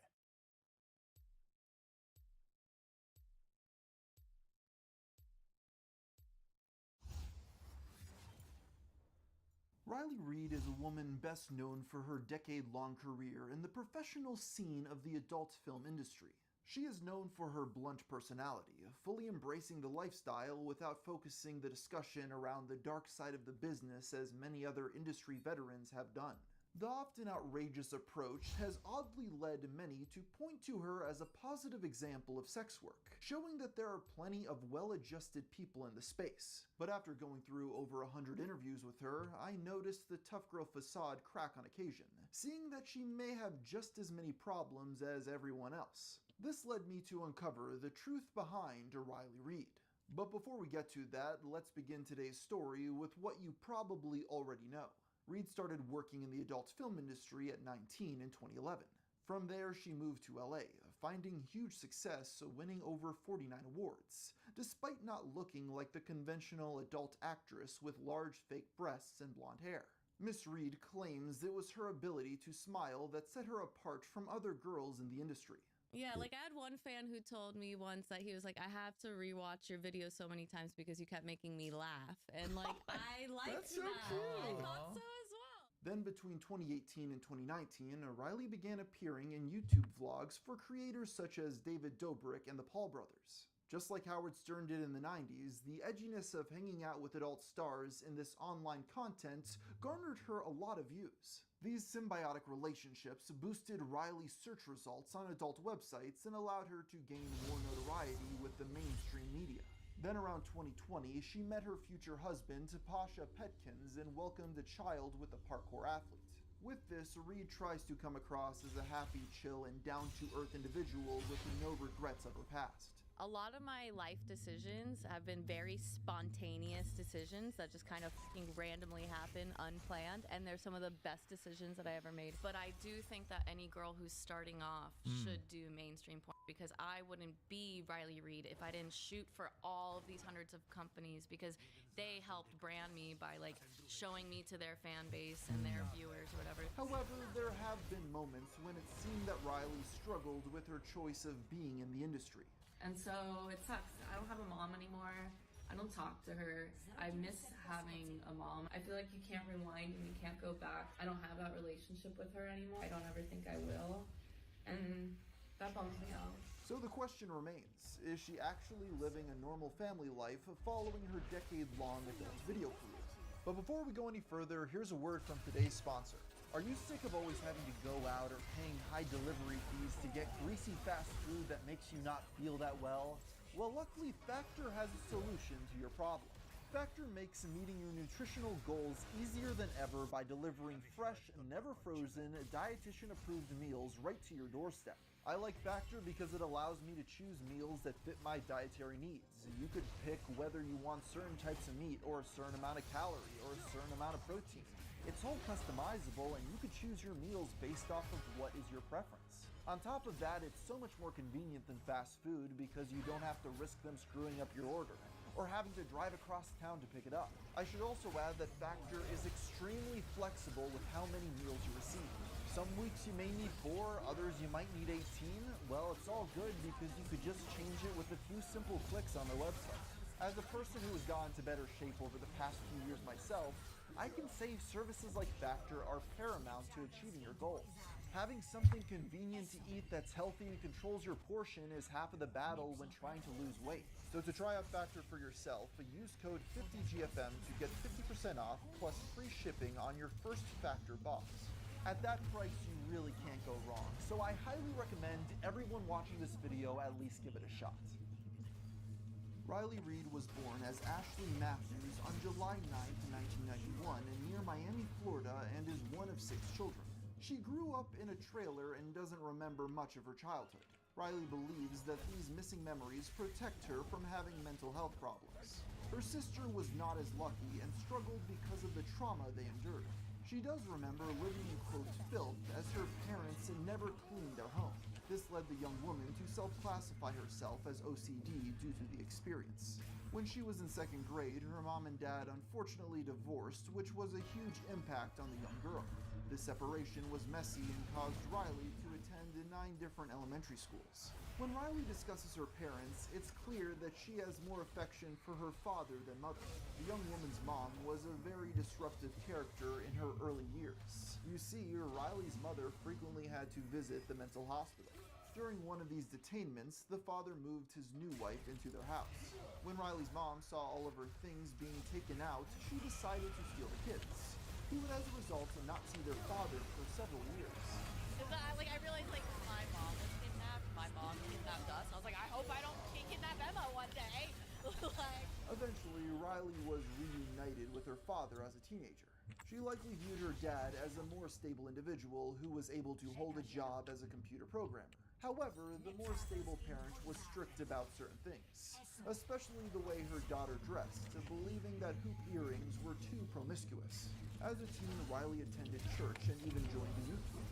This influence impacted her as she admitted it caused guilt when it came to her sexual tendencies, and led her to become a hardcore atheist. I was raised super religious, like in the youth group. Like when I was younger and I masturbated, I would feel guilty. Including the chaos of her parents, Riley's role models growing up were not likely the best. While still living in a trailer, her uncles would constantly bring around problematic individuals. I was always around a lot of like sexual activity. I grew up in like a trailer with my uncles who had a lot of girlfriends. Their girlfriends were strippers and they were drug users. On top of this, her mother essentially let young Riley do whatever she wanted, encouraging behavior that many parents would be horrified by. But my mom was actually quite the opposite, and she like let us dress however we want. We had like freedom to do whatever we want. Like I was like allowed to do drugs, like I was allowed to have sex. So I would just be like, Mom, I'm about to do some acid. So like if she hits the bell, I'm gonna call you later. Even though her father had stricter policies, he later opened up to his daughter that he was a sex addict. On top of this, in a bizarre turn of events, after he divorced Riley's mom, he then married his much younger stepsister. This sort of behavior from both parents sparked the teenager to become curious about taboo physical intimacy. When Riley was 15, she became sexually active, performing oral in public places such as bookstores. Enjoying the thrill of being an exhibitionist, Riley wanted to push the boundaries even further. That same year, the young teenager and her boyfriend went to go see a movie. Riley decided that it was time to lose her virginity, though her boyfriend was not as enthusiastic. Well, that's a tough one because you may be ready to lose your virginity, but maybe your partner isn't, and you should never pressure anyone to do something that they don't want to do. That goes with saying, when I lost my virginity, a guy said no 3 times, and I still hopped on it. So you're asking the wrong person. Despite the significant other's refusal, Riley does not seem very apologetic about the situation, and many have criticized her for not getting the teenager's consent. I don't care how many videos I have to make. I will continue to call out Riley Reid until justice is brought to her, the same way justice would be brought if she was a man sitting on the internet bragging. Many feel that Riley should be canceled for her actions, and it's a double standard that she isn't being held accountable. Though it should be noted that this is one of many stories I will note seems to be exaggerated to fit her edgelord persona. Regardless, this encounter opened the floodgates to the future adult actress's long sexual career. She began attending clubs underage, embracing Miami's sex-positive culture. Reid admits that being around this promiscuous behavior so young led her to engage in orgies while attending high school. We would go to like our friend's house in the bedrooms and just like, you know, kind of all turn the lights off and pass each other around, or I did that kind of stuff where it would be like one and then next and the other one. Riley got the reputation of being a very experienced teenager, resulting in girls at her school disliking her because of this activity. Additionally, she stopped having monogamous relationships because she kept cheating on her partners. And while enjoying her casual hookups, she began to get a taste for drugs. I made plans with one of my girlfriends to do some acid, and we were actually going to go, I think, to Santa Monica. When she came to my house, she brought another friend with her, who I was not expecting, but was still super down to fucking chill and do some acid with them. Riley mainly stuck to using weed, as she was still able to maintain good grades and take high-level classes while getting high in the bathroom in between classes. Interestingly enough, it wasn't the heavy drugs use that got Riley into trouble with the law. Rather, it was when she was caught stealing on 2 separate occasions. I was arrested in Florida when I was like 18, 19 for petty theft. Having to steal out of necessity was not a one-off moment for the young woman. Her parents seemed to neglect Riley, forcing her to fend for herself. When she graduated high school, Riley was excited to go to college at Florida International University and study psychology. The only problem was she didn't have enough money to pay for everything, and when she asked her dad to pay for books, he refused. Strapped for cash, Riley did her best to be financially independent, but ran into trouble when she totaled her car and had no way to attend her classes. On top of this, the teen's parents would not drive her to school, and she refused to take the public bus. It was clear Riley needed to figure out a way to get cash fast to continue her education, since her minimum wage job at a barbershop wasn't going to cut it. This is when she had an idea.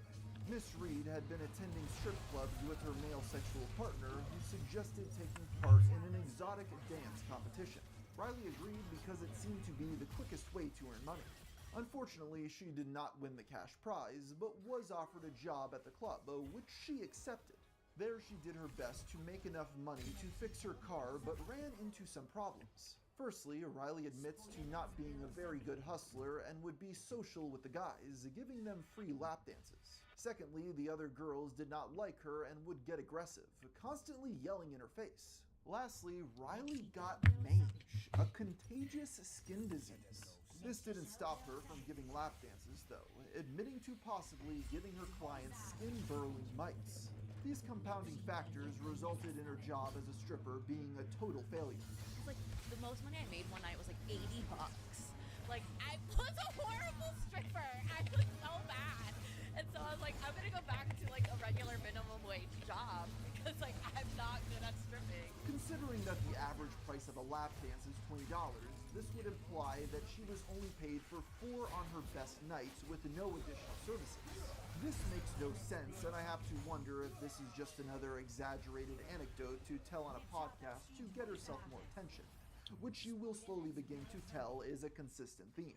Regardless, the story continues that she was about to get a normal minimum wage job when one of the strippers suggested being an adult actress. Riley figured why not, since she was already so sex-driven. And I was like, okay, well, I'm already really promiscuous as it is. Like, multiple partners, you know, all the time, 3 guys a day kind of a thing. She signed up to be an extra for the production of Dancing Bears and was paid a flat rate of $250 with an additional bonus of $50 for flashing parts of her body. On her first day there, she admits to feeling pressure by the production company who asked her to have sex. She turned them down because she was still on her period, but they didn't take a no for an answer, offering her a solution. And they're like, oh, you could do this thing with a fucking makeup sponge. And I was like, you're psycho. Like, okay, get out of here. Despite the small hang-up, she enjoyed the environment of the adult industry and was turned on by the performance. Eventually, in 2011, at only 19, Riley decided to quit school completely for the adult industry. This new career path was appealing to the teenager because she didn't have to hustle for money and at only 19 had slept with over 30 different people, figuring it would be a safe way to explore her sexuality. She initially made her debut under the name Paige Riley, but then discovered there was another adult star going by that moniker and transitioned quickly to Riley Reed. She has admitted to wanting to choose a name that reminded people of a girl next door while still sounding sexy. When she started in the industry, Riley believed, like many adult stars, that no one would ever find her videos and that her time in this space would be temporary. For a while, Riley did not experience a ton of success as she struggled to book roles with her first agency. She even tried to be an escort, but found there were way too many risks and soon stopped. Because it's like, it's illegal as fuck and it's really dangerous and you're not tested. After being in smaller productions, she decided to reach out to more prominent companies for exposure. She received huge pushback from managers and other people in the industry, who felt that the upcoming starlet would need to dye her hair and get breast implants to be successful. Riley refused to make those changes, and took an opportunity in LA to boost her career. This is also when she finally admitted to her parents that she was doing adult content. Initially, her father took the matter to the leaders of his church, who encouraged him to cut ties with her. The dad was distressed by this and ended up leaving that church for another that was more liberal. With the initial approval of her parents, Riley went to LA and got lucky when she was picked up by famous manager Mark Spiegler, who you might remember from my Lana Rhoades retrospective. While she didn't have the stereotypical adult actress body type like Lana, Mr. Spiegler was impressed by her work ethic. When Riley first started with me, she would work 6 days a week and have 1 day off. That, combined with her charismatic personality, launched the young woman to success as she won Best New Starlet in 2012 and Female Performer of the Year in 2014. Her fan base grew, with people waiting in line for hours to meet the adult star at events. She also began feature dancing at strip clubs who paid her a flat rate. Riley's fans thirsted after the young woman who all believed that they had a chance to be with her. And it turns out some actually did, at least according to Riley. Last time we talked to you, you spoke about a mechanic who fixed your car when you were off the side of the road. We'd have like Home Depot repair people come, and I would just like. Hold on a second. What did you just say? What did you just say just then? My Uber. Around 2014, Riley began dating Jules Jordan, an adult movie director. She appreciated the relationship at first because he understood her line of work and didn't feel like he was in it for her money. Riley was enjoying her ex-film career when Jordan came up with an idea to create her own website. At first, she wasn't that invested in the concept, but allowed Jules to set everything up and post the content that she created. They split the profits 50-50, and Riley began to enjoy the freedom of working for herself. It was from this experience that the young woman began to take a more active role in the management of the site, which upset her boyfriend. Tensions ran high with the couple, and eventually they called it quits. But they still had a business relationship. Can we change the design of the website to look more like what I want it to look like? And can we like do all these things? And then like our relationship started to fall apart, and he kind of just like, he took and owned it, and he would not give it to me. Her ex refused to give her control of the site unless she paid him $7,000.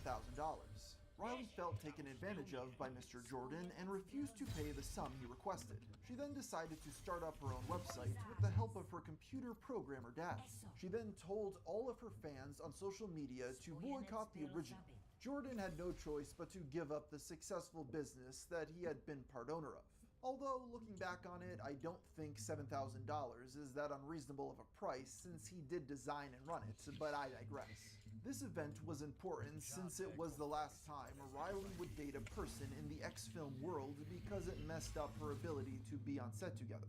Although she was able to get her website back, Riley still was worried that Jules would hurt her ability to book roles as he had an enormous amount of pull in the X-movie community. When you break up with someone, then you can like never shoot porn with them again. That's like kind of awkward. Reclaiming her website was a success story, however, the same cannot be said for her love life. In 2015, she dated Josh Mayer of the popular EDM band, The Glitch Mob. I followed him, and he hit me up, and I was like, oh, so like, which guy are you? Because I was like, you know, I didn't realize I was following his personal page. Right. The pair started off as a friends with benefits relationship, but they eventually decided to date, which went on for the next 3 years. Riley explains that they bonded over their mutual interest in music and love for puzzles. This is also where she may have gotten inspired to start a music career of her own, although it did not have as much success, and continues to offend people today with her use of the N-word. You ain't heard what I said, go run it back. For some reason, Riley never received a ton of pushback for her use of the slur. I suppose since she's a quarter Puerto Rican, she technically gets a pass. She was against the word Is that what you're saying? She was super woke, basically. So are you guys okay if I say the word Nick? That's what I just realized you said it. That was funny. Yeah. You were throwing the N-word around and everything. Wow. You threw the N-word? She was throwing it. Nigerian? Nigeria. Unsurprisingly, Riley's rap career failed, as did her relationship with Josh. At first, he wasn't bothered by her line of work, but when Riley ran into financial problems and didn't have enough money to pay her taxes, she had to take drastic measures, which changed up the dynamic. I shot my first anal scene because I didn't save my money to pay my taxes. So I was like, I need about 20 grand real quick. How can I do that in this amount of time? This is where the relationship started to fall apart, as he began to have reservations. He just like, he wanted me to not do gangbangs, you know, he like felt insecure about like me being in porn and stuff. So like, he made me feel like maybe I should quit and stuff. And like, he also like, he told me that he sometimes didn't want to kiss me when I came home from work. So like, made me like feel like a disgusting person. Josh's opinions had great sway over Riley, and she nearly quit the industry. But at the end of the day, she chose to keep him. I almost quit porn when I was with him because I thought I hated porn, but then I realized because I just hated him. The now 26-year-old Miss Reed ended things with her ex, claiming to have gotten PTSD from her long relationship. Josh seemed pretty bitter about the split and attempted to sell Riley's couch for money. After they ended things, Riley realized she may never find love due to her explicit line of work. Around this time, she opened up about her complicated love life, stating that men would refuse to publicly date her because it could ruin their careers. With so many men turning her down for a real relationship, Riley began to completely devalue monogamy.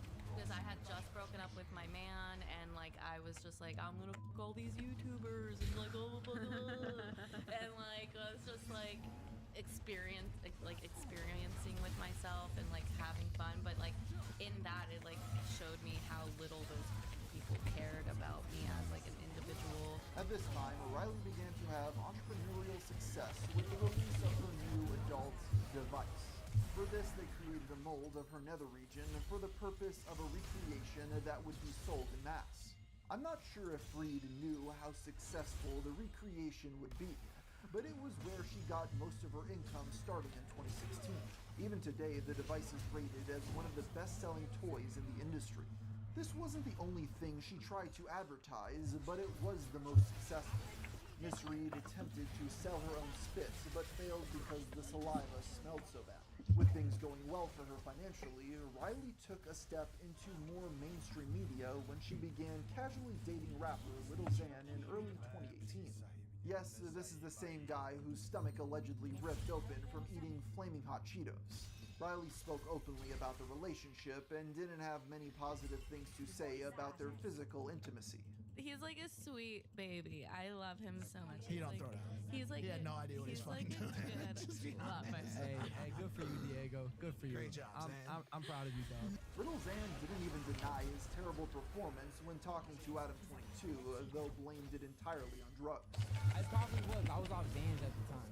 I remember her kind of telling me that at the time as well. You know, it was like I had a problem like getting it up when you're off Xans, bro. And I speak to a lot of people back then. I'm fine now, but yeah, you know, we had some problems definitely.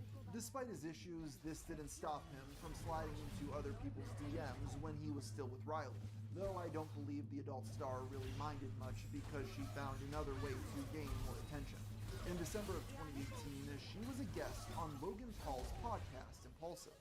So like, Mike it's wants to harsh. kiss you? It was so horrible I when would he told totally, me that. I would kiss her right now. Mike will kiss you right now. I'm live air.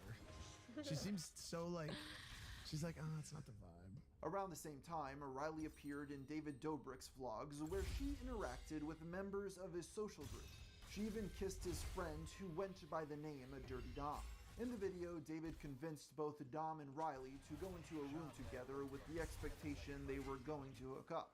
The two never ended up having sex, but it still made for a great video, and David received millions of views off of her image. However, later on, Riley would share that David made her feel incredibly uncomfortable. He put me in such a weird, awkward position, especially as like my Riley Reid persona, that I was like, I felt so uncomfortable. But like I tried to find a way around it, and I ended up making it work for me. But like, even not on porn, I was put in this uncomfortable situation because I do porn. Although she did not have a good experience with David, she did oddly enjoy the company of the Paul brothers. In 2020, she went on to star in a whole story arc for Jake Paul about her dating his editor. I think you guys had like a little bit of chemistry. Like I feel like you guys like kind of like hit it off the first time in the first video, and y'all make a hot couple. We've been talking in the DMs. Ooh. She also admitted to hooking up with Logan. This is when she reconnected with her old co-star Lana Rhoades, who began dating Mike Malak, and the two girls filmed content for OnlyFans as well. I don't know for sure if the three of them ever hooked up or not, but there were definitely some suggestive situations that Mike posted about. You see, Riley is not opposed to joining in with couples. She famously reached out to FaZe Banks and Alyssa Violet for a threesome on Twitter. Alyssa responded that she was interested. The one that we know for sure happened involves Adam22 and Lana the Plug. Riley met Adam in 2016 when she came on his podcast to No Jumper as a guest. From there, she has appeared on his podcast multiple times and struck up a friendship with him and his longtime partner. The two girls were partying at a club when they decided to hook up with Adam. From there, they continue the relationship with other girls joining in and using drugs such as cocaine to induce these situations, which they filmed for their respective platforms. The three of them have an odd friendship, but they swear there is no strangeness between them. When you go over for like family den, do you guys kind of have the vibe of like, we all Never. No. Oh, really? But I don't think it's like that with adult stars. Yeah. Oh. Miss Reed became notorious in more mainstream media groups for her crazy persona, which content-hungry YouTubers loved because she was the perfect clickbait. It was in this environment where she met another rapper, Lil Pump, and they began sleeping with each other despite her being 9 years older.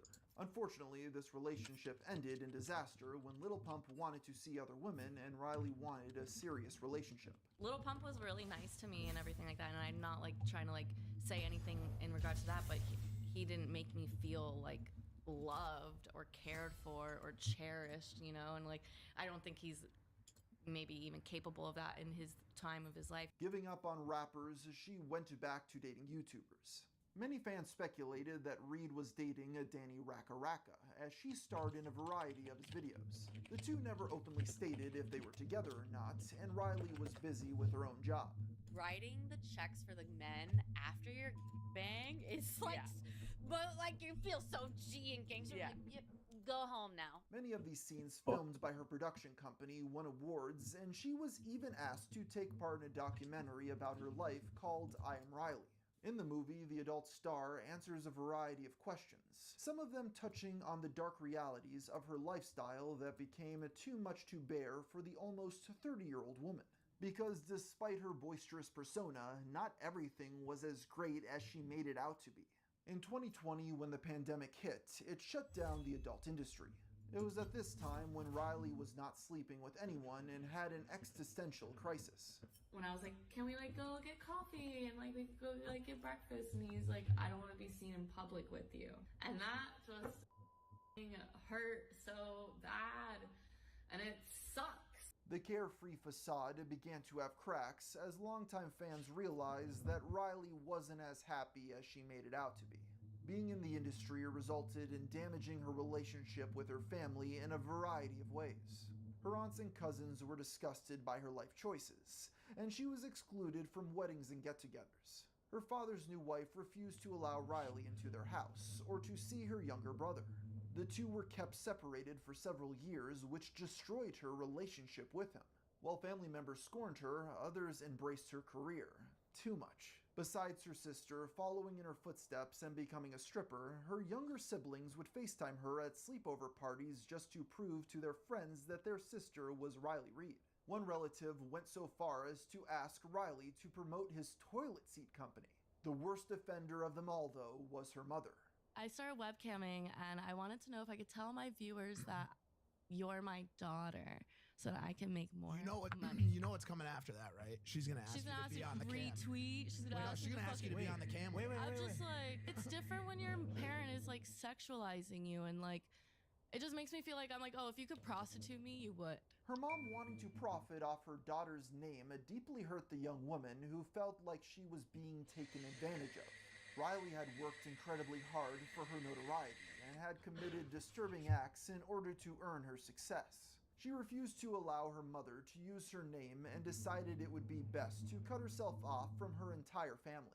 She went through a very depressive episode at this point, realizing her way of coping was not healthy. I was kind of like depressed a lot. I was just like sad all the time and everything like that. So, and I also realized like I was kind of an alcoholic where I would just drink like a bottle or 2 bottles of wine every night by myself. Really? Every night? As much as Riley used to talk about how wonderful the adult industry is, as time has passed on, she has become more willing to discuss the negatives. Early on in her career, a male adult star shoved her face into places she didn't consent to. In another instance, Riley walked off the set because one of the female performers was incredibly ill. While Riley stood up for herself, many other women didn't, feeling that they had to perform acts that they weren't comfortable with. Certain girls, I think, you know, kind of do feel pressured into ways. I definitely had like my own share of like weird experiences, or like my own share of like doing things that I didn't want to do. Additionally, Riley has in the past talked about doing a scene where she was electrocuted and burned so badly it left marks. On top of this, she has also contracted STDs from other performers. Each man she dated begged the adult actress to quit her job for them, but Riley refused. Even when she found a partner willing to date her seriously, she faced pushback from the boyfriend's family, who were disgusted by her lifestyle. After 10 years of being in the adult space, Riley began to struggle to satisfy herself during intimacy, and felt depressed on set with the random men she was sleeping with for money. I wasn't sleeping with people who valued me as an individual, and that's when I was like, when COVID happened, it helped me like have a little bit of self-perspective and be like, okay, like I've been shooting porn, and yeah, I make a lot of money doing boy-girl, but like I'm not taking care of like my emotional self. Despite all of this, Riley often continues to promote how glamorous the lifestyle is to this very day. I've noticed that she has continued to flip-flop back and forth from glorifying the industry to slamming it for its practices and devastating effects. So a lot of times when people ask me if they should do porn, I tell them no. So a lot of times I think the OnlyFans girls should go into porn. On one hand, her brand depends on her acceptance of adult content, but on the other, I do think she realizes that many companies purposefully take advantage of women and have damaging impacts. Those negative effects managed to not hit Riley until 2020, when she made the bold move to quit filming with men entirely. This was a huge blow to her income, but she felt it was necessary in order to have a stable relationship. From there, Riley began searching for her perfect man. Eventually, the adult star came across a profile on social media that interested her. His name was Pasha Petkins, who was a parkour athlete from Latvia, located in Eastern Europe. Riley thought he was attractive, but wasn't sure how to approach. In the past, she had been turned down after DMing men on social media with her intense tactics. Streamer William Bonner, aka Jericho, talked about his awkward experience with Riley.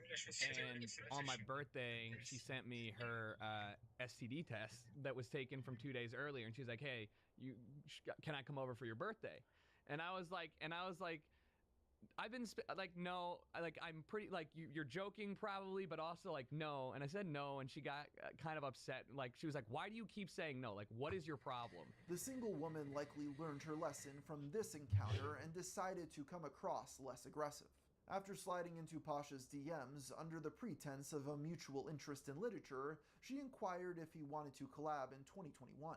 It took a total of 3 months to meet up, as the athlete wasn't sure about working with the adult star and kept ghosting her. Even though her therapist told her it was time to move on, Riley was persistent and managed to get Pasha to meet under the pretense of a non-sexual collaboration. While working together, Riley felt a spark with the parkour athlete, and they began seeing each other often.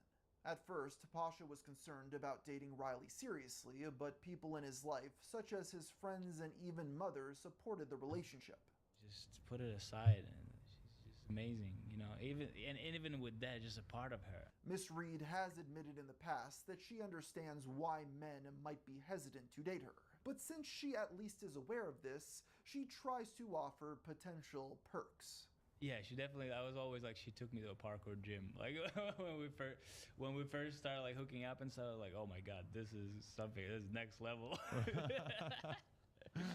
Pasha and Riley regularly hook up with other adult actresses, posting the content on OnlyFans. This doesn't mean Pasha lets Riley do whatever she wants, though.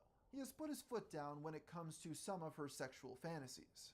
To me, it's not funny. what a word I would use to describe it. I don't think it's like hot or anything. I just think it's funny. And so like I want him to pee on me, so I'm like, ha ha. These activities led to Riley becoming pregnant after only 3 months together. The woman now had a choice to make if she wanted to keep the pregnancy or not. In the past, the adult star had gone pregnant on a few occasions since she refused to go on birth control throughout the entirety of her X-rated career. On top of this, she has said for nearly a decade that she didn't want to have kids.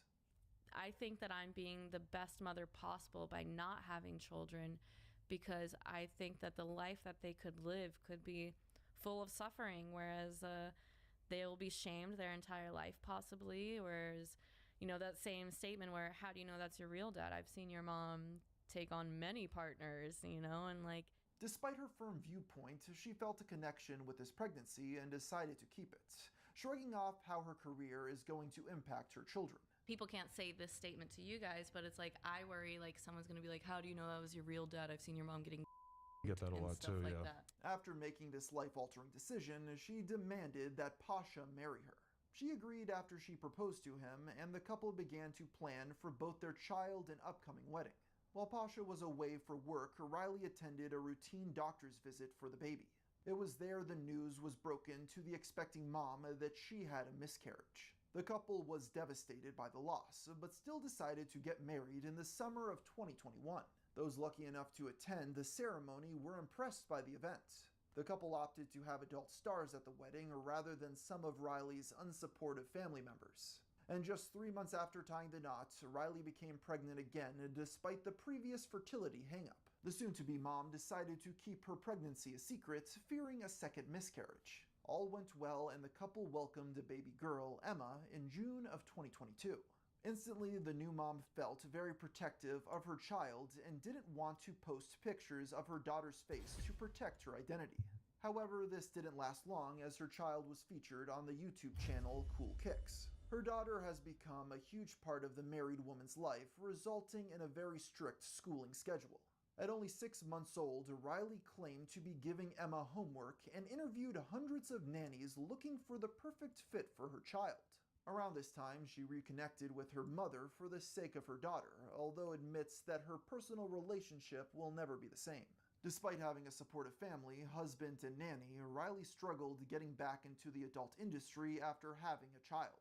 Only 6 months later, she pushed herself to return, but it had unfortunate consequences. There was a week that I was struggling, and so I was like, we're doing bottles because like I was like feeling like I wasn't feeding my baby for like a week. On top of this, Riley underwent a C-section, leaving behind a scar which caused a mental hang-up when posting adult content. It only bothers me because it timestamps my porn that I've shot after having my daughter. However, some of her fans thought that the C-section was a better way to give birth than the traditional. Even simple things like trying to like push things like with your legs like this, and I'm like, oh no, I can't do that. Got Really? it. The It hurts? physicality of it. Yeah, my core is like Wow. demolished at this point. Regardless, Riley did not allow this to slow her down and continues to film content with women and her husband. Riley is still not certain how she is going to explain her lifestyle to her child, attempting for now to separate her adult acting and mom life. She won't even look at her social media platforms when her daughter is around. When asked if Emma would be drawn to the industry, the mom shrugged it off. While Riley no longer works for mainstream companies, she still does play an active role in the industry by guiding the younger generation. The best example of this can be seen in her stepsister, Ryan Reed. Although the two women are not related in any way, the idea that new women can take on the moniker is a business play to allow her brand to outlive her. Riley even made a rare return to the mainstream adult sites to support her stepsister, although did not perform. It seems that Riley's influence did help the rising adult star, as she has booked several roles and even signed with top agent Mark Spiegler, who Riley is still working with today. On top of shouting out adult stars on Twitter, Riley decided to create her own agency in 2021 called ASH, standing for All Star Hustle. This company is supposed to Nuclear exchanges between countries is something that so far has been avoided due to a process known as MAD, or Mutually Assured Destruction. If you are ever truly worried about world leaders nuking one another, you have to remember, as soon as anyone touches that button, they're basically nuking themselves and their population centers as well. Due to this, for the last 80-ish years, nobody has really nuked anyone else after the conclusion of World War II. However, with tensions rising on this rock, it's one of those deals that, are humans smart enough to rise above ape brain and not be stupid for 3 seconds? Well, phrasing it that way, within our lifetime, we will actually see the outcome of that. Either we will be here, or we will be gone. Joy abound, thank you for watching. This brings us to today's topic. Also, in the Divide, the unthinkable actually happens. A major city within the US gets nuked hard. As people run to the basement and enter a bunker, they begin rapidly deteriorating within.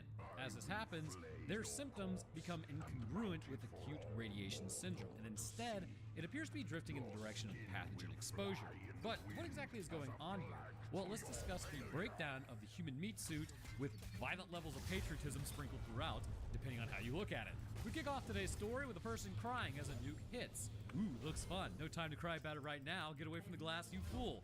Running away, everyone then heads downstairs as the shockwave hits the building. The good news is, elsewhere on the planet, whoever just did that also is getting nuked in oblivion. Mutually assured destruction, baby. In fact, actually, we have nuclear subs all over the planet that do not surface for months and cannot really be tracked because they're super quiet. They could be anywhere, even in your own bathtub, and you'd never even know it. Retreating down to the depths of the basement, another guy then shuts out the rest of the group to their fates. Which may seem like a bummer because you gotta be fast out in these streets, brother, but given about, what's gonna happen here, this is kind of a mercy. Speaking of, I actually used to talk to a nuclear engineer back in the day. I should probably hit her up on how to survive this. I'm sure she'd love to hear from me. Alright, so this is Future Roanoke. I'm back. She said, step 1, don't get nuked. Step 2, don't call me again. I don't know how that's supposed to help you guys, but moving on. Sitting there breathing heavily. Is that Ethan Hawke?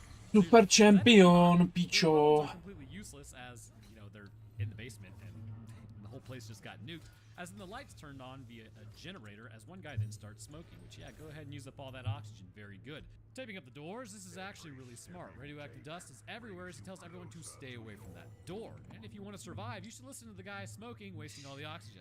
As the whole place begins shifting, a collapse happens, seemingly landing on the guy who knew what was up. They're covered in dust, but it's from the inside. A building was coming down, which, I don't know, you probably shouldn't breathe in that dust anyways. Okay, so the quick question here is, how do you actually survive a nuclear blast? Well, believe it or not, it's mostly just based on luck. How far away were you? What's the nuclear yield? Is it dirty or relatively clean? And which way is the wind blowing? The reality is, if you are far enough away, crispy, but still the blast radius, if you lay down and face the explosion, your lungs and eardrums will hopefully not explode. But remember, you gotta actually lay down. And also, if you're upwind of it, it's maybe like a relatively small nuke, not a dirty nuke, meaning it drops a crazy amount of radiation. You might be relatively okay. The other side is, if your skin falls off, you're screwed. So essentially go low into a building, tape up the exits if you can to keep out the radioactive dust, fill a bathtub or some sort of container with water, and get ready to sit there for a while. It'll take about 2 to 3 weeks for the radiation levels to subside to a manageable level. And if you're trapped outside as the fallout starts to drop, get inside, take a shower if possible, and remember to wash yourself with soap, hair included, but do not use conditioner as it locks in the radioactive dust into the hair, which is not great. After that, bag your clothes and then throw them into a room that you will not be entering, like What the fuck, co mě nestíhal vykat čtyřkou, vole. Not just like a mystical, energetic one. Anyhow, after that, be prepared to sit for a while and hope the rest of the country isn't in shambles so that you can actually, I don't know, get some help. Moving on. So they sit and talk about how it was a nuke, no kidding, brother, and apparently building owner was going to build a bunker but got caught just like everyone else. Walking further down into the basement, yes, I see, this is intentionally built as a bunker, and this is the one he was building. One guy immediately goes in there and then uses the facilities. The offspring is hungry as then they begin eating through his stores of food. Also, if you didn't plan for this many people, you're totally boned. Of course, in reality, it depends on what sort of nuke was set off once again, as they are not all created equal in terms of lingering radiation issues as mentioned. But what you do need to know is it takes a little while for any rescue to be mobilized because levels have to go down, but we'll kind of get to that later on. So smoking like a haystack on fire, they keep asking when they should leave, as the building owner says, when he says so. Okay, so here's like a question I have. Why don't you just give a time frame? This is how easy it is. Yeah, bro, 2 to 3 weeks for initial levels to subside, then we can open that door. That's it. That's all you have to say. It's the concept of sailors going down with a ship. If they were able to get contact and no rescue was coming in about 4 hours, they could probably swim for about 4 hours. But if they don't know any help is coming, they typically drown within 30 minutes of swimming. So because of this complete lack of information, a stupid fight almost breaks out as building owner then talks about if the dust gets in here, everyone is majorly screwed as another building begins to fall. Might actually just be majorly screwed anyhow. If a building falls on that, you're probably just gonna starve down there. But you know how to prevent yourself from being majorly screwed online? With today's sponsor, Incogni. Well, first episode is sponsored by Incogni. Go to incogni.com/Roanoke and use code Roanoke for 60% off. Incogni helps wipe yourself from the internet completely. They can't harm you if they can't find you. Click the link below and claim your 60% off and your personal data off market. You know what's happening right now? As you sit here listening to me, thousands of companies are collecting, aggregating, and trading your personal data without you even knowing it. Nerd, how does that work?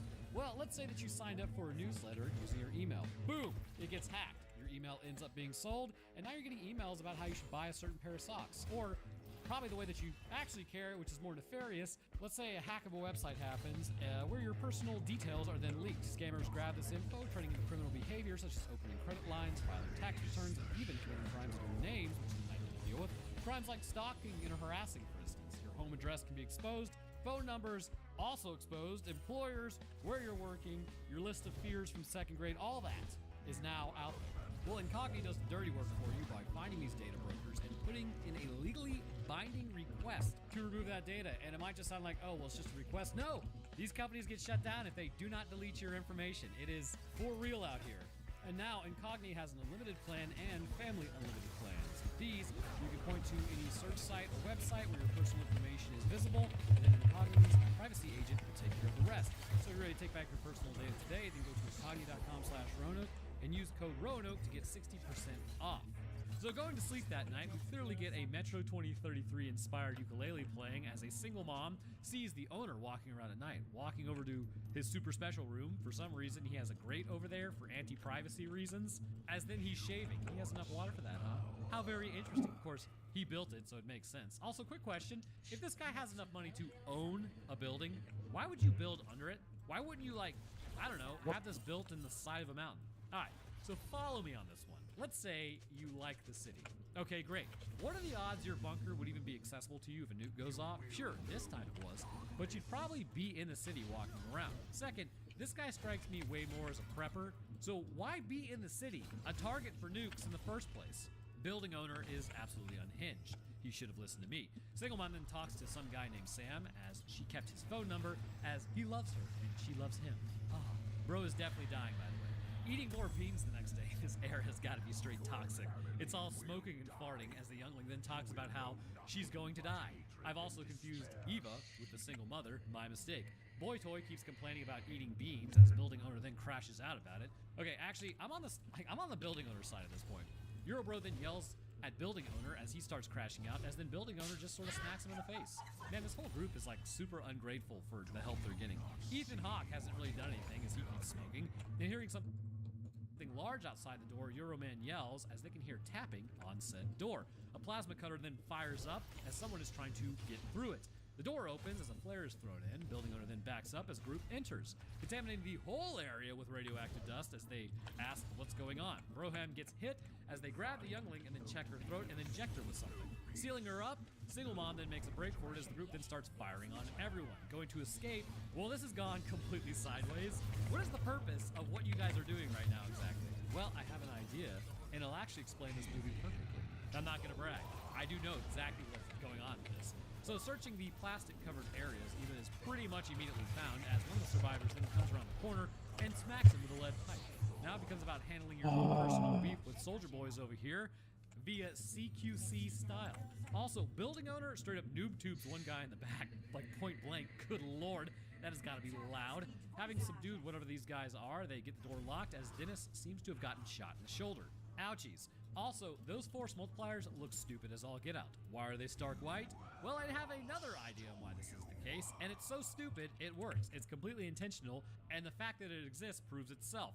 Single mom is crashing out as her daughter got grabbed as then they patch up Dennis. Eva then asks where Sam is. Well, he was standing there when a guy was noob tubed. Finding him covered in blood, all he can hear is eee after that experience because it was a noob tube fired in a very enclosed area. She then asks if he's okay. He doesn't answer because he's deaf. But oh yeah, also watching a man blow up shouldn't cause any issues whatsoever, as stable as the day he was born.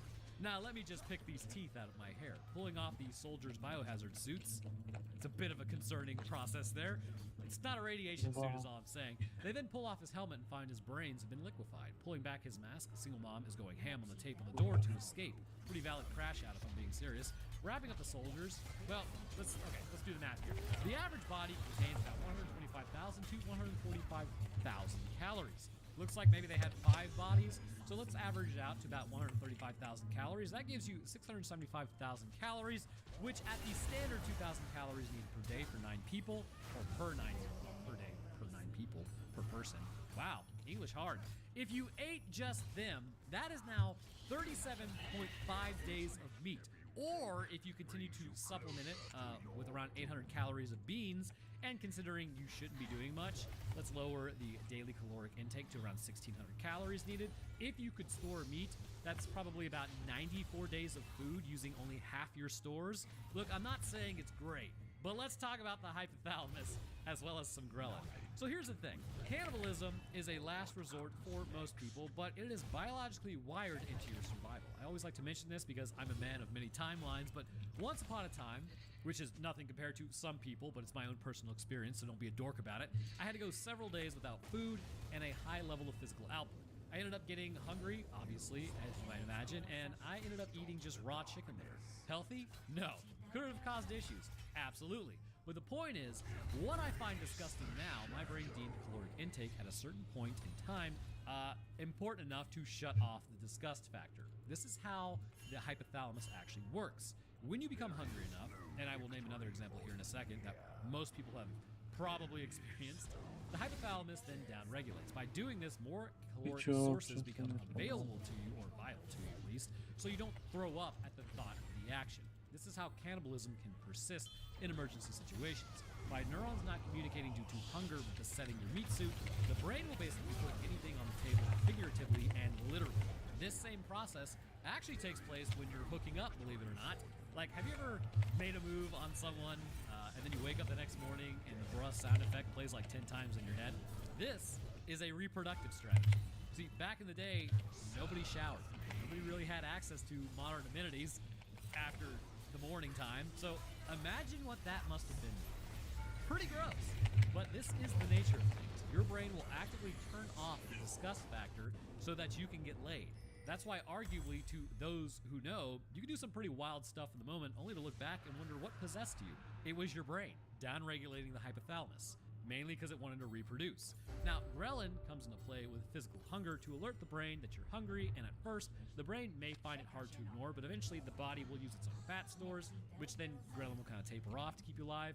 But to this end, it's all great and well and good and blah, blah, blah, but eventually the urge will come back stronger to eat, and when that happens, that's when the hypothalamus responds the way that it does. And now you know, you would probably eat a person if you've ever done some questionable things in the bedroom with hopefully a person that you love. And that's how it works. So back to the movie. So hilariously, nobody listens to me as everyone is on half rations and they didn't eat the soldiers. Brother! On the radio, the sweeps are apparently finishing up as it's in an American accent. Building owner then goes back to his room as he rages about this, and Ethan Hawke is wasting beans as he laughs. He laughs about how Marilyn may or may not have been fed yet. These dude bros kind of suck. But don't worry your pretty striped head. They will suck worse later. In the hierarchy, you got two douchebags and a weak Euro dude. Where's the actual cool guy to counter this nonsense? Remember, strength can be bad or good. There's really no delineation. It's your choice and how you want to use it. Be strong and good. Suffer not the evil of others. Single mom is crashing out in the bathroom as Ethan Hawke comes in and then throws her a towel. The plan is now devised. Put on the suit and then head out there to see what's happening. The air is already contaminated anyhow, so smoke him if you got him. Building owner then says he's not going to like what he finds. Yeah, no kidding, bro. Granted, building owner seems to know that something is going on that nobody else does, which is fairly interesting. Suiting him up in a suit that most definitely hasn't been breached by the entire battle earlier, Marilyn then comes out telling him to promise her that she will bring back her little girl. Except he will bring back her little girl. Sister, your daughter is somewhere like hundreds of miles away at this point. Probably. Opening the door, it's been plastic tube, which that is not ideal. How could they have already done this in that time frame? Bit strange, isn't it? And with this many offshoots and connection points, this should also be fairly alarming. So entering the play place maze, he then spots someone on the other side of the plastic sheets. Heading inside, yeah, okay. This thing, why would they not specifically be sealed off? They would know they lost soldiers in there. This makes no sense. So finding a bucket of hair, the soldiers then pay no attention to him at first, which is again unlikely. And then finding people in pods, he sees a little girl as one soldier then finds him and realizes he's not one of them. Leaving behind his force multiplier like a genius, he tells them what he saw when he gets back into the bunker. Labs everywhere. People in white suits. Everyone balding. This episode's sponsored by Keeps. Anyways, he says he doesn't know if they're the army or American or what, and deciding against saving them, the soldiers assumedly, I don't know who they are. Just kidding, it's future Roanoke, I know exactly what this is. They just weld in the survivors as everyone then starts crashing out, intensively looking around and staring at lamps and contemplating their life because it's coming to an end. Well, if you got nothing else to do, time to start digging on the other side of the wall, I guess. That is really your only option. So one guy goes and looks at his teeth as he spits up blood. ulcering of your gums. Interesting. So Eva then goes and checks on Dennis in his bullet wound. Eva then makes a move on Bullet Wound Man as Eurobro notices but leaves. At this point, because not listening to Roanoke, because nobody does, the bodies aren't doing well. Ethan Hawke says everyone can eat his body if he drops, but just not his gear. They begin discussing the prospect of maybe they should resort to cannibalism. I mean, survival is preferable. Would Roanoke eat a person? Hard to say. Never been in a life and death situation like this, and I hope I never do. Also, fun fact, the meter is in fact still running. Pulling the bodies to the shower, the plan is to, you know, get it going, I guess. Just like cutting lumber, he claims. Going to chop them up, well, that's not mentally scarring, I imagine, but it is survival. Walking out completely just full ectomorph build, the axe is blunted as it needs to be resharpened. Putting the pieces down the toilet. Wait, okay. Brilliant plan, guys. By the way, I am not pro-cannibalism, I am pro-survival. Once again, you heard it here first. This will never be looked back on a YouTuber compilation of proof I needed to get out more and talk to people. So everyone keeps wasting calories by working out for some reason, as Radio then heads to the bathroom. Hearing a noise, Radio asks building owner how he got in there, as then he's pushed out of the bathroom. Okay. Also, why would you connect? I mean, I get, okay, so maybe it's stupid to me. Why would you connect your room to the bathroom? I mean, I know master bedrooms also. It's the same. I answered my own question. Anyways, I think he just kind of walked through another door, but continuing to smoke, the guy who went out mentions he went out there to maybe see if there was a way to, like, escape, as then he just keeps coughing. Looking through photos of building owner later, he appears to have had a wife and youngling. They've entered his room as he is then informed his casa is their casa. It's mi casa es su casa, but now it's su casa es mi casa. At least it's claimed by Radio, as he found a baseball from his apartment. I have no idea how building owner got a hold of that. Probably because he owns the building. But watching DVDs on how to prevent nonsense, like getting a barrel in her back, Single Mom and Ethan Hawke start getting frisky, as we just kind of get this Dawn of the Dead trapped in the mall type of deal, as Eva comes in post-fun. Marilyn doesn't want to talk. She wants to have fun, and she's coughing too. This is not good. Marilyn then starts telling Eva to be nice to the boys, because the social structure is starting to go a little bit Lord of the Flies down here. Everyone wants to get the door open now, as they are all dropping weight. Bro, y'all threw away 675,000 calories into the septic system. Also, you probably need to focus on conserving calories. Again, stop working out. Radio at this point grabs something from his locker as Eva follows. Approaching building owner's room, he then heads inside as he holds him at taser point. Opening the hidden door, Radio finds the stash as a fight then breaks out in there and Radio gets domed. Finding Radio, building owner then makes up a lie, sort of, though honestly, I mean, it kind of was self-defense at least to a degree, but they don't care, as then they knock out building owner. Tying him to a chair, Ethan Hawke is not doing well from his last chop session as everyone then fights. They need a combination to actually get through the door as they start smacking him in the head. Building owner then says they are all going to die, and again, if you take them out, honestly, you are going to die because you have no shot of getting that door open. Everyone here is a reactive idiot. Cutting off his finger, he then breaks and then finally gives them the combination. Of course, this could be a neural degradation issue because everybody appears to be suffering. He keeps yelling at them, calling them a redheaded stepchild. No idea why. As Marilyn then starts saying he should play with her around the corner. Alright, so Marilyn has totally lost it. Entering the room, they then find his food stores. Did you guys think that this didn't exist? He was feeding them. It's called cooperation and resource management. This is insane. So wheeling business owner away, or business owner, building owner, Ethan Hawke shows him the magic trick of taking off his finger, because his finger really has been taken off, as he starts laying hate in the room that he's in.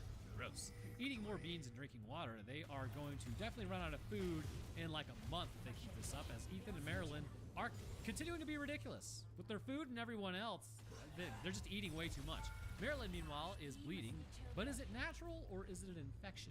Marilyn's leaning bizarrely into a role here, and Ethan is being a mega doucher. Also, everyone's hair is beginning to fall out. This whole situation is getting a bit uncomfortable, as Josh has blown blood vessels in his eyes. Eva then goes through the door as this turns into something else. Sam is attempting to go goblin mode as Marilyn then looks at her face aging in the mirror. I suppose, I don't know, I'm 33 and my face is changing as I age as well, as is standard with all. Bullet Wound Man then gives Eva a drink after witnessing that horrific scene in the building manager's room, as it seems like the brain may be reverting to baser drives as alliances appear to be forming.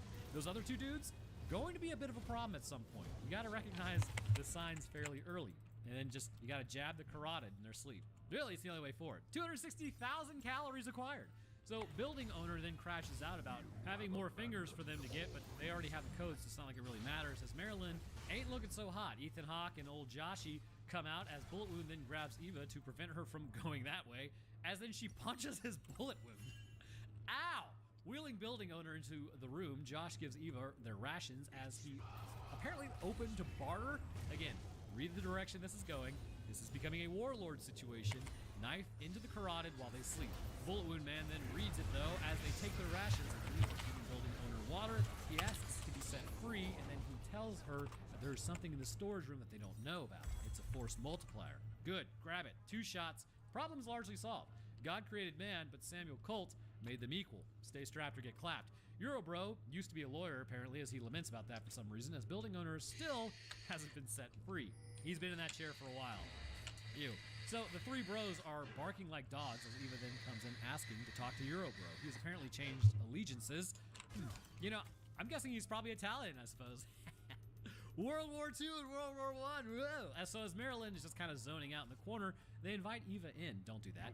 In giving her a drink, they ask her truth or dare. They will play for food and water. She chooses truth as they ask if she still loves Eurobro, and she says, yeah, I love him.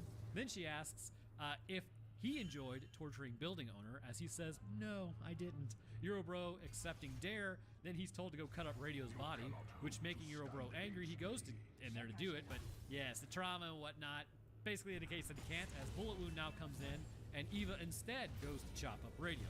Eurobro then looks at her because he wasn't able to do it, as Josh coughs in the bathroom and continues to drink, which he may just have horrific gastric reflux at this point, I don't know. So he goes to cut off his hair, choosing to be totally bald, as Ethan also gets his hair cut next. Wearing a dress. All right, Ethan has totally lost his appearance.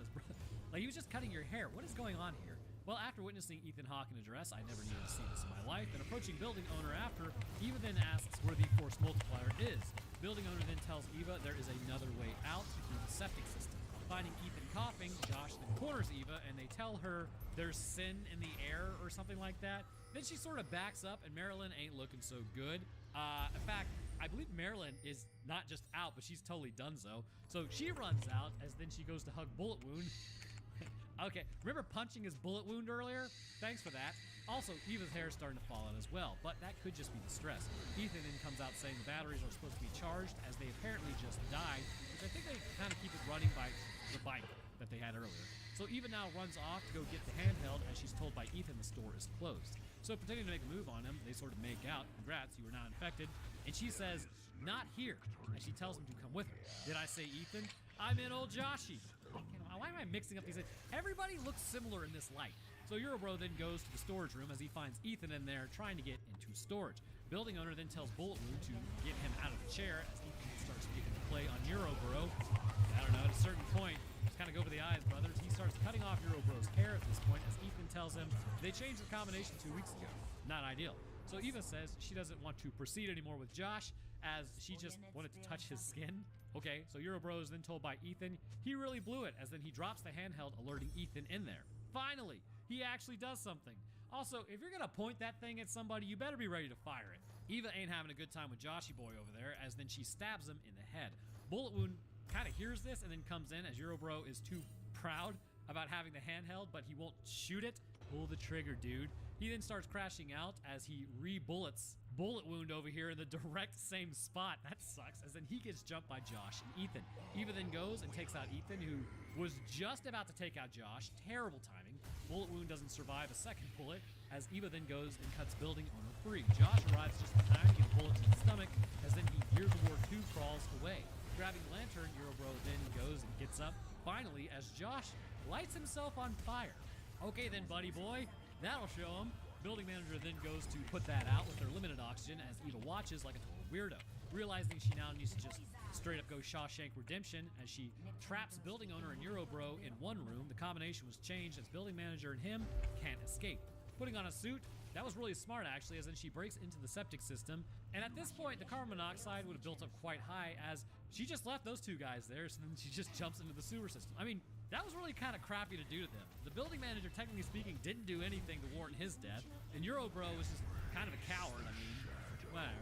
Eva is actually the villain the whole time. So emerging out into the open, well, that looks like a total crapshoot, but whoever did that, their cities look the same, so take that. Now we both lose. USA, baby. There are skeletons everywhere, given it's October, and she looks out with virtually nothing left. the surrounding area. I suppose just keep walking. They probably didn't hit some random town in Iowa, I can assure you that. Of course, you are seemingly infected with something, and it appears that's going to be pretty bad for humanity. But thus concludes the divide. Hello and welcome to the science portion, you giant nerd. Judging by the click-off rate at this point, that appears rather prevalent sometimes when it comes to these videos. Only the real ones stick around, so if you've already left, you're not a real one, and you don't even know you're not a real one, so you fall in the 97% of what you don't know that you don't know. Why am I still talking to you? You're not here. Anyhow, so here's the plan. I'm not going to blue ball you on this. So every once in a while, I come across a movie that, for no particular reason, I want to cover just because it was good and it scratches a certain brain itch. That, at least in this video, is going to be Hokum. Enjoy the ride.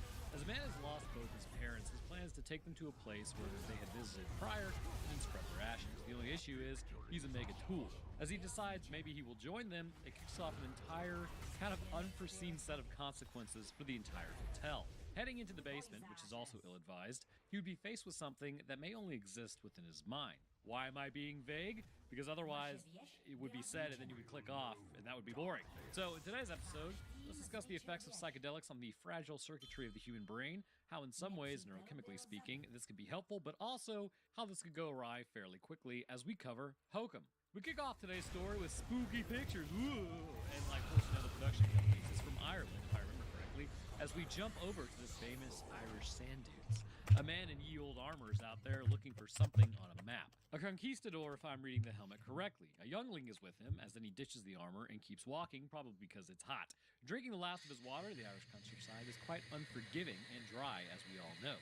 Also, I have a straight-up fun fact for you about topography, because I didn't realize people didn't know this, but so you know like the Appalachian Mountains? Well, the Moroccan Mountains in Africa and the Moorlands in Scotland are all part of the same mountain chain. They just got split up. The Appalachian Mountains actually used to look like the Rockies, but are incredibly old, so they become weathered.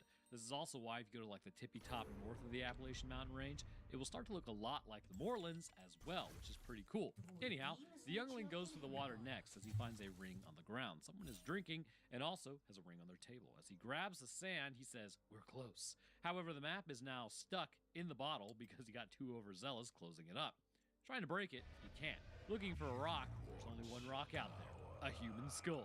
Bro, take like 4 more seconds to find a rock. You're in the desert. What are you doing?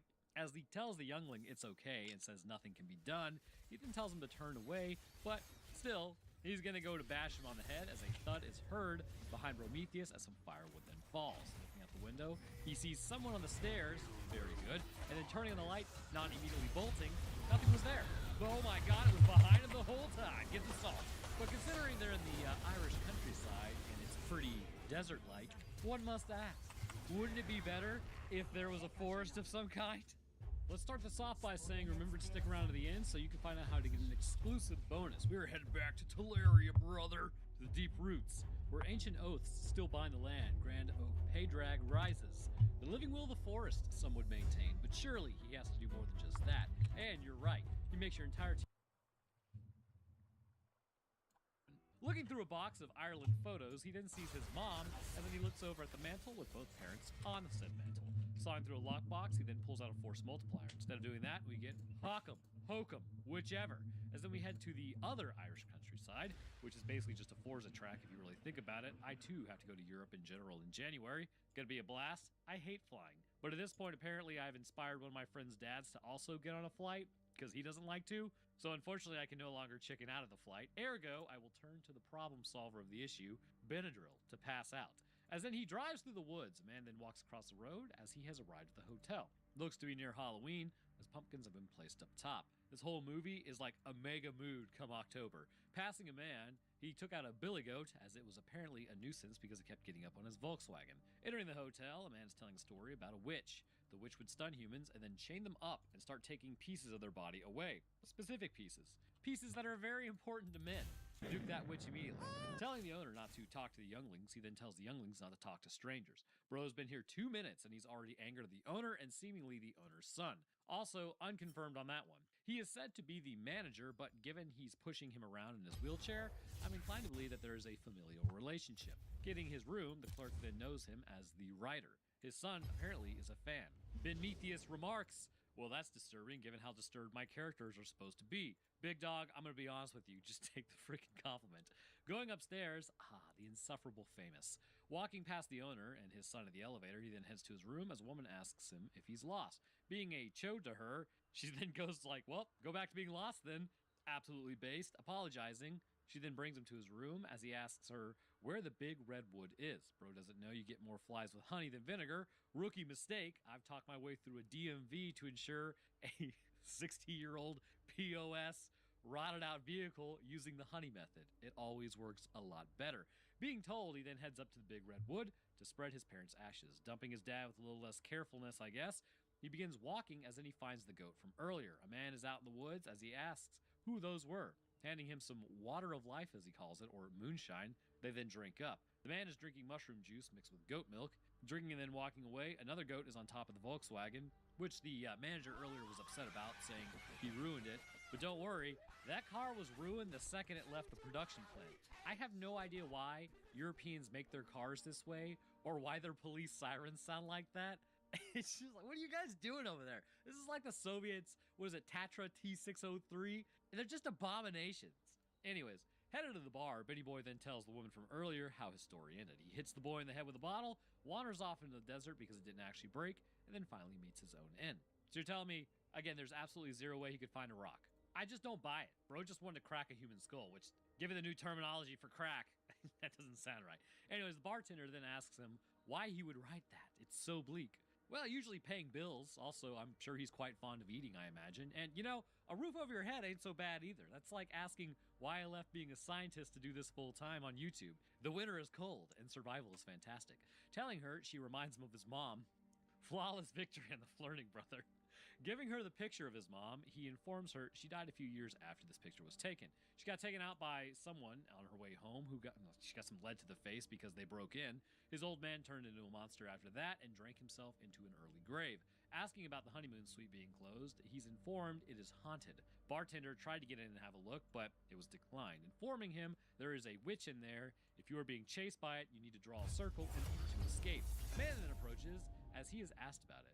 As he stands guard, his hat apparently got knocked off before, as then he puts his whole arm in a dark elevator with a lighter. No thanks. Looking into the darkness, he sees a woman back there saying, "Welcome." Ben is then asked if he's enjoying his stay, as he tells him he kind of, relates to his characters.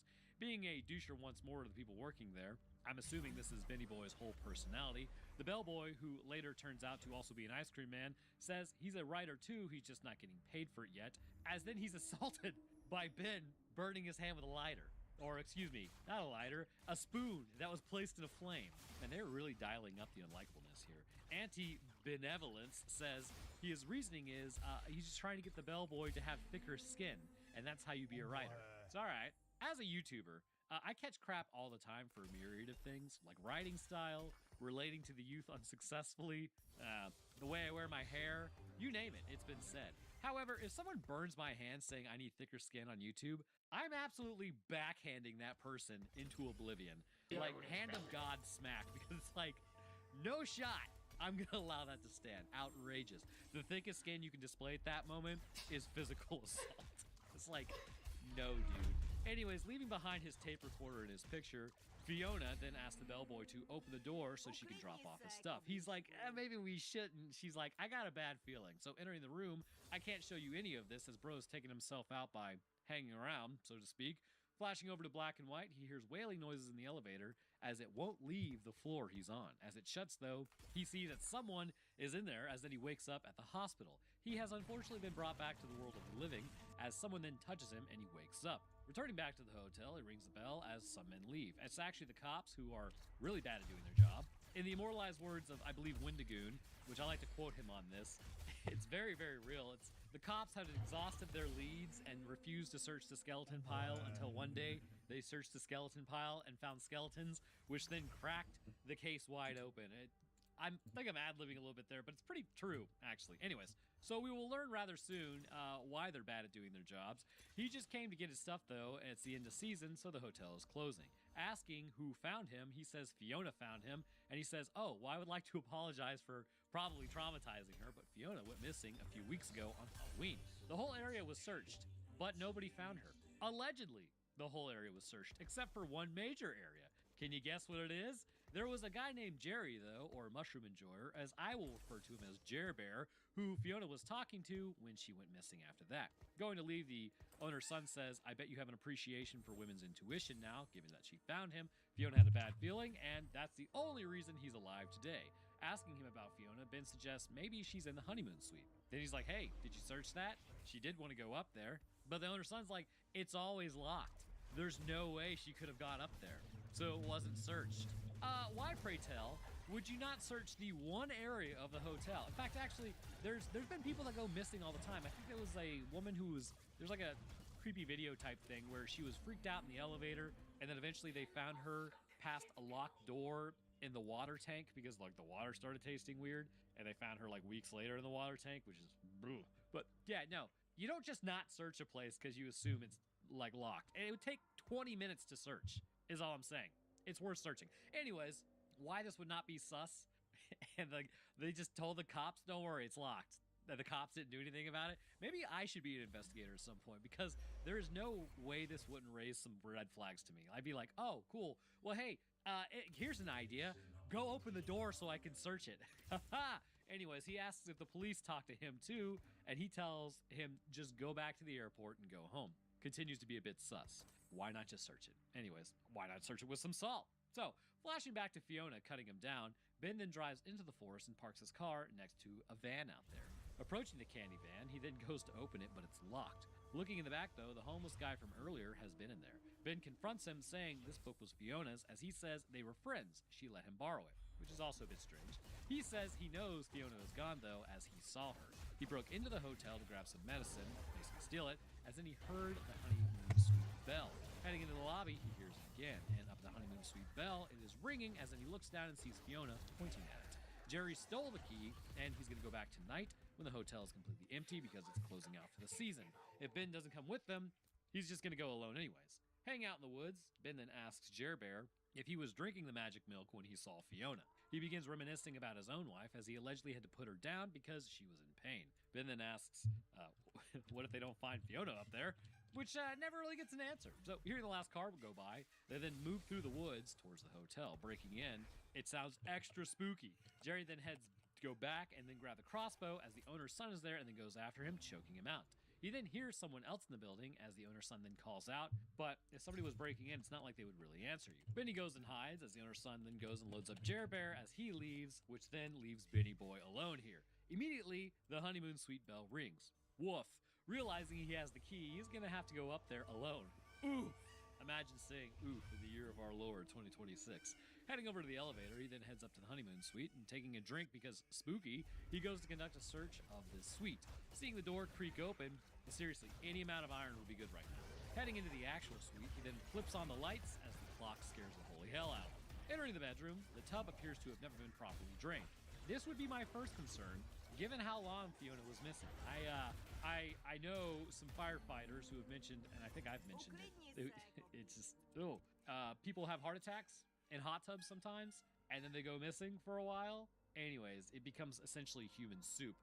So doing the smart thing, Ben decides to have a nice nap anyways, and not search the tub, as then he hears a shot while his mom comes up to him and then hugs him with very clearly an injury to her face. Seeing a bunny face, the clerk from the front is there asking how he got there.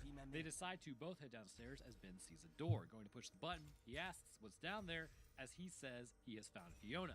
How they were able to keep that a secret is beyond me. Why the cops will not search the whole premises in only some areas is beyond me. Why they need to be immediately fired is not beyond me. They need to be immediately fired. So as the clerk man then runs off because the jig is up, the news is out, they found Fiona, he locks Ben in the honeymoon suite, as then we jump back to Fiona in a bunny costume. She's a bit on edge, as the clerk man then tells her to drink her tea while it's still hot. Having drank it, Bro puts something in the tea as she passes out. Grabbing a wheelchair and wheeling her towards the honeymoon suite, he heads up there with her. He immediately places her in the elevator shaft, which, what? Also, future Roanoke here, this dude is wild for this. Sitting her down, it seems as though she met her end through dehydration. But probably not that. She left a message on the tape recorder. She is pregnant, or was pregnant, I guess, with Clark's baby, and he was upset that she was keeping it, so he did this to cover up his infidelity, because his wife would kill him if he figured it out, and also probably the owner would too. Blood Eagle, this guy in the woods, immediately, that is the most appropriate, I guess, response to this transgression. She attempted to find any escape, as Ben then keeps trying to find a way out. Like some sort of Irish murder escape room, he finds a door as he starts unscrewing the screws on said door. Hearing a noise, he turns around as though we jump over to the manager's or owner's son, I suppose, as Jer Bear then wakes up and cuts himself free as he goes to jump. Ben is still trying to escape as someone moves behind him. Sweet lord. Unfortunately for him, one of the screws has already been Roanoke. It's just completely stripped, as the clock then makes a noise as it's continuously 9 p.m. Also, Fiona is back up in action, which is not a good sign. Going to look for her, it appears as though she made a miraculous recovery. Walking around looking for her, he then hears a wailing noise on the intercom as his mom comes around the corner with him. Ugh. The light then starts going out, which is arguably worse. Much more worse than Mommy Dear is showing up, as he is trapped there. The TV turns on as he sees someone standing in the doorway in a bunny costume. It turns back off, but then the TV again flips back on with a creepy bunny face program playing, and it tells us some rather useful information. Ben was playing with a force multiplier that he wasn't supposed to, and it went off. Turns out it was not some random dude who tried to rob her. The bunny then mocks Ben. His dad hates him now, as he told Ben not to go near that, and now her brain's got some fresh air. He goes on to say he should be scared. This bunny is talking mad smack. He's out of line, but he's not wrong. It appears as though Ben was always a turn in the punch bowl then, so also, are we sure Ben didn't meet his end earlier and this is his version of hell? I have no idea. I don't think it is, given the ending. But as the TV then turns off, the carvings are now changing. Hearing another noise, he then looks towards the door as he continues to drink. Seeing his characters in the sand thing, the clock chimes again, and looking for the fire exit, he realizes his only escape is the dumbwaiter shaft, but he's actually dumb because there's clearly another escape. The tape recorder goes off once more, telling him there is no way down there, as he uses the clock to actually push the button, which it appears to do every 3 minutes. As Fiona comes back up, he then goes to get her out of there, setting her down. He freaks himself out, as now it is his turn to enter the dumbwaiter and descend. Pushing the button, he heads down, as now he is in the basement. It worked out well for Fiona. Surely it'll work out well for him too. Testing some of the lights, well, they work in an academic sense. They don't really light up the area. Finding lighters and other things hung up, that's not a good sign. Continuing to move through, his lantern completely blows, and as he walks, he finds a concrete wall at the back, which was told to him was already there because of the renovations that the hotel had undergone. His tape recorder starts going off once more, as it's Fiona saying she thinks someone else is down there as she hears wailing. As that happens, Ben is now freaked out as he goes back to the dumbwaiter but finds chalk outlining a doorway. Heading to the dumbwaiter, it's time to go up as Clock Dude is taking his sweet time pushing that button. The light now shuts off as Ben looks out into the dark, hearing cackling as the clock is continuing to just totally, I don't know, I guess blue ball him at this point, as then he sees a face in the darkness. The dumbwaiter begins to descend, saving Ben. As the dumbwaiter is sent back down, he then looks down, and there is a woman crawling up the shaft. Hearing her make some noise, oh god, she's in the room next. Falling into the bathtub, ugh. He gets the door locked, but she's trying to find a way in, and very likely will find a way in. Grabbing the chalk, Ben then draws a circle around the bed, also works on sea bears, as she paces around the bed, looking for a way in, as then she continues to laugh at him. It is now the next day as the clerk has arrived back at the hotel. Finding a bloody handprint on the car, the door is open as Jerry is trying to get upstairs to the honeymoon suite. He is injured as the clerk then lies to Jerry Bear about how Ben was drinking, so the clerk just took him back into town and sent him home, which doesn't make any sense to Jerry at all, given that wasn't the plan. Ben somehow went to sleep at some point the previous night as he looks out of the window. Dude, break the window. It cannot be that hard. Jer Bear doesn't want to leave as he says he wants to look for himself. The clerk knows about Jer Bear's wife as he tells him to just take Ben's car and don't come back. Ben continues looking for a way out as Fiona continues to just sit there. I mean, what else do you expect her to do? Remembering the bell from the honeymoon suite, he then goes to ring it as it turns, which then alerts the clerk, but Jer Bear doesn't hear it because he's already outside. Getting into Ben's car, how far do you think you get with a bloody handprint on your window before someone notices that? Ringing the bell once more, Jer Bear then heads back to the door as Ben broke the cord for the honeymoon suite. As Jer Bear only left the keys, he then grabs them as Ben kicks a hole in the wall and finds the cord, but it's too late as Jer Bear already left. Bro, break the window. Are you serious? Throw a chair through it. Do something. With the clerk murders secured for the moment, Jer Bear then comes back and confronts the clerk. Ringing the bell once more as Fiona told him to never ignore something that feels off, Jer Bear then grabs the key from the clerk as he tries to tell him about how he was threatened as Jer Bear then heads up the elevator. The clerk at this point now goes to light the whole hotel up. Jer Bear comes to the door as Ben then yells out to him. Jer has found the small door as Jer Bear is then unfortunately domed in the head by the clerk with a bolt, trapping Ben once more. Heading down the elevator because he's freaked out, the clerk realizes he doesn't have the key, as he has to go back up and search Jer Bear's body. Realizing this is a problem, he then enters the room looking for Ben because Jer Bear doesn't have it. Looking down the shaft, he sees Ben is already down there, and then calling out to him, Ben uses the chalk to draw a circle around himself as he sees the witch is right there. The clerk now heads down to find him as he needs to get that key before the whole place burns down, which is already fully engulfed in flames. Searching the basement, he sees the key is hung up. Grabbing it, the witch is in there with him. He just doesn't realize it. Going to untie it, he then grabs it as chains are then slapped on him by said witch. As Ben sits there in the sea bear circle, his mom then comes to hug him as he tells her it was just an accident. She says she knows, but he can't stay there. Having a nice cry over it, he's alone again as the sea bear circle appears to have worked, but not really. Finding a potato peeler, the clerk is then being pulled along as Bro is just straight up also being dragged to hell. Realizing that he himself is attached to this, he starts cutting his own chains free as the clerk is then pulled in, but Ben is saved. Grabbing the key, he then heads up to dumbwaiter as Fiona continues to stare at him, but then her eyes close as she is now, I guess, put to peace or whatever it's called. Going to go down the elevator, this place hasn't burned down completely, and that the reason why is just beyond me. Riding the elevator down, the smoke begins to build up as it is in fact engulfed in flames. Receiving lethal amounts of smoke inhalation, best to cover your mouth and hold your breath at that point. Instead, the nap attack hits once more as the owner's son runs in finding Benny. Grabbing him and bringing him out, he's back in the hospital for a second stay as Albie the bellboy from earlier is now there. Asking for 2 scoops of vanilla, he then works at the ice cream parlor next door as the remains of Fiona and Jerry were found in the wreckage. As he says he's worried this may have been his fault, Ben then asks how, as apparently Ice Cream Man spiked his whiskey with Jerry's mushroom powder. He says he did this because he burnt his hand. Okay, well, that makes sense. He realizes that people with closed minds can't see witches, but after taking those shrooms, now he can. Asking if he can bring his manuscript, Ben says no, but he says, well, I'm going to bring it anyways because, you know, of this situation, as Ben then agrees to read it once it's dropped off tomorrow, as then he goes to write the epilogue. As the boy goes to turn away, the man, this time, cannot do it. Instead, he offers the glass bottle to the boy to break on his head instead. As the boy goes to do it, he throws it, choosing life over riches, which there's a skull right there. If they had taken 4 seconds to look around, as I have stated, they would have found this. Ensuring they will be able to break it later anyhow, I'm sure there has to be some sort of allegory here, but thus concludes Hokum.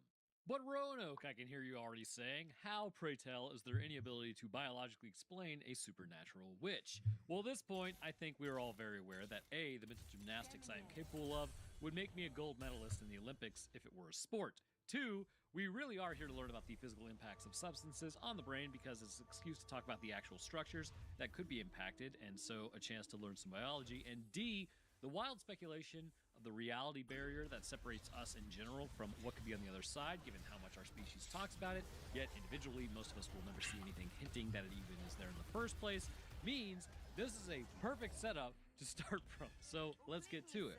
The first part we need to discuss is what exactly is happening to the human brain when it is affected by a certain fungi, because there are highly notable events that unfold for some that are long-term worth investigating, actually. So, not because it's just fun for people, disclaimer, I've never done mushrooms, so, but because of the potential benefits it has on the brain itself that go well beyond just making you feel good for a few hours. There are 3 things that mushrooms do, which is why we need to be careful when you're just like traipsing through a forest looking for them. They either don't work, they send you on a psychedelic trip, or they just straight up flatline you. And the flatlining part is way easier to do given there are a lot of them out there that are totally capable of doing this because they are super poisonous. All throughout human history, humanity at some point in time had to try everything that we eat now to see if it was going to be a problem. Ooga has been carved into several stone tablets in the past as 8 weird ground plant, Ooga die diarrhea death. So the fact that we can put mushrooms on pizza meant that someone had to try that mushroom and then just thug it out to see what the effects were. Given a ton of mushrooms are poisonous, again, it's a miracle anyone wanted to eat them in the first place, but what's fascinating about fungi is it's sort of like a mid-step between plant and animal, so to speak. Because of that, as an animal, we would classify it more as plant-like, and being more plant-like, it contains chemicals and materials within itself that could be poisonous to animals. Sort of like how technically capsaicin is supposed to keep animals away because it burns. Some humans love it. I don't know why. It's like, cool, I love burning. Anyways, or maybe things like cocoa or coffee can be highly poisonous to other creatures out there, yet once again, humans love it. In fact, I'm drinking coffee right now after I took a bunch of over-the-counter mushroom supplements this morning. It helps with focus and tangential thinking, which will be important actually later. Anyhow, from a plant's perspective, it's a substance sort of like the mushroom produces that, in fact, it can't produce its own nutrition from like the sun. That makes it appear much more like an animal, at least to a plant. Of course, a plant isn't going to think that, and even if it did, I don't care what a plant thinks. That is, until the happening takes place, and then I'm very likely going to care very quickly. Regardless, this is a mid-step that appears interesting because what certain mushrooms produce that ends up affecting the human brain. Perhaps it's the similarities to animals that in turn causes this interaction to be a reality. The psychedelic mushrooms create a substance known as psilocybin, which, if you consume psilocybin, will enter your digestive tract, where it then will become, or at least converted, into psilocin. Which doesn't sound too crazy, but what is actually happening is a phosphate is being broken off of the compound, causing it to become an active drug at that point. Enzymes, known as phosphatases, are responsible for this process, which then causes it to begin looking a lot like another chemical. As your body continues to break down this material, the important thing to understand is how exactly it affects your brain. Within the anxiety meat within your skull, in total, your brain has around 5 to 10 milligrams of serotonin to work with. It's wild just how little your brain can actually utilize or need, and how deviating from this by just a few milligrams can either create depression or mania. This is because the communication within the brain is incredibly precise, and the glymphatic system, which is the waste removal system of the brain, cleans it every night in order to keep this process kind of running as smoothly as possible and not have a buildup. And actually, it's kind of thought maybe Alzheimer's is the glymphatic system failing, which is not good, so we need to look into that more. But so back to the mushrooms. The mushroom itself produces the chemical psilocin, which after it gets ingested, which is physically going to resemble serotonin. This is a bit of an issue, as one might imagine, because if you take 1 gram of dried mushrooms, this results in about 7 milligrams of psilocin interacting with the brain. This dead center is pretty much in total how much your brain has to operate with. So essentially, your serotonin levels increase by 100% because of this imposter chemical floating around the brain. It's not actually serotonin, it just looks like serotonin and can go in the same receptors. What's important to remember concerning all this is the brain doesn't continually dump 100% of its serotonin every time that it fires. It's very selective. And here comes the mushrooms with the chair concerning this process. As psilocin floods the brain, it is indiscriminate as far as how it interacts. Whereas the brain would normally release just a little bit of these neurochemicals and then they're degraded, this does not happen as quickly with a literal mushroom byproduct within the brain. As a result, you now have most neurons dealing with some level of what it thinks is serotonin. So then, what are the neurological impacts of this? Well, you just straight up start tripping. Binding to the serotonin receptors, it will begin altering how the neurons themselves behave because it won't as easily let go of the receptors, meaning it is continually activated. Within the brain are very specific neurons that are affected more heavily by the imposter neurochemicals among us. Yes, that was very cringe. Moving on.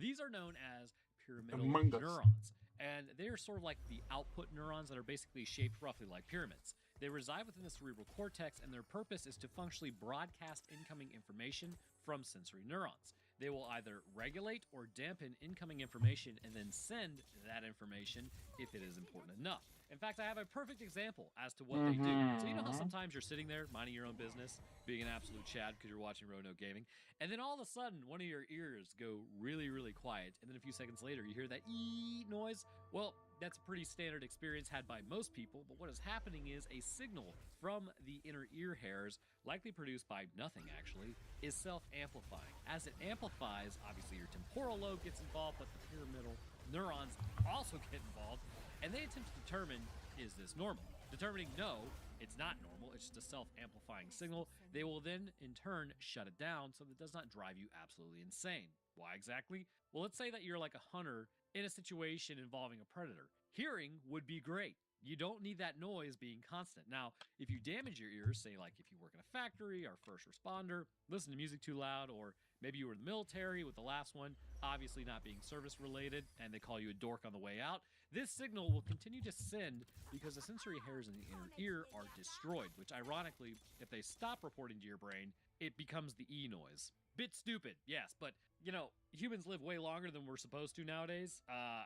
Like, your elders would have been in their 30s when we were cavemen, which means I'm officially an elder now, which is crazy to me. Anyways, so these neurons are quite important, but the other issue is, remember, all neurons become impacted. You have something in your brain known as the default mode network, and this is essentially always running, and it's self-referential thought and what you are based on what you think about yourself. Not in like a selfish way, but everything associated with you, because you have to know that you exist in the environment around you to know what you are, where you are, what you think, how you feel, what's going on with you and your perception of everything around you. So when you pop mushrooms, this network gets interrupted like you wouldn't believe. You can think of it sort of like a country concerning your brain.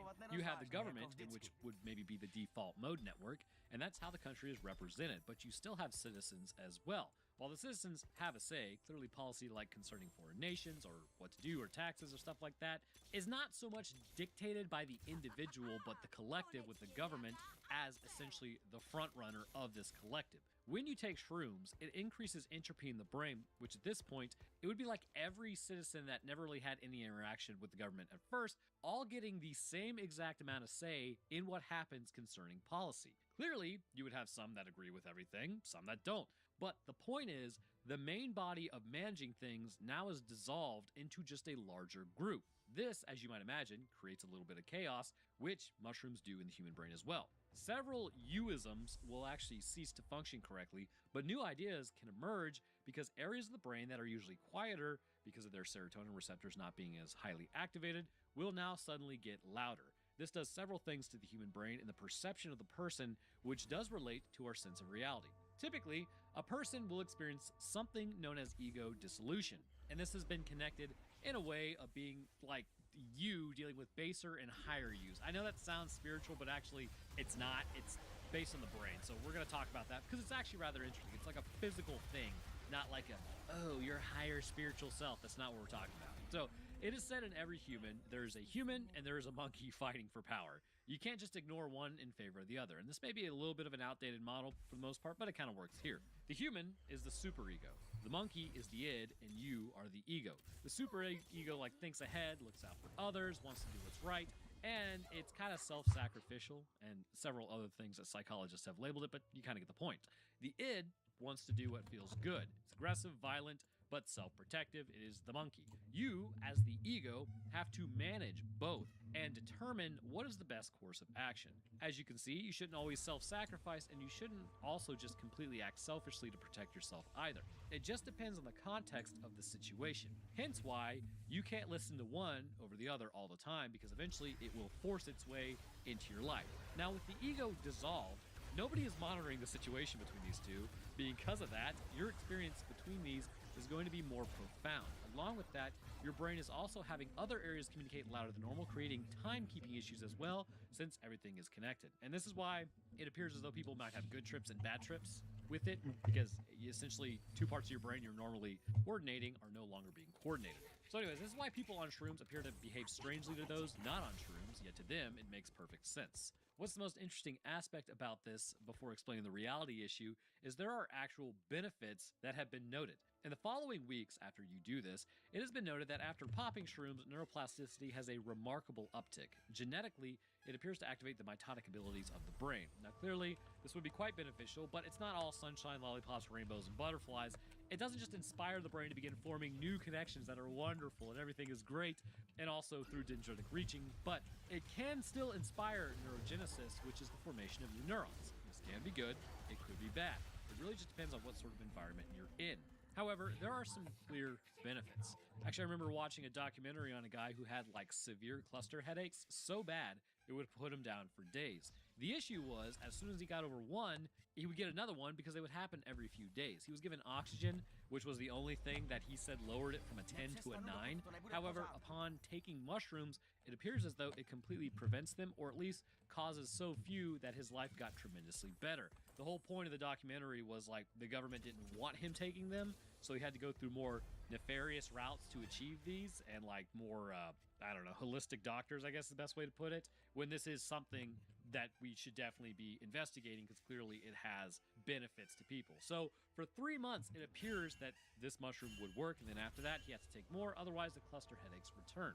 Now, this type of stuff exists all throughout I guess, medical science. It just sometimes it's considered to be more fringier than the other. For instance, I remember botulism back in the day just being like a treatment for, you know, obviously wrinkles and stuff. My girlfriend, who she jumped out, like she used to do the whole paratrooper thing. I think I mentioned this in another video. Anyway, she hit her head pretty hard a bunch of times.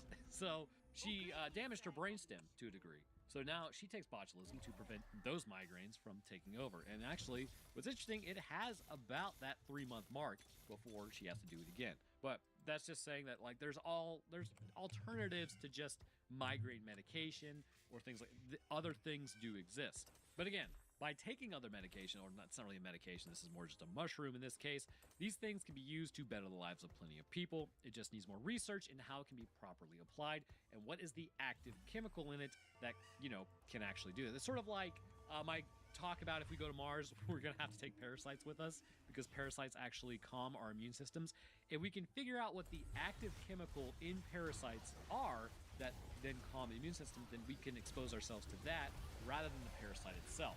Much like with mushrooms, if we can figure out what the active chemical is preventing cluster headaches from returning, then we can use that rather than the whole psychedelic trip and all that. Although that might be intrinsic to what is actually solving the problem in the first place, in which case that might just be par for the course of how to fix it. But the biggest question on everyone's mind is how exactly does this allow Ben to see a literal witch?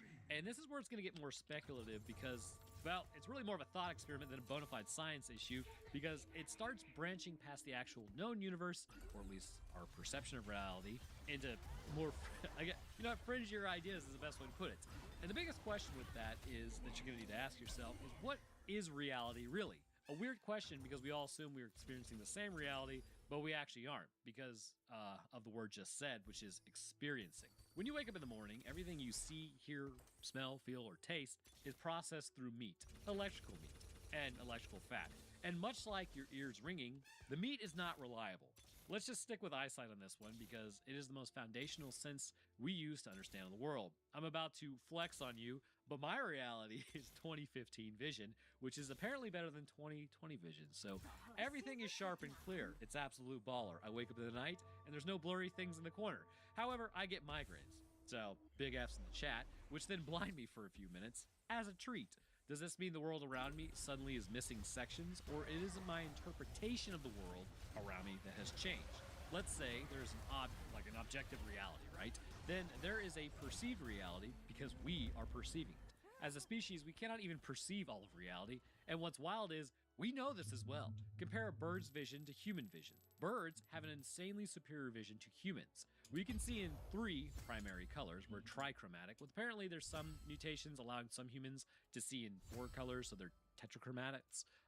Birds are just standardly tetrachromats. And I don't know if I said chromatics, but it's chromats. Anyways, along with that, they can see in the UV spectrum as well. Basically, the world to birds looks like Pandora and Avatar. They get to see that all the time. We do not. We are basically dog vision to birds. Dogs are even worse off, seemingly. But this is just one example, but if you expand that out to the electromagnetic spectrum, humans can only see an incredibly narrow band of visible light, 0.0035% of the electromagnetic spectrum. That means just concerning energy bouncing off this planet, we are missing 99.996% of perceivable energy that may allow us to see things that others can't.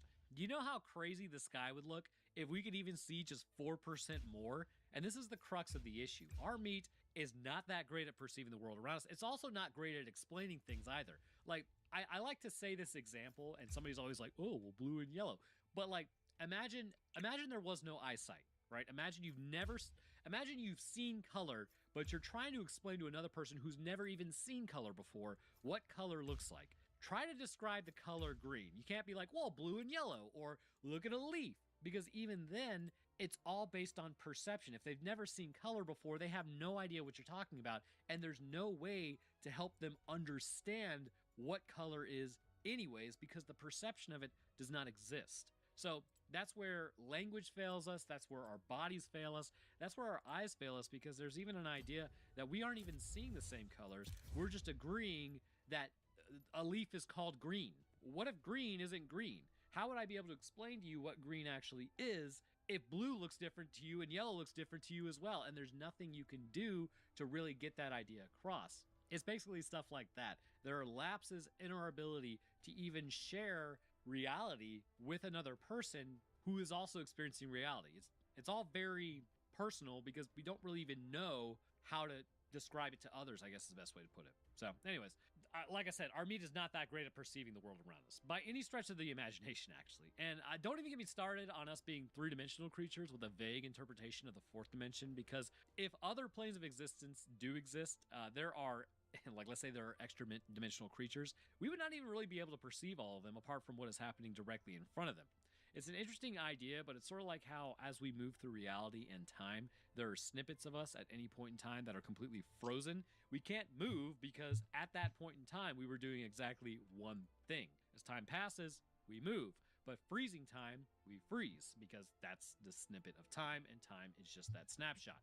So, extra-dimensional creatures would likely be able to move even if you froze time, given they operate within that realm. That's sort of what I mean, I guess, is the best way to explain it. And again, all hypothetical clearly, as we have no idea what that would actually look like, or even if they do exist, likely due to the actual limitations of our brains. And therein lies the issue, the limitations. I mean, there's stories all the time, you know, if you take, like, if you want a biblical aspect like demons or jinns or angels or whatever, Odin, you know, it's like there's been humans grasping at the idea that maybe there's something beyond our comprehension or our perception, but we're limited by our own bodies.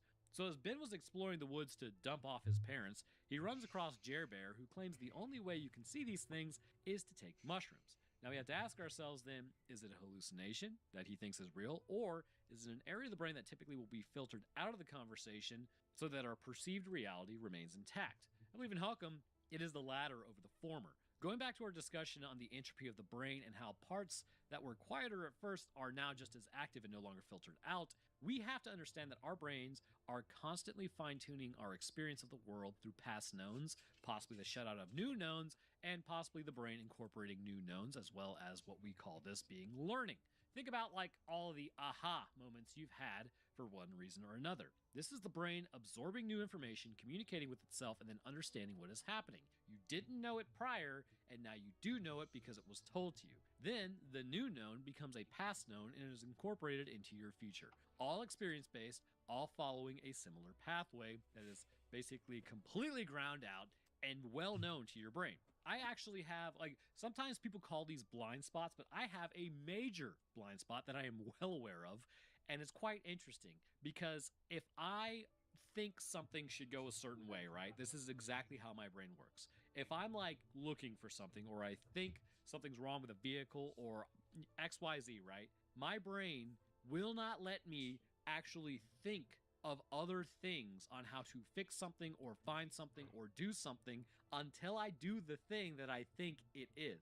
And it's not because I'm just being stubborn about it. It is literally, it does not even cross my mind that I need to look into other avenues until I figure out if this avenue is the thing that I need to do.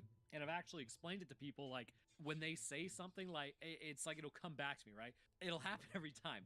Suggestions are made on what I should do, and it's like I can sit there and agree with them, but my brain literally is like, I need to do this first, and then later, maybe like a few days passes, I'll actually mention to that person, oh yeah, I think it might be this other thing, and it was actually suggested by the other person that I do that thing, and then I'm like, oh my god, like, that's right, you mentioned I should do this. It's very interesting. I don't know why my brain does that, but it's just kind of using the pathway that it knows in order to solve a problem, and then when that doesn't solve the problem, then it's like a new node opens up where it's like, okay, investigate further, find new pathway. But before that main pathway is used, I won't apparently even use the other pathway. It's very odd. Some would call it being completely stubborn. I don't think it's stubbornness because I'm not actively choosing to do that. It is just how my brain operates. So with essentially these pathways, the same can be said for like eyesight in general. My best example again is going to be a migraine. When I get them, I can see the limitations of my occipital lobe, oddly enough. When you see information, your brain is filling in so many gaps, you'd think that you weren't even seeing, actually. When the faces I see during a migraine are presented to me, it's just going to be like a piece or possibly even the whole face is missing. Yet my brain is reporting that there is skin there, clearly, even though I can't see it. That means despite the actual incoming information, my brain is saying, yeah, but I'm pretty sure there's skin there based on the things that I can see around it.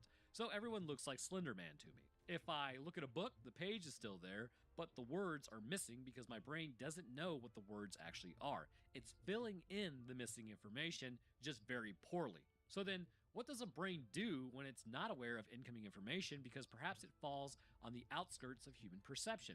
Well, it doesn't exist, even though physically it exists. Your brain will just get rid of it. The witch in Hawkham is one that falls on the outside of human perception, possibly by even just a little bit, which ironically other animals may interpret or perceive given their other senses are stronger. This idea is also like how animals will react to ghosts apparently, because their perception of the area around them is stronger than a human's. Human perception, on the other hand, has excellent eyesight. We put all of our stat points into eyesight, but other parts are just not as fine-tuned, so we don't see anything. But if you ask people who have allegedly had a supernatural encounter, they said they felt something, as if their body was reacting to something they couldn't see.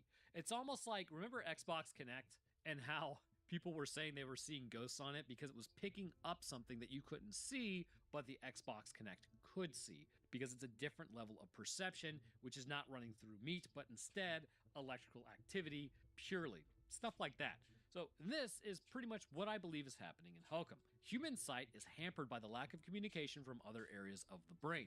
By taking these mushrooms, the person can see the witch because the other areas become louder, so to speak. And then once the actual witch is perceived, this is a new known, and now it becomes a permanent known as the brain can see it since it's no longer filtering it out. Now, I can hear you saying, but Rona, wouldn't this be a more common occurrence? Well, in some ways, humans are perceiving the witch, not just in sight. They are instead feeling her, saying the honeymoon suite is haunted, indicating that she is somewhere in the area through stories discussing what she does, but never seeing it for themselves. But clearly, someone has at some point and then warned others. The mushrooms appear to be able to unlock communications with the areas of the brain that tap into the supernatural, so to speak, or at least allow humans to be able to see it rather than just feel it. And this has been something that has existed all throughout our species' history. Spirituality is nothing new to us. We exist in a world where many stories have cropped up, indicating there is something going on well beyond just our perception of reality. And given 99.99% of the energy spectrum, we can't even observe with our eyes. We have to use machines to do it. Just exists. If humans take mushrooms in Hawkham, and this even allows us to see 1% more, then it's possible the supernatural really does lie that close to our perception so we can feel it, which then we are able to physically interact with it, which means it's able to physically interact with us, like giving Ben bruises on his wrists from the chains. But hey, that's just my cracked out hypothesis that I have after watching this. But anyhow, I want to thank you guys for watching and supporting. If you would like to further support this channel, because YouTube has switched to an AI algorithm, then please leave a like and a comment, as the algorithm is screwing everyone lately. So it does help. At least until this thing learns. I had one guy be like, well, it's just you, bro. Nobody else is having any issues. It's like, dude, I talk to other YouTubers all the time. Like, bigger channels, like with millions and millions.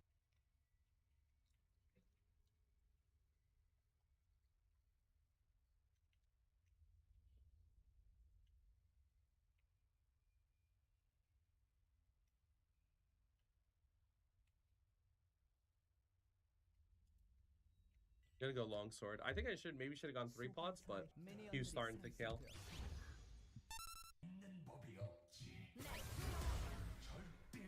Nay.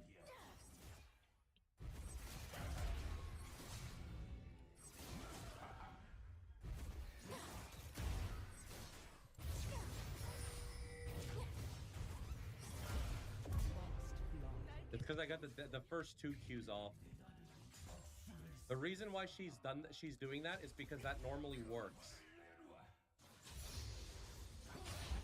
For those of you who are like question marking her, she does it because it normally works. Which is kind of crazy. I can't believe that normally works, but yeah.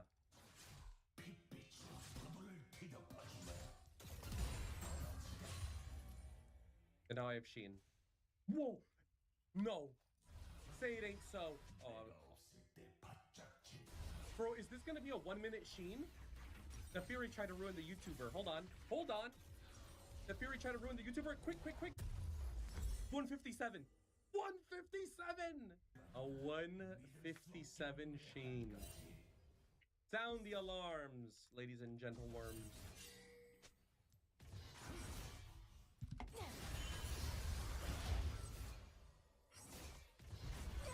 we doing here?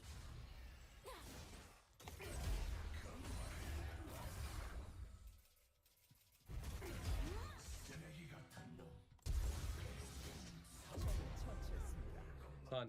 And now we buy boots. I'm gonna be honest with you. I don't know what this guy's thinking. Like, he's doing a flippy strategy, but yeah, I can't say I don't know what he's doing because I know what he's trying to do, but it is a very flippy strategy. Also, selling longsword for Sheen there, peak.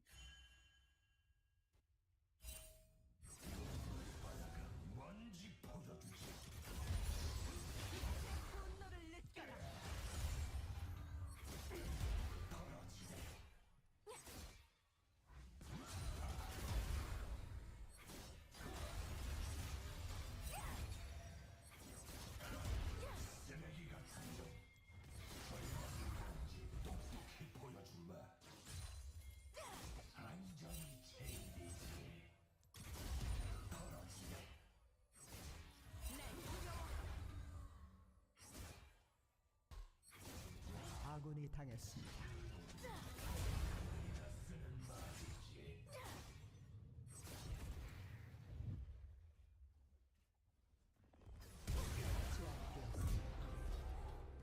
적을 처치했습니다. Now she has no flash.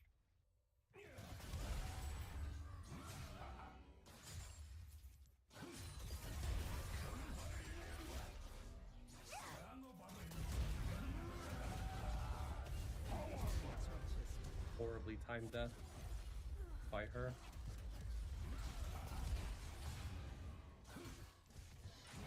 She's just fighting too much. She's fighting on a stacked wave. Okay, now I have Essence Reaver. Despite me having a lead this game, it is not GG at all. Their champions are still good, including Kale's champion.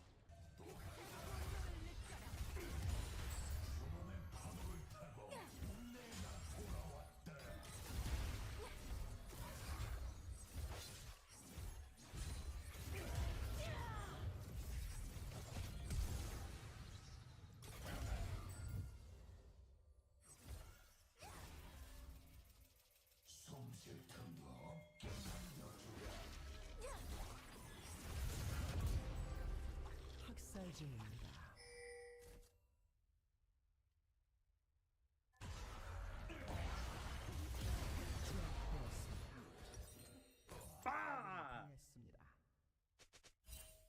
Of course, I have another shutdown, by the way. Do I need Swifties or Gluttonous? I need Gluttonous Graves. Actually, no, Swifties are better against... Gluttonous will be better against everybody else. Yeah, we should get Gluttonous ASAP.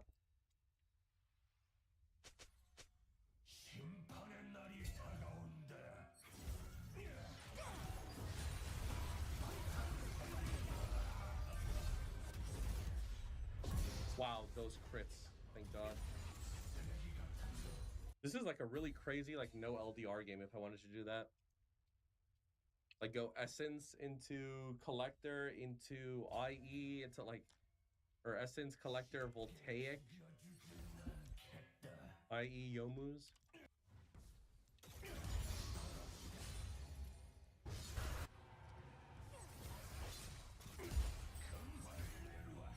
제압되었습니다. 제압되었습니다. 적을 처치했습니다.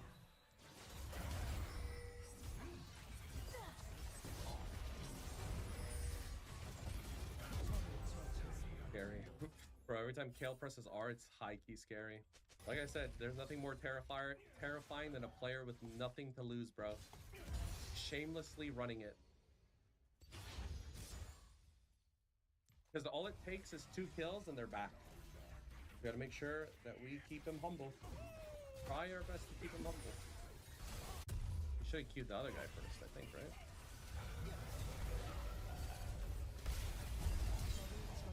Wow, that was crazy.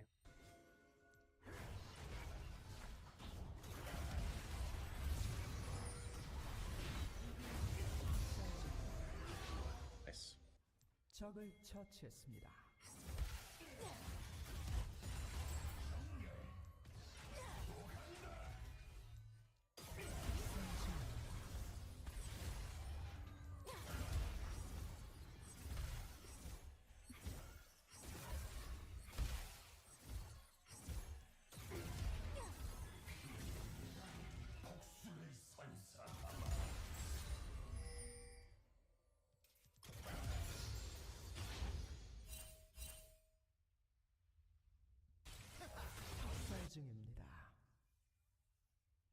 It might not look like it, but dude, I'm actually kind of stressed. I'm actually kind of stressed, bro. I'm telling you, these are the hardest games. When people run it down into you, those are the hardest games to play. And when people play it normally. They're unpredictable. They don't follow patterns. They could be cheesing. They're willing to give up anything. They're willing to give up like 2 cannon waves if it means they get to go bot lane. Psychopaths, man. Scary ass people. Like, why would he not auto the barrel there? Are you not afraid of me killing you? Why would you instead? But he autos me over the barrel. I could just set up an easy combo. Terrifying, bro. These players are horrifying. Gluttonous Graves is nice, though. Lifesteal is pretty nice. All right, so the way we counter people who are unpredictable is with the triple barrel combo. That way, I don't have to account on even winning the timing of the barrel. See that? Let me hit him with one of these.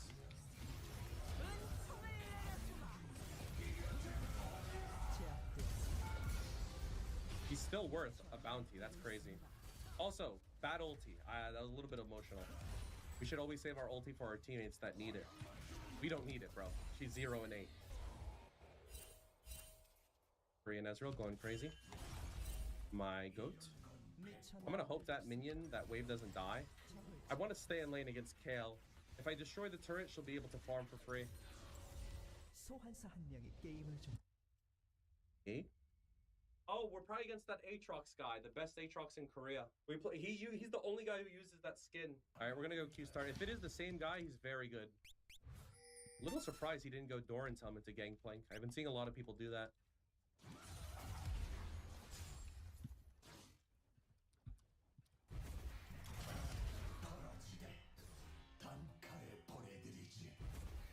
We could have had it there, actually. Ooh.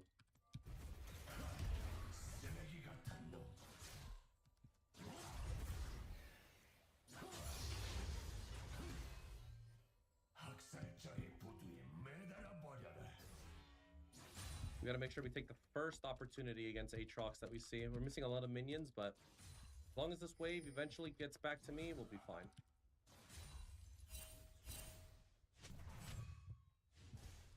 Apparently this guy's top.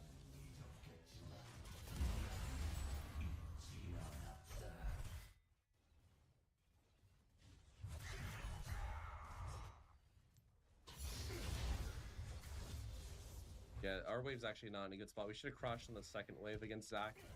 Zac is a champion that can 3-camp gank pretty reliably.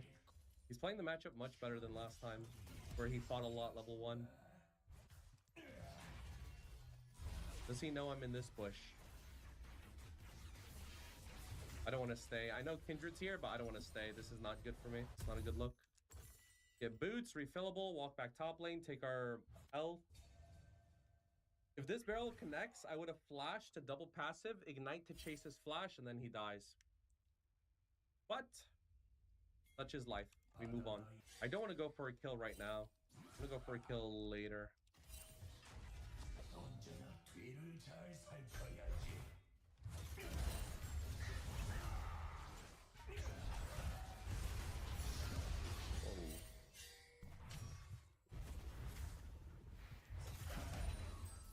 Least obvious Zac gank. Is he still here though?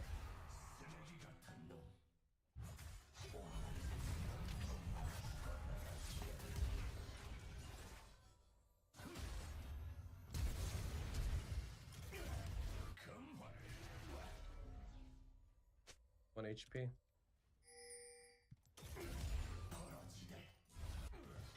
He's gonna recall TP back. We got his flash out. I kind of don't like burning flash against the Zac champion. Burning flash against the Zac character, but it is what it is. It could be a future kill now. And Zac is ganking again. Bro, I hate this Zac character so much. Korea has the most Zac players of any server I've played on, and I hate it. It's actually worth a ban. Like, we asked for Lee Sin ban, but bro, Zac is a problem on this server.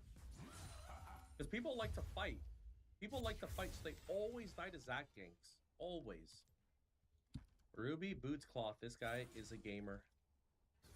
He is a scaler.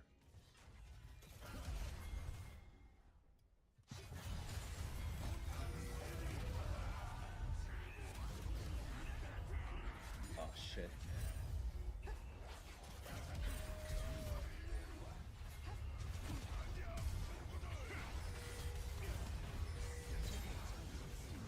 Killable?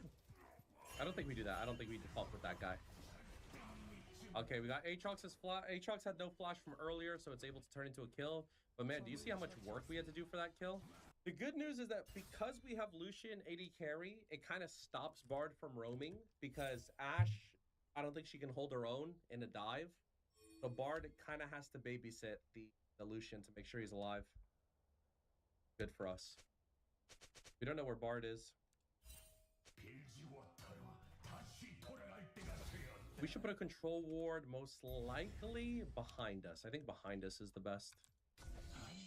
I think the two wards we want... Honestly, this ward is useless too. I think the two wards that you want as Gangplank against Zac are lane wards and the flank ward. That's it. You shouldn't be playing beyond that point.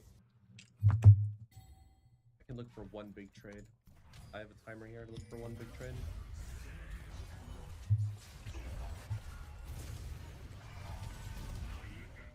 I had my other barrel up.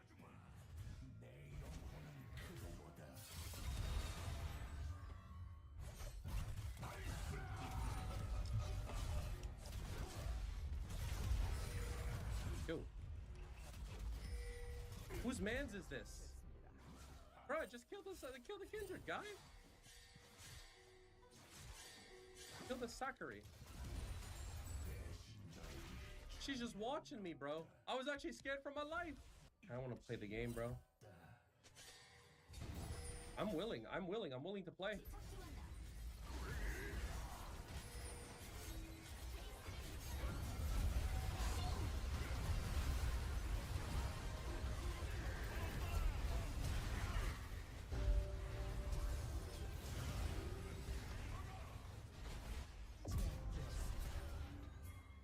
제압되었습니다.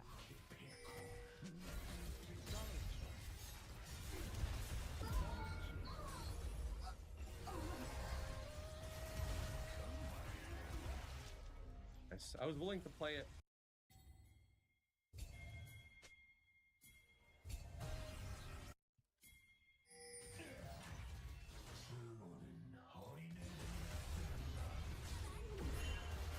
Ah, shit.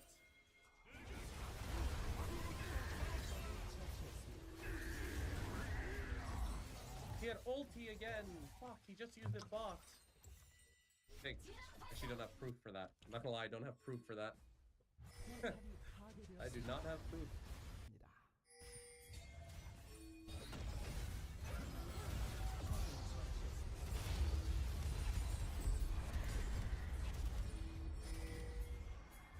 Now that Aatrox and Mel are dead because they had bad deaths, I believe we should be able to get a lot here. Kindred gets another mark.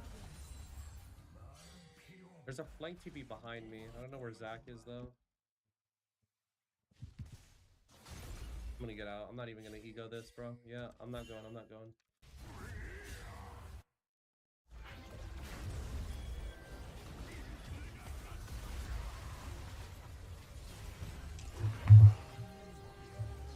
Good night. I think we give one more to scale. Kindred needs 3 items. Galio needs 1 more. Do I go Mortal or LDR? I think I should go Mortal, bro. I think Zac healing is actually genuinely a problem. And because they went Dragon, we're actually going to be on time for the mark.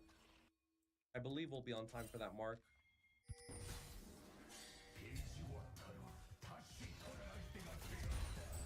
I'm gonna come.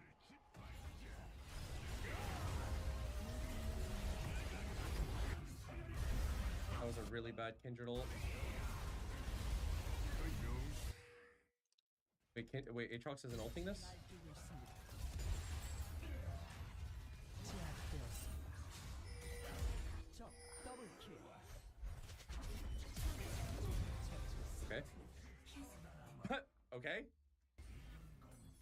Okay, I'm gonna TP.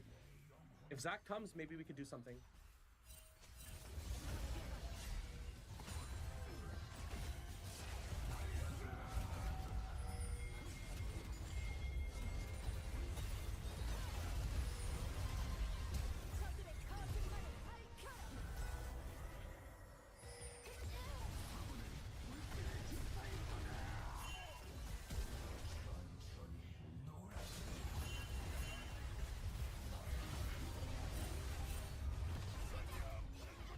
That was a mess. Mel flash though. Getting Mel's flash is pretty huge. That's a future kill for Kindred. Where's Aatrox?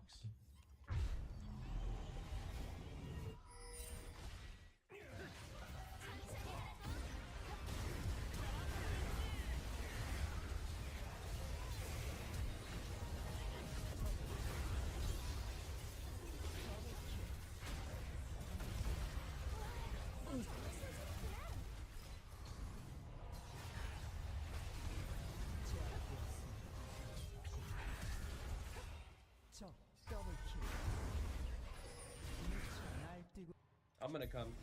I'm gonna approach from the same side as everybody else too. I mean, if I flank, maybe I can create a distraction, but at the same time, I'm playing GP into Zac. It's not easy. What? I think Dragon's better. Dragon is better. Dragon is better. Oh.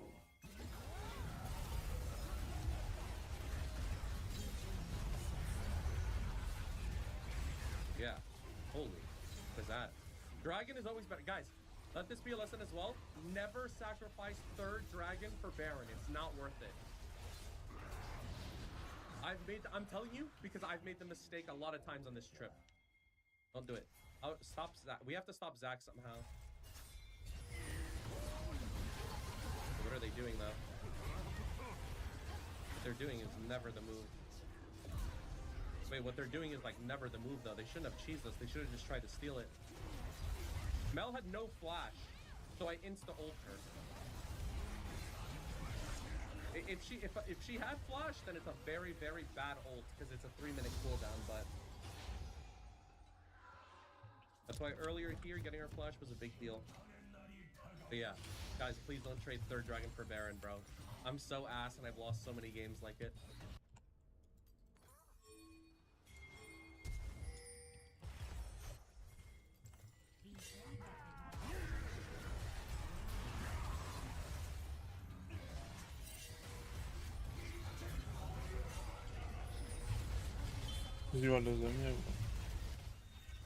Keep going, bro. It's good. I don't think that's a bad GP ult.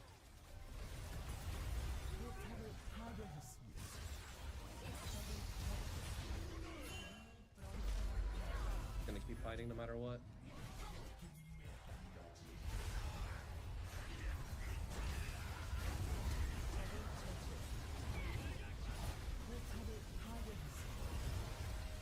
We can end. I think we can end.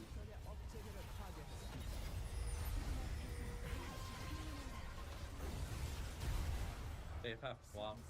21 kills Kindred. Bro, we enabled the fuck out of our team this game. That was awesome. Like, I tried as much as I could to help my team. Bro, my jungler's crazy. My jungler is a madman in the Kindred, bro. He's a madman. I think this is actually a cook. I'm not gonna lie. Formator Surge? I'm trying it. This is my first time ever trying it against Jace. The logic is that I can land a barrel, I can run away. Like, everything is a little easier.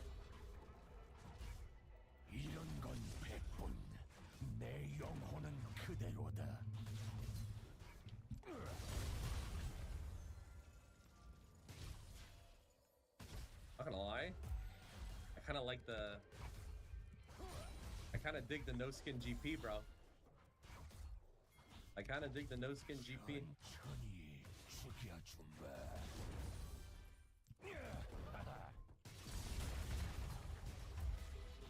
Trying to get some XP. That's all. Jace wins these early levels. You have to be very careful against Jace from Arcane.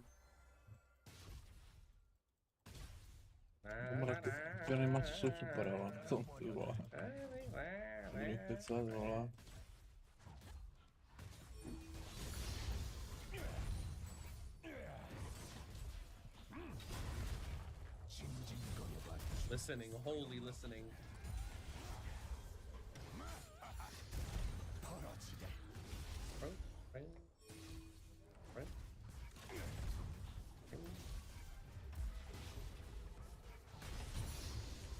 Alright, spreading the news. I'm leaving today, chat.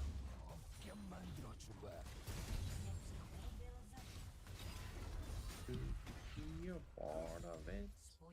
Do you?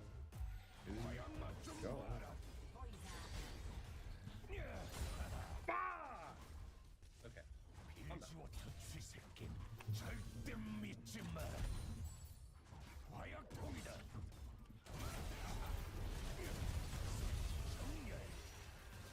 I almost just fucking died. Hello? Yo, that was freaky. I almost just died. Hello? Oh my god.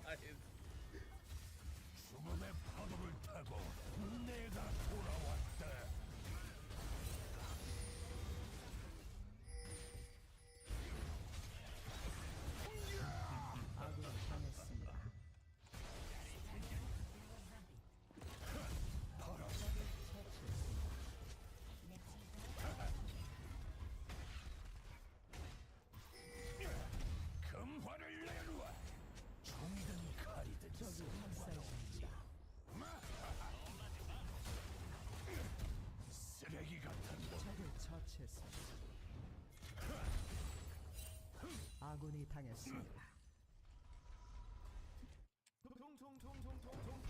배신은 상처에 소금을 뿌린 것만큼이야.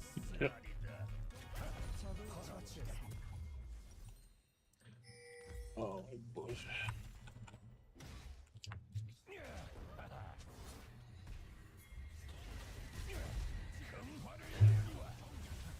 내 사전에 인내심이란 없지.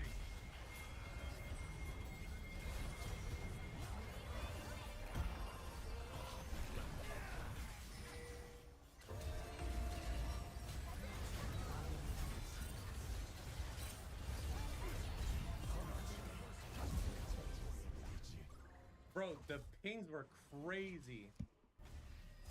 To be honest with you, chat, Stormmeter Surge is ass. Like against Jace. 쉽게 죽여주진 않겠다. 쓰레기 같은 놈.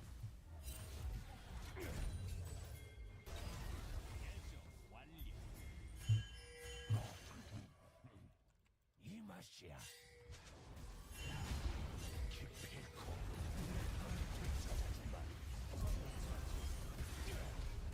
Mám grasp vole?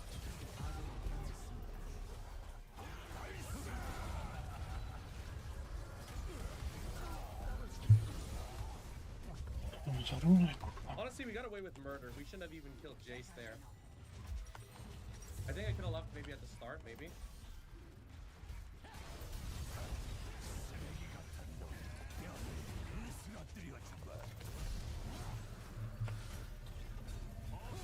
Okay, Stormraiders was pretty OP there. Stormraider Surge was actually pretty OP there, not gonna lie.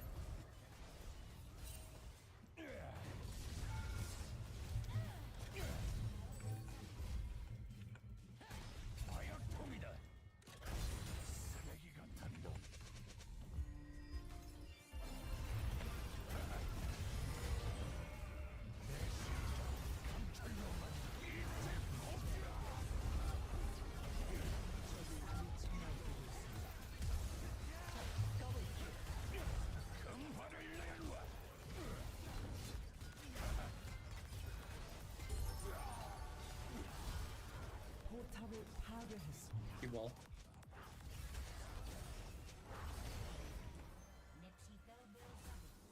Kiev's getting money. It's winnable. It's just annoying. It's winnable, but it's annoying. That's it.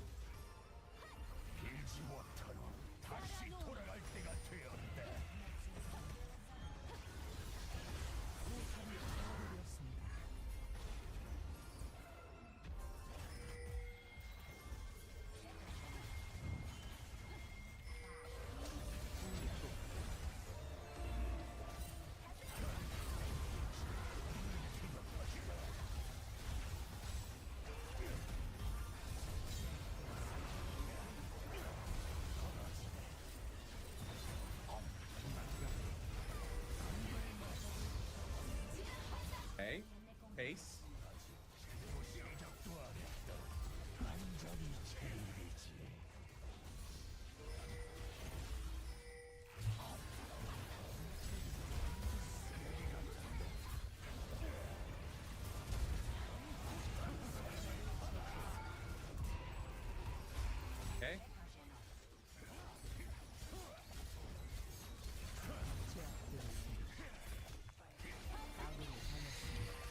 I'm trying to look so juicy for you, Nefiri. You want me so bad.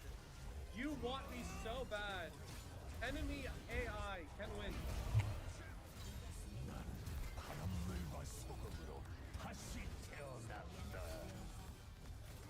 We're playing it.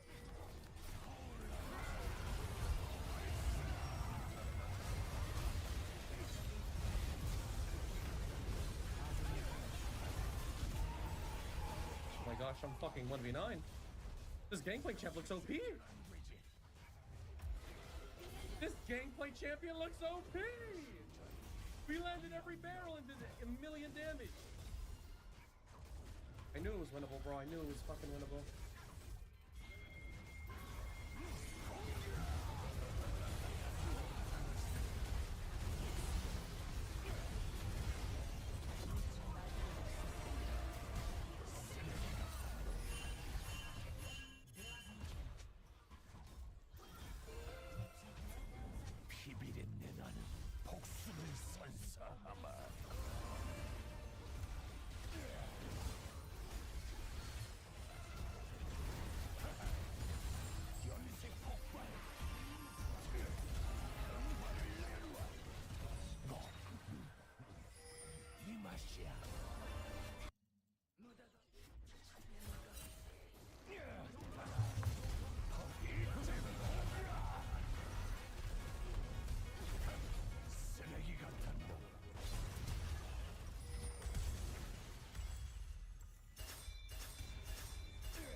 Nice. Jace isn't on the Baron. I got them off Baron. I think that's good. Yes, yes, it's good. TFS ult, TFS ult. I think we play this. I think we can play it. I think we can play it. Stun Jace.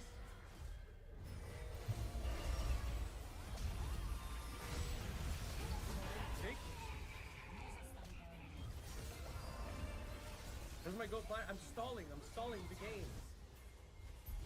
If I stall the game, it means they can't do Baron. I had so many people chasing me. Cho'Gath committed his flash as well.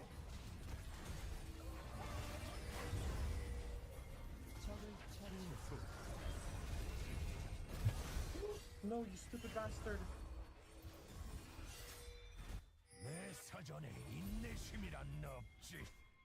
I'm gonna come. Or should we do Dragon? No, I'm gonna come. We can do this. We can do this.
How empowered recall?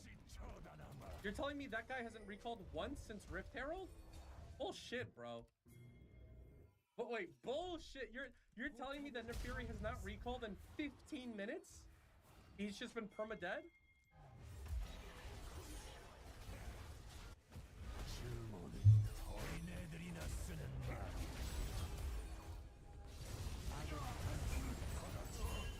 You get out here.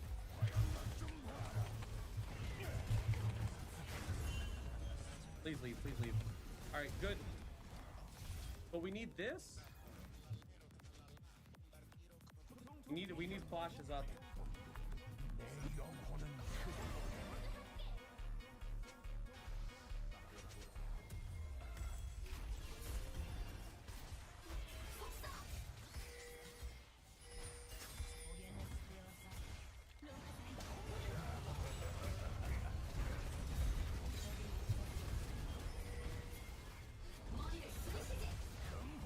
Go dragon. No, no, no, no!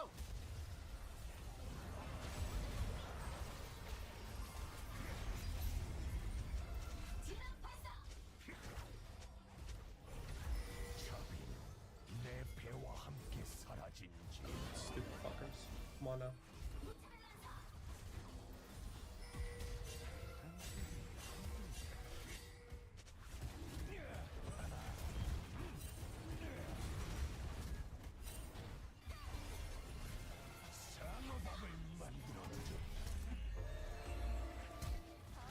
Wow, what a fucking waste, holy.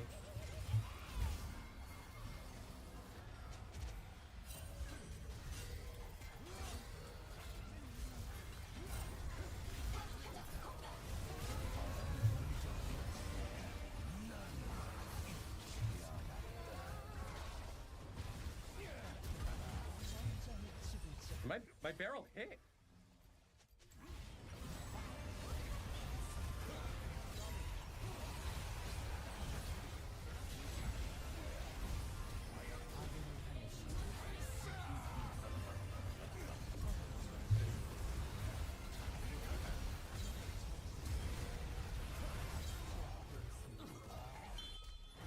Maybe this way?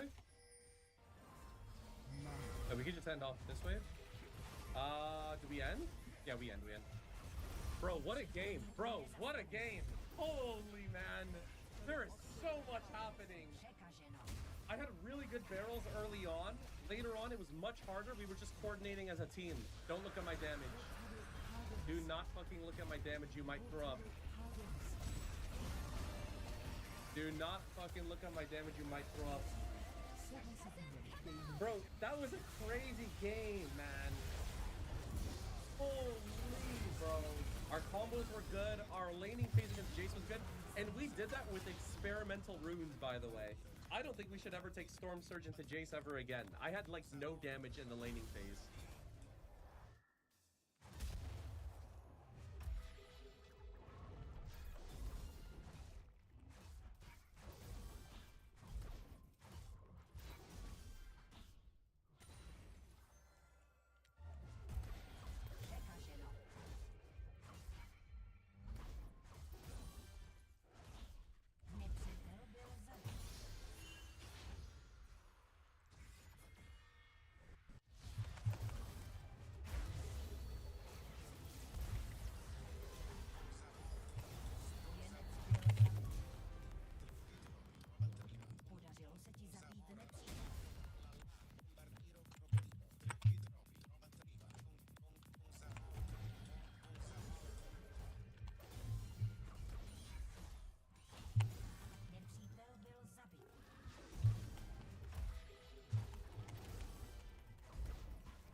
I'm gonna be honest with you, this was supposed to go on the main channel, but then I realized no one's gonna click on this champion. So, second channel, you guys, you click on my stuff a little bit more often, you're in for a treat. This one's awesome. I love it. Enjoy.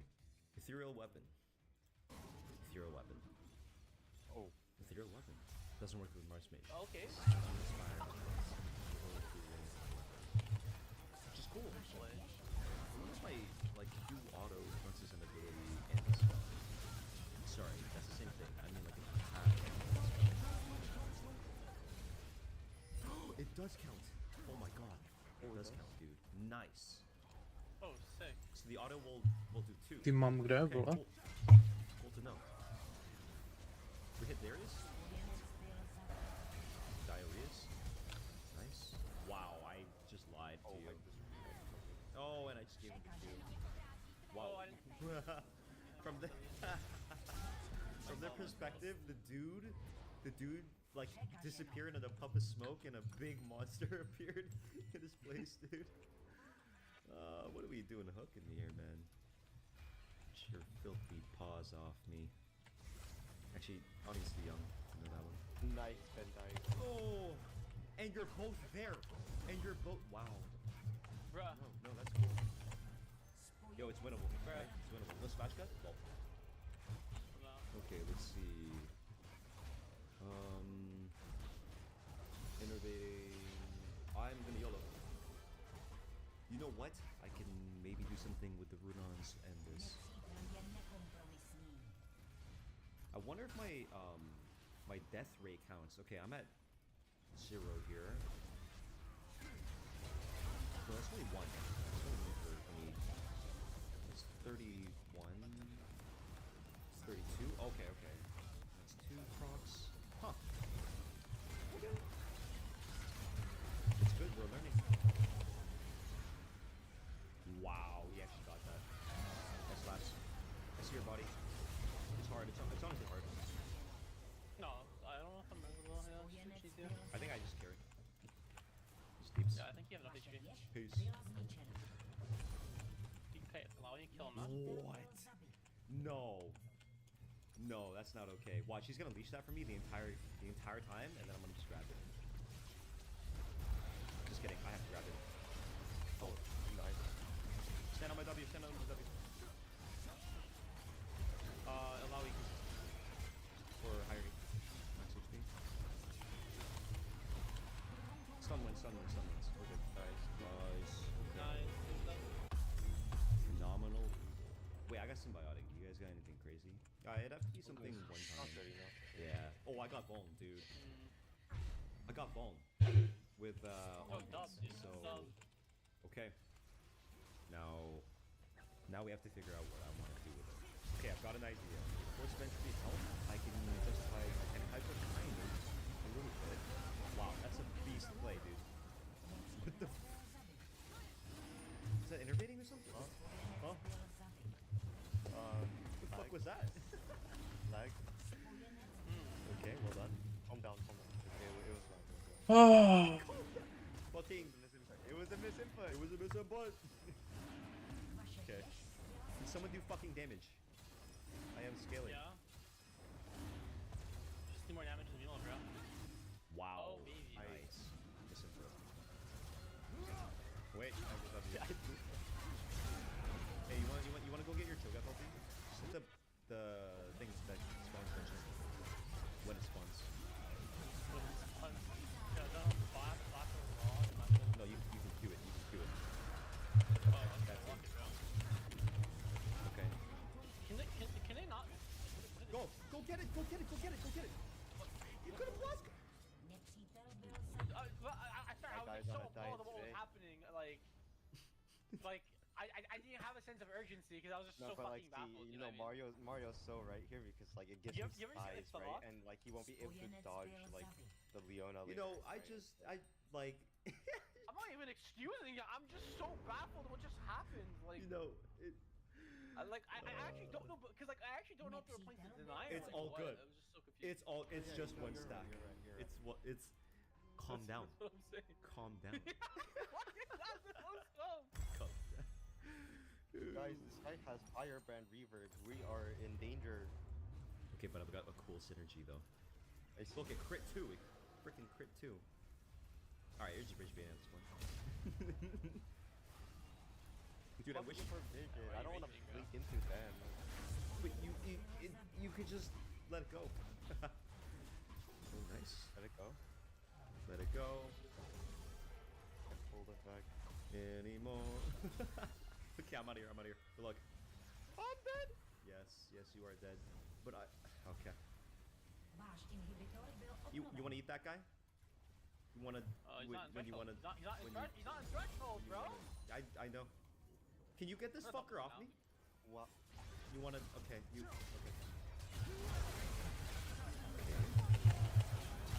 Double tap. Wait. Dude, this is coming together, man. Wait, what the fuck? That's so cool. Actually, so cool. Oh, wait, do my ball crits count? I mean, either way, it's gonna be a lot of on hits, eh? And they're all crits. You guys can feel the creative juices flowing, right? Okay, thank you very much. Because it would be an infinite loop. A ball crit would cause an on hit, which would cause another Titanic, right? Which crits as well.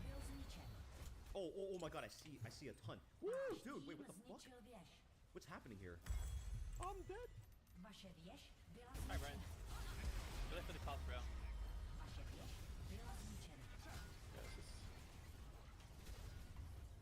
Kind of gross damage. She's flashing over. Care. I lied to you. Oh, he has In flash. your dreams, bro. I had flashy, now I have summoners trying like revolutions. Like I just have ultis twice in a row. It's so funny.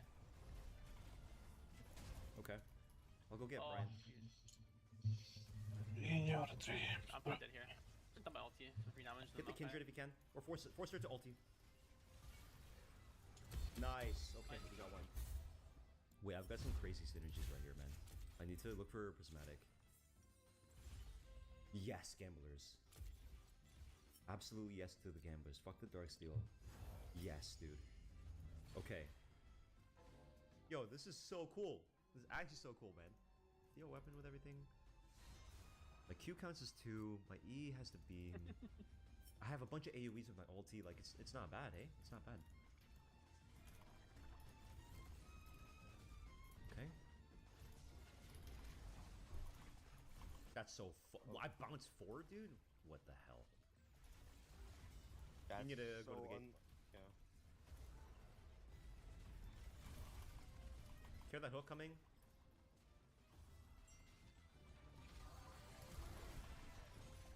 I got W on you. You're good.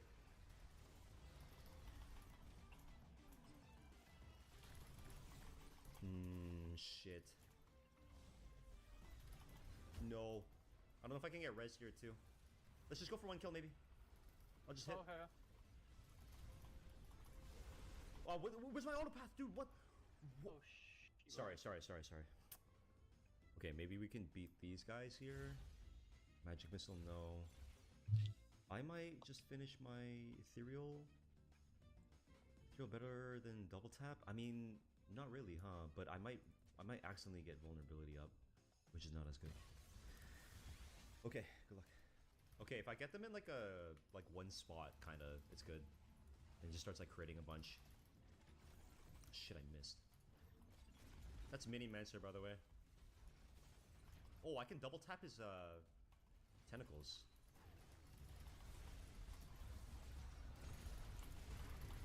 Nice, dude. Oh my god.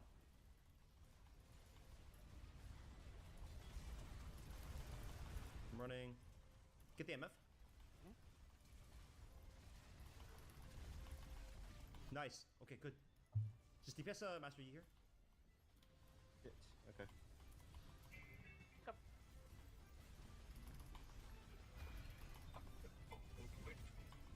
Nice, okay. Oh. We can stun and kill whoever. Oh, I did not stun. I'm gonna fucking get out of here, man. Holy shit. Okay, we got herbs and we cashed out. Big ups. Big ups. Oh my god. Holy nice shit. kiting, bro. Nice kiting. Okay, good. Yo, this is sick. I did 2300.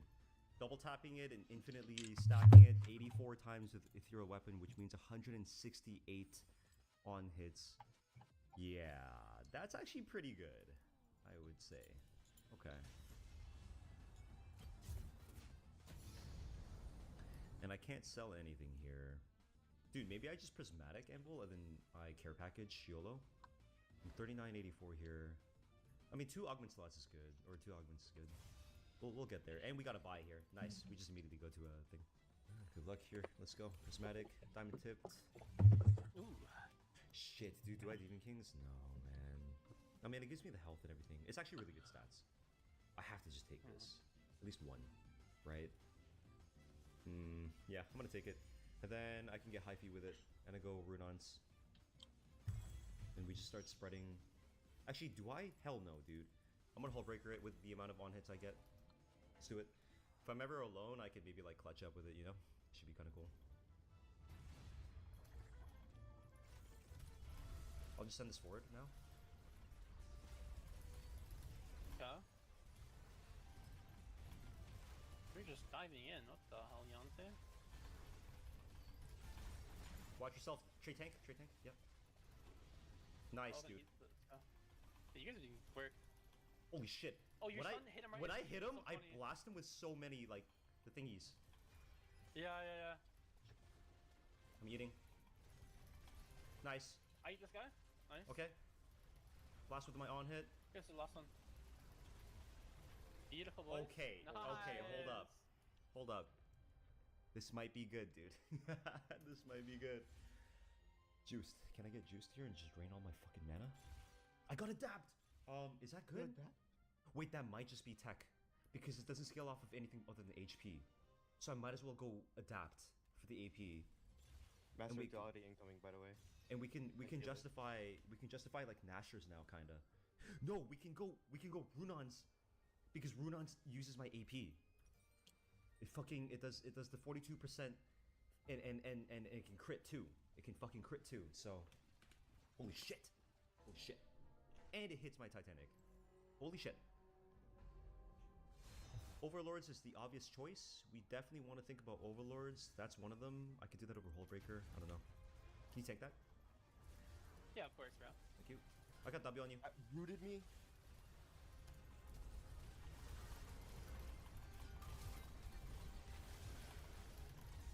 I'm out. I'm gonna go play for Brian, kind of. Just keep Fucking A, no damage. I do tiny little bits. This guy just tanky, dude? I think ignore the knockback. Wait, no. Just go for this guy. The theory is working. Theory is good. Let's go. You just ate nothing. Nice, boys. I was yelling. I didn't have a bite. I have a bite now, though. Nice. I think the lock. Lock ulted. Oh, shit. Blue lock. Got him. Hey. Look at the W down. Dude, I have no fucking mana. Okay, it's actually better if I hit the Maokai so I can splash to the dude, maybe. Nice. Remember, in the worst case, I am here with you, buddy. I am auto-attacking a million times. Okay. Stay in the middle. Oh, no. You have him? Oh my god, no way. I am, and then flashed away. Did that. Fucking way, dude. We're so cheeky. I win those. Okay, some of these teams don't really play for the Runon's angle, huh? Like the Master Yi will come forward, so I would have liked that idea, but YOLO. Puppeteer, maybe I triple stack. Dude, I'm actually gonna be such a griefer. I'm gonna go again looking for Reaper's Toll. Okay, I'm good. All right, we win. Nice. Oh shit, that's a lot of taps. All right, Voln is at 9,700. Here we are.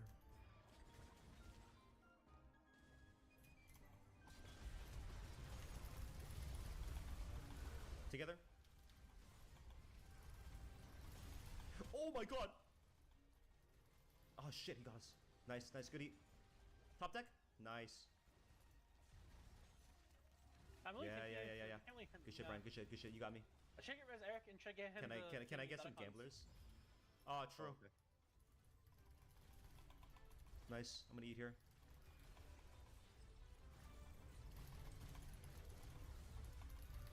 That's so funny, dude. Oh, wait, I did it a little bit much.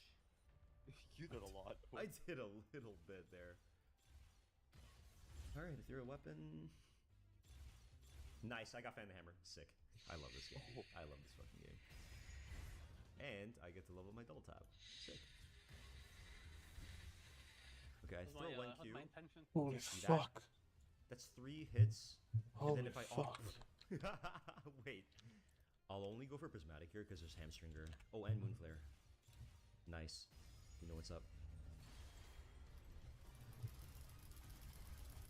Wait. Hold on. Move away real quick. This is kind of like the Oriana. Look at this shit. I could just keep queuing. Oh. I just keep queuing and then I keep... Dude, the numbers on my screen are a little bit nuts. Oh, that looks so cool. Okay, let's get some crit here. Nice, I finished my crit. Okay, cool. The Titanic Hydra just looks so sick, man. I like that it's like it's kind of like a software engineer, you know, tagging like a little thing just to demonstrate. Just to see if something's working. Hit my Titanic. I'll just kill this guy. Oh my god, I gave him the fucking fire hose. You zapped him, dude. Yep. I'm stunned here. Oh my god. Yo, now they're blood like paper dolls, bro. What is this? What the fuck? My guy. Dude, what the hell? That's just Reaper's Toll there, man. Like super instinct, bro. Super instinct. Plus Ultra Mach 11, bro. Alright, I got fallen over the Fan the Hammer, actually. Just so I'm not cheating, I'm actually going to sell the Reaper's Toll. I want them to hear me say this. I don't want to cheat. I will sell it. I will buy something else. I will buy literally any of these. Like Hamstringer. Actually, just kidding. I'll finally do the Runons. Maybe I can do some cool spread. Worst case, we just die and we sell, you know? It should be fine. Nah, I can't lose. Yeah, I want to hit the masses here, dude. If I hit the masses, it's good. That way I can Runons. Oh. Brian is so fast, bro.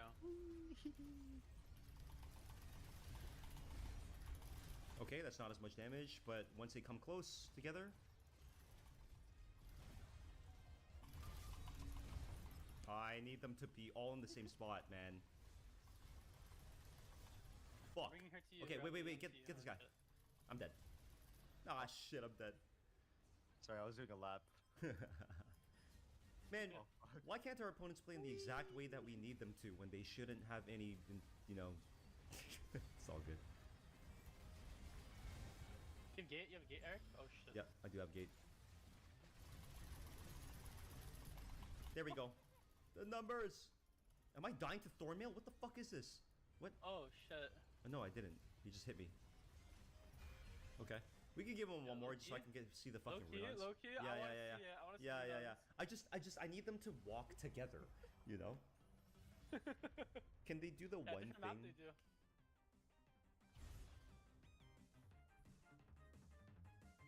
Surely. Maybe I just want my 80.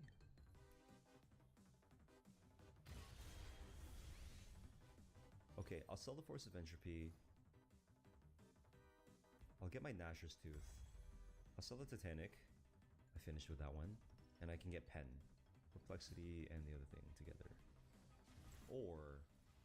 Everyone's yelling it, dude. I'm gonna build it for the first time in my fucking life, dude. Let's go. Let's go. I can hear them. I can hear the music. It's the Bork! The Bork! The Bork with no pen. Current. Right. Wow. For ranged characters, it's 5% current. And they're like, oh, you killed them so quickly. What happens when they hit 50% and they have healing and literally anything in arena? Like this, Yona. Let me just like be a wall. Although, like, what just happened? Okay. Wow. So good. Blade of Ruin King, so good. Yeah, when you tap them 30 million times, 11k is pretty good. 9.5k from the Gnasher's Tooth, dude. Let's fucking go, dude. Let's fucking go. 9.5k and 13k. Wait, 13k in the end? Dub, dude. 20 instances of on hit per second. The Blade of Ruin King special, bro. We justified the pick. Let's fucking go. Can you believe it, dude? That's the real appeal of this video. Finally built this god-awful fucking item. Let's go, dude. Into 20k HP, no resistances. W. GG. I hope you guys enjoyed that. I hope you did. Turns out if you hit, well, you know, like I said, like 20 times a second, things are pretty good. You know, fan the hammer, double tap, all that stuff. You know, it's pretty nasty. It's actually pretty nasty. All right, thanks for watching. Like and subscribe. Extra content. And just be nice. Like and subscribe.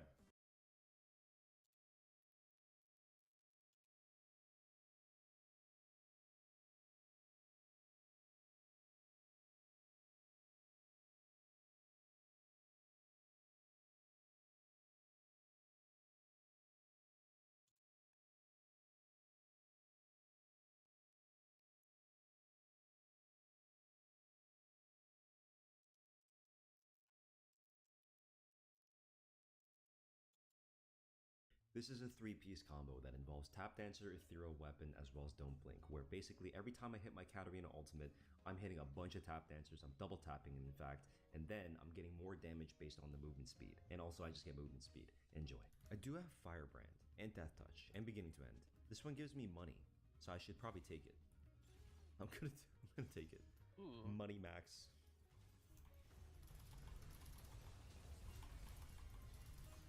Nice, I got 55. What the? Trying to get to the plot. You get bit. Oh, one of them griefed. Oh, if one just went to hell. Yeah, he's so fast. Only one. Wait, auto this. Oh, so good. We got our one. There's gotta be like a study on this or something. Oh, I got gamblers. Lol. Alright. Well, you know me. The gamblers with the thing. I just lost my first strike. Oh, you can. Oh, bumps me as that happens. Oh, I'm healing. I'm coming. Okay. Oh. Oh my god. Nice.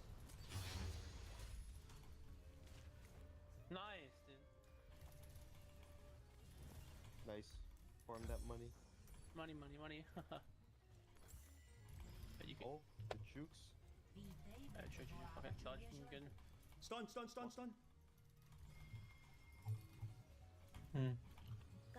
Okay, one kill and plant.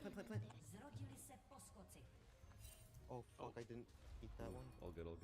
Yeah, we came close. Ultimate unstoppable. Yeah, I'm taking that. Yeah, okay, alright. That's pretty good. Not be able to get CC'd. Yeah. Grievous is good though. Holy Grievous Biss, yeah. Get him, boys. Alright. Oh my god. Is he too good or what, How man? is it sexy, bro? That's so sexy. Oh shit. I'm getting my ulti back. 3 seconds. Yeah, I've got it up in a second. Oh shit. What the fuck? A collie just flashed after me across the map. Oh, swing around just in case. Why?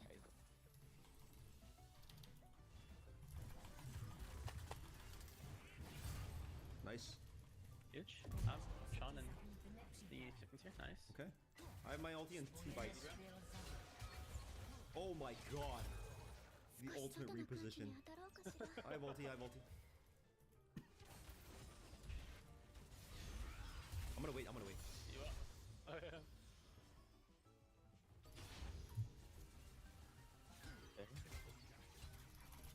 You hear that? Yeah. Did you hear that, bro? Exactly 1500. Exactly 1500. Oh, it was a decimal point. Okay, it's all good. I re-stress rolled. Puppeteer? That's Twilights.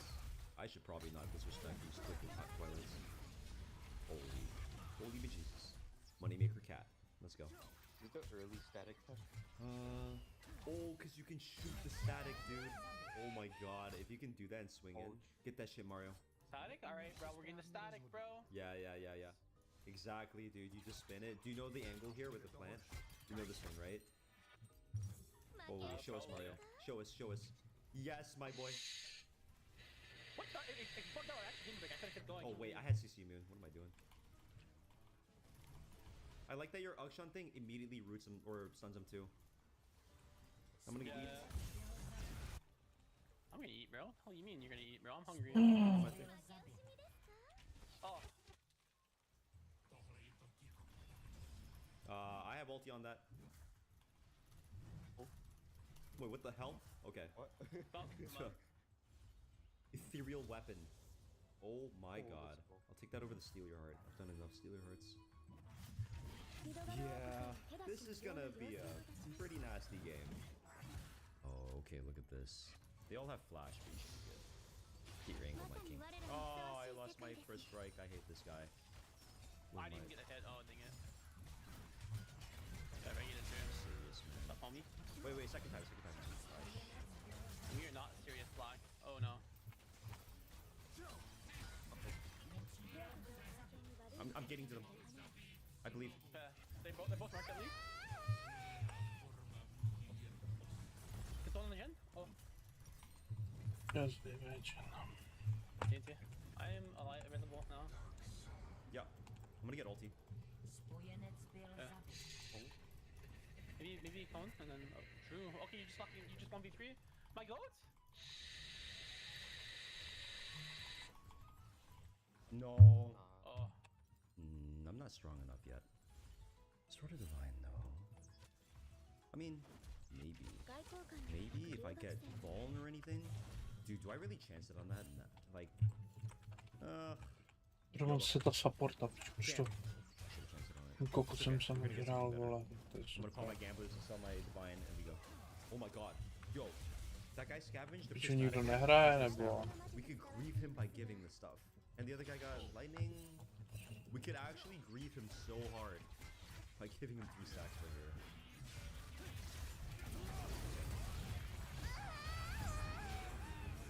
I just went right away. Alright, bad. Oh, that sucks. Took the... Oh my god. No, that's so sad.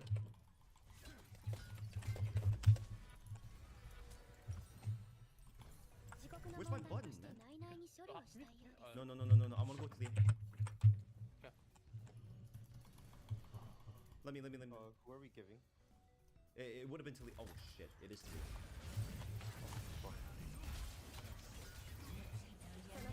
You try to let them res then? Yeah. We have to win, but let them get the 3 stacks. In a way. They're not resing. Just say no. Yo, I don't know how to like I'm like standing on them trying to tell them like yo go raise your boy. They're not. Yeah. They're sweaties. They know. Yeah. They're doing it on purpose, huh? Smart. I also got tap dancer. Holy shit. Holy actual shit. This is crazy. I'm gonna sell my beginning to end probably. I hope that I don't get the ultimate unstoppable level. I need to get ethereal levels. Reaper's Toll? Yep, okay. Even though I'm triple tapping, if I do hit one guy, it kills. So I can solo something. Actually, you know what? I'm gonna super greed, dude. I'm gonna sell my ultimate and stuff. I'm gonna be that guy. Just to guarantee I get the limits.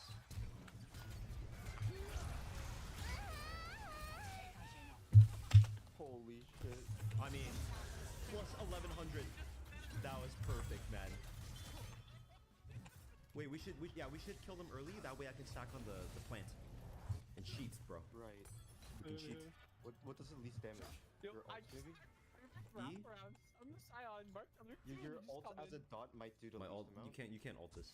Hey, I just wanted to say I really appreciate people who are good problem solvers. Good stuff. Please leave a like. Thank you very much. Nice. Okay, good. You know what? I actually am just gonna split us. Also, we always get the buy, man. It is insane. It is actually insane. What the hell is that? My tap dancer.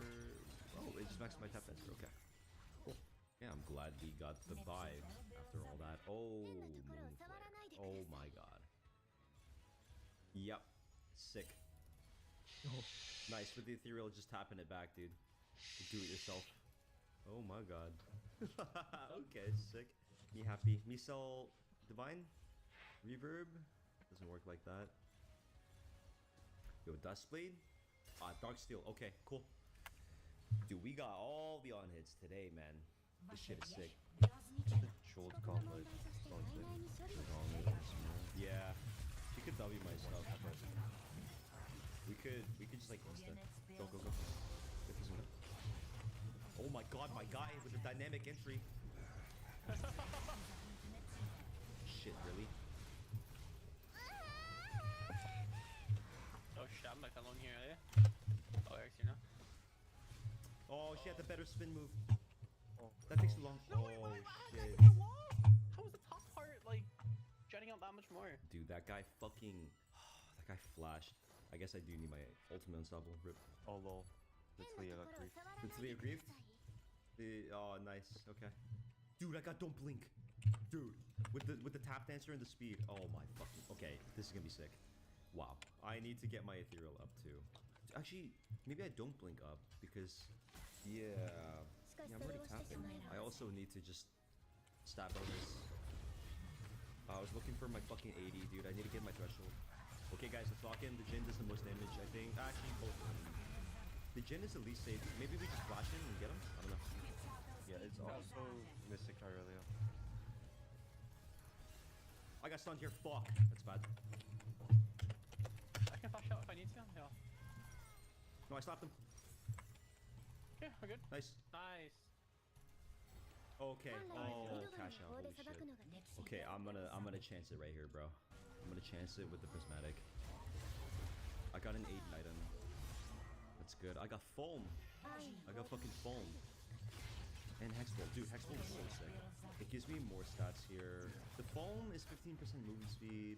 If I get literally any autocast, and also the Hexball, it stacks a ton, and it gets the extra on hit, like, wow, and even decap is good, but dude, that's a tough choice. I'm gonna go with the Hexball. Alright, I got blue form. Dub. Okay, we're good. Kiana's basically true damage. Yeah? Shit, okay. I'll delete him. If I can hit him solo, it's good. We can delete him. 184, wait. Oh, 26, he chose a 26. Up there, no, oh shit.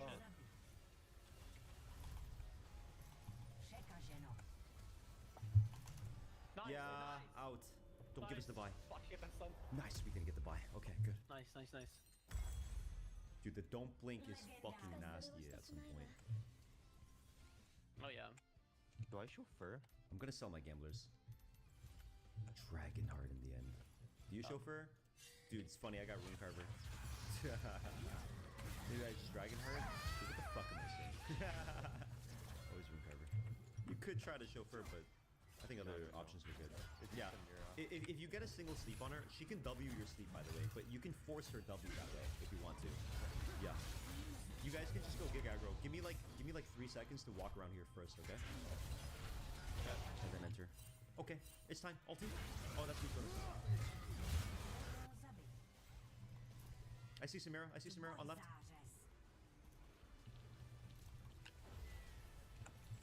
Oh man. Oh, we're riding. Let's give it them all. Oh my god. Nice, dude. No, that damage is too much. The percent is too much. That's good. Holy shit. Okay, Darksteel's doing work, Reaper's doing work, Twilight's on the blue form. There are so many ways we can cap off. I'll just do some stat angles. Who cares? No one fucking cares. The fuck? Wait, he's a 126. Yeah. He chose a 26. I thought I was looking at it wrong. I'm waiting. You need to push it a little forward in case of pharmacologies. That guy's waiting in this bush here. He's pharmacologing over. I'm dodging it. Stay right here. Yeah. Beautifully done, bro. Easy peasy. Oh my god. I'm gonna run laps. Nice. How many can I get? How many can I get? Nope. Dude, he thought he was fucking smart with it, dude. GG. Wow, cool build, man. Fucking cool build. I was clean. hey, this video was too short, so you know what I'm gonna do for you, because you haven't finished eating and you're probably scrolling sidebar. Oh, what do I watch now while I eat? Because you can't take a bite without actually watching something, right? I've got some extra for you. Enjoy this. I like played all my spells like so poorly at the first half. Oh, nice, Eric. No one needs to know. Don't worry. Dude, true. With the power of editing, they won't know. Yeah, it's so wonderful. And I can just bump him when he flashes. Peace. Yeah. Stupid idiot. Can you even this boy, man? Let's go. Yeah. I want to bomb him to death, dude, for what he did. Dude, it is so nice that people in like public lobbies just say this now and do this now. It is just so nice, dude. Yeah. The social contract always wins in the end. Always hit the blue button, you fucking psychopaths. Nice, dude. Yo, dog. It's actually insane, dude. It's so good for content when people are normal. I love it, dude. Dude, you know what's crazy? Some people be like, oh, I don't like it when everyone high rolls. Oh my god, your lobster's too butter and steak is so sexy? Dude, that's crazy, dude. Wow, strong nemesis and strong builds. Oh, Dude, wow. whoa! Content, dude? A creator favors practices that would benefit them instead of having to search for 3 years. I'm glad everyone. Say that because We should probably cut this. We should cut this out. We can't complain in the first 2 minutes, so just start it here. Yeah. We need to sign on the new ones before we unload the shite. Yeah, humans? Nah, we're not humans. We're on the screen. You are a disembodied voice. Why are my NPCs talking to me? Why are they making me? Your feelings are inconvenient to my viewing experience. My free. Shit, we shouldn't include this shit. I just go right back to it, dude. I could not. I will never work this sector ever again in my life, dude. I will never. Before that round, just play it. Just play it. Just play it. At that point, yeah, and include and leave this in too. Who cares? You know what I mean? Leave this part too, where we discuss the meta game of what we should leave in the video. They're big boys and girls, right? Oh, I'm so tired. Shut up. All right, Mario, get in there. All right, I'm getting in there, bro. Oh, what the? I got blitz hook, like. Wow. That's not me, dog. This guy just stunned me for like 3 years. Oh fuck. It's all good, guys. Oh. Bump him. Yeah. He's flashing shit. Okay, I'm getting, bro. I'm out. Bring me one. Oh. Karamumu Q. Nice dodge, Mario. Nice dodge. He flashed. Oh, I was no, Mumu flashed for it. It's fine. It's like reading. Oh, sell it, pirate. Double stun. Dude, I like it's the 8th wonder of the world, dude. The Mario code. I love it. What? The difference is you can. Come in here. Oh, okay. Wait, you can support me with like mid-E. I didn't even know you could do that. Oh, I'm actually dead for you. Oh, so good, bro. 5 seconds on my Oath Soren. Do we need it? Oh, Good. Brian fixed my go mistakes. What do you mean mistakes? That was your mistake. You're coping. That was your mistake, Mario. Council vote. Yeah, council vote. I vote against him. Oh, you're out right. Dude. Go, Mario. You can do the E thing. Oh, not the one we want. But the one we deserve. Here be like, oh, thanks, homie. Can you give me a portal through? I'm trying to kidnap the rats. Oopsie. I don't know why I led with E like that. That was so bad. I'm depressed. Are you good? We're not all so bad. No, I'm not good. This one is like chunky me. Choosing retribution, I'll say.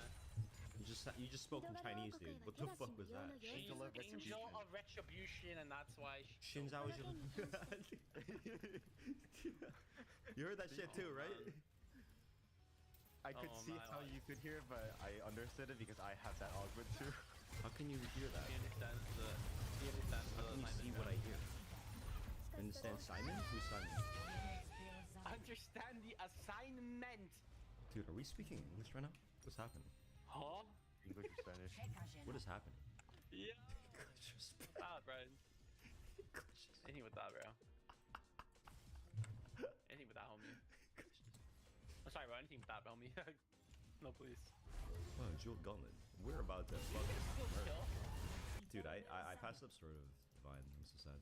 But I just stacked every percentage in the game though. Look, a Jewel Gauntlet, rice and chicken, and I'm about to throw a single Q and it's gonna blast your mata. Alright, you're gaming, bro. Did you know how like there's like a Snorlax on the road in some of those Pokemon games and it blocks your like movement? Yeah, it's like wake it up. Yeah, that's your mom. What?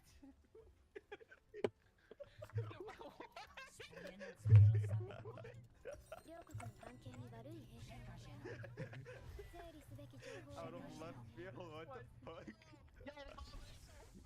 Get the fuck in there. Get the fuck in there. Get in there. Get in there. I can't even hear you. Get in there. Lower your voice. Lower your fucking voice, Mario. I shouldn't be laughing this hard, dude. Nice ult. Can you fucking heal me? I did. Yeah, Brian, talking shit. Well, I just eat this guy into the wall, and he just like, by the grace of Allah, just did not get fucking eaten into the You wall. were the whitest kid I've ever seen, dude. You do not get to say that shit, bro. What is this, dude? Omega LARPing, dude. Omega LARPing. Holy God. I'm gonna walk through the wall and just not get stuck, bro. Button backwards, you sound back to the reality, bro. Oh, there goes gravity. Throw this Q. Get shit on. They call me shit white boy. Oh, I thought I missed that Q. Let's see these percent on percent. Yeet, dude. Get your ass back here. Oh, true. Dude, I am out of mana. What the fuck, dude? You need some mana, sir.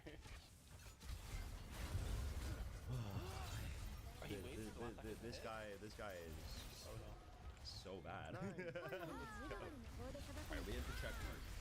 We got the guys that'll complain about all the complaining, unempathetic. And then we hit the Yolom the joke, the flaming, the build, the social contract comment. We'll hit them all. Leave that shit in. Editors leave that shit in. Which is you. So, let them hear it. I don't fucking care. I don't fucking care at this point. I need more mana. Maybe I'll hit a. Yo, you telling me? Fucking shit. Bless you. Oh, shit. You telling me, bro? You try to say that to me, dog? That's so funny. Hey, where am I aiming? Can we kill the Annie? Can you like spread your like flux on all of them, bro? I'm spreading them. You're Dude, dying, I am Mario. dead. Oh, I freaking noticed. Dude, Poppy players legitimately like. Oh my god, dude. Oh shit, I'm a Rise player though. I'm a Rise player. I can't say anything. Yeah. Damn, Rice player talking shit. That's crazy, bro. So see, that's the thing. You know what? It's like you can't ever suffer or struggle if someone like. There's a kid in Africa with like one arm and no food. So you know what? Anything you say and ever do, it's invalid. You know what I mean? You know what I mean? Against you, into the court of law. Right. And like in the Benin, it's just like what the fuck? Yeah, we also dodged the Evelyn cancer.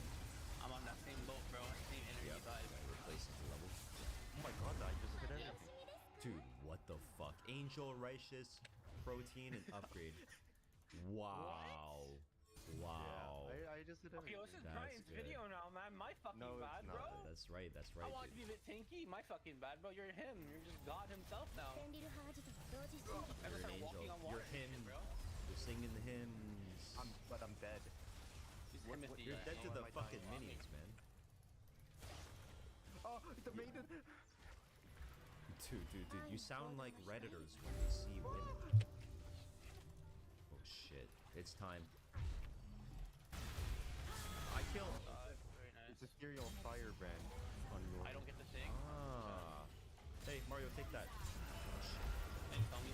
Oh, thanks, homie. I trolled. I'll just take this area. There's always a hell. Sorry. That's racist. Oh shit. You probably should have rezzed your boy. Oh. No, this is huge massacre. At least two people together, okay?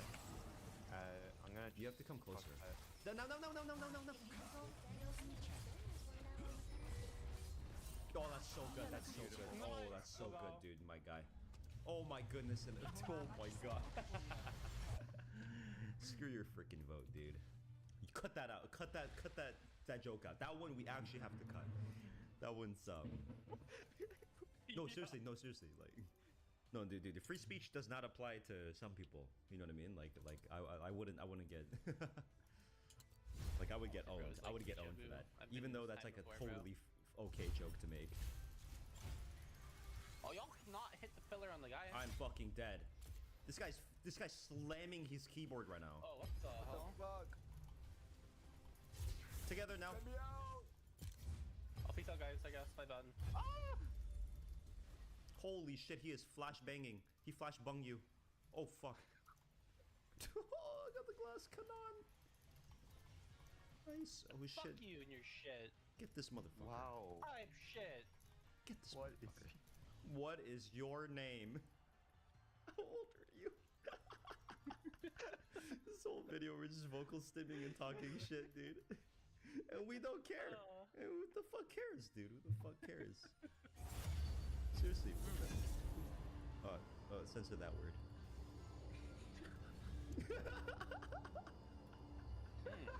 I care. I actually care.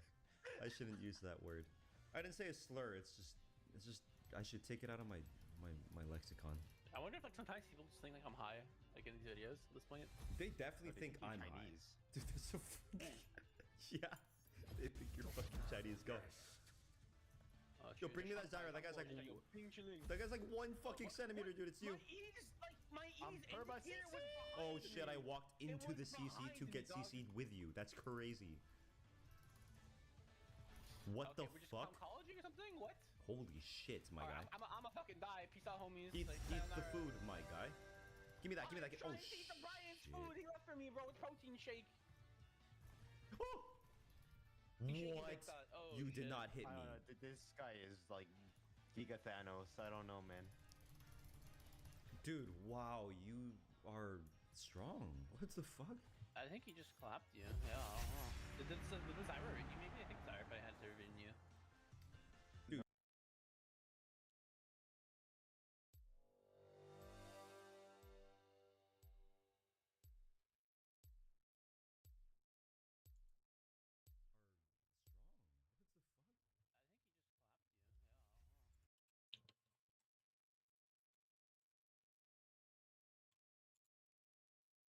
So Mr. Beast is obviously known as the most successful, popular YouTuber of all time.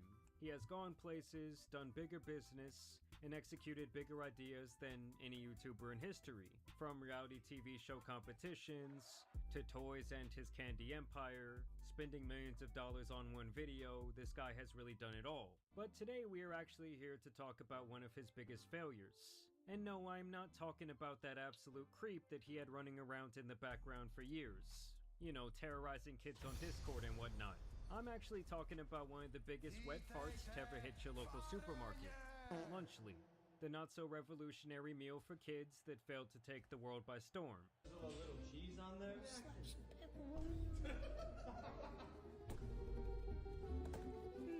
Real cheese in that piece, you know?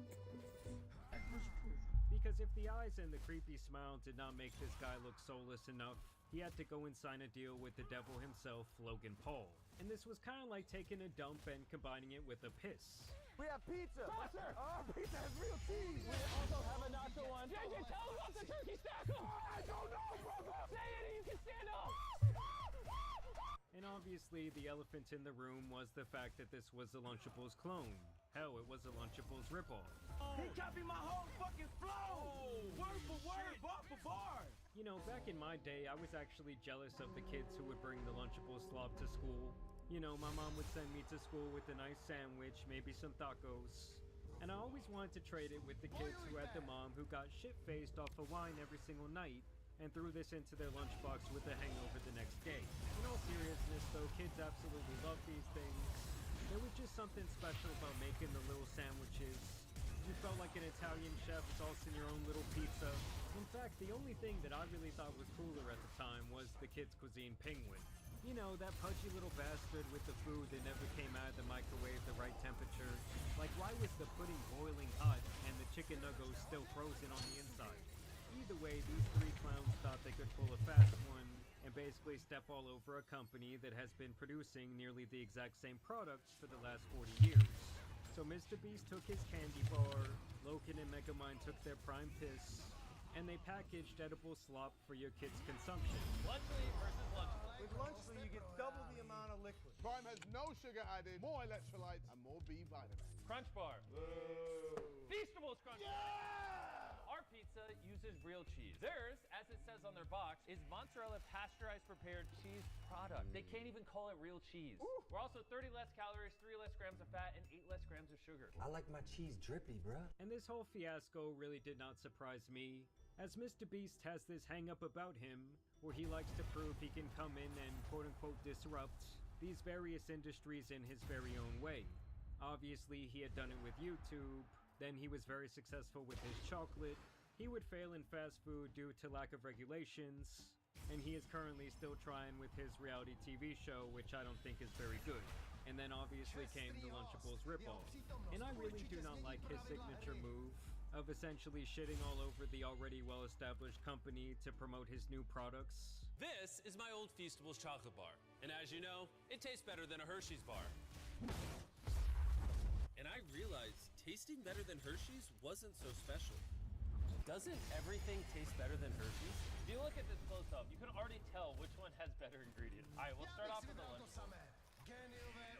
I'm sorry, that's trash. This is a Lunchly salsa right here. Look at the consistency, the texture. And this is Lunchables. Look, it's watery. How can you look at that? And this is also something that Loken does consistently with his prime beverages.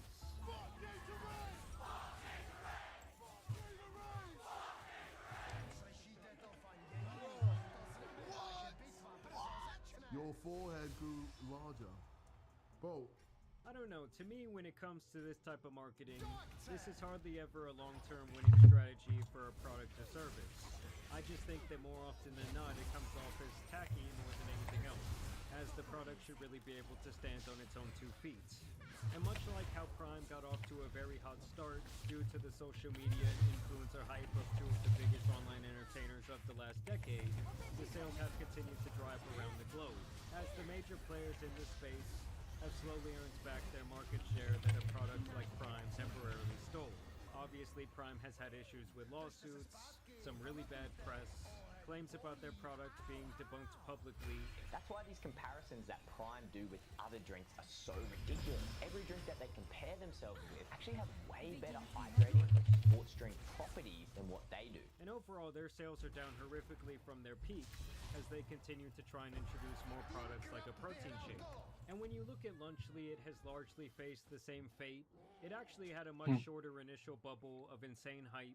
You know, all the kids begged their mommies to buy it for them, and then once that all died out, they were down extremely bad. I mean, right off the bat, they obviously bragged about the lack of preservatives in their product compared to Lunchables and other companies. But then infamously, when the product did launch, a lot of the Lunchlys out there contained mold. So these kids were going to school and opening up a goddamn biology project in their lunchbox. That's mold. This is not safe. Especially like kids that are so young, they may not know what mold looks like, so they might just eat it. Guys, I'm in Target, right? And I want to buy a box of Lunchables so that I can compare it with Lunchables in Singapore. This is still moldy. This one's moldy. This one's moldy. This one's moldy. This is really unhealthy. You should not eat mold. Yeah, like I like my cheese moldy, bro. Dude, the way I would have had my son eating that mold so I could send him to the hospital a la Mr. Krabs. Like I would have Mr. Beast paying me 1% of his YouTube ad revenue for the rest of time. On a serious note though, the world collectively felt like this product was rushed to the market, while Lunchly on the other hand attempted to blame the molds on the mishandling of their product from local vendors.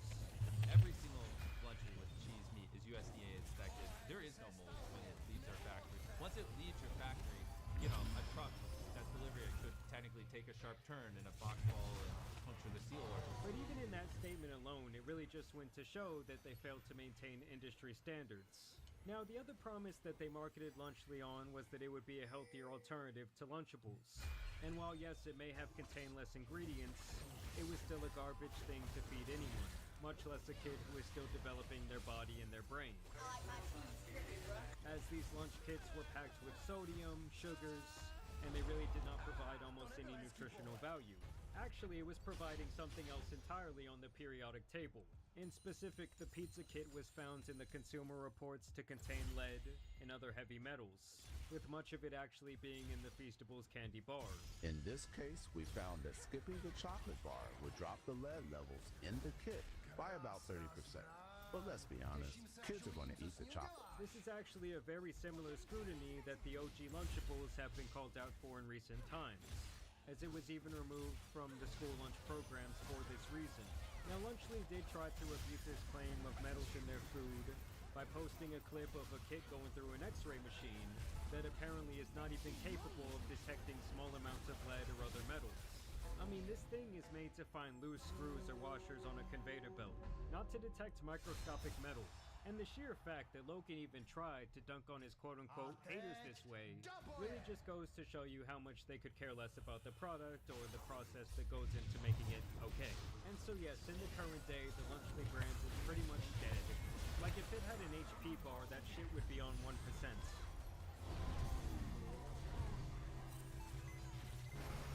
They have not posted in almost 2 years on their Facebook or Twitter. In fact, they only have 5 reviews, where one woman claims that she had mold in her son's Lunchly despite the expiration date being an entire month away, while another man claims to have found a leaf in his, and that the cheese was not even drippy. 3 inches, baby. Oh, wait for it. Wait. In fact, their last post online in general was all the way back earlier this year in January, when they would announce more slop, with a spicy nacho and a peanut butter and jelly variation. What do you think of the spice level? About 6 cents. Shut the fuck up. We're also dropping our brand new PB&J Dunkers. Both these flavors are available nationwide in Target. Go give them a try. And last year, they would actually come out with a barbecue chicken Lunchly. Oh, thank you so much. Chicken dippers, so I can dip them in the barbecue sauce. Oh yeah, it's the Beast exclusive fries. This is our best meal yet. Yep, that's a great meal. We've done it again. Cheers. Nothing quite like a dude flying on his private jet pushing absolute garbage on a bunch of kids. I promise you that this guy would never in a million years let his own daughter eat this shit growing up. But hey, that did not stop him from using his wife's pregnancy and even the delivery of their child to promote this product. And of course, we have our snacks and our energy drink, none other than the greatest meal in the world, Lunchly, of course. The cheese and cracker stack. Also the Fiesta Nachos, my personal favorite. And obviously most of the issues with Lunchly came down to the fact that it was mainly marketed to kids, who obviously have zero purchasing power. You're wrong! You're fucking poor! And that definitely showed in the market analysis, because after the initial hype surge, it was found that parents were not adding this to their weekly grocery shopping. I mean, really think about it, guys. Most of the time that you go to the grocery store, you get most of the same stuff all the time. So for this type of product to succeed, you have to have millions of people willing to purchase this every week for their kids. Because of this, Lunchly was found in clearance bins in sections everywhere. And while many Walmarts and Targets do still carry Lunchly, much of the shelf space has now been taken back over by Lunchables and other meal kits. Alright guys, so it's a couple of days after I've been making this video, and I just had to go out and get 2 Lunchlys. I had to go to several stores to find these. And so yes, I got the turkey stackums, and I got the little pizza. Obviously, I've never tried this shit. One thing I did notice right off the bat is that these were $5 a piece, which to me seemed kind of expensive. I mean, I know it's 2026, but you can get a lot of stuff with $5. Like, I could cook a nice fat pack of chicken thighs for that price. And damn, it's literally just this little tiny thing. All the weight really comes from this nasty-ass prime. Leave no crumbs. Oh, hell no. Dude, I'm sorry, but this shit is not worth $5 at all. And if you're sending your kids to school with this, you should be ashamed. So here it is. You know, I've had Lunchables, I would say, in the last couple years. These things are, like, tiny, even compared to, like, the little $1 or $2 Lunchables I'm pretty sure they still sell. My dog wants some. I wouldn't even feed this to her. I mean, it pretty much tastes like a Lunchable. I ain't really into it. See what's up with the prime.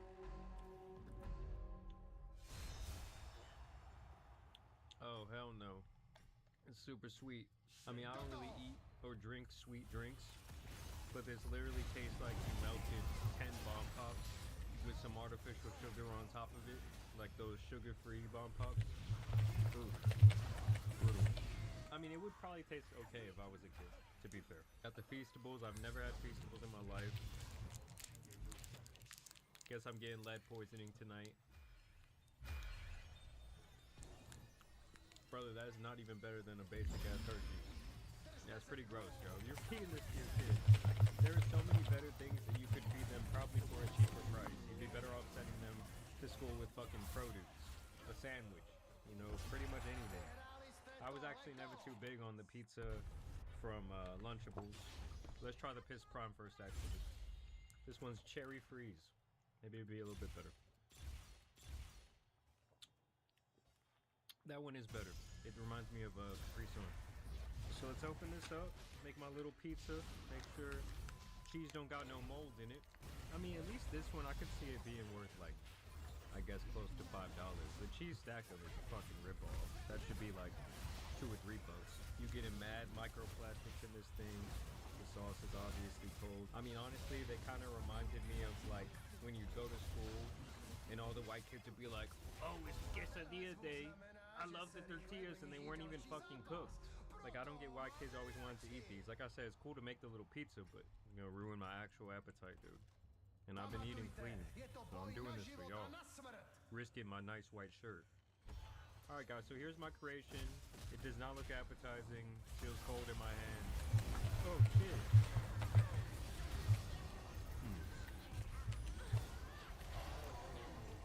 That's actually not bad.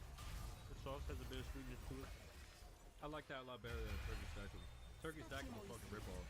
But is it worth $5? Fuck no. I mean, I'm pretty sure you can still go get like a $5 pizza from Little Caesars, which is objectively hilarious compared to this. Alright, I'm gonna put the slop away now. I did my taste test. I wasted my $10. So y'all are welcome.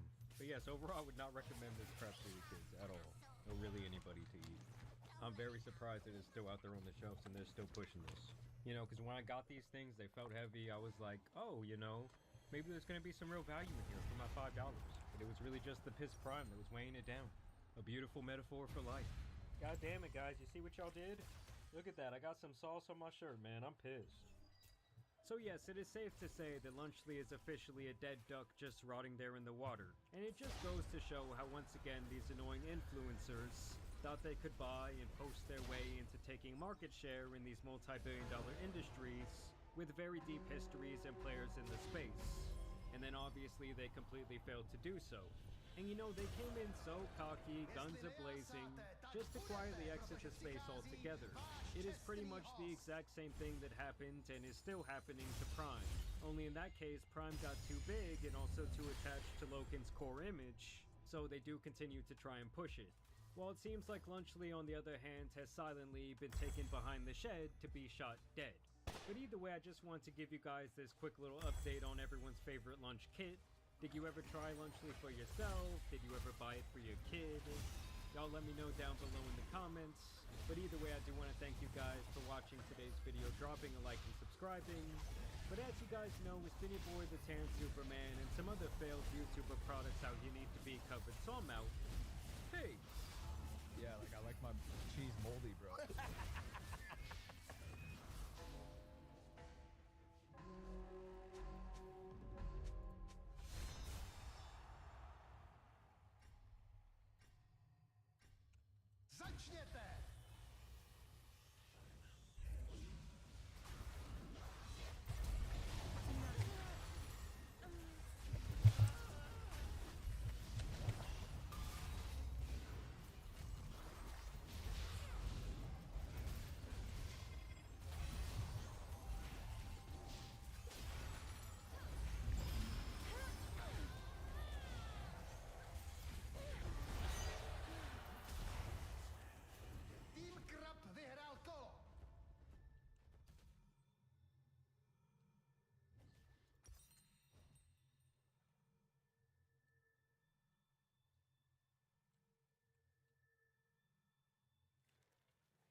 guys and gals, me Mudahar, and boy oh boy, ladies and gentlemen, I think it's time we stop using the old Discord. Now, I made a lot of these videos recently where I'm like, you should stop using Google search, and I give you an alternative. You should stop using Windows, I give you an alternative. But why am I talking about old Discord again, ladies and gentlemen? Well, as you all remember, a few months ago, Discord is one of those platforms that was pushing global age verification on everyone. Basically, in order to get access to a lot of the features you were used to, enjoying pretty much without ever really thinking about it, you would have to provide your driver's license, some facial estimation, whatever, right? Now, for a lot of people who prefer their anonymity, or in general, hey, listen, I don't want to give my shit out to a third-party company. The reality of it is that what I'm about to talk about in the next couple days, it makes this shit look like nothing. I'm looking at flock cameras, boys. You know, I've got a bunch near where I live right now that aren't even owned by Flock. I've just realized that there's so many other companies who are tracking your entire movement without a goddamn warrant. It's crazy shit. And I'm pretty sure we're paying for it with all of our tax money, too. But anyway, so 5 days ago, Discord comes out and talks about a whole of age assurance methods, right? So some of them involving Google Wallet, and some of them involving credit cards. Now, credit cards are totally fine. Simply because, like, at the end of the day, I think to get a credit card, you have to be 18 plus. So if a company does, like, a credit card check, generally speaking, that is not perfect, definitely not anonymous, but it's a lot better and safer than uploading your fucking ID, uploading your social insurance number, or whatever. So anyways, one of the biggest problems that kind of came out over here was the reality of a company that they worked with known as Encode. Now, they actually mentioned the name Encode over here. They're going to be testing ID scans and selfie methods with Encode, who, according to Discord, meets their strict requirement for on-device facial estimation. So your biometric data never leaves your phone. Now, this is actually quite important, right? So this is a new era of, like, verifying yourself. Instead of uploading your ID, what you're basically doing is taking a photo on your phone, and through a local model, I imagine, right, it does the actual processing on your device. There's a lot of programs that you can download on modern iPhones or Android devices that let you run local models on your system. And surprisingly, those local models can also analyze images. Are they perfect? No. But that's where these companies come in, who have special models that I guess are dedicated to better working in this specific field, right? So what happens when age assurance fails? If it fails, you can retry the ID scan anytime. You know what's funny about this too is that, remember, not literally just like last year, like October of 2023, so not that long ago, there was the push from Discord to invoke this crap as well. And it turns out that when it came to individuals in Australia who had to upload their IDs, impacts happened where like 70,000 users that had their government IDs exposed, where the vendor that they were using was basically requesting these for age-related appeals, right? So again, the people that were forced into this system, yeah, they're the ones that had their shit basically sold out for individuals on the dark web to go grab or do whatever. Now anyways, let's go back to what Discord is doing again with this bullshit, okay?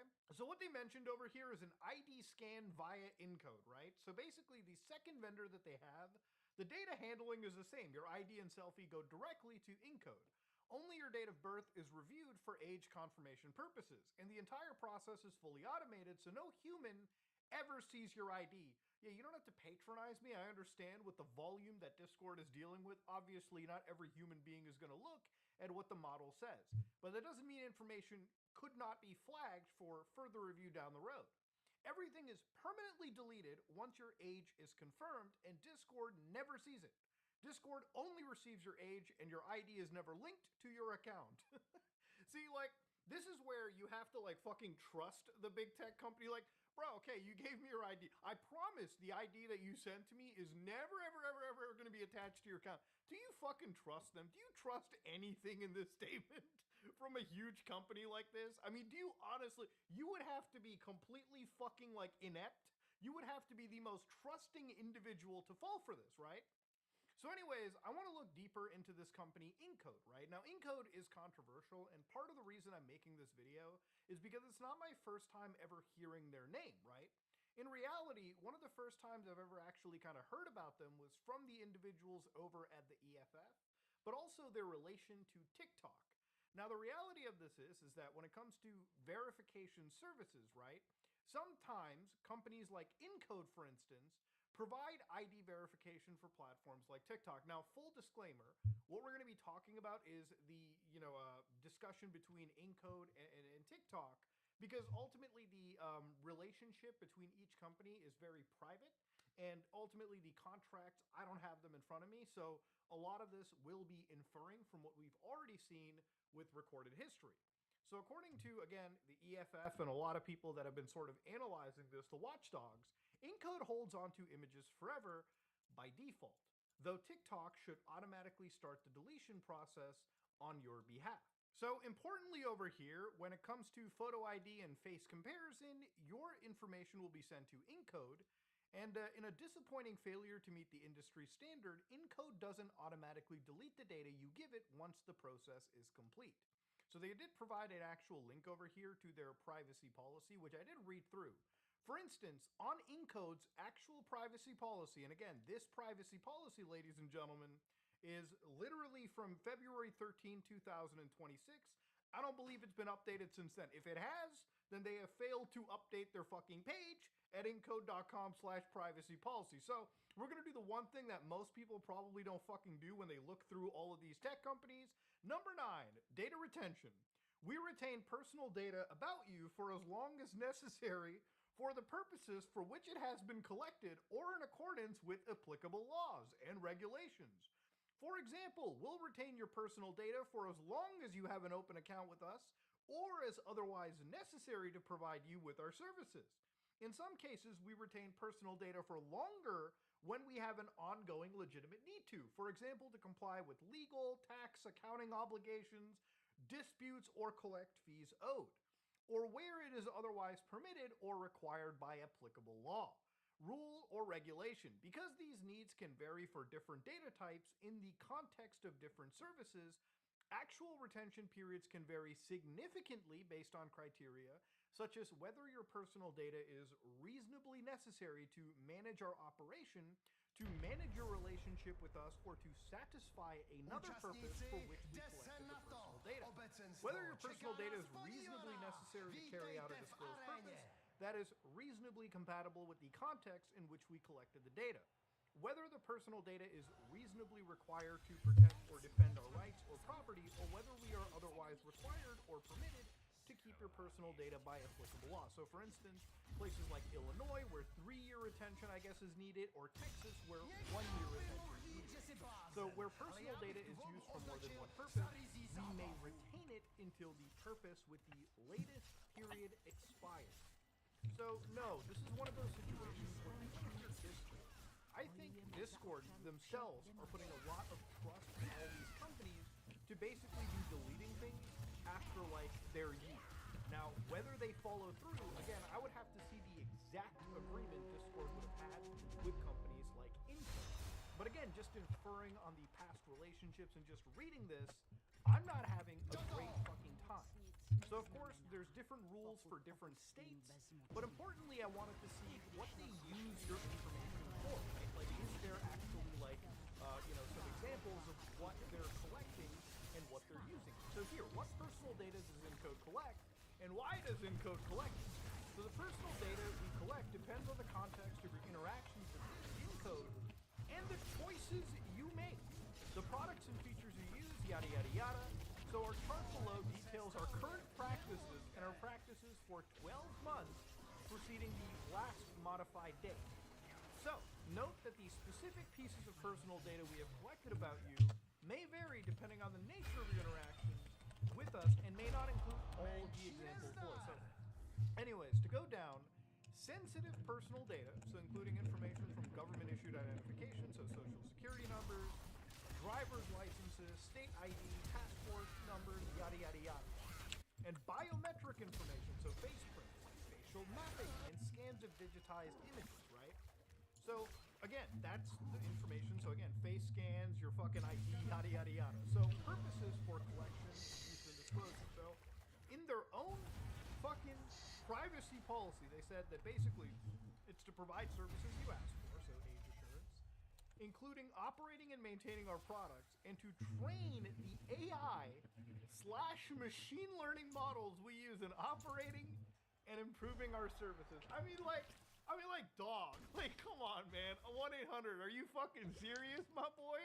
Like, really? You're telling me that I should feel okay sending my information to a company that blatantly just says, yeah, if you send us your driver's license, your SSN, your fucking passport, or your facial map, yeah, it could also be used to train the AI and machine learning models. Not only is the government that's supposed to be protecting my shit selling it to the highest bidder, but they're giving them carte blanche access to say, hey, listen, we're gonna make our services better entirely for free, all at the fucking cost of you giving up your information, basically by force.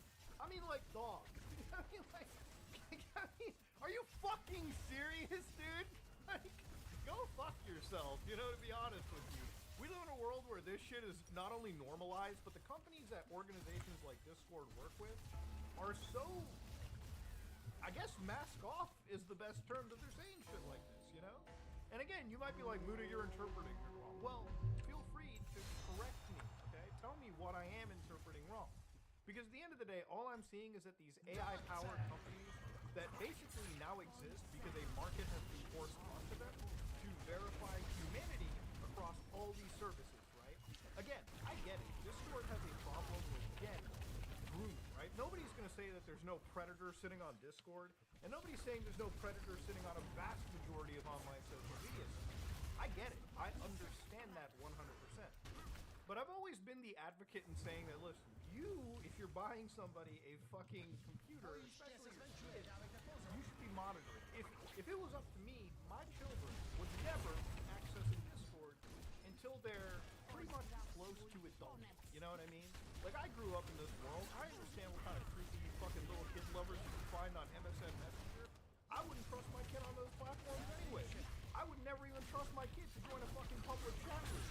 My parents were very much watching if I had ever joined a public chat room on MIRC back in the day, okay? I would say that the same situation applies on Discord, right? It's like you're gonna find tons of rumors on these social media platforms, especially where you have that intermixture of child and adult on public social media chat messages or chat forums.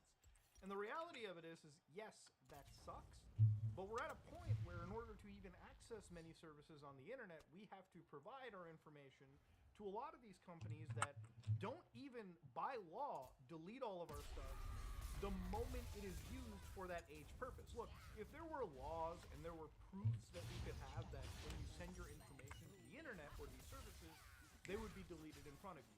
If that was the case, I would be a little bit more comfortable, but the reality of it is that even reading their own legal, fucking documents, they don't really have to get rid of your shit until, I guess, they are completely compelled to by laws that are not gracious enough for your safety.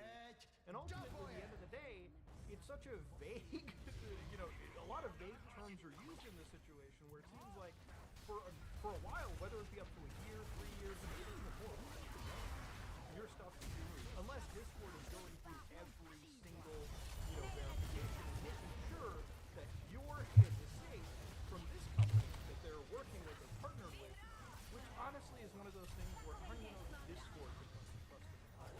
Again, it's such a convoluted mess that trying to have any basic trust on this is almost impossible. Now, you might be like, well, Muda, what option do we have? The reality of it is I'm not going to sit down Discord's throat and basically say, oh, it's entirely their fault. But I am going to say that Discord is definitely large enough to be able to combat this, be able to at least raise some awareness, or be able to at least offer some pushback to these governments. But I get it. I understand. When government agencies are on your ass and these are laws being pushed around, all Discord can effectively do is kind of comply in a way that maybe they think is the best for the user. At the end of the day, they're such a large platform that if they were effectively to say no to the rest of the world, that would be killing their business overnight. Remember, Discord operates business-wise in the by not complying with a certain country, you're risking your service getting cut off, you're risking massive fines that you may or may not be able to afford, and most importantly, you're risking, let's say for instance, you operate in Australia, if you don't want to comply with Australia, then all of your Australian Nitro users, you're not going to be able to facilitate with because the government's going to block that financial relationship.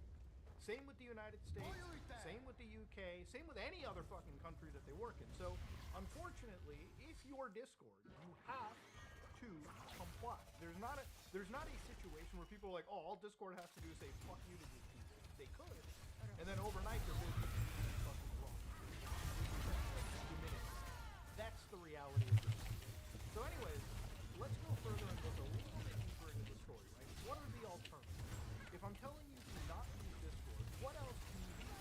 Now, a lot of people have brought up these programs like Flexer to me, for instance, and I've never personally used Flexer myself, but the idea of it is that these are self-hosted platforms, meaning that if you're somebody that actually wants to host your own shit instead of using their servers, you can basically host this process in a Docker container on some VPS server out there. Now, another fun fact here, I've actually hosted my own server. So here's a Stoat instance. For anybody that doesn't know what Stoat is actually one of these services that I was playing around with. That was effectively like a Discord alternative. And it's not a perfect solution. It's definitely not all the way there. But it allows you to host an instance of Stoat on your own server.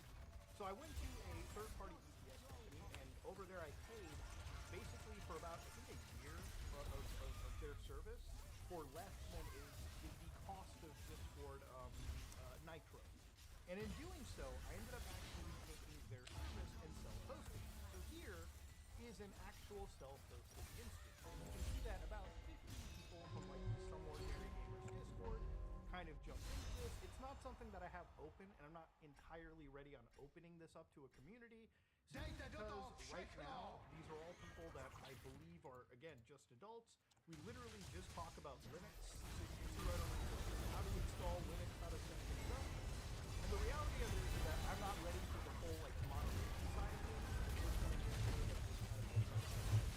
But mostly the reason why I have this is because I have a few friends that I use Discord with on a daily basis. Right? People that I play Counter-Strike online with, with Marathon, whatever, my closest friends. Right? People like Kyle, Maru, Jordan, so on and so forth. And instead of going onto Discord, and, by the time when we're forced to upload our shit to the server, none of us are comfortable with it.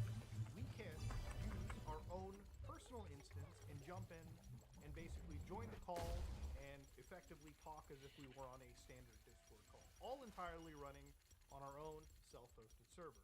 And of course, a lot of these features are coming soon, things like video calling, things like screen sharing, but as of now, this is outside the control.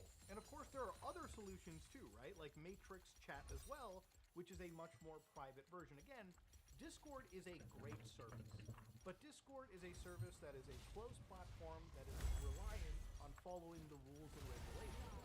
And the reality of it is, for a lot of us who just want the internet to be private, and for ourselves, I think we have to get back into the world of self-hosting. So Matrix, for instance, is one of those services where you can also self-host this yourself. You can get a free version, or again, you can run everything on your own service. And when you run everything on your own service, you basically have access to, again, something that is controlled by you. You could even run it on your own local computer, and really this kind of stuff doesn't take all that crazy amount of resources. Like, honestly, the Docker container in this should be pretty tiny. The only time it should ever actually be taking up resources if somebody's jumping into a call and making video chatting.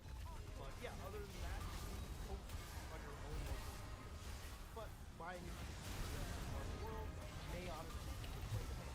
Especially if you want something outside of sending your information to places like Infos, for instance. Right? Look, at the end of the day, I don't trust all these companies that they're partnering with, okay? And in order to avoid it, I have to get used to self-hosting them.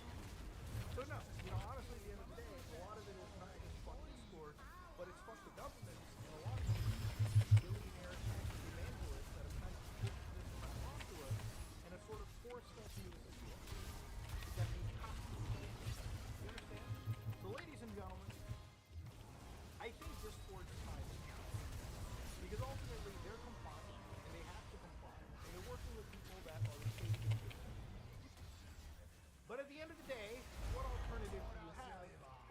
your own servers, right? That's really the play, man. I mean, it is what it is. I don't make these videos so I can just sit here and give you another doom and gloom thing like, oh no, this is a bad thing that's happening. Can we avoid it? No, dude, bad thing is happening. You can't avoid it, okay? Takes a little bit extra work. Hell, you know what? Consider it a fun weekend project to set up your own. Nobody likes Bill Gates anymore. Microsoft co-founder Bill Gates is now expressing regret for his association with Jeffrey Epstein. In fact, honestly, thinking Bill Gates is outright evil is kind of the norm now. Embattled Microsoft co-founder Bill Gates has undergone a stunning fall from grace. But if you're like me, you probably remember a time not that long ago where Bill Gates wasn't hated, but was actually one of the most loved people in the world. Bill and Melinda Gates continue to inspire us with their impatient optimism that together we can remake the world as it should be.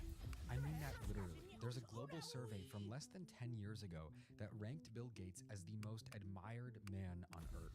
You're making such a huge difference, so I'm glad you're a billionaire.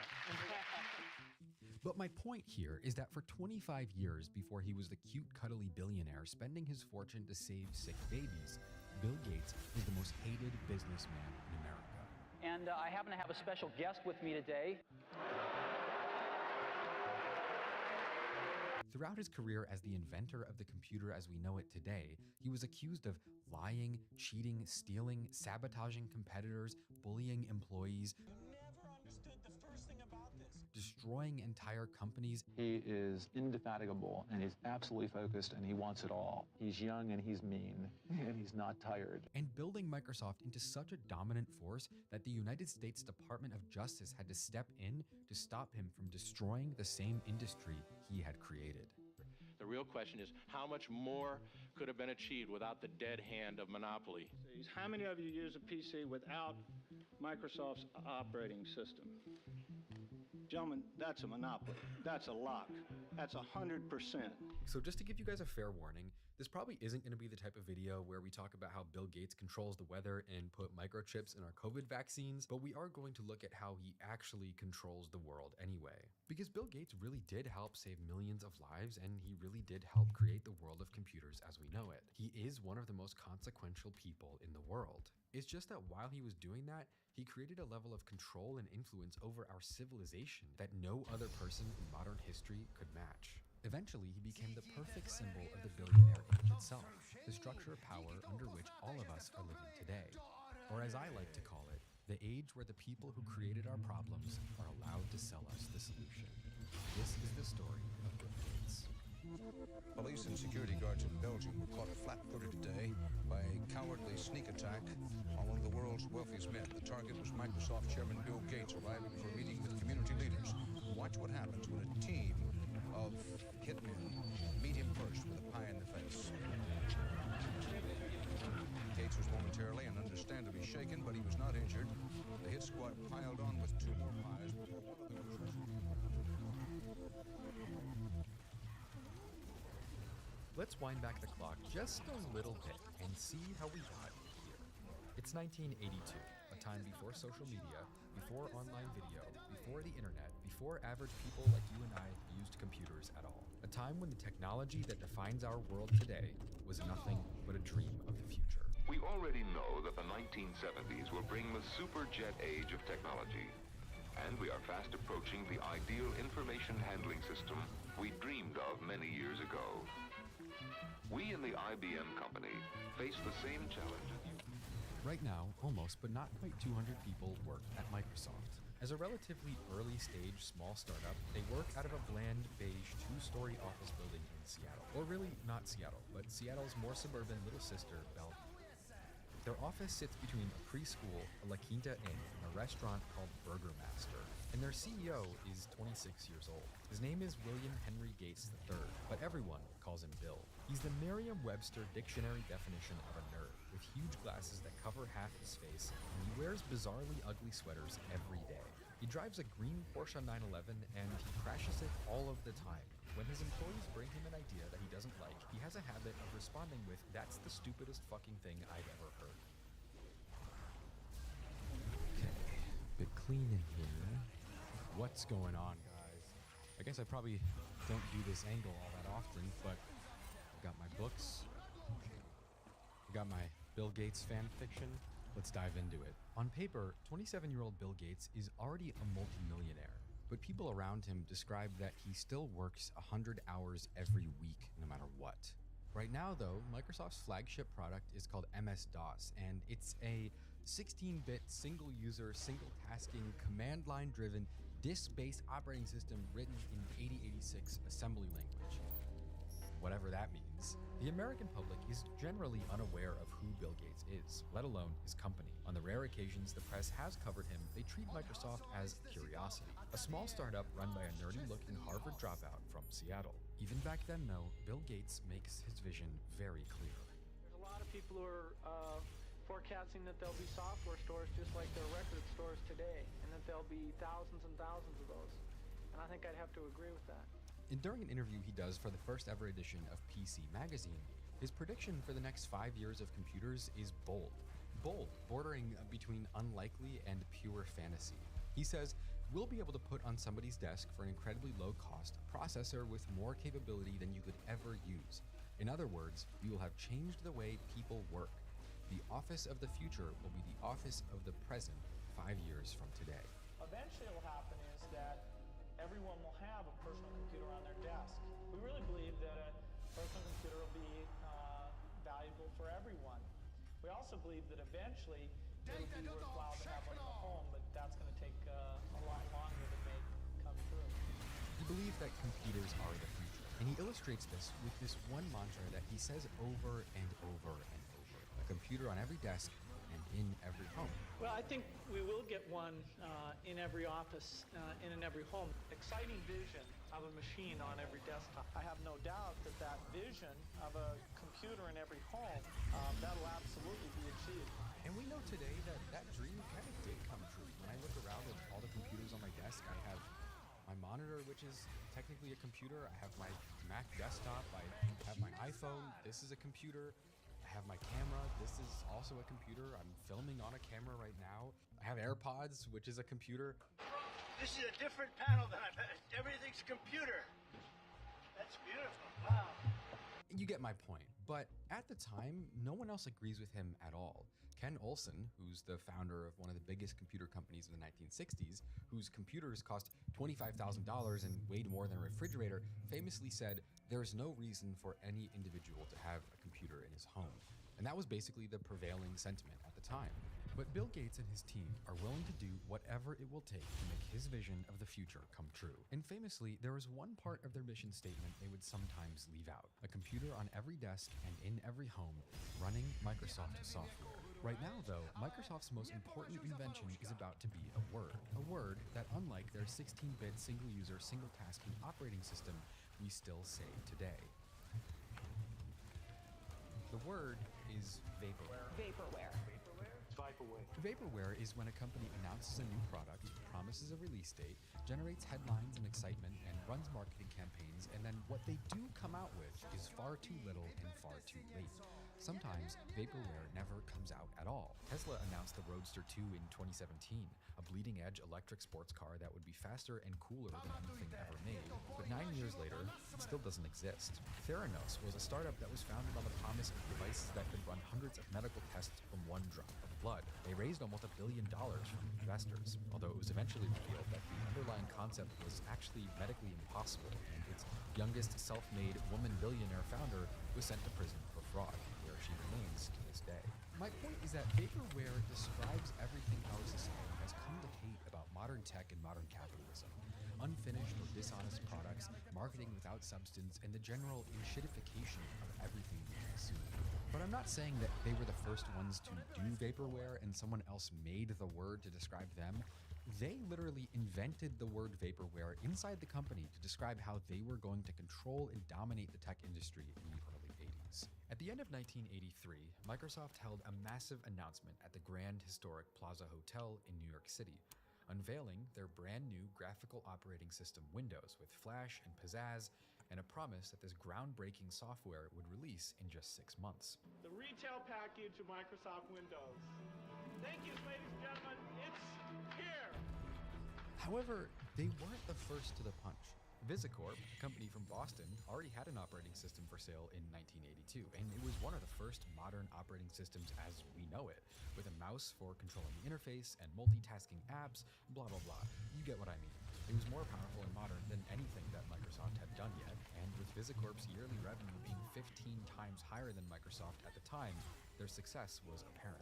When Windows was announced, though, with so many promises and such bombastic fanfare, enough PC manufacturers signed on to include Windows on their new machines that VisiCorp's sales declined massively. Meanwhile, when the spring of 1983 rolls around, Windows 1.0 is nowhere to be found. It won't actually be released for another 20 months, or more than 2 years after it was first announced.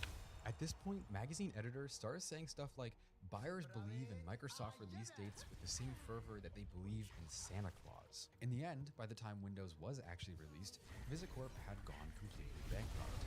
They weren't the only one either. The Windows release debacle killed a whole category of companies. GEM, Deskview, Software Arts, these were all pretty big software companies back in the day, and they were all destroyed by the announcement of Windows looking bigger and better than anything they had made. In reality, though, Microsoft had strangled their competitors to death with software that didn't even exist, and I mean that literally. During all the time when Windows was not out yet, when the rest of the industry stopped buying other programs in anticipation of what Microsoft might make, it turned out that Windows did not really exist. What they had announced in reality was a couple of screenshots that they had not even yet started making work. Calendar program that uses the graphical interface. We got a card file. We got a terminal program. But at least Microsoft Windows 1.0 was groundbreaking, right? Well, not really.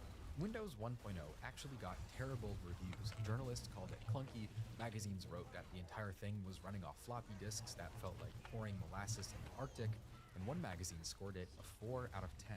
And ultimately, while their pre-orders were high with all the marketing they had done, Windows ended up selling less than 500,000 copies in the first 2 years. Even in the early days of personal computers, that was a flop.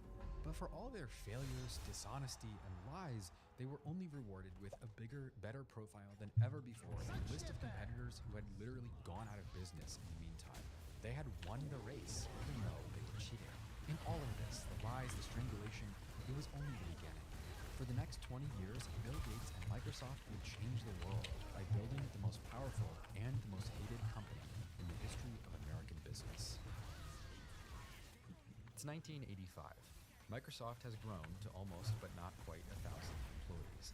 They outgrew their bland, beige, 2-story suburban office building, and by that I mean they expanded to occupy 4 more, all still on the same street, in between Burgermaster and La Quinta, and a strangely high number of dental clinics. Bill Gates is now 29 years old. He still wears odd sweaters and huge glasses and kind of looks like a kid. The media still seems to not entirely know what to make of him. In one profile for Fortune magazine, he's called the Rabid Rabbit, a gawky, bookish nerd who is intensely competitive and aloof and sarcastic. One interview described his fashion sense at work as pizza-stained t-shirts that make clients mistake him for the office boy. All the same, though, he's now worth around $100 million. We're expecting to do just over $100 million this year. Although when CNBC runs his first major TV interview, he proudly declares that he isn't in it for the money. I don't think anyone at the company is in it for the money. Creation of these programs is something you can sit down and see people enjoying and solving real problems. His profile has increased, no doubt, but the general public is still largely unaware or unable to understand why Bill Gates matters so much. At the same time, though, he just keeps telling the same story about what Microsoft is and what it's going to be. Famously, at one computer conference, one of his competitors says, "Bill works so much harder than us. He's going to succeed. We may as well just give in." Whether or not that was said to be funny or with a twinge of genuine fear, either way, people were starting to wonder just how far this kid will go to win. Still, though, Bill Gates is far from achieving his true goal of computers on every desk and in every home. But 3,000 miles east of their quiet, boring headquarters in suburban Seattle sits another boring headquarters in suburban New York, where IBM, International Business Machines, or as it's sometimes referred to, Big Blue, calls home. And Big Blue is a company that represents the status Bill Gates wants to achieve but doesn't yet have. For every one employee at Microsoft, IBM has 400,000 people work there. IBM computers run America's banks, airlines, the federal government, and NASA. They are the computer company. They make $30 billion every year, and they want to hire Microsoft, whose programmers wear t-shirts and sandals to work, to build them the operating system of the future. Bill Gates is 29, and he's being handed the keys to become the biggest software company in the world. It's the opportunity of a lifetime. It's just that by the time it's over, IBM, the most valuable computer company on Earth, will be dead in the water, and the world will never see Bill Gates himself the same way again. The press at the time called the partnership between Microsoft and IBM a wedding, so I'm gonna do that too. Here's how it went down. By the mid-80s, IBM, despite being a huge company, was struggling to keep their market share with PCs because they forgot to copyright their last operating system. So tons of companies like HP and Compaq were popping up with cheaper desktops that ran the same programs as IBM's more expensive computers. But IBM's plan to take the market and their throne back was simple.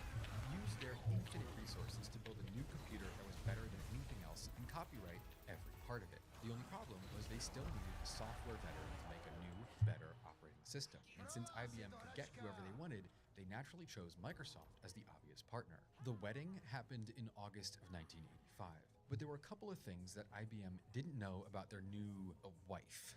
First of all was that obviously Microsoft already had Windows, their main operating system, but officially the Windows brand was actually set to be retired once OS2, the collaboration between IBM and Microsoft, was finally ready. MS-DOS is our single most profitable product. It'll be replaced by OS2, the next generation, over the next 2 or 3 years. You have